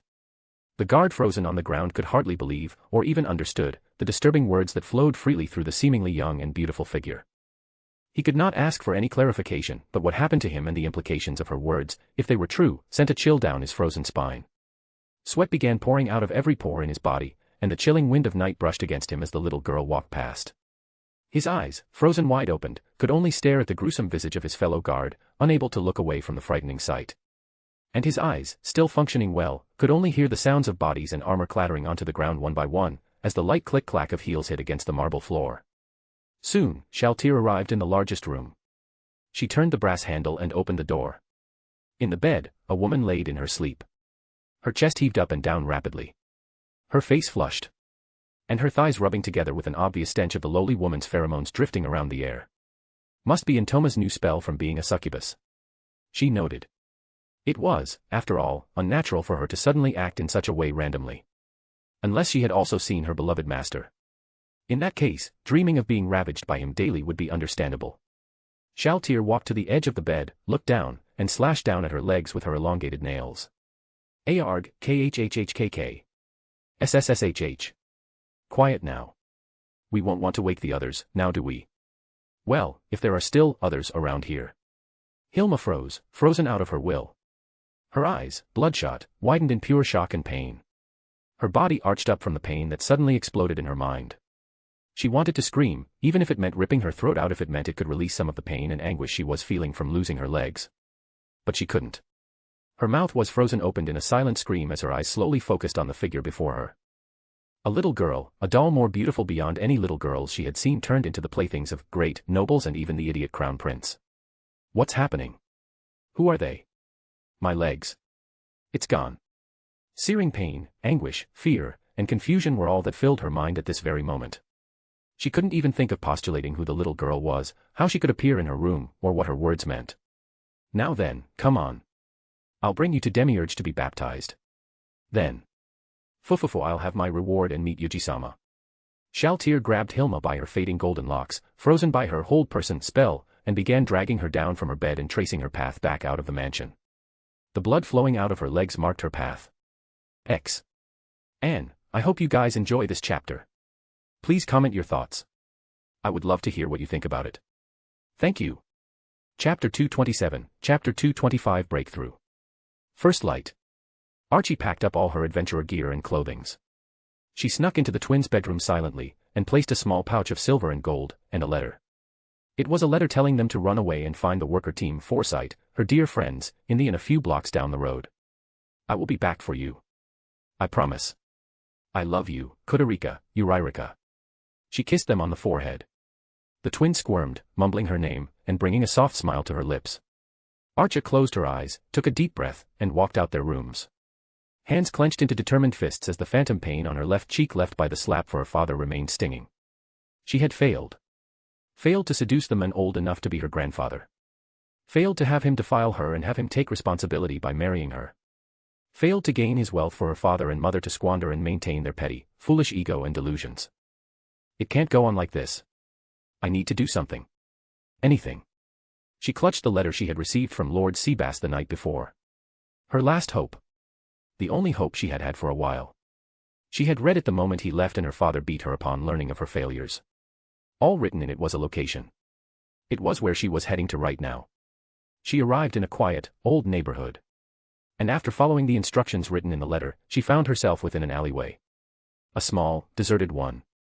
And just when she wondered if she was early or lied to, darkness appeared in the space before her. The darkness grew into a swirling sportal, and a beautiful, doll-like girl with red gold straight long hair, an eye patch, and dressed in some sort of a maid outfit with a skirt made completely in steel, and greaves. Even as a girl herself, a lady of noble birth, Archie could not help but stare in awe at the beauty of the figure before her. And she began to wonder, how much more beautiful she would be if she were to smile. Are you? Archie. Why yes. Archie replied, more startled and nervous than she wished to, and the girl before her nodded. I am CZ-2128 Delta. I am sent here by Seabass-sama to pick you up. Ah. Recalling her embarrassing and shameful attempt to seduce Seabass, Archie felt even more ashamed and embarrassed. He had such a beautiful maid by his side, why would he be attracted to someone like her? The maid named CZ. 2128 Delta nodded, then spoke once again. Let's go. Our masters are already waiting for you. We can't make them wait. Why yes. Our master. The peculiar words the maid had used confused her. Was she referring to Lord Seabass? As in, he was now also her master. Or could it be, the master she was referring to was Lord Seabass's master as well? Archie shook her head and shoved the idle thoughts into the corner of her mind and followed after CZ into the swirling darkness. And upon entering it, the portal closed behind her, leaving nothing behind in the quiet, empty alleyway. A giant door appeared before her. No, it was a majestic set of double doors, over 5 meters in height, and covered in intricate carvings beyond the capability of any master craftsman Archie knew or could even think of. The left side had a shape of a beautiful goddess, while the right was made to resemble a cruel demon. Their design was so realistic that for a moment, Archie thought they were true deities and almost fell to her knees. A goddess, and a devil. It's like the gate of judgment. Standing before the majestic set of double doors, Archie couldn't help but feel like she had arrived before the true gate of judgment, where all her actions would be judged and if she would be in the goddess's heavenly embrace, or fall into the deepest pits of hell. What are you doing? Come on. Don't make them wait. Ah, yes. Archie rushed over to CZ as she opened the massive set of double doors with ease, as if opening by themselves, although they did so slowly, in deference to their massive weight. And in that moment, Archie could feel the air change. The atmosphere earlier was filled with quiet solemnity, mirroring the silent determination she had sworn in her heart. But now, the air became a pressure that weighed heavily on her entire body. Before her, a wide, high grand hall unimaginable to her previously appeared from behind the doors. The sheer size of it, Archie presumed that even packing several hundred people inside would not make the room feel crowded. The high ceiling and surrounding walls were predominantly white in color, with golden decorations highlighting and accentuating its contours and carvings. Numerous chandeliers which hung from the high ceilings were made in precious stones of all colors of the rainbow, emitting a fantastic, dreamlike radiance. Numerous flags emblazoned with different symbols hung from flagpoles sunk into the walls. And although there was no wind or breeze, the flags seemed to sway gently in the wind, from ceiling to floor. There were around, more than 30, in a quick glance. But Archie could not count the numbers precisely as her attention quickly gravitated towards the figures standing within the room. In the center of this room that was tinted in gold and silver, she could see a familiar stoic and sturdy figure, Lord Seabass, standing to the right along with a golden-haired beauty dressed in a maid's outfit to his left. They stood at the bottom of a flight of stairs about 10 steps high. And atop the stairs, she saw two figures that made her breath hitch from their presence alone. A young man, more handsome than any young noble heirs or boy toys owned by the noble ladies of court she had ever seen in her entire life. Jet black hair that shimmered like the starry night sky. A pair of obsidian jewels that glimmered under the fantastical light of the chandeliers. And dressed in a suit more majestic and beautiful than even the emperor's ceremonial military garb. But what attracted her attention most was the 6 pairs of dark, jet-black feathered wings behind him. The only thing that was not human about him. Then, her gaze moved towards the tall, massive figure who sat on what could only be described as a gigantic throne. But, unlike any other throne, it seemed to have been carved out of a single huge piece of marble or obsidian crystal whose back was high enough to touch the ceiling above it.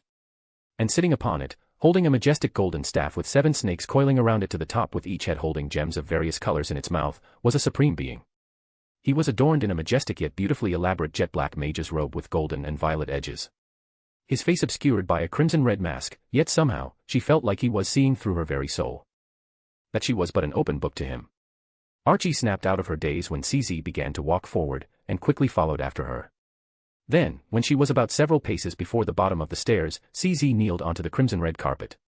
Archie kneeled, following after her, and was stunned for a moment from the sheer velvety softness of the carpet.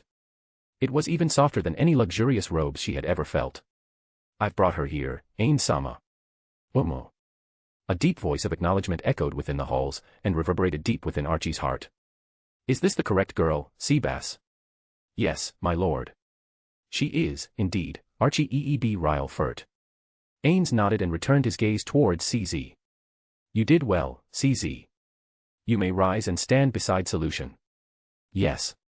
Thank you very much." CZ raised from the ground, and as Ains had ordered, stood by Solution's side. Then, Ains trained his gaze onto Archie once more. And as if capable of feeling his gaze physically, Archie shuddered slightly. Nervous and anxious. It was obvious to see for all, but Ains did not notice it as his attention was fully on the floating status screen of Archie that only he could see with his geas. Everything is as reported. But that level. And experience points. Her level showed 2 numbers. They were the same, 23, separated by a slash. It was a pitifully low level, especially when compared to those within Nazarick capable of combat. However, after witnessing many adventurers as Mammon, the girl before him was equivalent to the captain of the Mithra-ranked adventurer team they had eliminated in the past.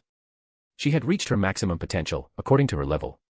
However, she was still accumulating experience points by living through adversaries. Although her body and magic wouldn't improve more than this, the accumulated experience points would still enhance her battle sense and instincts. The same was also true to the denizens of Nazarick. If not for Aika's spell which granted them additional levels and a new race instantly, the 41 maids and Pleiades wouldn't be able to rise in levels. After all, they've used up all the levels they could assign to NPCs long ago, and used up all the treasures they had to enhance them to this level. But the device Yuuji and Lelouch thought of and created along with Demiurge. If it worked, then, the possibility would be limitless. That said, we can't just experiment on the maids. Maybe this is one of the reasons why Yuuji wanted her to come. Ains mused in silence, his eyes never leaving the screen, particularly her level and experience points. If they could break the limits of her potential, grant her strength, and even save her sisters, she'd be indebted to Nazarick, and would perhaps even pledge her utmost loyalty. They could also have Aika turn her into a succubus of her household, ensuring absolute loyalty. These kids. They became even craftier after coming here.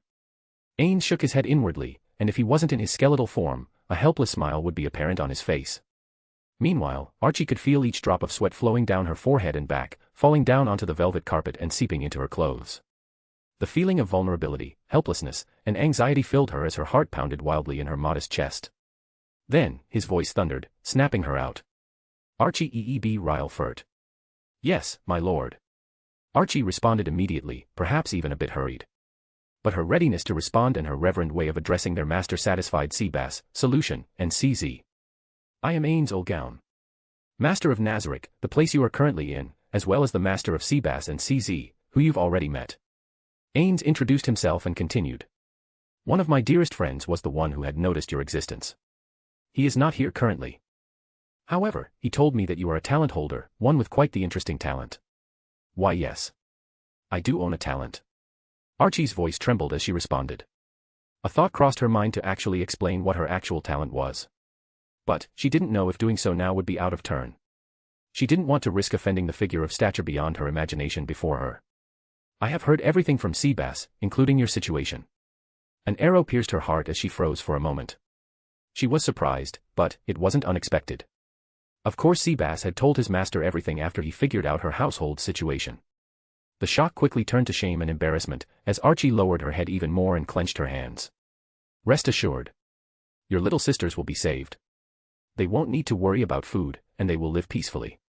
With you. Archie's widened her eyes in surprise, the light of hope within her beginning to shine brighter. However, you shall offer me everything in return. Your loyalty. Your magic. Your talent. And your life. As if doused in ice-cold water, Archie froze once more. You came. So you must be prepared, right? Her lower lips trembled. It was only natural. The fear and anxiety to offer her everything to someone she didn't even know was terrifying, no matter what. However. Archie glanced at Seabass, whose eyes were locked onto her. His gaze was unlike the ones he showed while he visited his household. This one seemed like he was staring at a potential threat. Wary, observing, and prepared. As someone who worked in hazardous environments with similarly dangerous people like herself, she was familiar with the gaze. But his familiar appearance reminded her of her own so-called home. There, she was also going to be married off. She was forced to offer her everything to someone she didn't even know, just for some gold and silver that her parents would squander off anyway. In comparison to that, offering herself for her sisters' lives was incomparably more worth it. Yes. I am prepared. Save my sisters, and let them live a healthy, peaceful life, and mine shall be yours. Ains nodded, and the air within the grand throne room eased. Archie could feel the difference physically, as if a heavy weight was lifted from her chest. Very well. Then, tell me about your talent. Yes. I have a talent which allows me to tell the highest tier of magic a person could cast with a single glance. I see. That is, certainly, interesting. Then, can you tell me the highest tier of magic I can cast? Archie hesitated for a moment before lowering her head once again. Forgive me, my lord. But I don't see even a speck of magic in you.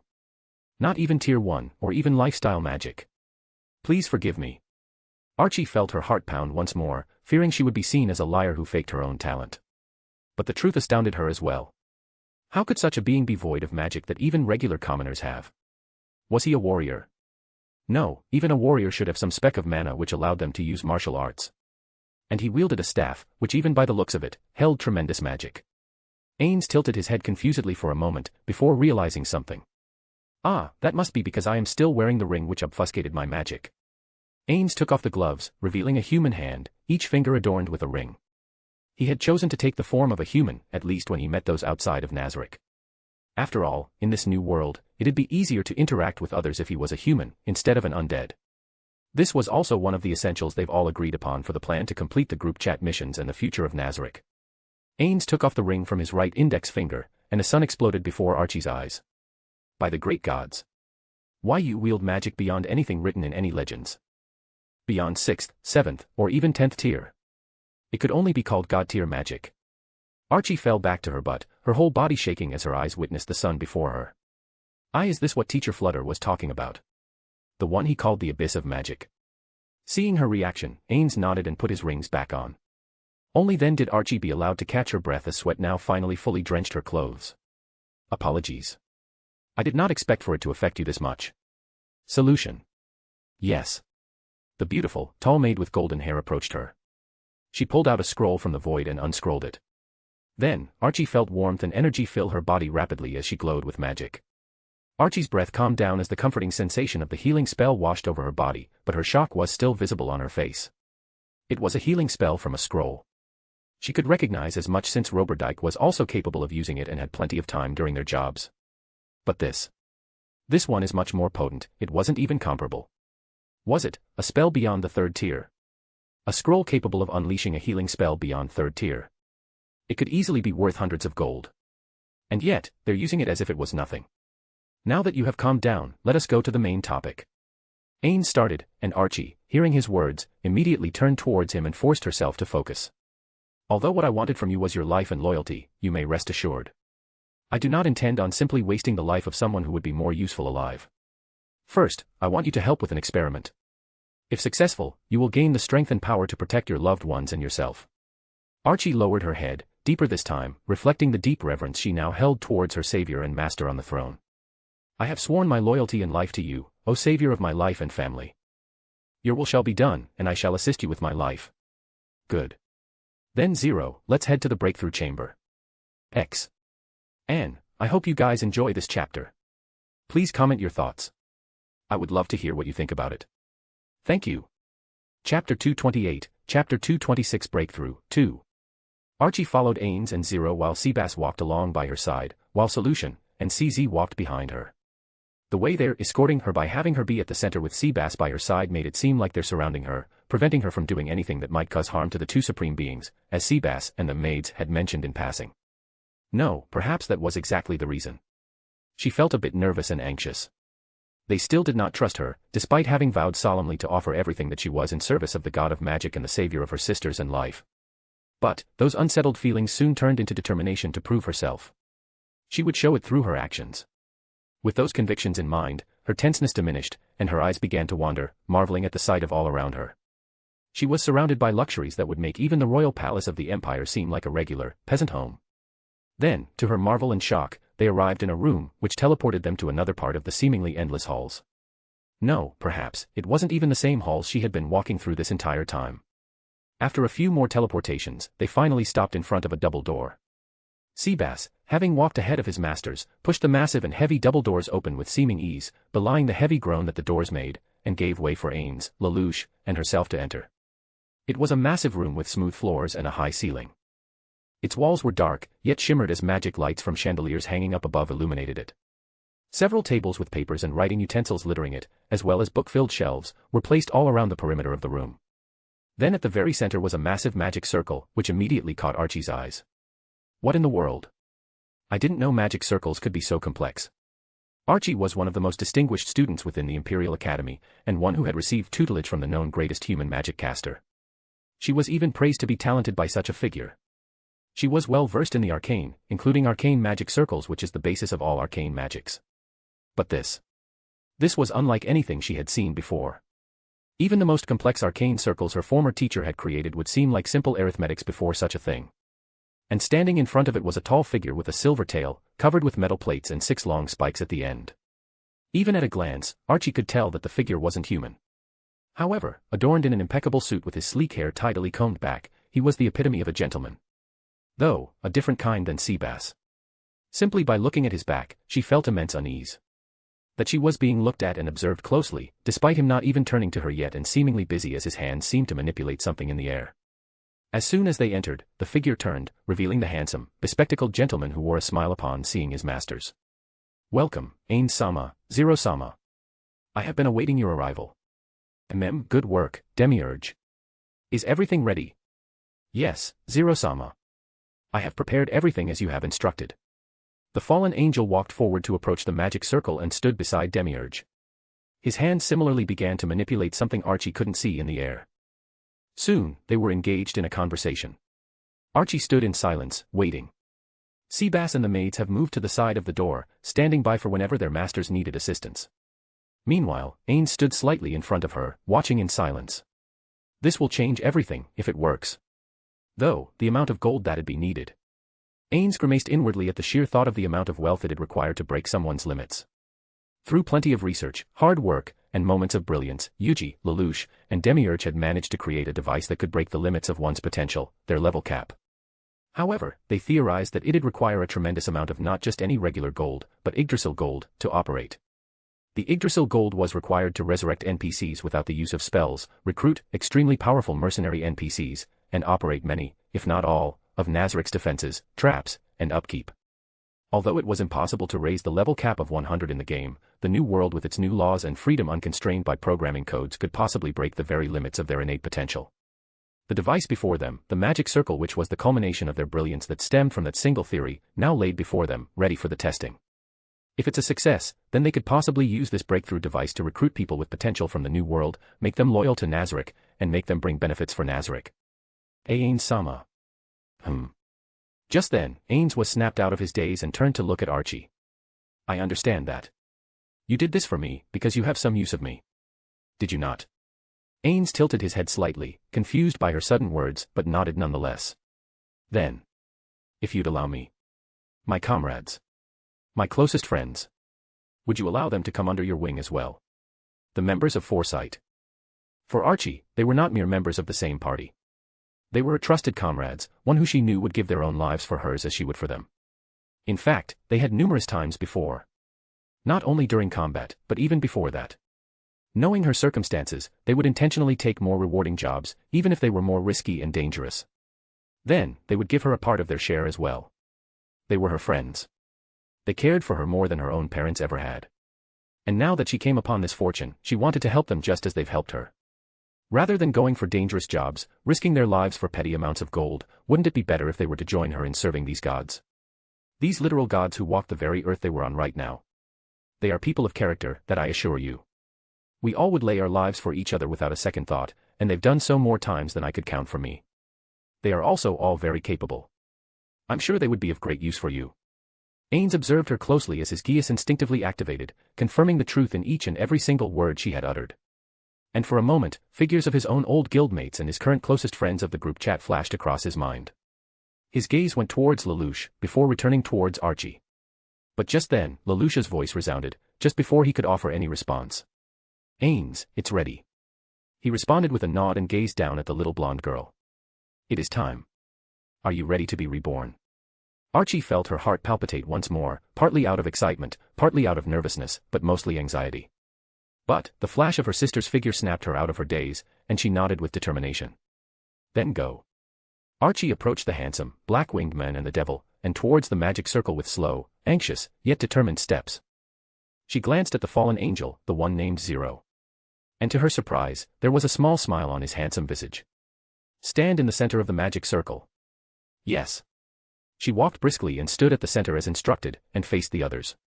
Slowly, the magic circle beneath her feet began to hum with power as it slowly glowed, and lit up with a brilliant light. Magic began to fill the air around her, almost encompassing her like a thick mist.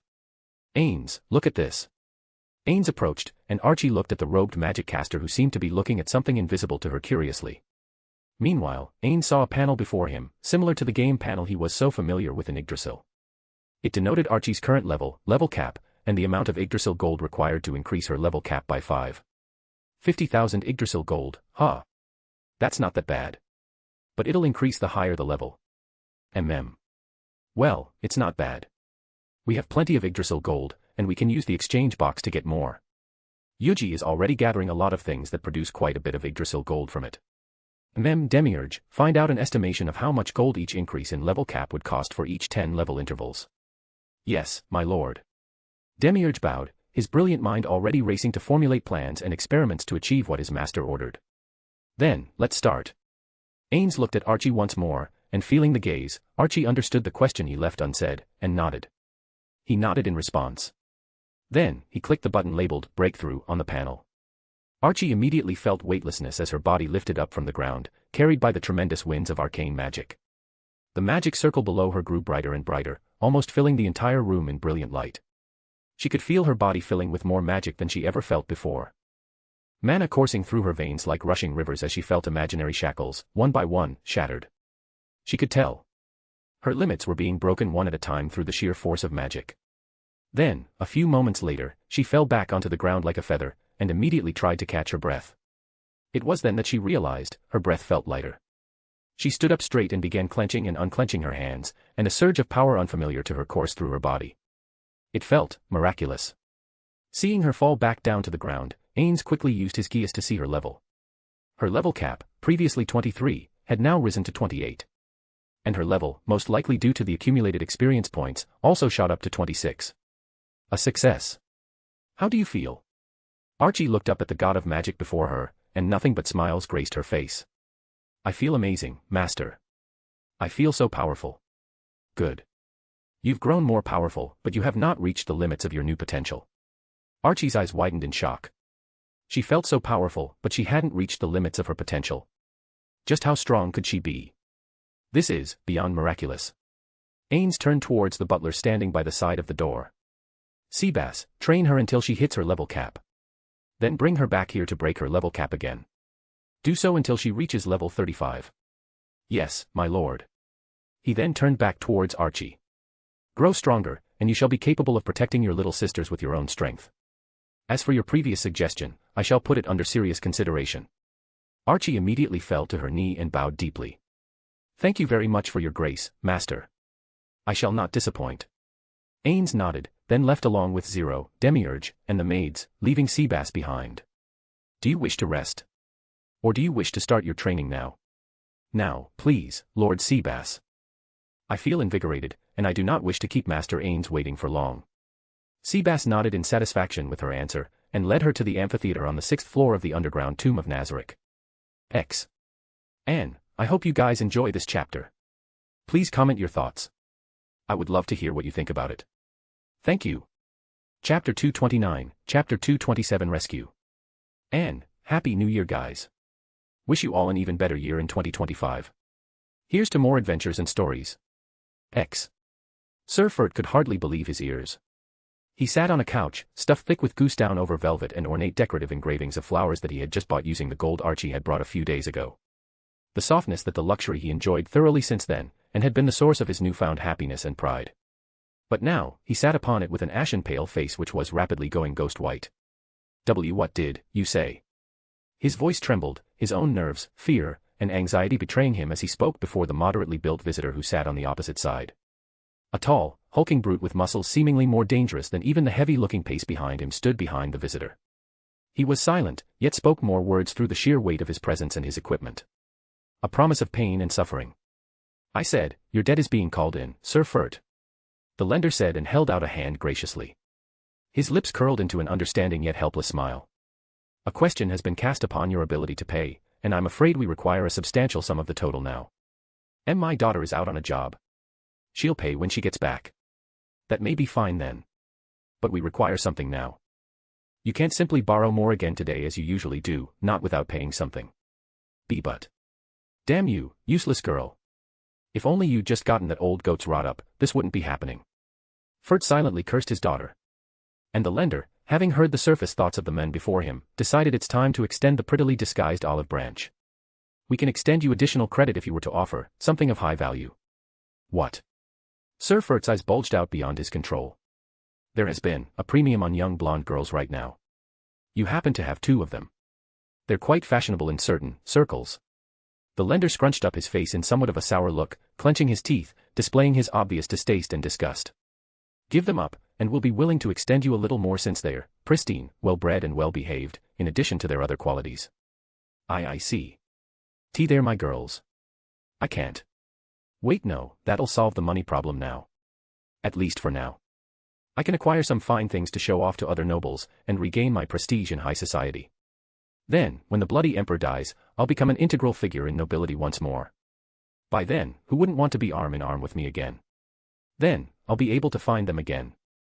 Bitterness struck him, cursing the situation he ended up in right now. I just need time. Time to get my status back. Wait here. Sir Fert ordered, and left the room. And soon, he returned with 2 little identical golden-haired girls. Go see Mr. Luca. The girls, seeing the familiar person who had visited their home numerous times before, walked over to the merchant without hesitation. They curtsied elegantly, like the good, well-bred, little noble girls that they were. Hello, Mr. Luca. It is nice to see you again. The men smiled softly. It is good to see you as well. Have you been good girls? Yes, we're good girls. They said in unison once again. Their sister seemed to love it when they say things in unison, and they've also come to think of it like a fun game whether or not they could say the same things at the same time. The men smiled softly and put a hand on their shoulder. You're going to be coming with me, for now, okay? The twins looked at their father and saw him nodded. Then, without saying anything, Luca removed a small pouch from his inner pocket and slowly set it down on the table. The mere sound of it tantalizing Sir Fert's ears proven by the smile that immediately curled up on his face. Do you want to count it? No, I'm sure it's all there. As you like then, my lord. Luca stood up from his seat, nodded at Sir Fert, then led the little girls out of the mansion as the hulking brute followed suit. And upon exiting the mansion, the man, cold-hearted as he was, could not help but feel disgusted and disdain in his heart. Truly, a fool. This must be why many of us have a distaste of humans. Luca led the group to a silent alleyway far from the majority of the populace. He produced a scroll from inside his pocket, and threw it up to the air. There was a flash, before blue flames consumed the scroll, instantly disintegrating it. Then, a few moments later, a whirling black void appeared, and they entered. And the moment they walked past it, the little twins widened their eyes in shock. Lockhughes knocked on the wooden door of the guild's private meeting room twice, and an answer came quickly afterwards from within. A familiar voice. "Come in." The door opened and Lockhughes entered with the rest of Blue Rose following closely behind. Inside, sitting upon a chair with a large table before them, they saw Alexander, for the first time, without his armor, and Lilith without her robes, though her fox's mask still concealed her face. A look of surprise flashed across the young noble lady-turned-adventurer. While she knew how young these new yet formidable adamantite-ranked adventurers were, they looked like regular young men and women just having reached adulthood, too young for a life of an adventurer, marred with danger and death. The two sat together on one side of the table, along with Mamanga and Lupu on either of their sides. And on the other side of the table were 5 empty chairs. Blue Rose entered the room and locked the door behind them. The twins, Tia and Tina, as well as Evil Eye observed the room closely. Then, only after they nodded that Lockhughes spoke. "We're surprised. We didn't expect for you to send us a message to meet privately." Yuuji raised from his seat and smiled in return. "And we appreciate you coming despite the abruptness of the invitation. Please, take a seat." Lockhughes approached the chairs on the opposite side of the table and sat down at the center, right before Yuuji. Gagarin took the seat on the outermost side, nearest to the table, while Tina sat in between her and Lockhughes. And finally, to Lockhughes's left sat Evil Eye and Tia. "Now then. We're here. What do you guys want to talk about, eh?" Gagarin leaned forward, placing her muscular arm on the table and smirked as she eyed Yuuji and the rest of Providence. But Yuuji simply smiled, and instead spoke to Lilith and Mamanga. "Before that. If you will, Lilith, Mamanga." The two nodded, and soon, a myriad of spells were cast upon the room. Dispel magic, fake cover, counter-detect, lesser protection from divination. Alarm, magic lock, secret rendezvous. A look of shock flashed across all members of the Blue Rose, especially Evil Eye who stared at the magic, some she never heard of, with widened eyes and gaping mouth beneath her mask. And noticing the nature of the spells, a grave look appeared on her face, which was reflected in her voice. "Seems like what you're about to tell us is of the utmost importance and secrecy." Yuuji nodded at Evil Eye's words. "We have received a request from the Crown to dispose of 8 Fingers' top fighters, the 6 Arms." The air immediately tensed as their eyes all sharpened at Yuuji's words. Even Gagarin, who had worn a wide grin on her face since she arrived, frowned at the mention of the dark, underground organization. "I see now why you would go through all this trouble to ensure we're talking in private." The 8 Fingers were notorious entities. They were criminals, by every meaning of the word, but wielded a wide network and influence in the kingdom. Not to mention regular nobles, there were even high-ranking nobles under their influence or had dealings with them. With such influence, they would have eyes and ears everywhere. Perhaps even in places they'd least expected, such as the Adventurers Guild. Anything could happen, and they wouldn't want plans and information meant to take them down to be leaked to the 8 Fingers. "So you want us to help you fight them? Is that it?" Gagarin voiced her question. It was a natural response, and a question that all Blue Rose shared. The top fighters of 8 Fingers, members of the so-called 6 Arms, were all extremely powerful. Their leader possessed the power of a powerful adamantite, while the rest wielded similarly dangerous and lethal powers. In addition to outnumbering Providence by 2, it would be extremely difficult for even Providence to defeat them unless they could break them up and take them down one by one, which was too idealistic to be done in real life. It'd make sense why they'd request for Blue Rose's help to balance the odds. But to their shock, Alexander shook his head. "No. We will handle 6 Arms by ourselves. However, most heads of the 8 Fingers are all scattered around the kingdom. I want you to raid their hideouts, burn their fields, and smoke those vermin into one place, where we can cut them down in one fell swoop." Their eyes all widened in shock, their mouths opened in disbelief. As if he was speaking a different language, Blue Rose could hear him say the words, but simply could not fathom what he meant by it. How utterly ridiculous. His words were too unbelievable. Was their initial impression of him wrong? Was he, in fact, a delusional person who could speak such idealistic and fantastical things as if they were actually probable? If it was that easy, then they would have done so years ago. 8 Fingers would have been just another small-time evil organization they crushed. But before they could voice their disbelief, they saw Mamanga produced a scroll from within his robes, and unfurled it onto the table, revealing drawings of squares, rectangles, long winding lines with familiar words and names, and XS. It was a full map of the royal capital, with X's drawn upon a few of the buildings on the outermost districts, farm fields, and some even in the districts near the inner circle of the capital. These are the locations of their hideouts, brothels, distributors, and fields within the royal capital. We've managed to pinpoint them with the help of divination magic and the Golden Princess. I would like for Blue Rose to conduct a raid onto most, if not, all of these points in quick succession. A fully thought-out plan, perhaps concocted by the Golden Princess for quite a while, but only enacted now with the arrival of another adamantite-ranked adventurer. The figure of the seemingly innocent, yet prodigious princess she called friend appeared in Lakyu's mind. She had always been smart, kind, and had dreamed of culling these cancers from the kingdom. Unfortunately, she was born as a princess, who was only good for political marriage, given very few resources, and little to no influence. Blue Rose knew very well how limited Renner was. The few missions she had done for her in the past were paid with gold out of her own pocket money, which was much less than what Blue Rose would normally charge. But now, with the king himself employing Providence, perhaps their wish of completely eradicating the cancer of the kingdom would finally come to fruition. Lakyus then pondered on the plan Alexander proposed. We've raided their bases and burnt their fields in the past. That much wouldn't be a problem if 6 arms were absent. But wouldn't doing this alert them? Wouldn't they simply go back into their hiding spots we have no idea of? That's the point. They'll go and hide. But with the troubles they've been experiencing recently, they'd have limited options on the safest place to hide in. And this. Yuuji pointed at an unmarked point in the map.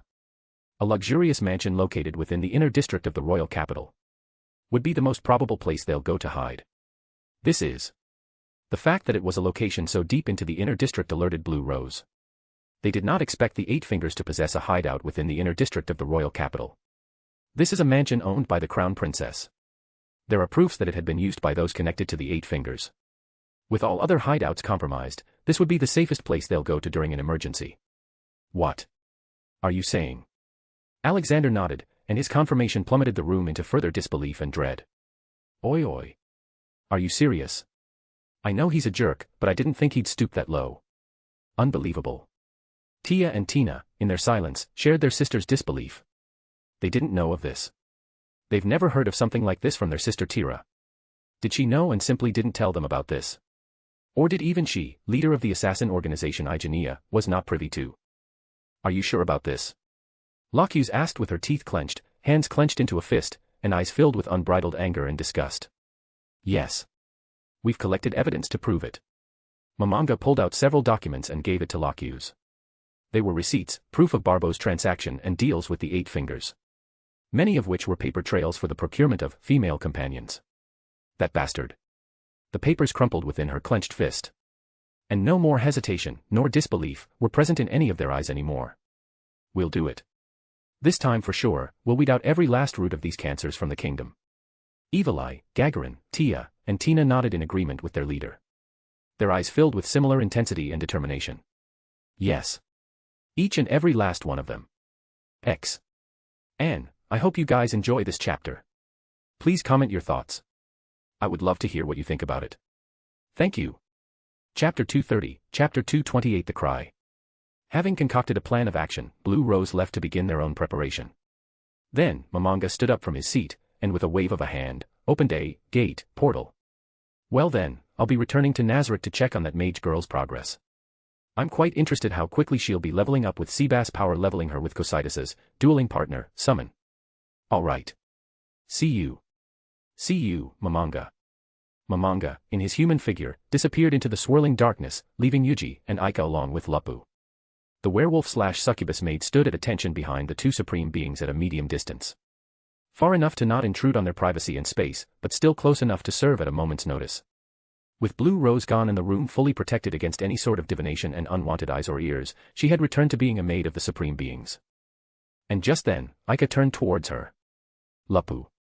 Yes, Aika-sama. She bowed her head as she responded with a voice filled with eagerness to serve yet calm and steady at the same time. If she were in her werewolf form, Aika would have seen her tail wagging back and forth behind her. You may return to Nazarick and have some rest. Go and see the rest of the maids and see how they're handling their newfound powers. A flash of disappointment for not being able to serve the two supreme beings she admired the most appeared within Lapu's eyes. But Aika-sama, if I were to leave, then your protection. Fufu will be fine, will be returning to Nazarick soon as well. You can go first. Very well. Another gate appeared with a wave of Aika's hand, and the disappointed maid walked through it, and disappeared from the room. Silence fell into the room before Aika stood up from her seat and went behind her darling, who was lost in thought. Whatcha thinking about? Her slender arms wrapped around his neck as she pulled him towards her, pressing her breasts against the back of his head. Feeling the familiar sensation, Yuuji let out a deep sigh and leaned his head back, looking up to Aika from below. Their lips met, and Aika let out a cute giggle before Yuuji answered. I was just thinking about the plan. If it'll go smoothly. It's such a convoluted plan with so many working parts. And the more working parts there are, the easier for things to go out of control. After all, we can't expect things to go exactly as we wish 100% of the time. With everything they've done, from saving the Swords of Darkness, granting Karn weapons beyond even the kingdom's armaments, preventing Shaltyr's brainwashing, assigning Seabass to Baharuth instead of Riestais, to using an entirely different plan from Demiurge's Jaldabaoth incursion in the kingdom, they've diverged far from the plot of Overlord that they knew. Although he didn't regret the changes they've made, they lost the knowledge of the future. The world as they knew it was no longer the same as the world in the anime. Moreover, this was the first time Yuuji and Lelouch had come up with such a convoluted plan. Although they had the help of Albedo and Demiurge, and the entirety of Nazarick at their disposal, things could still go in unexpected ways. Since coming into this world, his intelligence and clarity of mind had soared beyond normal human capabilities. But in the end, he was still human mentally, with doubts and hesitation. And the stakes were now higher than ever. You don't need to worry that much, darling. Albedo and Demiurge are smart. And you've also spread out agents to nudge things the right direction exactly so we can control those unexpected things, right? Just like Shaltyr's mission to kidnap that woman 8 Fingers department head who used the Crown Prince's mansion the most. I'm sure she'll, gladly, help us make sure everyone falls into our trap. Yuuji closed his eyes for a moment, enjoying his beloved's embrace, and smiled softly. Yes. You're right. I'm just overthinking. Aika caressed his cheek softly as she peppered his forehead with kisses. Fufu, you should relax a bit. And maybe when Shaltyr came to report, you should give her her long-deserved reward. That's a good idea. What do you think I should give her? Hee of course, there's only one thing she wants, darling, it's you. Yuuji opened his eyes and saw Aika smiling widely at him. Her horniness for you have been radiating ever since we first met her, darling. And I know you care for her, so why don't you just give her what she wants? Give the biggest masochist of Nazarick a good dicking. She's an undead, so she won't be harmed if you choke her or slam your big dick into her tiny pussy. Aika. Yuuji blushed, but words of denial couldn't even escape his lips, since they were all true. I know your taste very well, darling, and it's crueler to make her wait. She waited long enough. So stop lying to yourself and fuck her good look, she's already coming. Just then, a swirling black portal appeared within the room, right before them. From it, a familiar, beautiful, petite, doll-like vampire dressed in her usual gown stepped out of the swirling vortex. Greetings, Yuuji-sama, Aika-sama. Shaltyr Bloodfallen, the guardian of the 1st through 3rd floor of Nazarick, created not only to be the strongest vanguard, but also the biggest pervert for Yuuji and him alone, appeared and greeted her beloved master and his wife with a voice filled with love and affection. And Yuuji felt his heart skip a beat at the sight of her. The journey to Irantal used to be perilous, even if they were to go through the safer routes, for Ninja and the Swords of Darkness. And the dangers when they were traveling with regular villagers with several large wagons filled with wheat and goods, were magnified significantly as bandits would often come to threaten to steal their wares and kill them. But, with equipment and weapons granted by the savior of Karn, Ain's old gown, the Swords of Darkness, previously a party of silver-ranked adventurers, were now able to repel such dangers effortlessly. It was a smooth trip, and they managed to cover quite the distance within a few days despite stopping by villages along the way. They were only 3 to 4 days away from Irantal, and when the sky darkened, they decided to stay in a nearby village for the night. The Swords of Darkness and their party had decided to sell a bit of their wares to the villagers. The golden wheat, fresh fruits, vibrant vegetables, the top quality produce in their wagons were sold at a market price. They also spent liberally to stimulate the economy within these small villages, making them extremely popular amongst the villagers. They were even able to befriend the daughter of the village head. A girl their age with long, light brown hair, big hazelnut eyes, and a cute, youthful, innocent face. It's already this time. Ninja-san, I'm sorry, but my father would worry if I return too late. Oh, it's all right, Tina. You can go home first. I need to take care of these idiots who still don't want to rest for the night even though we have to head out early in the morning tomorrow. Ninja narrowed her eyes in a mix of anger, disgust, and helplessness as she gazed at Lukrut and Dine who were still partying with the other villagers, clinking their wooden pints of ale, and laughing aloud within the small, modest inn they're staying in. Lukrut had well and thoroughly let himself go and be dragged along by the villagers and their festivities. While Dine was naturally weak with alcohol and went drunk after a few sips of ale, the villagers persuaded him to drink. It's fine, Ninja-san. I'll be okay. Tina, if you don't mind, I can take you home. It's dangerous for you to go out alone, this late at night. The two girls turned and saw Peter placing down his pint of ale on the table. His face was red, but he still looked more sober than Lukrut and Dine. But Ninya, who was familiar with the leader of her party, knew. That wasn't the entire reason why his face was red.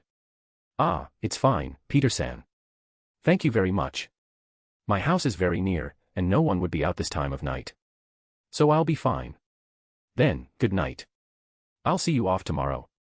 Tina bowed, and left the inn, leaving a dumbfounded Peter and a helpless Ninya. Leader, you should have been more proactive in chatting with her. We're only going to be here until tomorrow morning. I know.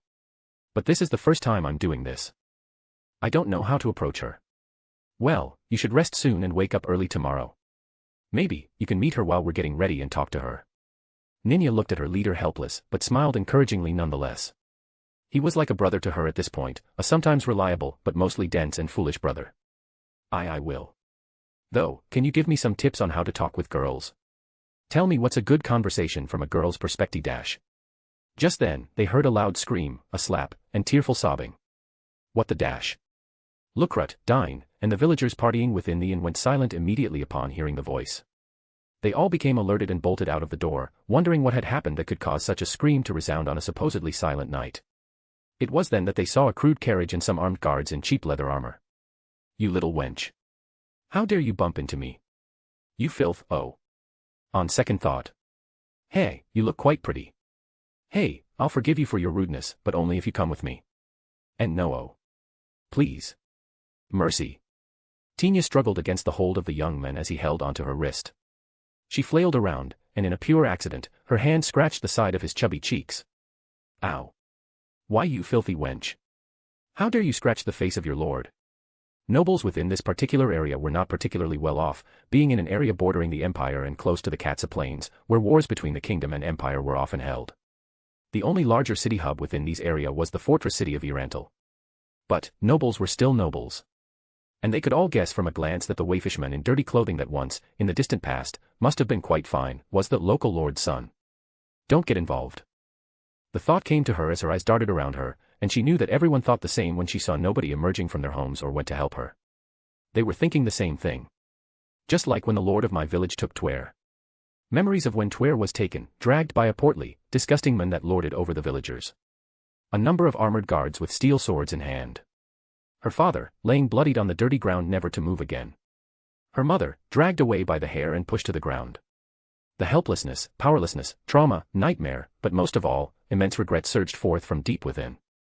She did nothing then, when they took her dear sister away to a painless death, if lucky, or a fate of years of torture.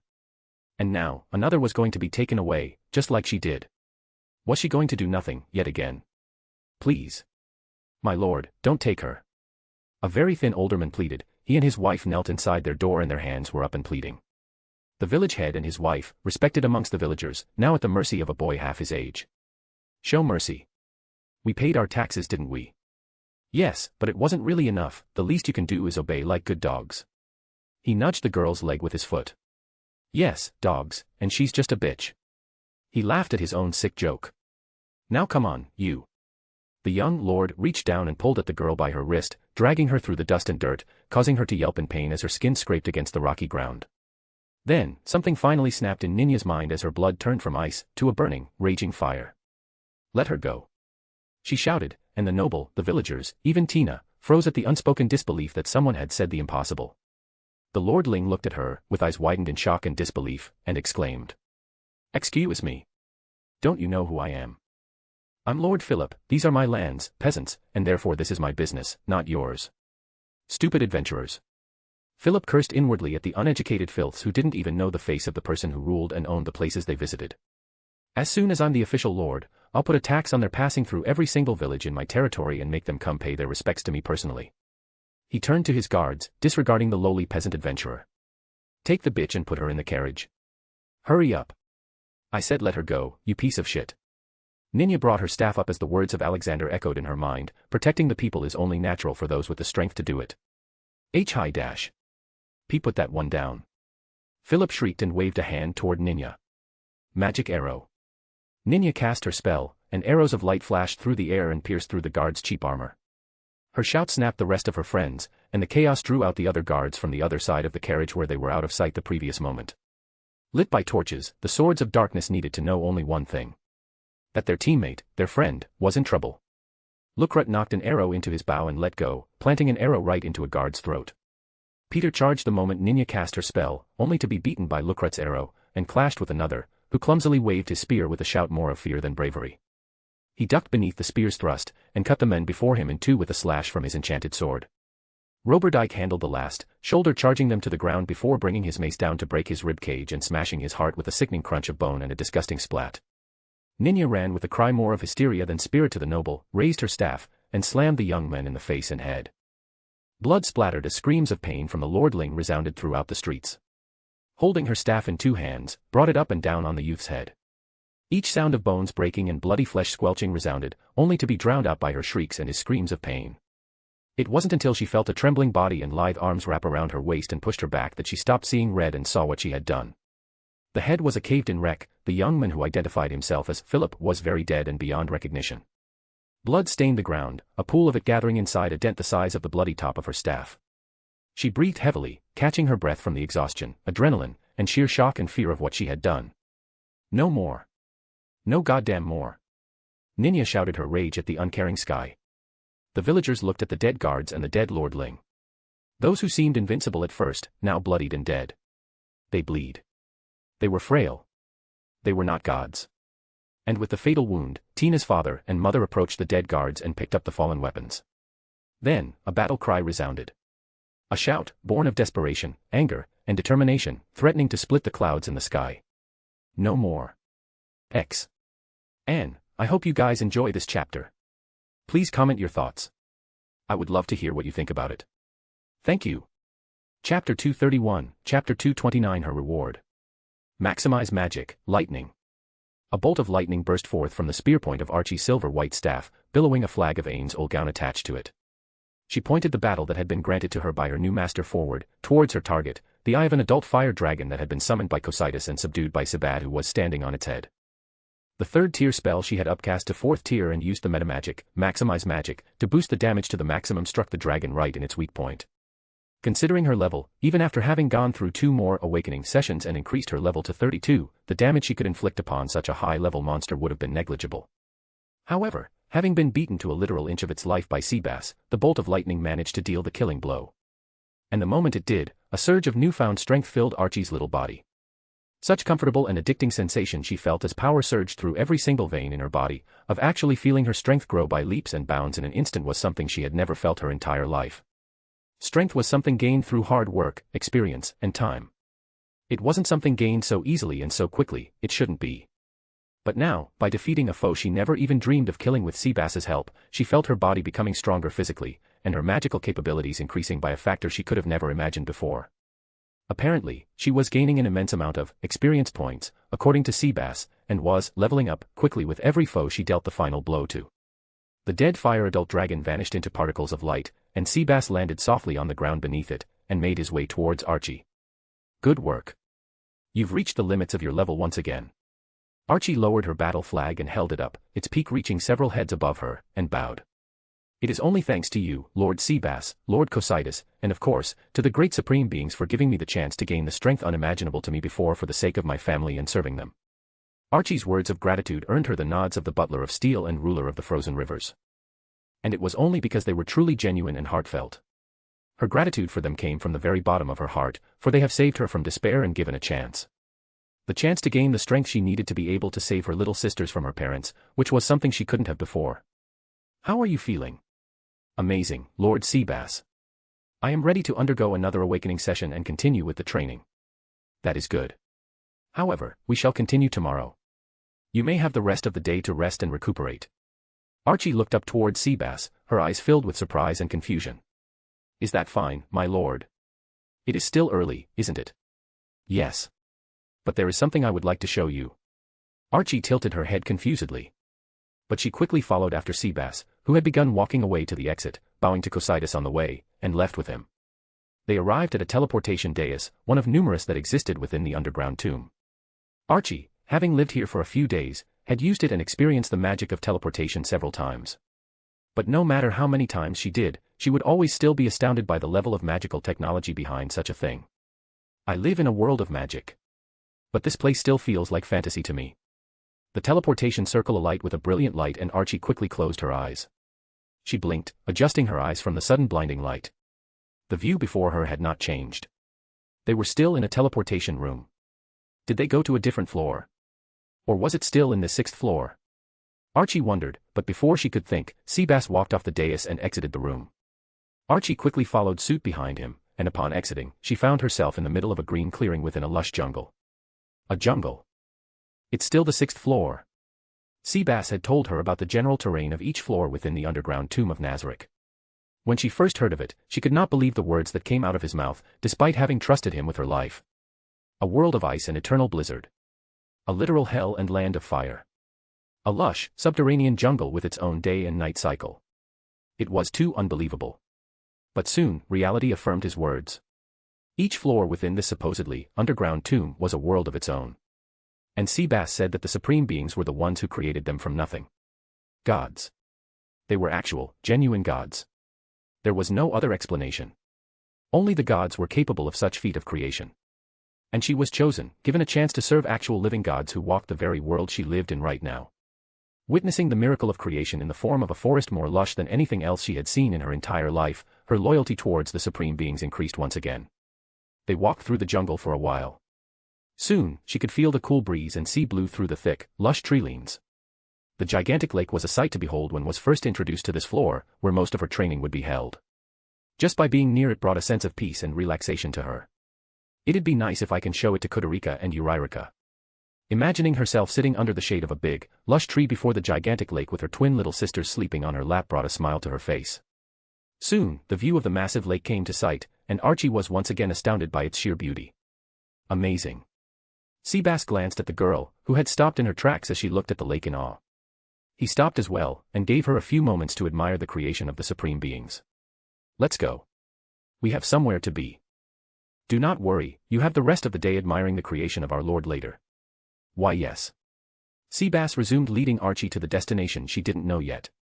Soon, arrived before a massive log cabin with a big porch overseeing the lake and surrounded by a bountiful garden. Standing at the bottom of the few set of stairs leading to the porch was a maid with a dog head, who bowed towards them upon their arrival. Welcome Lord Seabass, Juan. I have been waiting for you and little Archie. Archie bowed and greeted the dog-headed maid. Thanks to Seabass' lecture, she recognized the being before her as an area guardian, the head maid of Nazarick, Pistonia. Thank you. Have they arrived yet? Yes, Juan. While awaiting for you, I took the liberty to let them rest and give them a few treats. They are currently inside. Shall I call for them? Yes. If you would, Pistonia. Yes, Juan.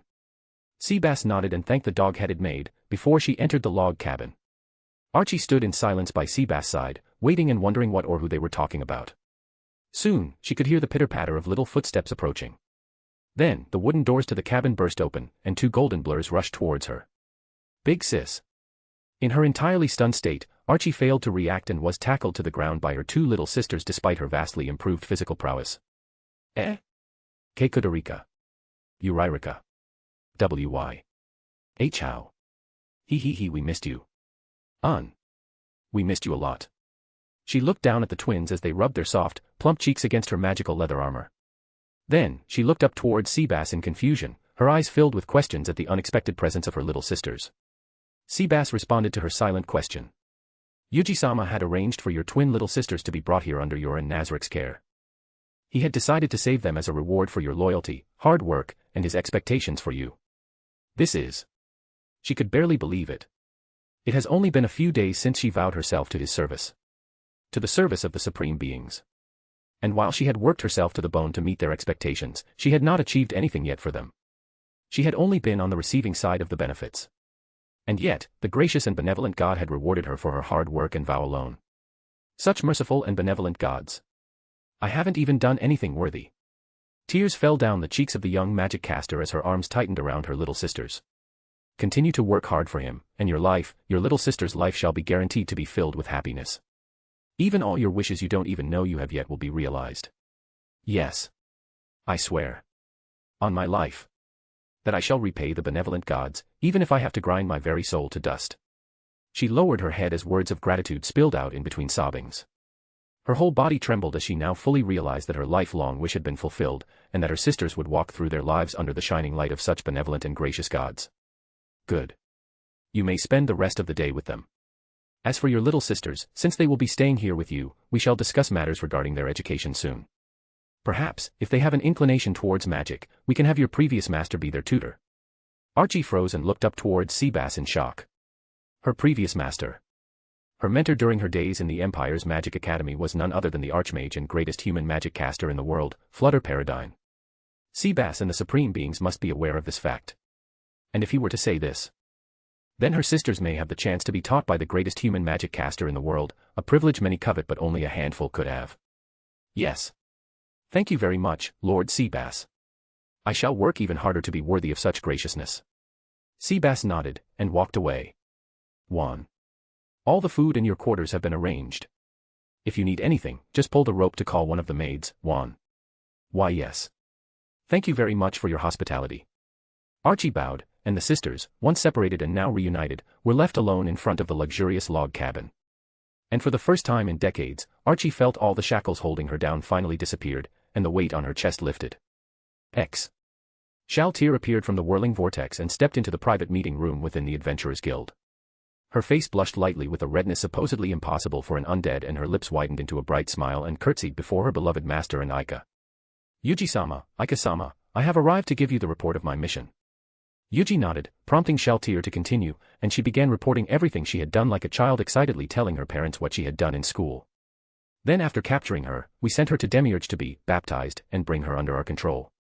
She will be completely obedient in 4 days, 3 if she's weaker than expected. That will be enough time for Blue Rose to assault those points. Good work, Shaltir. Yes, thank you very much, Yuji-sama. Shaltir bowed her head deeply, both in gratitude and trying to hide her wide grin. Just then, she felt a pair of hands on her shoulder slowly sliding down to her arms as they lifted her back up. And the melodic voice of Aika resounded from her right. Darling, she did such a good job, shouldn't you give her the reward she so deserves from her previous mission as well? You should give her what she had been wishing for. Shaltir's heart, which had never and would not start beating, felt as if it just jumped from her chest. She had only one wish. Her greatest wish. It was known to all, including Yuji. He knew what Peroroncino had written in her settings. Shaltir's backstory, meant to signify his gratitude for everything Yuji had done for him. To belong to Yuji, in heart, body, and soul. In a way, it was akin to her father's wish for his daughter to be in the care of the men he respected the most. Yuji knew this, and he knew that Shaltir wished for it as well. Perhaps, the only reason why he had not accepted her, feigning a lack of time due to his duties, was due to the restraints of his common sense back in his original world. Having a harem, while legalized in his original world and perhaps even encouraged, was still a new thing for him. And although he had accepted Aika, Erika, C.C., Karn, and Albedo, there was still a small part of him that still restrained him.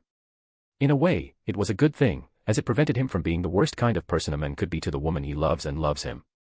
But at the same time, he couldn't let it hurt the woman he loves and who he knew loves him. Shaltir couldn't help but look up at Yuji expectantly. Her eyes were filled with desire.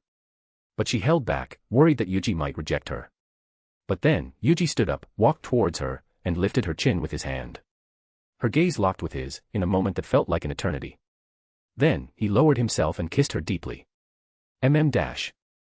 Shaltir's body froze as she tensed from the shock and surprise.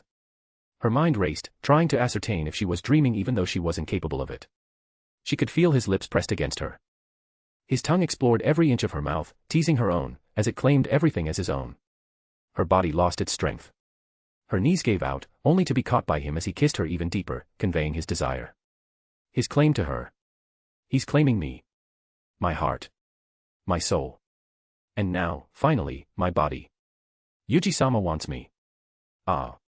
Her entire body tensed and spasmed within his embrace. And the scent of her love juice and pheromones filled the entire room. And it was only until her body loosened after her climax was she released from his kiss. Seems like you can't wait any longer. To come just from a kiss. Seems like my beautiful little vampire is a pervert. Ah. Ha. Ha. Yuji-sama. Yuji traced her reddened lips with his thumb before turning towards Aika. Then, I'll be returning first with Shaltir. On have fun, I'll go be with Albedo. Yuji nodded, and with a wave of his hand, a massive whirling vortex appeared before them. With Shaltir still in his embrace, supported solely by him, he walked through the gate and disappeared. X. And I hope you guys enjoy this chapter.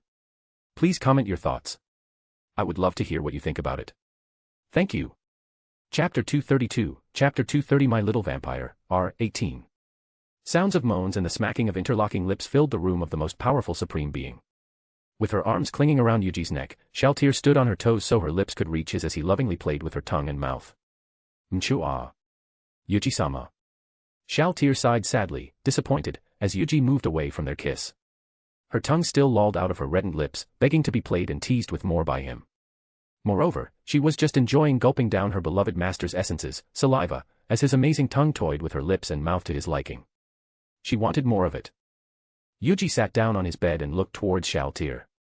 Strip. The single word snapped Shaltir out of her daze and sent a shiver of pleasure down her spine.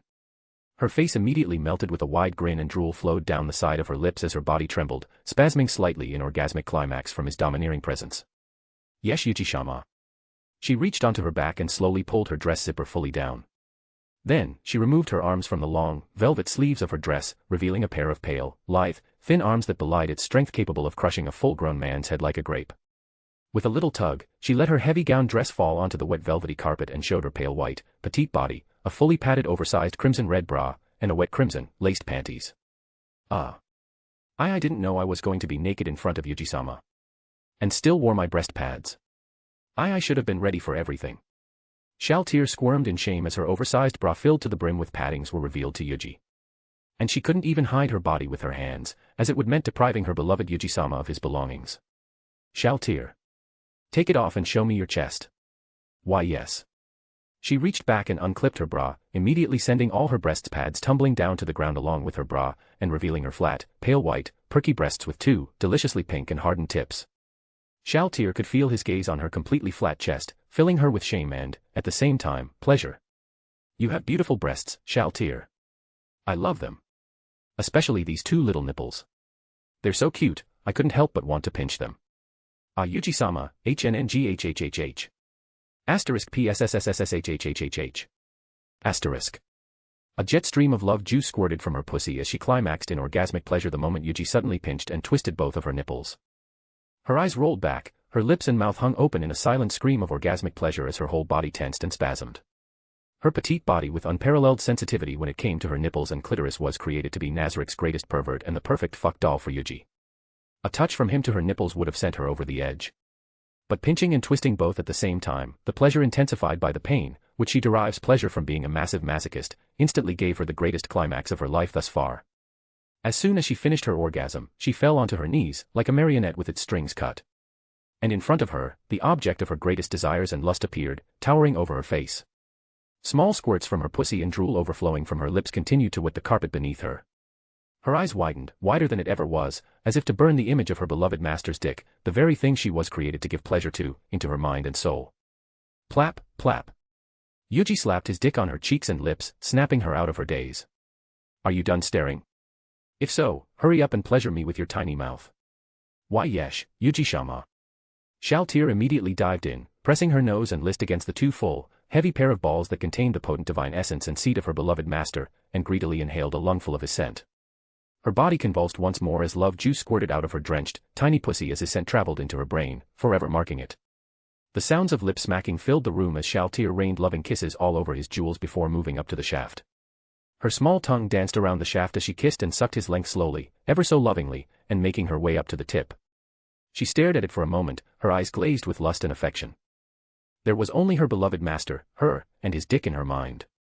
She closed her eyes and made a vow in her heart as she kissed the tip of his dick, pledging herself to the eternal servitude of her master and his dick. Shaltir opened her lips, extended her tongue, and began licking around the head before putting it into her mouth. His size stretched her tiny mouth to barely fit in it. But slowly, she began moving her head up and down, lubricating it with her drool to make it more slippery and easier to push into her mouth. And naturally, she did not forget to suck her master's cock and pleasure him with her tongue. NGGH, that's it. You're doing good, Shaltir. A warm, gentle hand fell gently upon her head and began stroking, making her mule in delight and pleasure. Although she loved to be dominated and thoroughly used for his pleasure, Shaltir loved his loving and kind side equally.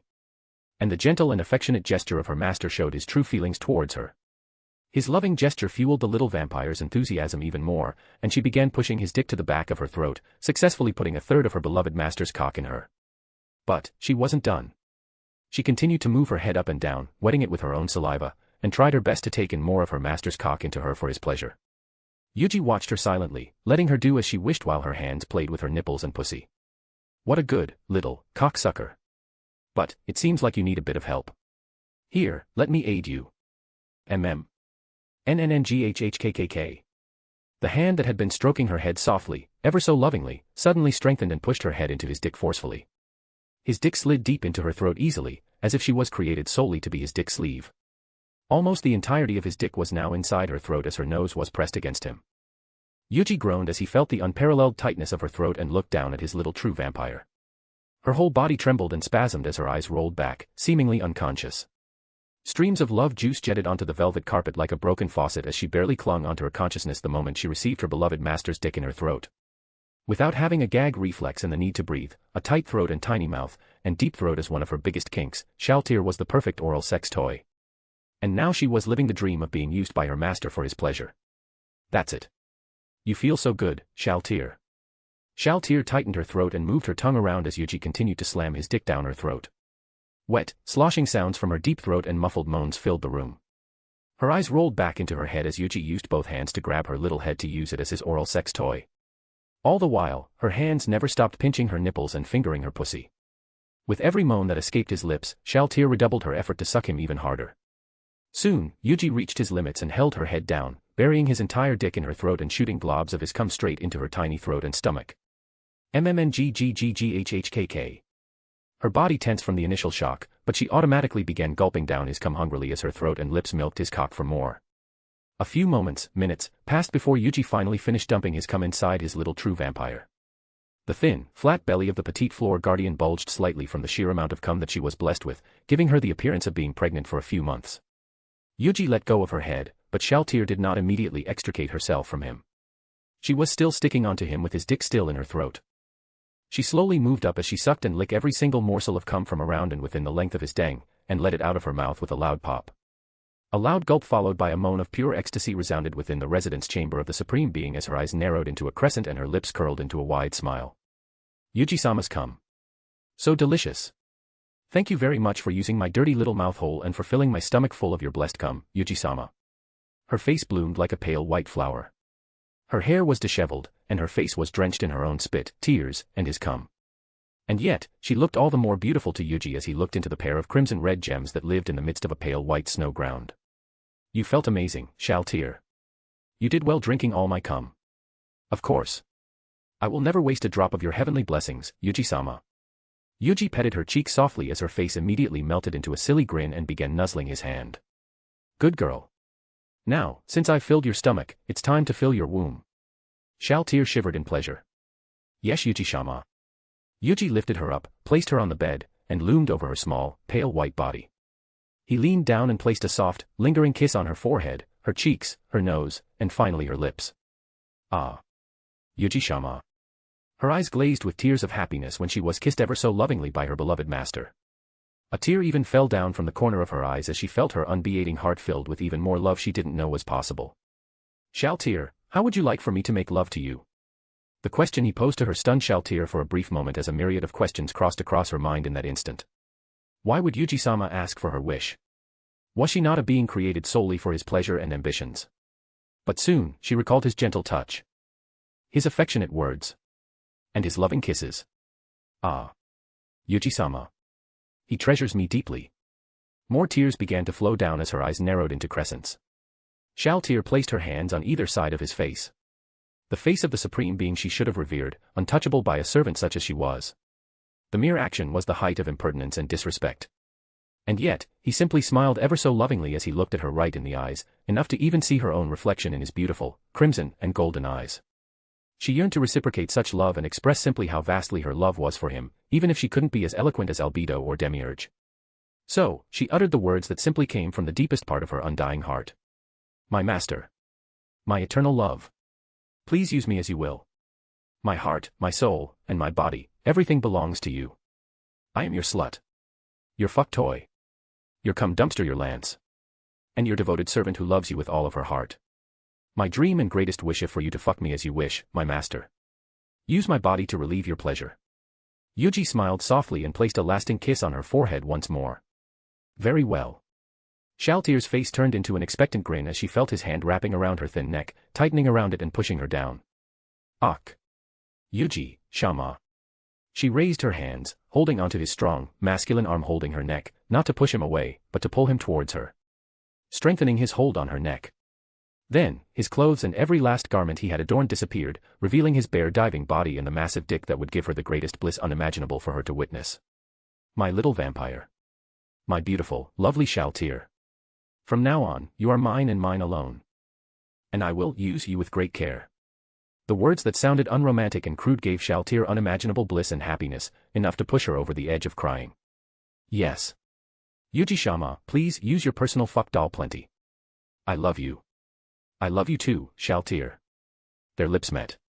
Then, with a single thrust, Yuuji buried his entire length into the virgin pussy of her lowly, immortal body.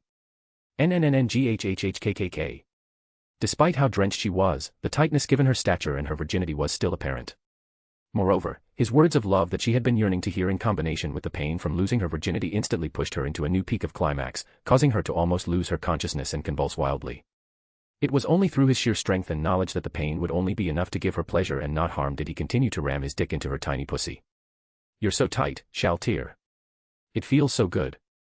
Holding her thin waist in his hands, Yuuji fucked the limply laying Shaltier like a true fuck doll, as she was intended to be by her creator. Her eyes rolled back into her skull as her tongue lolled out in a perfect Ahigo expression. He then lifted her up, wrapped his arms around her tiny waist into a tight embrace, and sucked on her tongue as he continued to bounce her up and down his dick. Her tongue moved in accordance to his movements, submissive yet earnest to pleasure him. Yuuji-sama. Shaltier held onto his strong arms and wrapped his legs around him as they kissed. Her nails, lethal natural weapons capable of piercing through even enchanted steels, dug deeply into his impenetrable skin as his dick forcibly molded her tiny pussy into his shape. Shaltier. Ah. Ha. Yuuji-sama. Her smile grew wide as she gazed into his eyes, allowing Yuuji to catch eyes on her cute fangs. He immediately knew what might make her beloved little vampire even happier. Yuuji pulled her into his arms, his cock still buried deep inside her, and pulled her head to his neck. Shaltier. Do as you like. Shock ran through her mind as Shaltier widened her eyes. He could feel her tense in his embrace and her pussy tightening around his dick. Why Yuuji-sama? Is it really okay? As a guardian, whose reason for existence was to protect the supreme beings with their lives, causing harm to him even if it was a mere scratch was abhorrent and simply unthinkable. However, Yuuji gave her the permission to do as she liked after presenting her with his neck. It was obvious what he was implying. It was her dream. To taste the blood of her beloved master, even just a drop. She had dreamed countless times about how it would taste, and every single time, she knew reality would be beyond even her imaginations. However, she knew that it was simply a dream, and would continue to stay as such. After all, she didn't even dare to think of inflicting a wound upon her master and sucking his blood. But now, her beloved Yuuji-sama told her to do as she wished. He was granting her greatest dream. Of course. Come. Drink as you wish. Ah. Thank you very much, Yuuji-sama. Shaltier buried her face in his neck as Yuuji placed a hand on the back of her head, stroking it softly. She kissed it softly, multiple times, and opened her little mouth. Her little fangs sunk into his skin, itself possible solely because she was allowed to, and she drew the divine blood of her most beloved and greatest supreme being. A tiny drop flowed down from her fangs to her tongue.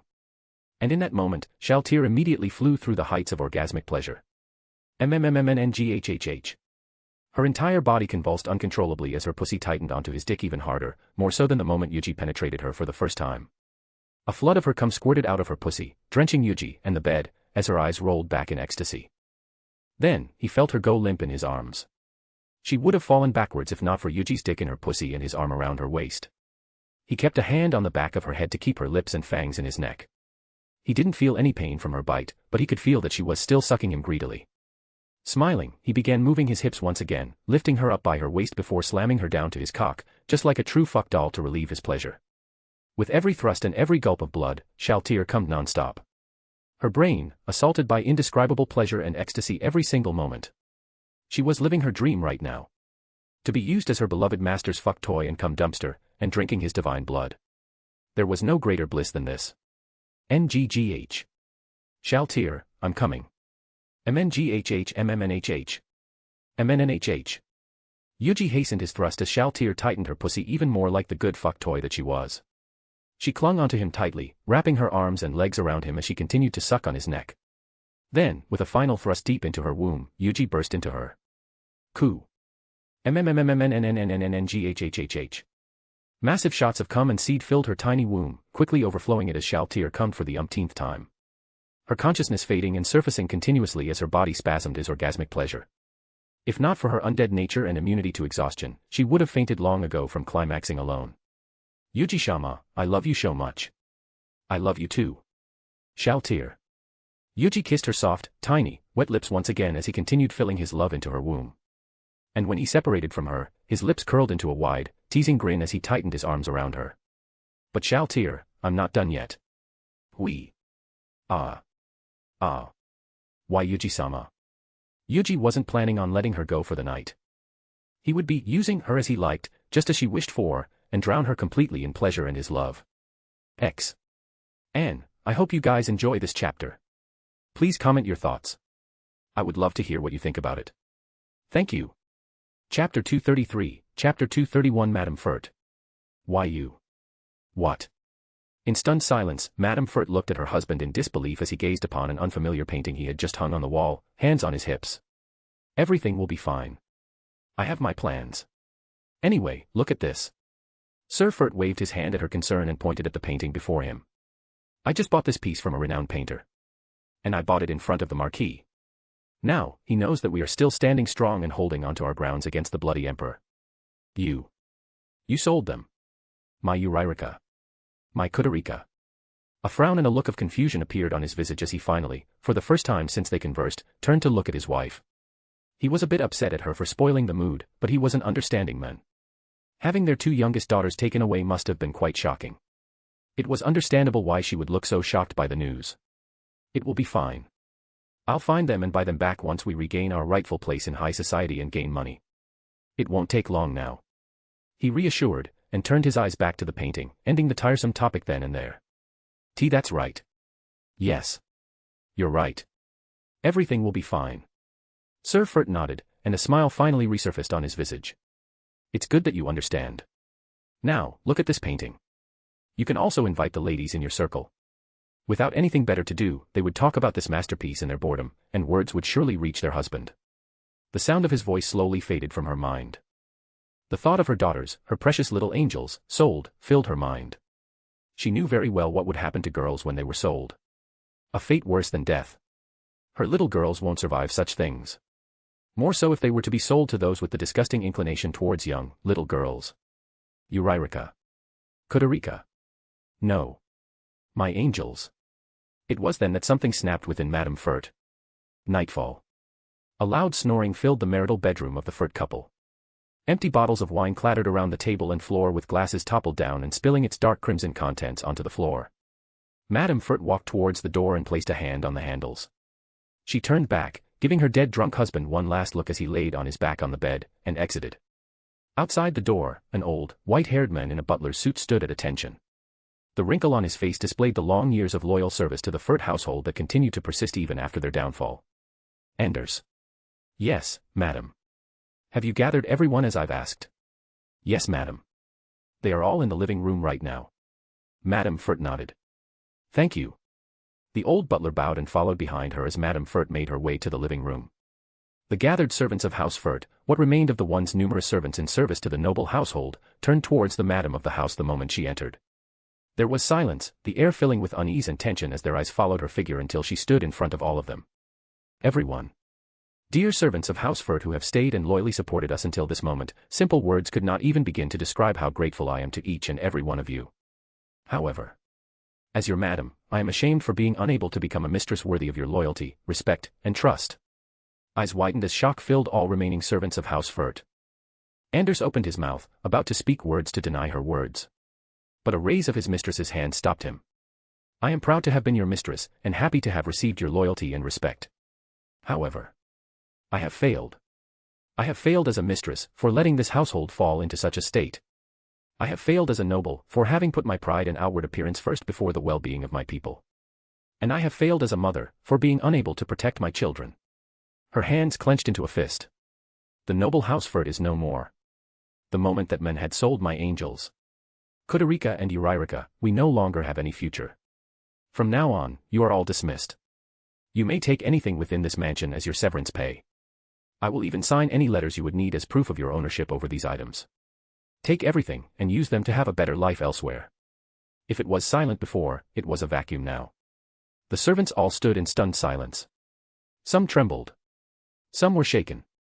And some still in disbelief from the suddenness of her words. And before anyone could break free from their daze, she continued. But if I may. For my last request as your mistress, help me gather any flammable objects and spread them all around the mansion. Then, pour all the alcoholic drinks and any other flammable liquid around the mansion before you leave. Please. Madame Furt bowed her head. And the shock brought upon her actions snapped them all out of their disbelief and daze. Silence persisted for a moment. Before their voice resounded as one. Yes. As you wish. Thank you. Madame Furt spent the rest of the night sectioning any and all remaining golds and silvers into pouches for the servants to take, sign off any letters of ownership and recommendations, and prepared her things. She discarded her dress and changed into a simple shirt, pants, a cloak, and boots, prioritizing utility in favor of class and appearance. She carried a large, leather bag on her back, filled with all of her daily essentials and basic necessities. Then, she returned to her room, a candle in hand. There, her husband was still on their bed, snoring ever so loudly. She placed all the fabric she could find and the pillows filled with cotton, and spread it around the room. Then, she emptied all 3 bottles of wine on them and all around the floor. She walked to her side of the bed and took out a dagger from beneath her pillow. An essential weapon all ladies would have for their own self-protection, or let them avoid living a life of disgrace, humiliation, and disgust. She walked towards her husband with her dagger drawn. You sold my angels. You don't deserve to live. She raised her blade hand, and struck down towards his Achilles tendons. Aerith. The immense pain shocked Sir Furt awake from his drunken sleep before rolling down the floor. A sharp pain filled his mind as he looked around and saw his wife standing before him with a bloody dagger in her hand. What are you doing? You sold them. You sold my angels. For a stupid painting. I won't forgive you. Bwawek. Madame Furt kicked her husband in the face with her hard leather boots, dislocating his jaw and breaking some of his front teeth, filling his mouth with blood. But she wasn't done. She continued to kick and slam down her feet onto his body, his arms, and knees. Stop. If you're you fucking pig. I'll never forgive you. Cook. Madame Furt slammed down a foot on his back one final time and moved away. You can go die from the wounds or from the fire for all I care. No. You can't do this. I'm your hushbaan. Fuck you. I stopped being your wife the moment you sell my daughters. I'm just Millie from now on. And I'll do anything to get my daughters back. She tossed the candle onto the wine-covered fabrics, instantly alighting it on fire. And she walked away, ignoring the muffled cries of her former husband, and made a vow in her heart. I'm sorry, Kudurika, Uririka. Please hang in there. I will definitely find you, and buy you back. I'll do anything in my power to do so. I don't even care if you hate me by then. Just please be okay. X. The days in Karn village had been very nice, and it was all thanks to their benefactor, Lord Ains Olgaun. Recently, they've managed to subjugate the tyrant leader of the ogres and lamias and brought the survivors to Karn village to be integrated with the community. At first, tumultuous relationships between those who once lived in fear as preys and the ones who hunted them was expected. But, with emissaries of Ains Olgaun as mediators, and several festivals involving alcohol and feasts to get to know each other, the enmity slowly faded. Now, the villagers and the monsters began working together over the course of the few weeks. Ogres proved to excel physically, much more than the humans and lamias. And where they lack in direction, the humans and lamias were able to direct them and let them find another purpose for their strength, building and protecting, instead of simply to destroy and kill. Lamias were knowledgeable in plant life, especially those used as remedies and poison. So much so that Nfiria found himself relying on them as harvesters in the woods while he spent his time concocting life-saving potions in his lab. Enri was more than pleased with the progress made by her village. From just a little, powerless village, struggling to even put a bit of food on the table and paying taxes much beyond what they could earn for a living. To a sprawling community, tall stone walls, weapons, thriving fields, and even ogres and lamias integrated into their community. Ha! A deep sigh escaped her lips. She had been working so much lately, from dusk to dawn. The days were tough, and some nights even tougher, especially on her as the village head. It was hard work. But it was good work. At least, they're now working for themselves, and not just to fatten up some local lords while they struggle to put potatoes on their own plates. Just then, from one of the distant lookout towers, a bell rang loudly, going off in earnest. She paled and her fist clenched. Then, she took off at a dead sprint towards the walls. Her arms and legs worked in a mad dash like they hadn't since the day her parents died. The shouts of her father telling her to find her little sister and run far without looking back rang in her mind, louder and louder along with the bell. Her eyes shimmered as they began to water, and fear at the horror they may lay ahead began to creep up her heart. But despite her burning lungs, she kept running towards the wall where the two watchmen rang the bell. The entire village was immediately alerted, like an anthill that had been kicked over. They had nowhere to go but to fight and defend their homes and families. The dread of what would happen if they failed strengthened their resolve as the peasants rushed to their defensive positions after taking up armor and weapons. Soon, Henry reached the simple wooden ladder and scrambled to the top. What's going on? The bell ringing stopped and the watchman pointed to the distant cloud on the ground. At first, they seemed to be still. But as Henry looked, squinting at the direction, she noticed it moving closer. An army kicking up dust during their march. That was Henry's first guess. But, it was small. Too small for it to be an army. It seemed like it was only 100 or so. Maybe less. She quickly pulled out a telescope, a magical item given to her as a gift by Lord Zero when he came to visit once, allowing her to see far things even better than Lucrut with his martial art, Foresight. It was then that she could see that it wasn't an army, but peasants. And at the front, familiar figures. Relax. False alarm. It's a group of peasants with our friends, Swords of Darkness leading. The sigh of relief that went up in one body from the village gave way to laughter as the absurdity of their fears hit home. The intensity dissipated, and Henry began making her way to the gate, ordering the guards stationed to open them and welcome their friends. She was all smiles as she stood in front of the gates, waiting. That was, until she saw the expressions on the faces of her returning friends. Ninya, what happened? Henry. I'm sorry. We need to talk. X. Anne, I hope you guys enjoy this chapter. Please comment your thoughts. I would love to hear what you think about it. Thank you. Chapter 234, Chapter 232 on the brink. Instead of magic lanterns and lamps, only candles lit the dark safehouse in the far corner of Riestai's royal capital. A skinny man sat upon a wooden stool as he rested his elbows on the table, clutching onto his head. Ashes blackened parts of his pale white skin as trembled. His sweat-drenched silken pajamas were torn at parts, revealing cuts and bruises, and his pants were in no better condition, with the additional mud and dirt staining it. This is a disaster. How could they know where my safe house is? I was just sleeping. And before I know it, everything's on fire. Those damn blue rose whores. Ampediff Coco Doll, head of the slave trafficking department of the Eight Fingers, failed to understand just how everything could turn to shit so suddenly. He looked up, and saw a pale, emaciated woman. Her long, curly, voluminous golden blonde hair he knew she had was now pale yellow, having lost its luster. Her face, normally beautiful and impeccable, now showed clear signs of fatigue.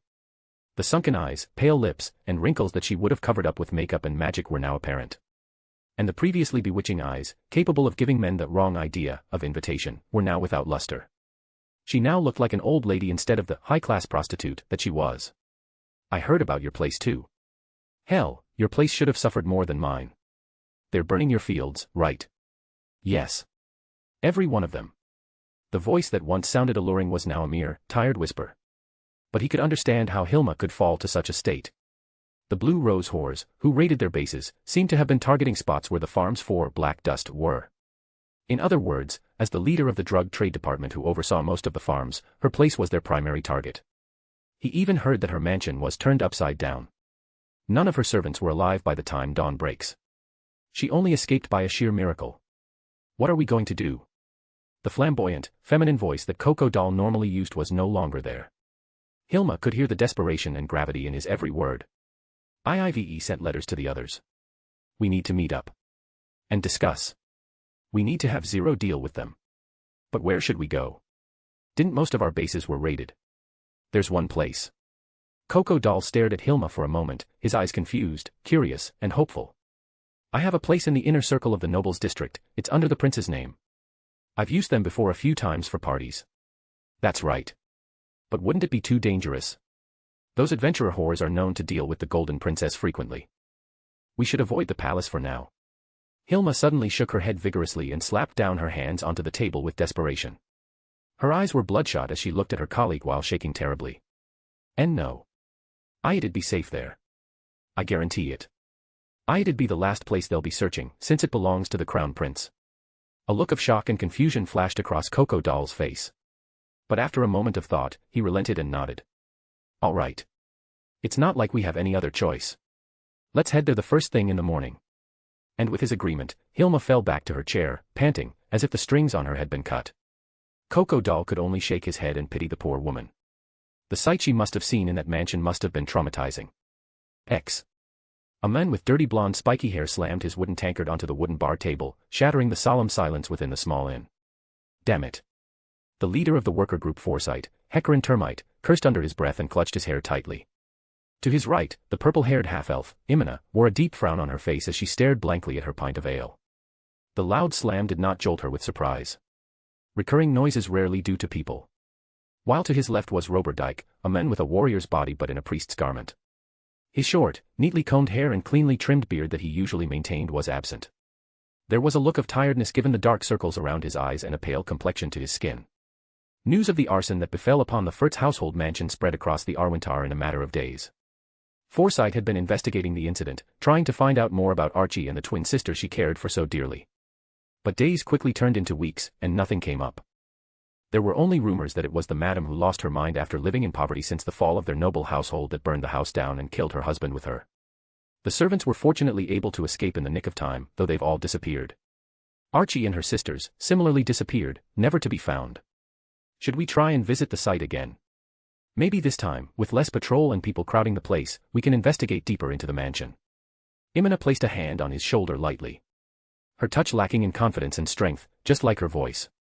Hecarim clenched his hold on the tankard handle, his bloodshot eyes opened widely. But his strength disappeared as quickly as it appeared. Might as well. We've been lazing around for a while. Roberick, what about you? Roberdick's tired face turned towards his friends, and let out a weak smile. Yeah. Perhaps this time, we'll be given a revelation. One by one, slowly, the three headed to the burnt mansion of the Furts, ignoring the blazing morning sun up above their heads. As Imina said, there were no more patrols in the area, and the curious onlookers who often gathered were no longer there, given how outdated the incident was, and they were able to enter easily. They searched through every hall, every room, and turned everything upside down to have a chance to find any clue to Archie's whereabouts. Perhaps a letter, a sign, a torn fabric from her clothes, a piece of her hair, anything. But even as the sun set and the moon raised up high to the sky, nothing. It was another day of disappointment, and another weight added to their heavy hearts. And they returned with their heads hung low, just as the day before. They arrived back at their inn. The same one they've been using since their last job. The last job they had since they last saw Archie. If they stayed here, perhaps one day, Archie would come through the front door with a huff and complain about how her parents spent all the gold she had been saving. Then, they would comfort her, give her advice, and perhaps even plan with her on how to get her sisters out of that ditch, before talking about what kind of jobs they would get next that would be rewarding. But just as they were about to enter, a voice called onto them. Are you guys? Foresight. A beautiful girl in some sort of maid outfit, but with a steel skirt, a pale yellowish-green scarf with splotches of darker green colors, and a glove with the same pattern. The most eye-catching feature of the girl, other than her stoic beauty, would be the eye patch that concealed her left eye. Seeing the girl with a peculiar appearance, Foresight stopped and looked at her in silent confusion. Who are you? Hecarim and Imina narrowed their eyes in a scowl. Their mood was bad enough from the umpteenth disappointment they've suffered for weeks. They weren't in the mood to entertain a suspicious stranger. But, seemingly unperturbed or simply not realizing their sour mood, the girl introduced herself. I am CZ2128 Delta, and I am here to tell you that Archie is alive. What? Archie. The simple mention instantly alerted them as their shock quickly turned to suspicion and vigilance. How do you know her? Who are you? Where is she? Hecarim moved his hands onto the blades on his back, while Imina reached for a knife and Roberdyke to his holy symbol. While they were not at the top in terms of strength, they were experienced adventurers with the skills and strength to escape the jaws of death multiple times and overcome obstacles that came their way, may it be monsters or humans. They were not sure of the girl's combat power, but they're confident they would be able to handle her, if it ever came to the point where they would need to use force to get information about Archie out of her. I told you, I am CZ2128 Delta. I came under the order of my master to tell you that Archie is alive. Her twin sisters are alive as well. And I know where they are. If you want to see them again, you will accept this job from my master. They all flinched as their eyes widened in shock. None of them believed the words of this stranger of unknown origin who claimed to know where Archie was. However, at this point, they had no other leads. Not even a single clue about her whereabouts. Her words were the only thing they heard that came closest to how she was doing. So despite their unwillingness to simply trust the strange girl, they stayed silent and let her continue. In a few days, you will get a word about a job. A big job that needs lots of people. You will be super happy about it and tell a lot of people about how much treasure there is, and get the greediest, thieving trash workers to accept it. You have to swear on your life that you won't say anything about this conversation. That's it. Many questions came to mind, but at the same time, none could be uttered as they're still trying their hardest to process her words and deciding whether or not to believe it. And before they could come to a conclusion, a massive whirling darkness appeared behind the girl and she began walking into it. Wait. The girl stopped and looked back, and tilted her head in confusion. Hecarim wanted to ask all of his questions. But in the end, only one came out. Is she really still alive? The girl nodded. All right. We'll do it. Good. See you.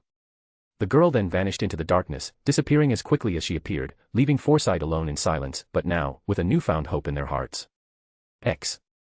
Narberal Gamma waited within the office of the human pest she was supposed to meet under the order of Yuuji-sama. Her raven black hair, tied in her usual ponytail style, bounced lightly as she tapped her foot impatiently. How dare this insect make a servant of the gods wait? Filthy flea. It was incredibly unfair for her to judge him for being late to an appointment he didn't even know existed. But Narberal was in no mood to be fair to anyone, let alone a piece of trash human. She was supposed to be serving Yuuji-sama and accompany him for the day. But instead, she had to be here, waiting for a lower life form, wasting her time. Bookshelves lined the walls, filled with dusty old tomes with letters she didn't recognize or care enough to learn unless she had to. A mess of papers and old, leather-bound tomes cluttered the many desks and floor, leaving very little room to even move. A single window admitted light, but the amount of glow-signs around the room suggested that the ultimate weapon of the Empire was something of a workaholic who'd spend his time in his office within his home late into the night. Maybe catching the gnat here was a mistake after all. It had only been around 10 minutes since Narberal arrived here. But it was still a second too long for her. Every minute away from Yuuji-sama and Nazarick felt like an eternity. But just then, she heard a click in the lock and saw the door open soon after. There, an old man with a long white beard and a simple staff that looked more like a walking stick entered. Who are you? What are you doing in my office? Get out this instant. Flutter Paradine, Archmage of the Baharuth Empire, shot at her. His old body shook with rage at the stranger within his sanctum, where all the secrets of his magic and lifelong gathered knowledge was held. So you're the one who wanted to look into the abyss of magic, huh? Truly a frog in a well. But I suppose a duty is a duty. Narberal said and held up a hand. The mention of magic and the abyss were enough to still the shaking of the old man's rage and turn his wizened eyes from wrathful to focused. She touched the ring on her finger, and removed it, and revealed to the lower life form a glimmer of the peak. Gwahak. Flutter Paradine clenched his chest. S7th, no, is that the 8th tier? 8th. His knees began to wobble as he saw the height of magic he didn't know could exist, barely clinging onto his staff that kept him from falling over entirely. The burst of magic he saw from the unassuming dark-haired beauty was unthinkable. Impossible. And yet, it was there. Narberal slipped the ring back onto her finger, and the unthinkable display of the depth of magic disappeared, like an illusion he always thought it was. My masters are far more magically gifted than I, Nat. Come with me, serve them, abandon this empire, everyone, and everything within it. And you may serve some purpose to the only gods in this wretched world. Flutter did not know what just happened. All he felt was confusion, shock, awe, and for the first time in many years, true optimism. A whirling darkness appeared behind the dark-haired beauty, and when she stepped through it, there was nothing in this world that could keep him from following her. Anne, I hope you guys enjoy this chapter. Please comment your thoughts. I would love to hear what you think about it. Thank you. Chapter 235, Chapter 233 The Abyss of Magic. Emerging from the whirling darkness, the Archmage of the Empire found himself, outside. Nature. Bountiful nature of trees and grass and water surrounded him as the warm light of the sun shone upon his old, wrinkled skin, like a gentle, warm embrace he never knew. Wherever this was not what he had expected to appear in. And certainly, he did not expect to see his former student or two little ones who might have been younger versions of herself laying on the grass and holding books over their focused faces. Archie. Flutter asked, his eyes full of surprised recognition, and his bright, promising student before the fall of House Furt smiled towards him. Yes, teacher. It has been a while. Archie replied. Welcome to your new home. Having lived through battles, wars, and more decades than the average human, the old caster regained himself as he stroked the long white beard that hung down his chin to the tip of his belt, like a soothing gesture to calm himself. I was told I might look into the abyss if I came here. Have you? Archie shook her head, quickly ending the thought. No, teacher. But I have come closer. The gods of this place. She looked around into the sky. Teacher, where you are now, would you believe that we are underground? What? But, the sky. It is not real. Fly up and touch it. I have spoken with some of the beings who lived within this place. Even they do not fully understand how it happened, but they told me that 41 gods once created this place. An act of true creation. This was their home, and now, 4 still lived with them. The supreme beings. Gods. Archie bowed her head when she uttered the reverential title. They look after this paradise now, with the children of their friends. And I was given a chance to serve them. I still don't know why me. It was a chance I didn't really deserve. However, he chose me, saved me, my sisters, and now here I am. Flutter did his best to absorb all that she said in silence, then finally asked. What was I called for then? I suggested you, teacher. I traded everything for the lives of my sisters. Perhaps, you may consider it absurd, but it was worth it to me, and my loyalty is rewarded. You have another purpose. A brief silence fell as Flutter waited on pins and needles at Archer's next words. Begin by acting as a teacher to my sisters, until one of the supreme beings comes for you. When they do, offer them everything. Archie said empathetically and went over to him, taking his old, wrinkling free hand in both of her young ones. You called me your favorite and most gifted student. Please trust me now that I am telling you the truth and only the truth. The one who brought you here. She turned towards the withdrawing back of Narborough Gamma. Is only a maid. A battle maid, but a maid. An invisible impact seemed to hit Flutter right in his deepest of heart as he furrowed his brow. Had any not seen the mythical 8-tier from the woman and passed through the whirling hole within reality himself, it would have been impossible for him to believe the words of his former student. But now, after everything that happened, there was nothing else that would prove to him to be anything but the truth. What am I to teach them? He finally asked. And to his surprise, he saw Archie's eyes fixed on him with the intensity he only ever saw in his own eyes in a stray mirror when he spoke of the arcane. Teacher, their destiny is to serve the gods who saved them from a fate too terrible to even begin to imagine. They may ask anything of them, so there is only one thing to teach them. Archie. Everything, teacher. Everything. I see. Good work. And thank you, CZ. Is there anything else you need, master? No, there's nothing else. Feel free to rest or play with your sisters. Understood. I will be on standby. Yuuji ended his telepathic communication with CZ and leaned back to the armed, luxurious chair at the head of the room. He was adorned in the white gold armor of the leader of Providence as he posed as Alexander. To his sides, Mammon and Lilith sat to his right and left respectively, while Lupu stood near the shivering and shaking blonde-haired woman in the corner of the room.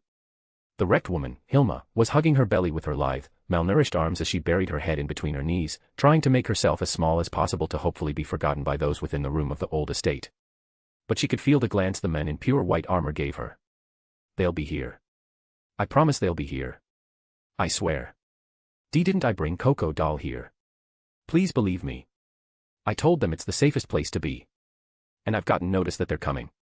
Sure enough, as she had said, she had brought Coco doll, one of the heads of the 8 fingers, to them as she was tasked. The man was on the other side of the room, hanging down from the ceiling by thorny vines around his throat.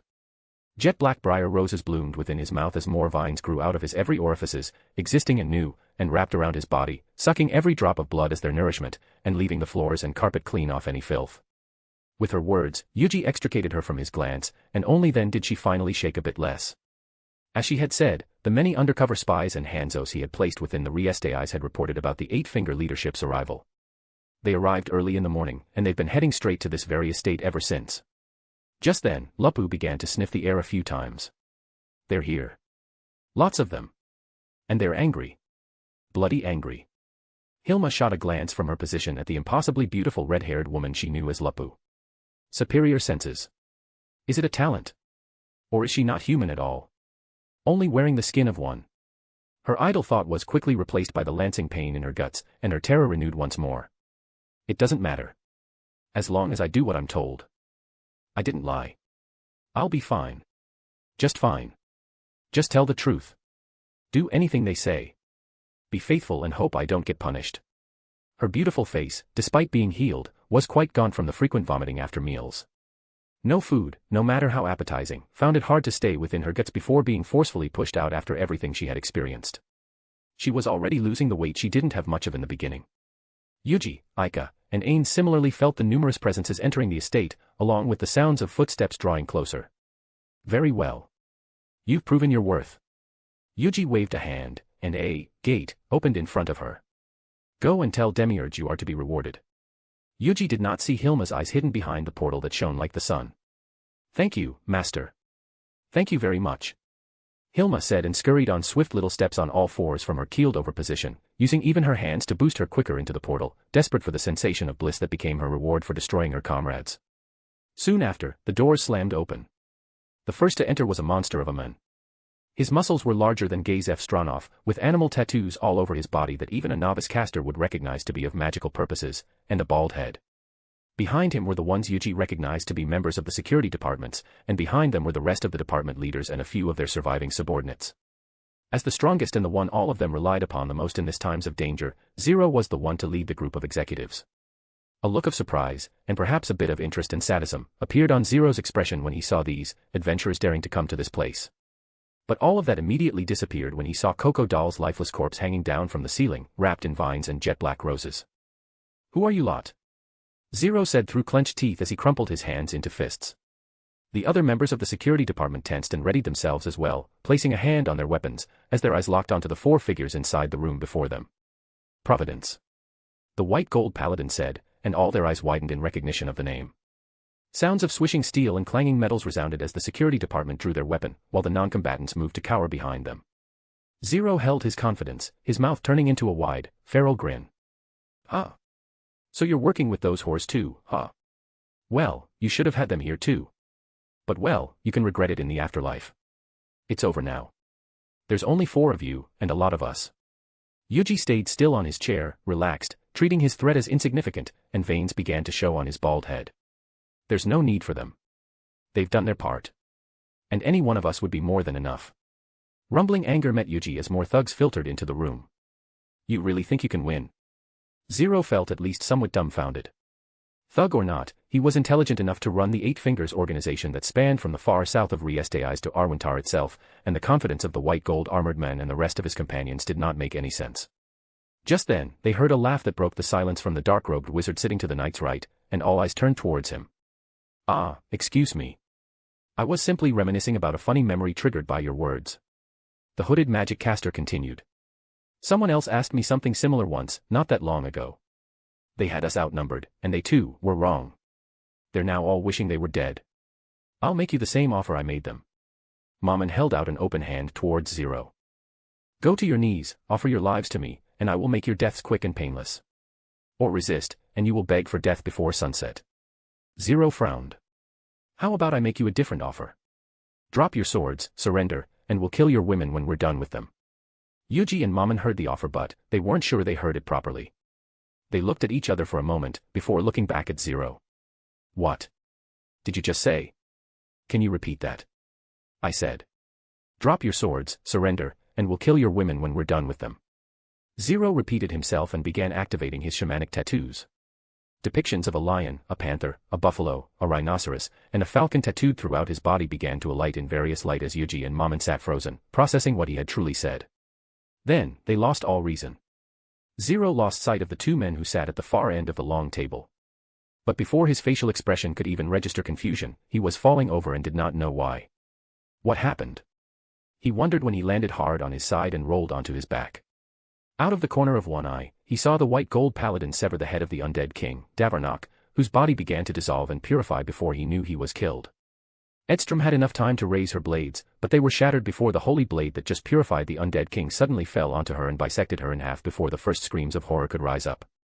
His lungs were just intaking breath to scream when Zero saw the hooded magic caster flash past him and grab Succulent and Pashurian's heads and slam them into the floor, crushing them like rotten tomatoes. The instant felt like an eternity as he watched his surroundings unfolded into a whirlwind of death. Then, the pain hit him when he caught sight of the reason for his fall. Both of his legs had spun away from his body after being severed, and he toppled over onto the stone floor. The smell of iron, fear, and fluids filled the room even more so than the dwindling screams. The rest of the executives and their subordinates could not even raise their voice to shout as they were frozen in sheer terror over what had happened in that span of an instant. Malmvist attempted a thrust, his red hair bounced and his mouth opened to let out not a battle cry, but a childish cry of fear. The fear of one who knew it was futile. He was right. The beautiful, gleaming holy greatsword of the holy warrior slashed through him at the waist and sent his upper body spinning off to one side, leaving his lungs intact to let him scream as he laid on the ground, waiting for inevitable death. They're dead, the rest aren't even worth bringing. Zero understood the fact. Everyone within this room would be dead, sooner or later. So, rather than waiting for his meat shields to all die, he needed to go now. He began to try and pull himself over his severed legs. Just get to my legs. If I can push them against my body, I can mend myself and run. The smell of blood, burnt flesh, and electrocuted skin was all he could smell. The sound of his hands slapping into the blood-soaked marbled floor was all he could hear clearly. The slaughter was carrying on out of view as one by one, screams began to dwindle and heavy plops became fewer. It felt so far away. Malmvist's screams were fading too, becoming groans that were becoming lesser themselves with every passing second. Zero was counting the inches, so close, so close. His breathing became labored, the marbled floor didn't hurt the hardened body, but the blood and the bodies that now lay scattered about were obstacles in their own right. More than once he had to stop, grab a corpse, and use his strength for the low task of casting the lump of meat away to spare himself the time to climb over it. Fuck. Go, all of you. Become a shield for me. Give up your lives so I can get my legs and run. He silently gave the command that not a single one of them would have obeyed if there were a chance of escape. Though he knew, as a warrior and a survivor, that they weren't going anywhere but to the ground. Then he reached it, and a broad, joyful smile that had not touched his face since childhood found its place when his hand clasped his left leg at last. His bloody fingers closed over the blue fabric at the calf, and he rolled himself onto his back and tried to sit up.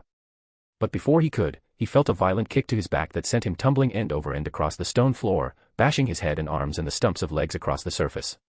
He lost his grip on the leg, which tumbled away and fell with a wet plop into a puddle of red. You threatened to hurt my beloved. And you threatened Lapu. Yuji's wrath was beyond measure, the sea of blood he had shed was not yet enough to slake his wrath. Then, skeletal hands emerged from within the ground and clutched onto his bloodied body, and Zero's scream of pain was renewed as the aura of death corroded his body, leaving parts touched by the skeletal hands blackened in a state of necrosis. I will make sure you wish for death before sunset. As promised. Mamanga said as deathly aura surrounded him. Meanwhile, Lilith watched silently from her chair with a relaxed smile, unbothered by the carnage around her. Like a lily in the midst of a sea of blood. She had frozen every single entrance of the estate with Niflheim, making it impossible for any one of the 8 fingers to leave, and tasked the hidden Hanzos handle the few that didn't enter. Lupus Regina's heart was aglow as she watched her master, her beautiful beloved master, walk through the sea of blood in all his glory, smashing limbs and bodies into paste as he stepped forward.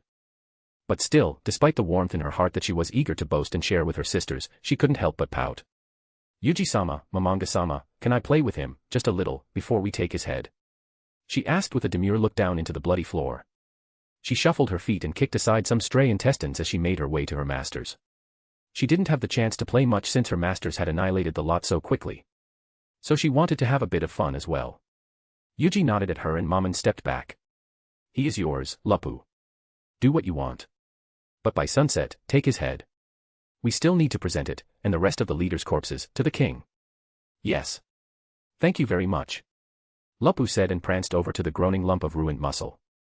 You really screwed up, huh? Oh well. More fun for me, this one's on you. She giggled, and took on her werewolf form under Zero's gurgled protests. He was choking on his own blood and wishing for a death that was far too long in coming, and all he could do was wait while she ate him a little bit at a time. Until true to her word, there was nothing but a head with a face frozen in a final look of terror, right as the sun began to set over the horizon, and shine its orange-red light on the carnage of cooling bodies that were strewn about the estate. X. Anne, I hope you guys enjoy this chapter. Please comment your thoughts. I would love to hear what you think about it. Thank you. Chapter 236, Chapter 234 Leading the Fool. A whole village. Are you sure? Yes, my lord. A whole village vanished, and a lord's son, missing. It is a troublesome affair. The count said to Prince Barbaro as they sat around a small table. Princess Renner stood by their side and quietly poured tea for the 2 men. My vassal is, beside himself. Though only a 3rd son, he was still his son, after all. I see. Prince Barber's deep voice was largely indifferent. He ignored his little sister as well, not acknowledging her pour except to take the porcelain cup and sip from it when she was done. It is unfortunate, but does it really matter? I can round up some common trash off the streets for you to fill your village, if that's all you need. I won't even charge you anything. Barber said with a wicked gleam in his eye. Thank you, my prince. But I've already made the land available to third sons of my vassals. My real concern is the missing boy. The vassal who suffered the loss has been a good subordinate, and a trash noble is still a noble. Moreover, the fact that he vanished from a village where all of its denizens also disappeared without any sign of violence sounds unbelievable. It was as if the peasants put the trash son down themselves and ran. Renner, having finished pouring the cup for the count, put on her most distressed girlish face and covered her mouth with 3 fingers. Goodness, Count. That is like they are rebelling against you personally. The Count's relaxed air changed immediately. His entire body tensed sharply, enough for the prince to see the shift. Why yes, that's it exactly, Princess Renner. As expected of a member of the royal family to see through the heart of any matter in an instant. Of course. It is why the royal family is royal. We recognize that affronts to our most loyal nobles are affronts to ourselves. The basis of the crown is action, and those afraid to act are unworthy of it and should not be supported. The words of the incomprehensible and silly little sister sounded to him as if she was laying down his path to the throne. A prince of action is the one that belongs on the throne of kingship. Yes. Perhaps I can use this trivial affair to get ahead of my fat little brother and force father's hands. Yes, it is as my sister says. I will take the lead in this investigation. Bring justice for the noble house that was wronged by these stupid peasant rebels. We will find them, and wring the truth of the son's fate from their tortured bodies. I swear it on my sword. The powerful man of broad shoulders towered over both Renner and the Count, his muscular body adorned in full formal martial regalia of blue, red, and gold, with dangling tassels on his shoulders and a sash across his chest. The blonde-bearded Prince Barbaro appeared every inch the warrior prince. Renner demurely clapped her hands with a smile and girlish giggle. Inwardly, she knew very well the kind of man he was. A coward and a bully. Never once did he take a task that might actually risk himself. Yes, of course. A prince who protects the nobility is the sort we need on the throne of Riestais. I will look to you in the days ahead, my prince. The Count said and stood up, and was gone after a brief set of goodbyes. Left alone, Barbaro looked down at his little sister. She was an enigma, to put it nicely. Absurd. He was aware that she sometimes had interesting insights, and he wasn't above asking for them. After all, she was of no threat to him. Sister, where would you begin on this? Renner tapped her cheeks innocently, her eyes looking off into the distance towards the city beyond. As capitals went, Riestais had what she was sure was one of the ugliest in nature. Massive in size, it was riddled with crime and squalor. Finally, after a moment of brief silence, she spoke. Brother, except to take their grains and goods to the market, peasants don't move around much, do they? No, they don't. They have no reason to move. And they, who knew only of the ways of menial labor in the farm, and can only hunt a little, would they venture into a forest full of dangerous monsters? No, that is suicidal. And they probably won't go to a city because they wouldn't know how to survive so. Perhaps you just need to look for a village. A village where there are a bunch of new people. We do keep birth records in the villages after all. She proposed with a sweet, innocent smile that, as it always did, pushed aside any sense of inferiority he would have felt from a different tone. But those aren't very good. They're wildly inaccurate as some may not even register themselves until much later. Besides, they can simply lie about their names. True, but if a village goes from 100 families to 200 families, I think it's fair to ask where those other 100 families came from, don't you agree? I think it's safe to say any village with a sudden burst of growth is suspect, and then we just have the Lord come by and look for anyone he recognizes as being from his domain. I see, I see. Prince Barbaro muttered, and it was somewhat true, what she said made sense, and he nodded sagely as if he'd been leading the conversation himself. But to take in so many people, are they even capable of it? Maybe if they have more land to work than people to work it, or if they suffered some recent heavy losses and are in need of labor forces to work the land they have. I would imagine they would even overlook the murder of a lord, rather than turn them in as they know they should. They are all peasants after all. Then they're complicit in the crime, and the whole place can just burn when we find it. Prince Barbaro's teeth gritted when his square jaws clenched. And Renner forced herself to hide the grin she was on the verge of showing on multiple instances. As you think best, big brother. Forgive me, but this is all a bit much and I would like to return to my embroidery. The fragile young girl, the golden princess, and the most radiant beauty of the kingdom seemed very doll-like to the powerfully built Prince Barbaro. Like a fragile, thin, little vase. Of course, sister. I will remember your suggestion. And as thanks, I will forget your bodyguard's offense to me. Thank you, brother, that is reward enough. He was only trying to protect me, and he is just a child. Still, your generosity will also be remembered. Renner replied, and taking the sides of her gown, she curtsied with a bowed head. They then parted ways, Her sharp ears caught Barbaro coming up with various ways to kill treacherous peasant trash, until she was out of hearing and back in her own room. Then, as soon as the door clicked behind her, she threw the latch for additional needless security, and went down to her knees and prostrated herself before the empty air. "Is that to your satisfaction, Lord Demiurge?" she asked, and upon the utterance of his name, a whirling void of darkness opened, and the devil himself emerged from it. "Yes, that was well done, Princess Renner. That is exactly what we needed," Demiurge said, and he reached down to gently pat her head with a grin on his handsome, devilish face. Word about a job which promised great wealth spread fast and wide as Foresight spread rumors and stories about the wealth that lay ahead. Imina's elven heritage proved useful in lending a mythical touch to the legend, telling stories, from her father, who had heard stories from his father's ancestors centuries before of a powerful lord of greed who hoarded fortunes in his tomb. Stories of powerful artifacts, shining mountains of pure gold, and endless stream of riches spread among the rumor mills of worker bars and taverns. But even through it all, they still searched for any hint of their missing blonde-haired friend. In the end, Hecarim could only rub his forehead in disappointment as they met in private on the day of departure. "We've done our best.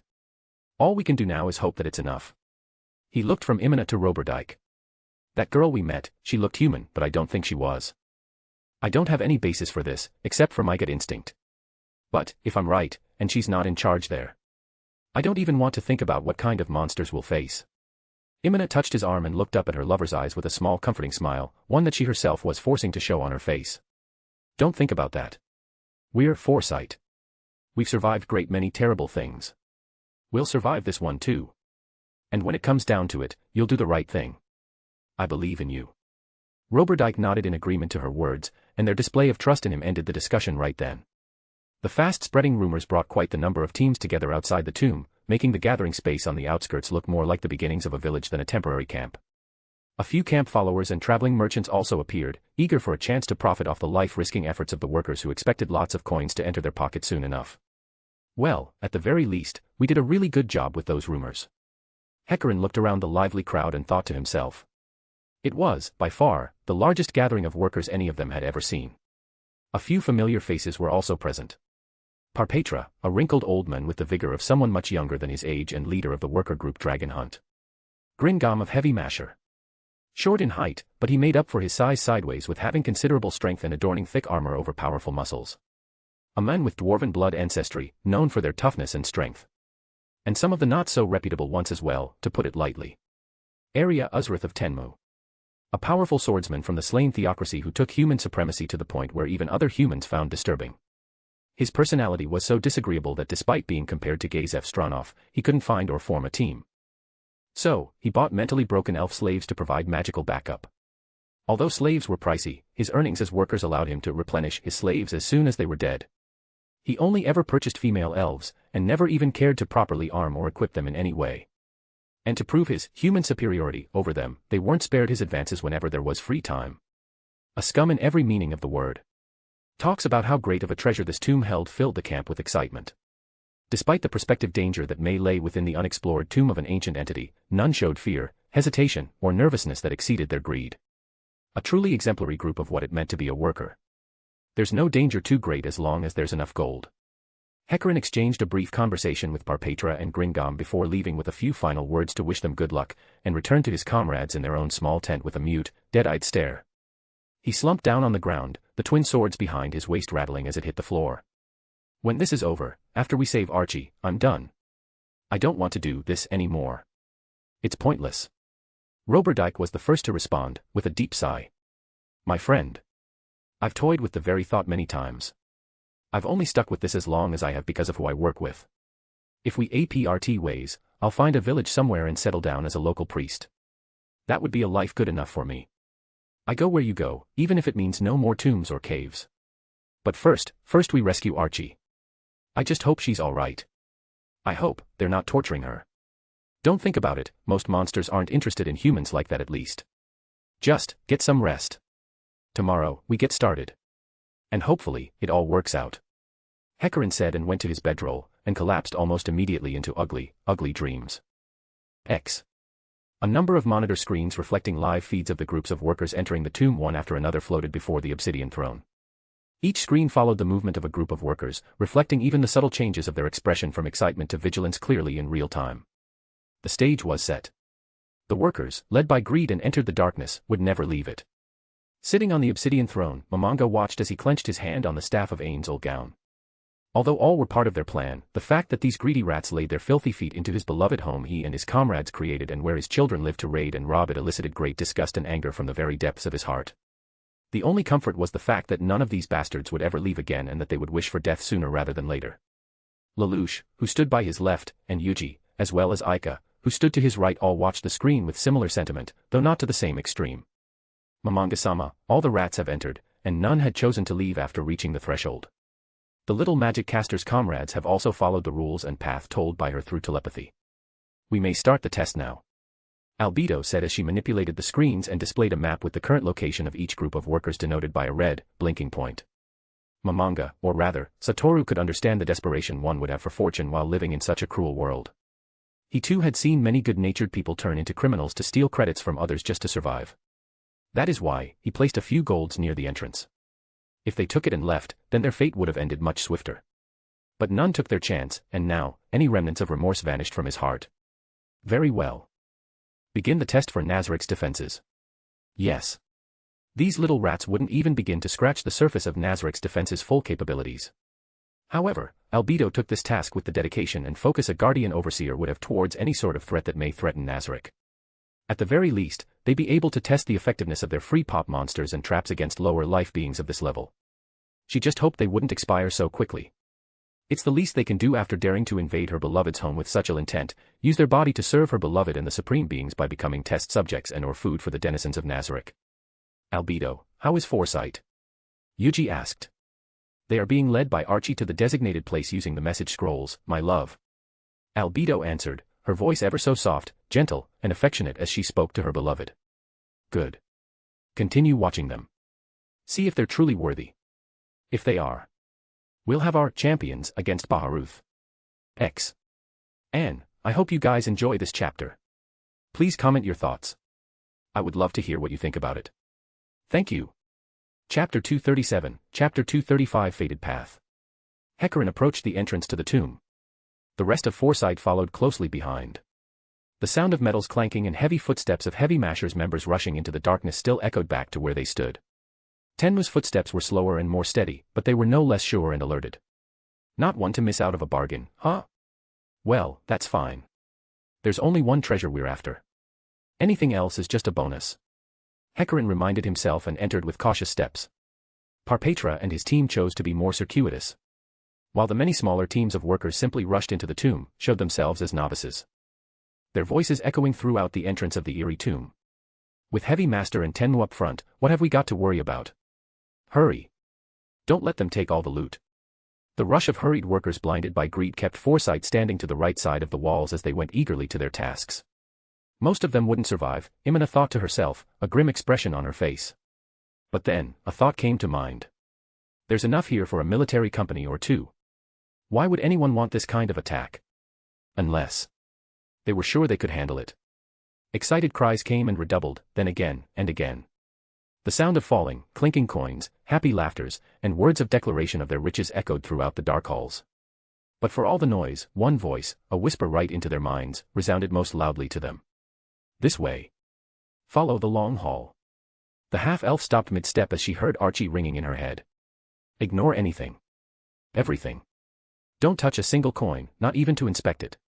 When you hear cries for help, ignore them. Thor trials aren't yours.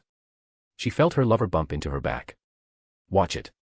Imina whispered without even looking back, still tiring to focus her hearing to the voice in her head. You heard her. Roberdike leaned forward to ask. The heat emanating from his person was enough to contrast the chill of the tomb at this distance. What do we do? Is it really her? Is this a trap? You're asking if this is a trap now? Imina whispered in a mock shout of disbelief to her lover. Just as the first screams reached their ears from within the darkness. Of course it's a trap. She hissed and crouched down to peer into the darkness. Somewhere not that far away, a crunching noise began as the screaming subsided. Do we do as she say? It could very well be a part of the test. The three looked towards each other, hoping to find a spark of wisdom in midst of their hard, shallow breaths, darting eyes, and shaking hands. The smell of fear began to creep up to them just as the first scent of rusty iron entered their nose. Yes. If Archie were being made to trick us, at least she'd find some way to say so. Besides, we're already here. Why go back now without her? The cleric persuaded, and so they advanced. With the faintest torch light to illuminate, they could see priceless objects beginning to come into view through open, waiting doors.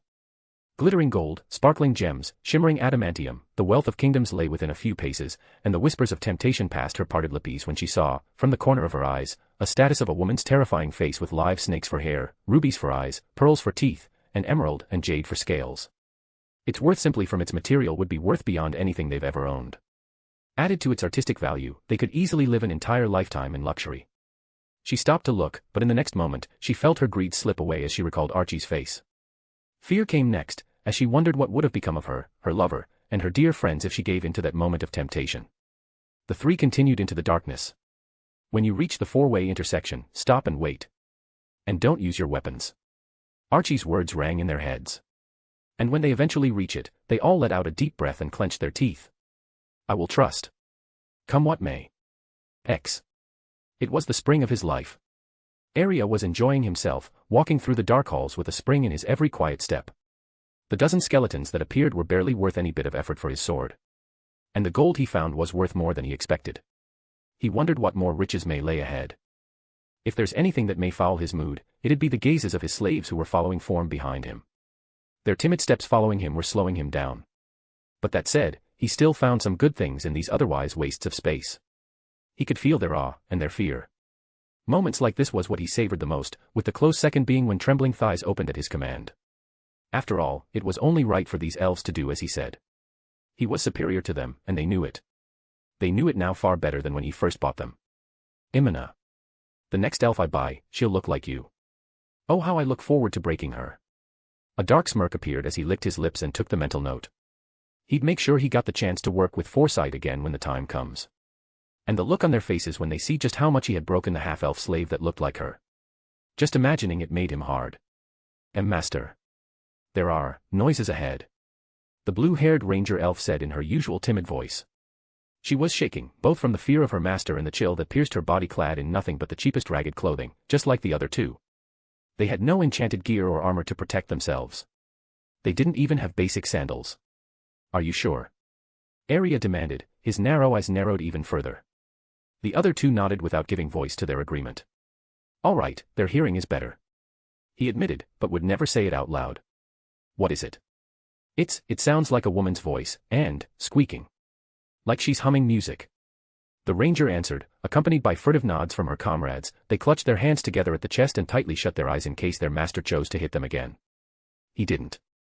Arya listened as carefully as he could, and they were right. He drew his sword from his sheath and made his way forward again. Then soon, he came to a door. It was clearly open, resting slightly ajar, thick and heavy, seemingly made of one solid piece of iron. And from between the gap, he could see flickering lights of torch fires, revealing that someone or something was within. His eyes narrowed, clenched his sword even tighter, and slammed the door open with a heavy kick and entered as if he lived there. His face twisted in shocked horror at what he beheld. Arya, you came later than expected. Were you perhaps distracted by the gold? Busy sightseeing?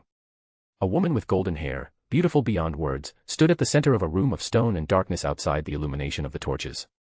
As soon as they all entered, the door slammed shut, and a series of locking sounds of arcane origins resounded. Arya was stunned by her looks for a moment. Her alluring smile, bewitching eyes, and the body of a devilish temptress put him through the same fate any man in the world would. But he snapped out of his daze as soon as the locking sounds echoed from behind him. And now, finally in his right mind, did he realize that it was impossible for a human to live within these depths. Meaning, she must not be human, and only disgust remained. Arya drew his long, single-edged and curved katana, and held it out in front of him. That's none of your business. Now, lead me to the greatest treasures in this place, and I'll make your end quick and painless. If it's worth enough, I might even let you warm my bed. Is that so? Make me. You asked for it. Arya noticed the instant her eyes shifted towards the elves behind him, and flashed forward. I take that back. I'll just take this bitch's head and be done with it. A vicious little smile appeared on his face. He could already see her pretty head tumbling to the ground. Until he felt himself flying backwards with agonizing pain in his gut and his arms reflexively going forward to clutch his body. Pain shot through him from his front that made the thudding sensation when he landed on his back feel like nothing. The sensation was akin to being kicked by an ogre while being defenseless, instead of a woman. He rose to his feet very slowly, his body shaking from both pain and fury. "Boost magic and heal me, you worthless trash," he shouted, and though they winced at his words, they raised their hands and the glow of magic circles emitted a moment later. Arya felt his body strengthen, his dexterity rise, and began to activate his martial arts. "I'll close the gap between man and monster and end this bitch." A feral snarl escaped his clenched teeth and he attacked once more, his body flashing towards her at 3 times the speed than his previous charge. He slashed, and his katana sliced through her thin waist. "I got her, eh?" He saw the look of shock on her face quickly turned into a grin, before his vision blurred and felt a searing pain on his cheeks. He felt weightlessness, then a heavy thud when he was once again thrown through the room. Blood spurted out of his mouth. Arya looked down, and saw red beginning to paint the stone floor beneath him red, and just as he was about to support himself with his hands to stand up, a searing pain wrecked his body at even the slightest touch of the stone floor. "Oh, did it kick in already? That's fast. Your resistance to poison is lower than expected." Veins popped all over his body as his muscles tensed uncontrollably. His bloodshot eyes bulged wide open in disbelief.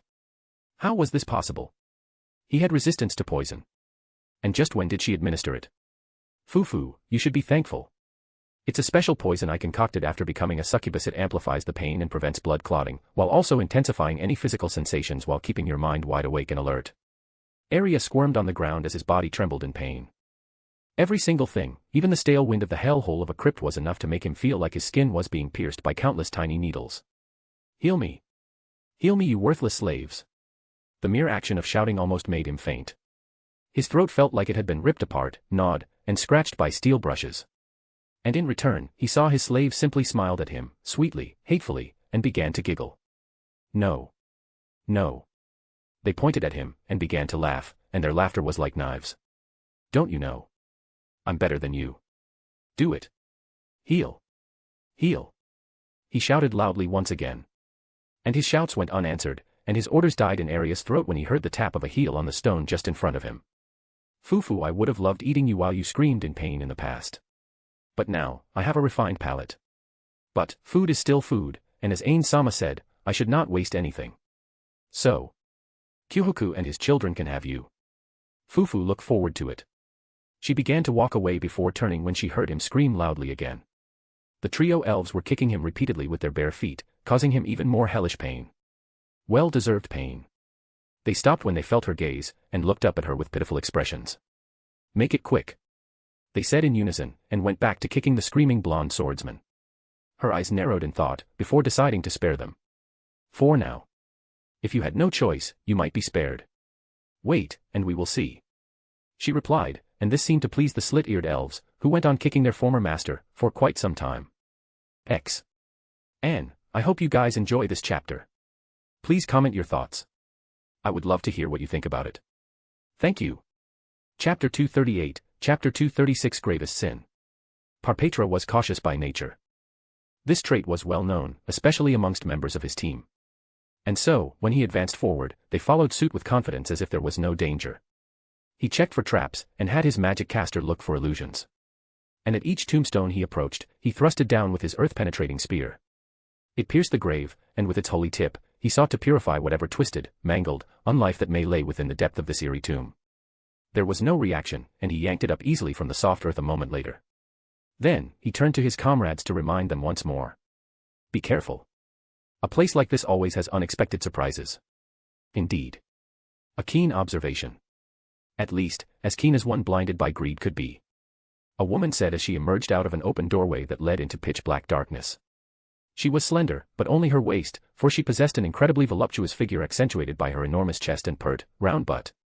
She had a slender face and wore expensive-looking glasses and with dark hair done in a bun high up on her head. But the most eye-catching of all, even more so than the enormous green gauntlets she wore at her wrists, was her beauty. She was utterly beautiful, whose appearance could be mistaken as an empress who ruled her empire with a cold, iron fist, if not for the maid outfit. Her voice was stoic and stern, yet it possessed a certain allure that still dazed all who heard it even in this moment of tension. My name is Yuri Alpha, and you are our test subjects. She swept her hand out in a grand gesture before her, causing her breasts to sway like two pairs of heavy, soft, ripe fruits. And following her arm with their eyes, they saw rising from the ground, a slew of heavily armored skeletons. That was the moment that reality fell upon them like stone bricks, waking them up from the midsummer erotic fantasy. That's right. In such a place, such beauty shouldn't exist. She must be a demon of lust whose true appearance was that of an ugly witch, or perhaps a lich considering how she raised such numbers of heavily armored skeletons. The beautiful exterior she wore must have been a spell that she used in combination with a charming or bewitching spell to confuse and bewitch them. You think you can beat us with these to help you? Parpetra's old voice seemed full of confidence as he puffed out his slender chest while his team closed into formation with practiced skill. But inwardly, he was a bit nervous. Judging by their armor and weapons, most if not all of them must be enchanted. Even if they could defeat them, their victory wouldn't be without sustaining damages themselves. Especially if this monster were to join the fight. I won't be fighting unless I must. You will face the Nazarick old guarders by themselves. I'm just here to gather data. Yuri Alpha replied in a steady, even tone that belied the beginnings of a taunting smile she struggled to hold into place. Though thanks to her new race as a succubus, the grin appeared more like an alluring smile that sought to tempt the men before her. Then, from the darkness, another maid appeared from behind her, clad in flowing robes and with purple hair. She seemed younger, and with an appearance that seemed cuter in contrast to the ravishing appearance of the mature beauty, but just devastatingly beautiful just the same. A fact that they would have greatly admired and even deemed themselves lucky to meet, if not for the setting. Yurine, let's get this over with and return to report. I miss Yuji-sama already. The smaller, purple-haired maid said with a spoiled yet irresistibly cute voice before she covered her mouth with her sleeve and let out a giggle of her own. It isn't as if they have a chance. Yuri smiled in return and placed a hand on her shoulder. You're right. I was supposed to prepare tea for Yuji-sama this evening while he works. Eh? That's unfair. I want to join too. No, you have your duties. I have mine. But I'm sure there will be next time. Ah. Okay. The softness and gentleness she showed in her eyes as she gazed at the smaller maid disappeared and was replaced by a bone-chilling coldness when she turned her eyes to the invaders and waved her hand. Begin. Yuri commanded, and the undead with gleaming armor, crackling magic hammers, flaming swords, and icy arrows began their inexorable advance. X. Help me. No. Not like this. Not like this. The slender thief brandished a dagger and held it up, waving it wildly before his body, but nobody stopped. A burst of flame illuminated the halls behind Gringam and engulfed his teammate. His screams reached him even though he had left him as quickly as possible to save his life. He felt the burning in his muscles, the raging pain that ran through his body, and the erratic clinking of his armor. He looked over his shoulder, and saw the burnt corpse of his fallen teammate surrounded by orange-red fire. That's the fourth one. The fourth one. But they don't know how many of us there are. If I just keep going. More screaming resounded as he ran. And in front of him, he saw another flickering light from around the corner that was bouncing around like mad and more screaming. Another team, they're in combat, and they're losing. The leader of the heavy masher immediately realized that they will get caught between both sides. Just what the fuck is with this tomb? His eyes immediately darted around to find something. A door caught his eyes, and without thinking, he ran for it, flinging it open and diving in. A few of his comrades made it in, but the rest who were looking behind them missed what happened and kept going. He did not open the door to call them. Instead, he closed the door and pressed his ear to it. The sound of tearing flesh, like ripping cloth, and screams echoed and redoubled when his pursuers caught the part of his team who kept running. And when it was done, instead of anguish, he felt, relieved that they were the ones who fell instead of him. The room was pitch dark, except for a sliver of orangish red from the far side, a torchlight. Do we go in? Gingham recognized the voice of one of his rangers. No. Fuck this shit. We wait, then go back out the way we came. Grab what gold we saw along the way. Leave, and never come back. Gingham replied with a whisper. I think I'm done with all this. He added with a deep sigh following his words. So, you're thieves after all. And of the worst kind, at that. Even with your comrades dead, all you think about is taking what isn't yours and running away. I have seen a few noble humans, but you are not among them. The room brightened with a sudden flash, and within it stood an old man in a butler outfit. Gingham of the heavy masher was not a man easily frightened, and yet when the aged man in the formal suit stood before him with a stern look, the veteran worker could only feel a profound existential dread. I am Sebastian. And I am afraid you have committed 3 grave sins for which you must be punished. Sebas raised his hand and held out a finger. The first is that you have attacked my master's home. He raised a second finger. The second is that you abandoned your comrades, leaving them to die to save yourselves. Then finally, he raised his thumb. The third is that you sought to steal. If I were to add a fourth, it is that you made me lose a bet with a colleague. Ah, a bet. Gringam stammered, trying to stoke the conversation from dying out. As long as he could keep him talking, there'd be a chance. What if we were to help you to win another bet instead, double or nothing? Then could we persuade you to let us make it up to you? And your master also. Seabass did not respond, not with words. Instead, he changed. The old man was gone, and the body seemed to melt and form and grow so that he was now 2 or 3 times his former height and build. Dark scales that glimmered and were, even at a glance, utterly impenetrable. Sharp, hook-like spikes and protrusions thrusted from his shoulders and head, and the hands were now tipped with razor claws. However, his gestures remained as formal and dignified as the butler who stood before them moments ago. I accept your offer. My colleague predicted you would make it. And despite our differences, I respect his mind. Out of that respect, if nothing else, I allow you a second chance. You may choose to fight me to the death, and if you are victorious, you will be allowed to go free. Or. Gingham swallowed the lump in his throat and looked up at the black, implacable face. Fighting that thing is just asking to die. He knew that much. Or, you can kill one another, do that, and the last one standing will live. It's that simple, I promise you. Gingham and his companions drew their weapons. There were only 5, including himself, and he knew that none of them were a real threat. This is survival, nothing personal. Seabass watched with disinterest as they fell to hacking at one another, one by one falling to the floor, reduced to lumps of dead meat. Then after a few minutes, one was left with blood streaked and breathing like he'd run a marathon. The heavy armored Gringam went down to one knee as his heavy hammer fell from the nervous fingers. You killed your comrades, to save your own life. Seabass said with an icy stare. Gringam nodded. Yes. I do that atone, can I rest a minute before I leave? Leave? Seabass asked rhetorically. You're not leaving. But you said if dash. I said that if you defeated me you would be allowed to leave, but if you killed each other, then one of you would be allowed to live. I will keep my promise, you will continue to live. I fear, however, that you will regret that very much, as you spend the rest of your days in the frozen prison. Seabass replied, and with 2 long steps, he towered over the worker. Gingham screamed as he was dragged away, down the stairs, and into a frozen hell. The door shut behind him and was now alone, and around him, nothing but ice, snow, and icy blocks. The warmth of his body's exertions were slowly drained away, until heat became a distant memory. He would never leave that room. Yuuji, Aika, Momonga, and Lelouch watched from within the throne room as the invaders entered and perished one by one, each to their own fate. Some were lucky to have received instant death, while others would suffer for the rest of eternity. None of them felt any guilt or pity or remorse. Perhaps influenced by the memories given to them by the group chat, their new races and jobs, or because they still perceived some aspect of this world as fiction, they found themselves lacking in empathy towards the workers who entered here by their own designs. And any little pity they had vanished when they thought of their backgrounds and watched them proceed with their tests. Soon, their interest waned, leaving only a pragmatic outlook to the results of their data collection and defense mechanism tests. At least, for Yuuji and Lelouch. Hey, darling. Yes. Yuuji turned his gaze towards Aika. Is what Yuri said true? Will she be staying with you while you work? An awkward smile appeared before he nodded helplessly. Yes. I told her that there was no need for it, but she insisted. So she struck first, huh? As expected of Yuri. Yuuji simply smiled awkwardly at the insinuation of her words as Aika giggled. In Satoru's presence, he had always felt a bit awkward talking about his children's attraction towards him.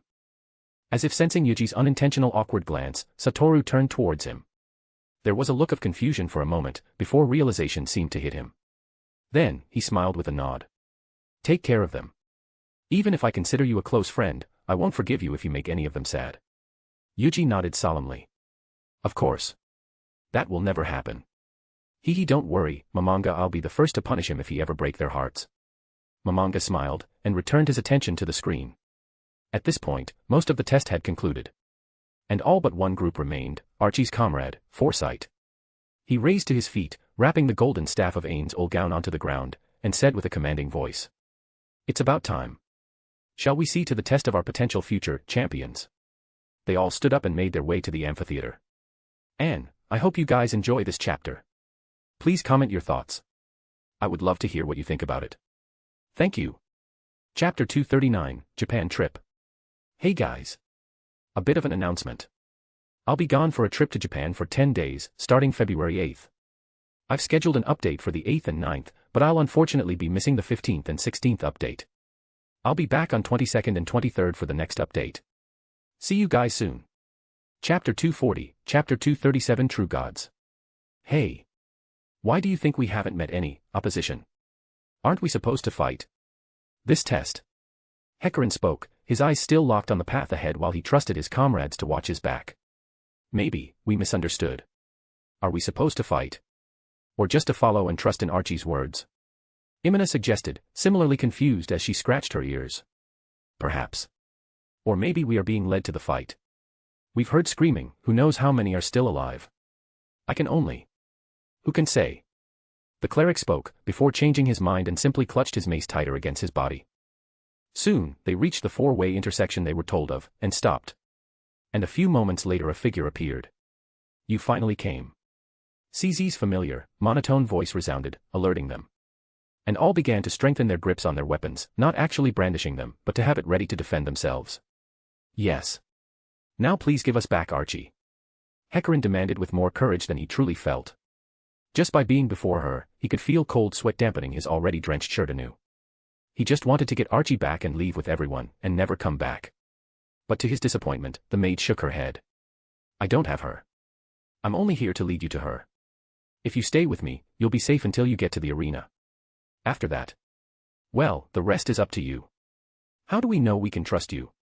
The beautiful albeit expressionless girl looked confused and replied in a deadpan tone. I never lie. I am created by the supreme beings. I have no reason to lie to you. Follow me, and you will see Archie. She turned, and walked further into the dark halls, not waiting for them to follow suit. Hecarim felt his team's eyes on the back of his head, but unable to think of what else to do, he followed. Then, they finally realized why the maid had warned them to stay close. Monsters he had only heard of, demons of wrath, elder liches, and bizarre creatures with numerous tentacles and strange horns, all were present all along around them. They could only barely see the few that was touched by the faint torchlight as they passed, but their instincts told them that more must be lurking within the darkness. If they hadn't obeyed. Hecarim didn't even want to even begin to think what would have happened if they encountered these things without the maid as their escort.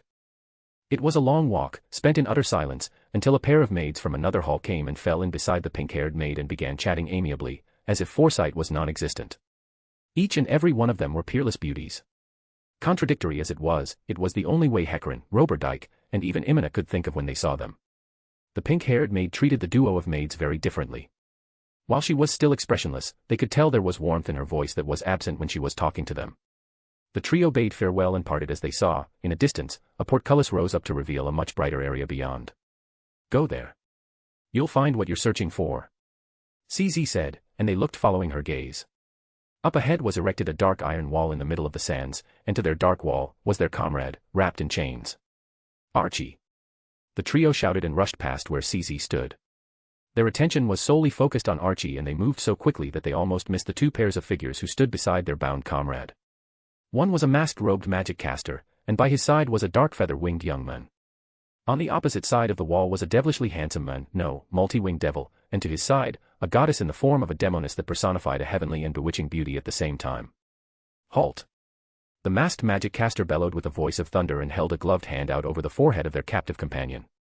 In his other hand a golden staff of incalculable value snapped down to point at the trio in a gesture that could only be called threatening.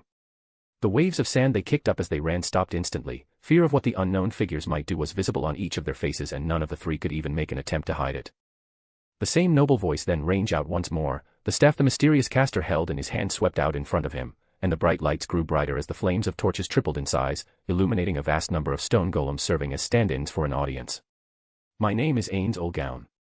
Welcome to the great tomb of Nazarick, our home. The robbed magic caster spread his arms in a grand, welcoming gesture. Archie's eyes widened as soon as he spoke. You guys. You came for me, heh, I knew it. I knew you would. The little blonde caster said with a pride so great she was choked on the emotion. And now, seeing the beings before them, Hecarim truly had no idea what to do. To fight the beings who had a servant that could crush him at a moment's notice was simply unthinkable. Especially the multi-winged devil. It felt like he was looking straight into the darkest nights, a bottomless abyss, and an end to the infinite. A glance was enough to make it feel like the air was pushing him to the ground. Imina came to the idea first and knelt, laying her bow beside her, bending one knee while the other bent back, and lowered her head. Lord Ains. What do we have to do to get her back? Please. Whatever she has done to offend your mightiness and your friends. There must be some way to make it right. Following her lead, Hecarim and Roberdyke similarly laid their weapons in the sands while bowing their heads. Please, great lord. She has sisters that need her care. They've done nothing to you. Hecarim asked with the greatest humility he could muster. Her sisters are here as well, for the same reason she is. Their eyes widened in shock at the revelation. With the Furt's household burned down, they thought her sisters would have been engulfed in the flames as well. The chains that bound Archie to the iron wall went taut and rattled as she yanked herself against them. Please. Just leave. Leave me be. Saying goodbye to you was my final request. You're my friends. My only friends. I don't want you to pay for my mistakes. Just be content with a goodbye. Stand up. Walk out of here. Our lives are over. Don't give up yours. No. Hecarim replied with certainty, glaring at Archie through teary eyes, and the two others showed the same conviction. So you're a rich girl. Why would you be in a place like this? Because I want to be an adventurer. This place is for workers, little girl. Go use your daddy's pull to get you in there. My father is who got me blacklisted from there, so it's either working or nothing, and I'm not just going to do nothing. Just give me a chance. And my name is not little girl. It's Archie. I'll be useful, I promise. Screw it. Hecarim snapped to the present and reached slowly for his sword. To my understanding, if we could do well in a fight, you might let someone go. Hecarim. Just. Why don't you listen to me one last time? You don't have to do this. Archie shouted to where she was secured. Then, from her side, Ains raised his head to look past the trio. Yuri, is there anyone left alive amongst the invaders? No, my lord. Besides the three before you, everyone else has perished or wishing they were. Ains then turned his masked face back at the trio in the sands. Do you think you can win? Do you think you can even entertain me? Ains asked as if an ant had challenged him to an arm wrestle. Then, from the side, the multi-winged devil stepped forward, the bell-like clinking of his jet black and crimson armor resounding with every step. From his hand, a beautiful, celestial sword appeared, glowing in heavenly starlight, juxtaposing the darkness that he seemed to embody. It was as if he was looking at not only death, but the eternal darkness that would welcome him soon after in its pitiless, bottomless eyes. No. But my comrade is over there. Her sisters are there. It doesn't matter. I can't simply walk away with them in danger. Whatever she did, even if she were to suffer from it, even if I can't fight. Let her walk out. And let me take her place. His every word, his promise was ripped out of his throat as if by hooks as he shot from his kneeling position to a stand to fight his adversary. If a fight is worthless, then take me instead. I'll make my goodbyes. Just let Archie and her sisters leave. Please, you've shown your power. Powers beyond mortal imagination. I beg you. Please show grace. You wish to trade your one life for their three. I'm no merchant, but I know my numbers. One life is worth only that. One I will permit. Archie may leave and you may take her place, but her sisters. I'll stay too. Imina and Roberdijk shot up in unison as they made their declaration. My Hecarim is staying, so I would have stayed anyway. But if it could save my comrade's little sisters, fair trade. I was probably nearing the end of the road anyway. I am a priest, who would listen to a priest that would leave a child in merciless hands? Roberdijk asked rhetorically. There, you have your 3 lives. We will be substitutes for them. Whatever punishment she and her sisters were to suffer, we'll take for them. 1 life, for 1 life. That is what you said, isn't it, mighty lord? Hecarim asked, words tumbled out in a frantic rush. Please, it costs you nothing. Play God with our lives and hers, alter their fates, I beg you. A heavy silence. Then, the similarly heavy voice resounded once more. You have no idea what she has done. What tortures and horrible vials my servants may subject them to. And who knows how long they might go on. A day, a month, a year, perhaps even more than a lifetime. I understand. But still, my offer stands. Hecarim said, closing his eyes and bowing his head, both in conviction and surrender. The twin swords fell into the sands from nerveless fingers. Hecarim. Archie shouted. Imina. Roberdijk. You, dummies. She slumped her head to sob. Their eyes were closed, those of Foresight's free members, waiting for the inevitable. Which was why they heard the noise first. A slow, but steady clapping sound. 2 pairs. Hecarim's eyes fluttered open. The source was, the magic caster and a multi-winged angel who stood where the devil of darkness was. There was confusion. And just then, the bewitching demoness snapped her fingers, and the heavy iron chains dropped to the ground like heavy lead. Greater love hath no man than this, that a man lay down his life for his friends. So it is said in the Gospel of Mark. What? I don't understand. Archie stepped down from the stand and rushed as fast as she could, diving into Hecarin's arms and giving him a tight embrace around his neck. You did it. I told my masters that you would. I knew it. Archie shouted in an excitement that completely stunned the trio, her feet dangling just above the grounds as she held onto the still dazed and confused Hecarin before planting a kiss on his cheek and dropping down to the sands again. Archie. What in the world is going on? It was a test. Archie said and stepped back from Hecarin so she could see her friends. Then, she began explaining everything to them. Her father and mother's debts. The danger that was coming. The arrival of Seabass. The sale of her sisters into slavery that instead had them delivered to her now master's hands, and her own vow of loyalty to the one who had saved them all. But, the fire. Your mansion. Hecarin stammered, and Archie looked behind her to her masters. I didn't set a fire. Lords and mistress. Nor did we. Ains answered on behalf of Yuuji, Aika, and Lelouch. Archie bowed her head in silence for a moment. Then, it was probably my mother. She had her faults, but she loved my sisters. The thought of them being sold as slaves must have been too much for her. She probably burned down the house with herself inside to punish her husband. Damn. Hecarin whispered. Archie then explained her training, the experiments that greatly increased her body and magical ability, and finally, the Supreme Being's desire for loyal servants that were driven by more than personal gain. A talent can always be raised. Abilities be nurtured. And experiences built. But one's loyalty and their nature, which has been molded since the beginning, would be much harder to change. And we wish to find those who think alike. Those who would choose their friends, their family, over any material gains in the world. The multi-winged angel spoke, his golden eyes gleaming with brilliant stars and his hair shining with a divine halo. He waved his hands, and a refreshing summer breeze blew past them and their bodies glowed in golden light. This is amazing. A divine blessing.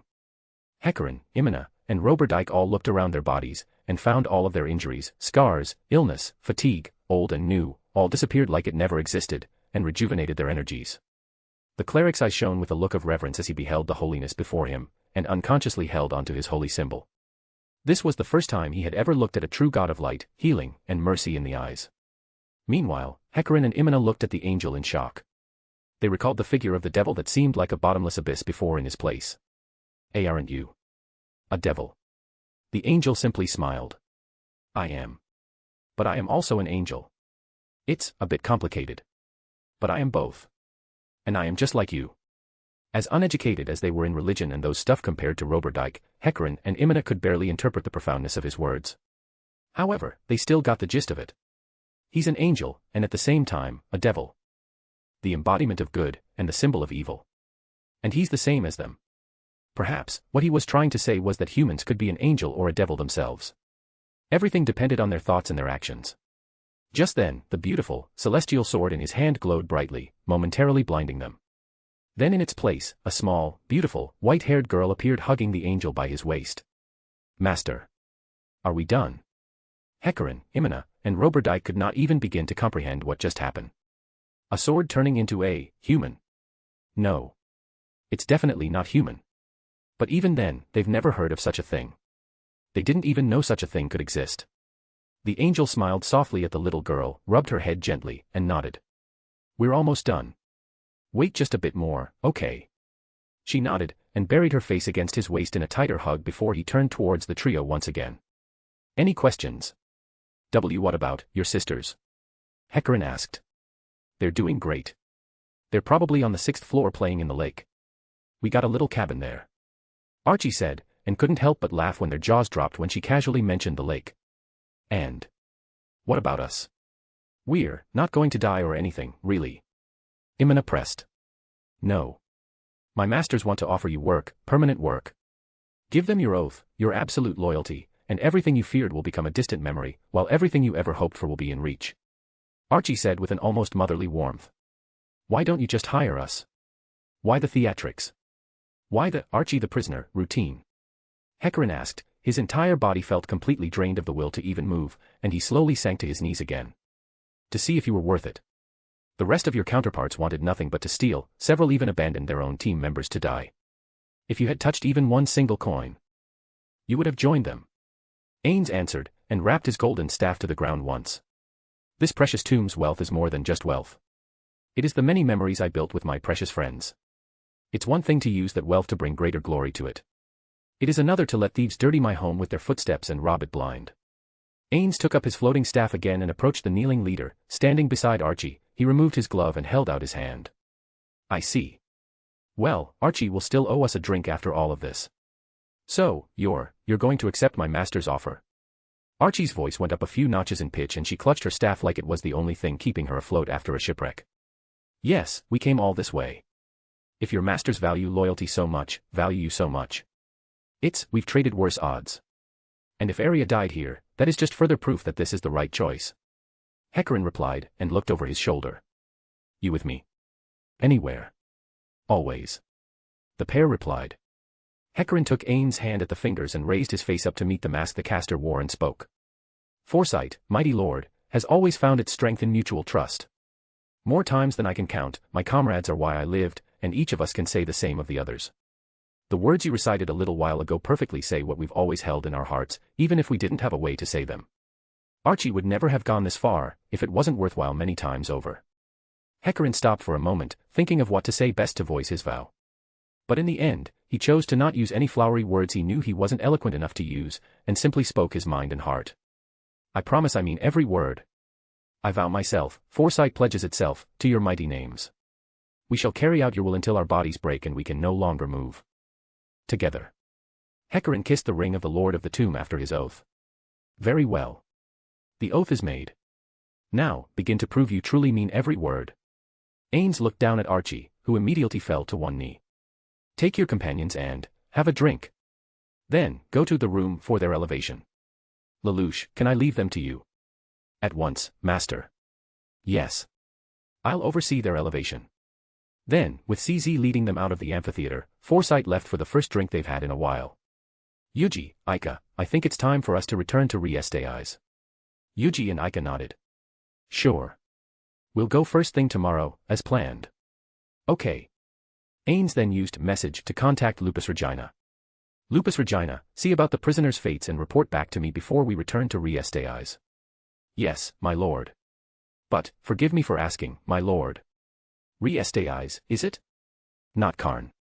We will revisit the matters in Karn when things have progressed further. For now, we'll inform our ally that the kingdom of Nazarick had just been given its justification for war.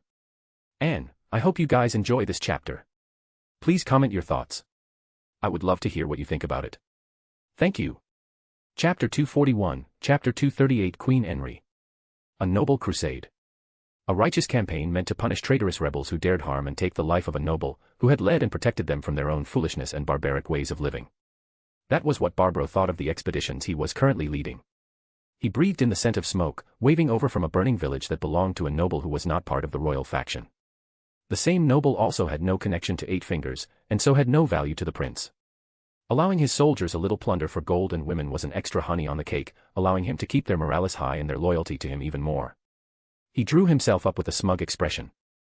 Everything was all going according to his genius plan.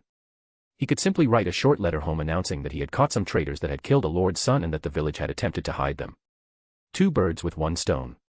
And there were more birds for him to hunt and turn into glorious achievements that would further embellish his throne and crown once he took it. Is my tent ready? He asked one of his officers. The tall, broad-shouldered prince easily towering over the armored men as he looked down at him. Yes, sir. And, so is Lockhughes. The smaller man said with a passive voice and blank eyes. Good. Barbaro nodded and went to his tent. A slender blonde cowered at the far corner of the tent. She was a little bit better fed comparatively, but she was no more grateful than before as she sharked even more when the crown prince entered. He stared down at her as she groveled like a dog with her belly up and fingers folded into her palms like a dog's paw. Her eyes looking up to him filled with fear as tears began to escape her eyes. It's feeding time.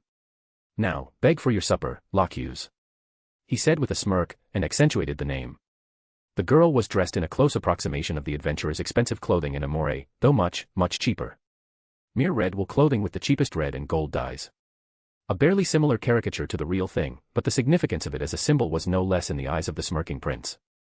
Please. Please let me eat, sir. Tware whimpered and held still when his massive foot went down to her throat, very little but still enough to inflict fear of it snapping her neck like a twig. Then hadn't you better apologize? I'm sorry I was disrespectful to the future king of Riestais. I'm sorry I was acting like a bitch. Twer could not have known anything about what the prince was saying, but she still screamed her apologies for the sins she did not commit. She begged as he called her alchemist and spat down into her face, the noise of his grunts accompanied by roaring fires of the ruined village and crashing noises of broken homes into the ash-covered ground. When Prince Barbaro finally released his hold on his plaything, he felt sated and satisfied. He first thought of expediting this campaign so he could return home and show the entire kingdom of his achievements. But now, he thought otherwise. This enjoyment, he preferred if it would last a bit longer. Perhaps another day or two, to completely erase this place. Yes, to teach those nobles and peasants. Cross me or murder, and everything you ever were will cease to exist. It would be a time well spent, he thought. Such display of ruling with an iron fist would intimidate the more weak-willed opposition, and increase the likelihood of him ascending the throne. While the more cautious ones would be even more cautious to move in fear of the swift retaliation and thorough counter he would exact on them. This is how a king should rule. With an iron fist to those who oppose the crown, and milk and honey to those supporting it. He praised himself one more time, and did not let his disappointment and frustration towards his father's rule thus far be voiced. After all, he was aged and was no longer powerful enough to rule the kingdom. He would bring about a new age to the kingdom. His chest puffed at the thought of bringing the age of prosperity to his kingdom and raising it to great heights, and looked at the curled-up little ball of pale flesh that was trying to look anywhere but in his direction. He felt his member hardening until the confines of his pants made him no longer comfortable, and stepped into her view until she couldn't avoid it again.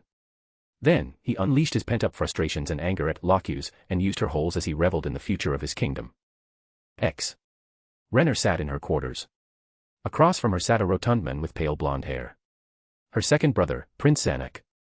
They shared a cup of tea. The maid that served them having been excused out of the room. Renner did not even have climb by her side and have him guard the doors outside instead. Brother. Enlighten me. What do you know about the events that took place in Karn? She asked, her face a mask of warmth and innocent ignorance that Zanuck knew well to be false, though he could not truly pinpoint the exact reason nor did he had any proof. Just what we heard through the loose mouths of nobles and what word was spread in the aftermath by adventurers and former adventurers who claimed to have seen remnants. Why? And you do not think that anything wouldn't be born out of it? Renner let out a martyred sigh, almost, disappointed and bewildered at his ignorance he didn't even know he was doing. Sister. Prince Zanuck frowned deeply, more in the lines of worry than offended. Brother dear, let's play a little game. You may consider it as simply a brother humoring his little sister. For old time's sake. When I was very small, you used to play games with me. Right. All right. What sort of game? Zanuck sat back, the hairs on his arms stood on end with wariness. A little game I call, What If? You play this game by postulating a scenario playing out in a particular fashion, then work out what is most likely to happen given all the various interests involved. Let's start simple. A farmer raises crops, and then his lands were raided by a monster and destroyed along with those of his whole village. Then, along comes a savior, a hero who destroys the monsters, provides enough food for the season, gave them weapons to protect themselves, and teaches them how to use it, and then is about to leave. What do you think the peasants there are likely to do? Offer him lordship to keep him there.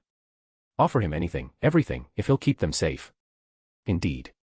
There's a reason they say the first king was a lucky soldier, brother. Renner clapped her hands together once and smiled softly. Now imagine some dreadful force destroys your home, but safety is only a few days of hard walking away. Or, you could go into the wilderness, or somewhere not known to be safe. Where would you go? To the safe zone, of course. Right again. It is the only logical course. Now suppose you live in that safe place. You fended off raiders, saw monsters and beasts that threatened you destroyed. You almost lost everything, and you may lose it once again in the future, but there's nowhere to go. Then, a whole lot of new labor starts showing up asking to stay with you since you survived destruction while their home didn't. What do you do? Princess Renner leaned forward slightly, her eyes narrowed and sharpened ever so slightly under the guise of her warm, innocent smile. A lot of labor and fear of destruction. I'd prepare. Build walls, use the extra hands to make sure we prepare for a fight. It's basically what we struggle to do against the Empire every year. Though we mostly fail because of the nobles. The prince's round face flushed with anger as his thick fingers made a fist in his lap that he concealed from his sister. Well. What if our foolish elder brother Kamiso across that place, full of peasants, and realized his targets are there? What will our stupid elder brother do? This was an easy question for Zanuck to answer. The easiest of them all. He'll attack. Not in person because he's a coward, but he'll send his soldiers to take the walls and destroy them. Wait. Karn. You're talking about the place that Master Gown rescued. Very good, brother dear. Very, very good. She praised him like he was a dog, but in that instant, Prince Zanuck didn't care, for he realized what direction she was going. Our stupid brother will attack. He holds peasants in contempt, but forgets that everybody in that place will have been survivor of at least one, probably more, terrible calamity. Perhaps, even some military veterans or retired adventurers will be there too. They'll have nowhere to go, nothing to lose, and some may believe they can win. But, our stupid brother only knew how to burn, plunder, or order an attack to places where nobody fought back. He won't understand the desire for revenge that lingers behind. That if you strike somebody in the morning, they will dream of striking back at night, and hunt you until they can kill you in the dark. Renner pressed. Our negligent brother, drunk on power and the fantasy of assured victory, would surely give them that chance, and he will probably be killed. So now, what if our brother dies? What if the crown prince was killed by our very own peasants? The peasants, who have nothing to lose, will rebel. The noble faction will also see it as a weakness in the royal faction and rebel. And with the annual war coming up, with the empire's at least 40,000 knights on our gates or perhaps more if he thinks he can start gobbling up territories, we'll be surrounded on all sides.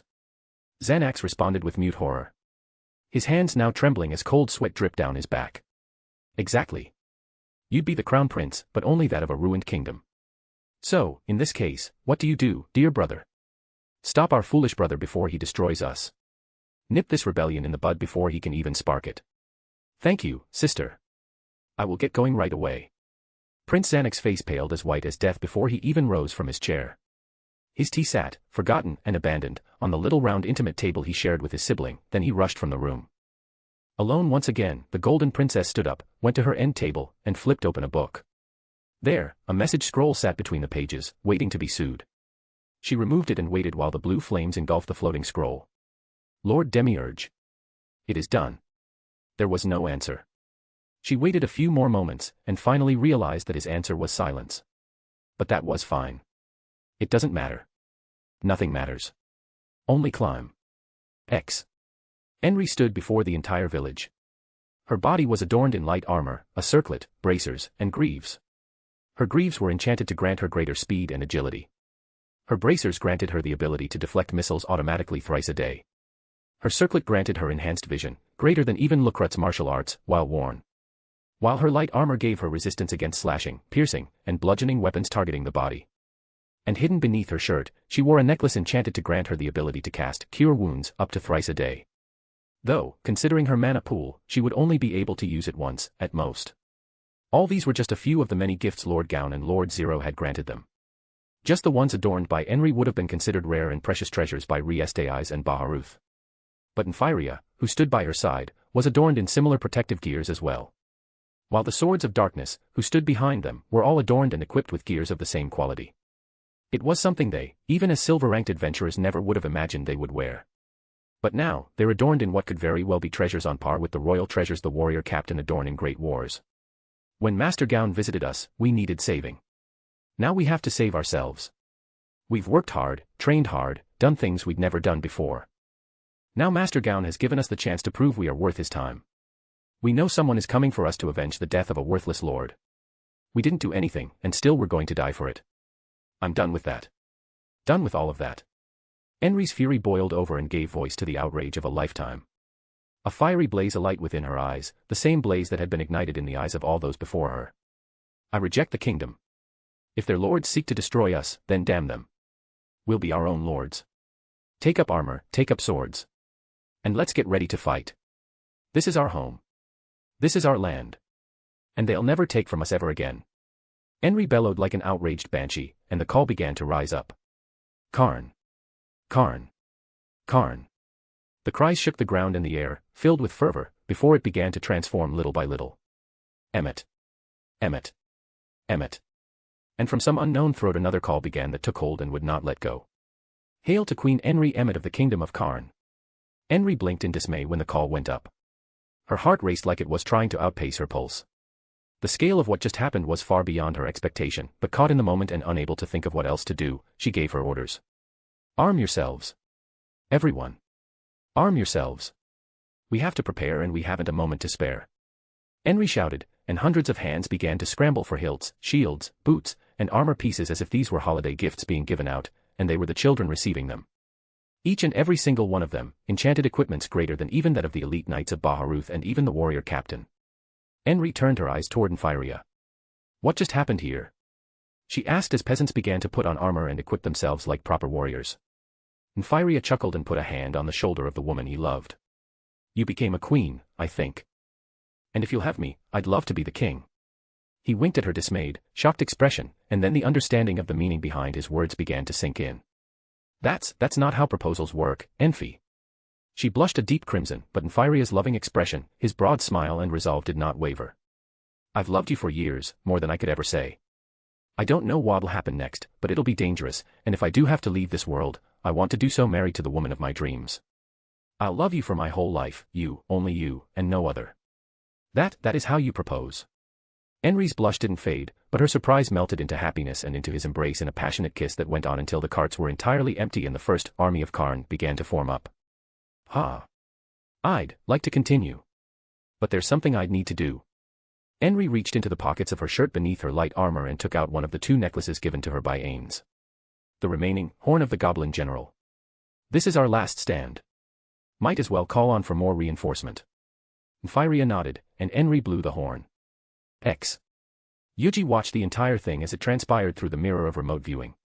He sat on the couch within his room. A porcelain pot of tea, enchanted to always keep the liquid within it at the optimum temperature for tea, sat on the table before him, along with a teacup with a half-drunk golden-brown liquid, still steaming lightly. Behind him, Yuri stood, slightly leaning towards him, as she massaged his shoulders. As a maid, she was naturally equipped with the knowledge of massages. In addition to being a striker, who excelled in melee unarmed combat, Yuri excelled in massages even compared to her sisters. She massaged Yuuji with a devotion surpassing the devotion a maid should have for their master, for he was not only the master of her life, but of her heart as well. Her eyes were filled with a tenderness and deep affection as she gazed at him, and only him, ignoring what was reflected in the mirror. Good. With this, we'll have a kingdom as an ally, instead of a village. And that would be another kingdom listed as subjugated in the mission. With this, even if they didn't subjugate the theocracy, they'd have at least 3 kingdoms subjugated, which would complete their mission and grant them a bonus for the extra kingdom subjugated.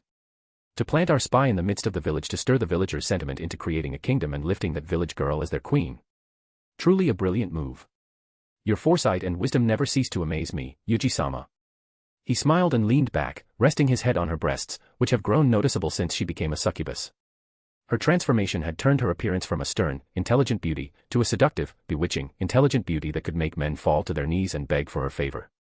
Though naturally, only one being in the entire world and universe would ever see the loving smile and gaze she was showing right now. Well, they might have gone ahead and done it either way, but we'll have to make sure of it. They must rise as a kingdom, so others can see how well a vassal state under Nazarick would flourish and prosper. Then, the rest would fall in line naturally. Her eyes mellowed even more in adoration and admiration to the great being before her. As expected of Yuuji-sama. Your wisdom and foresight is truly unparalleled. Yuuji simply smiled. Well, now that it is settled, would you pour me another cup, Yuri? With pleasure, Yuuji-sama. She poured him a cup, and then returned to massaging his shoulders. This time, she leaned in even more so he could rest his head on her breasts comfortably. And, I hope you guys enjoy this chapter. Please comment your thoughts. I would love to hear what you think about it. Thank you.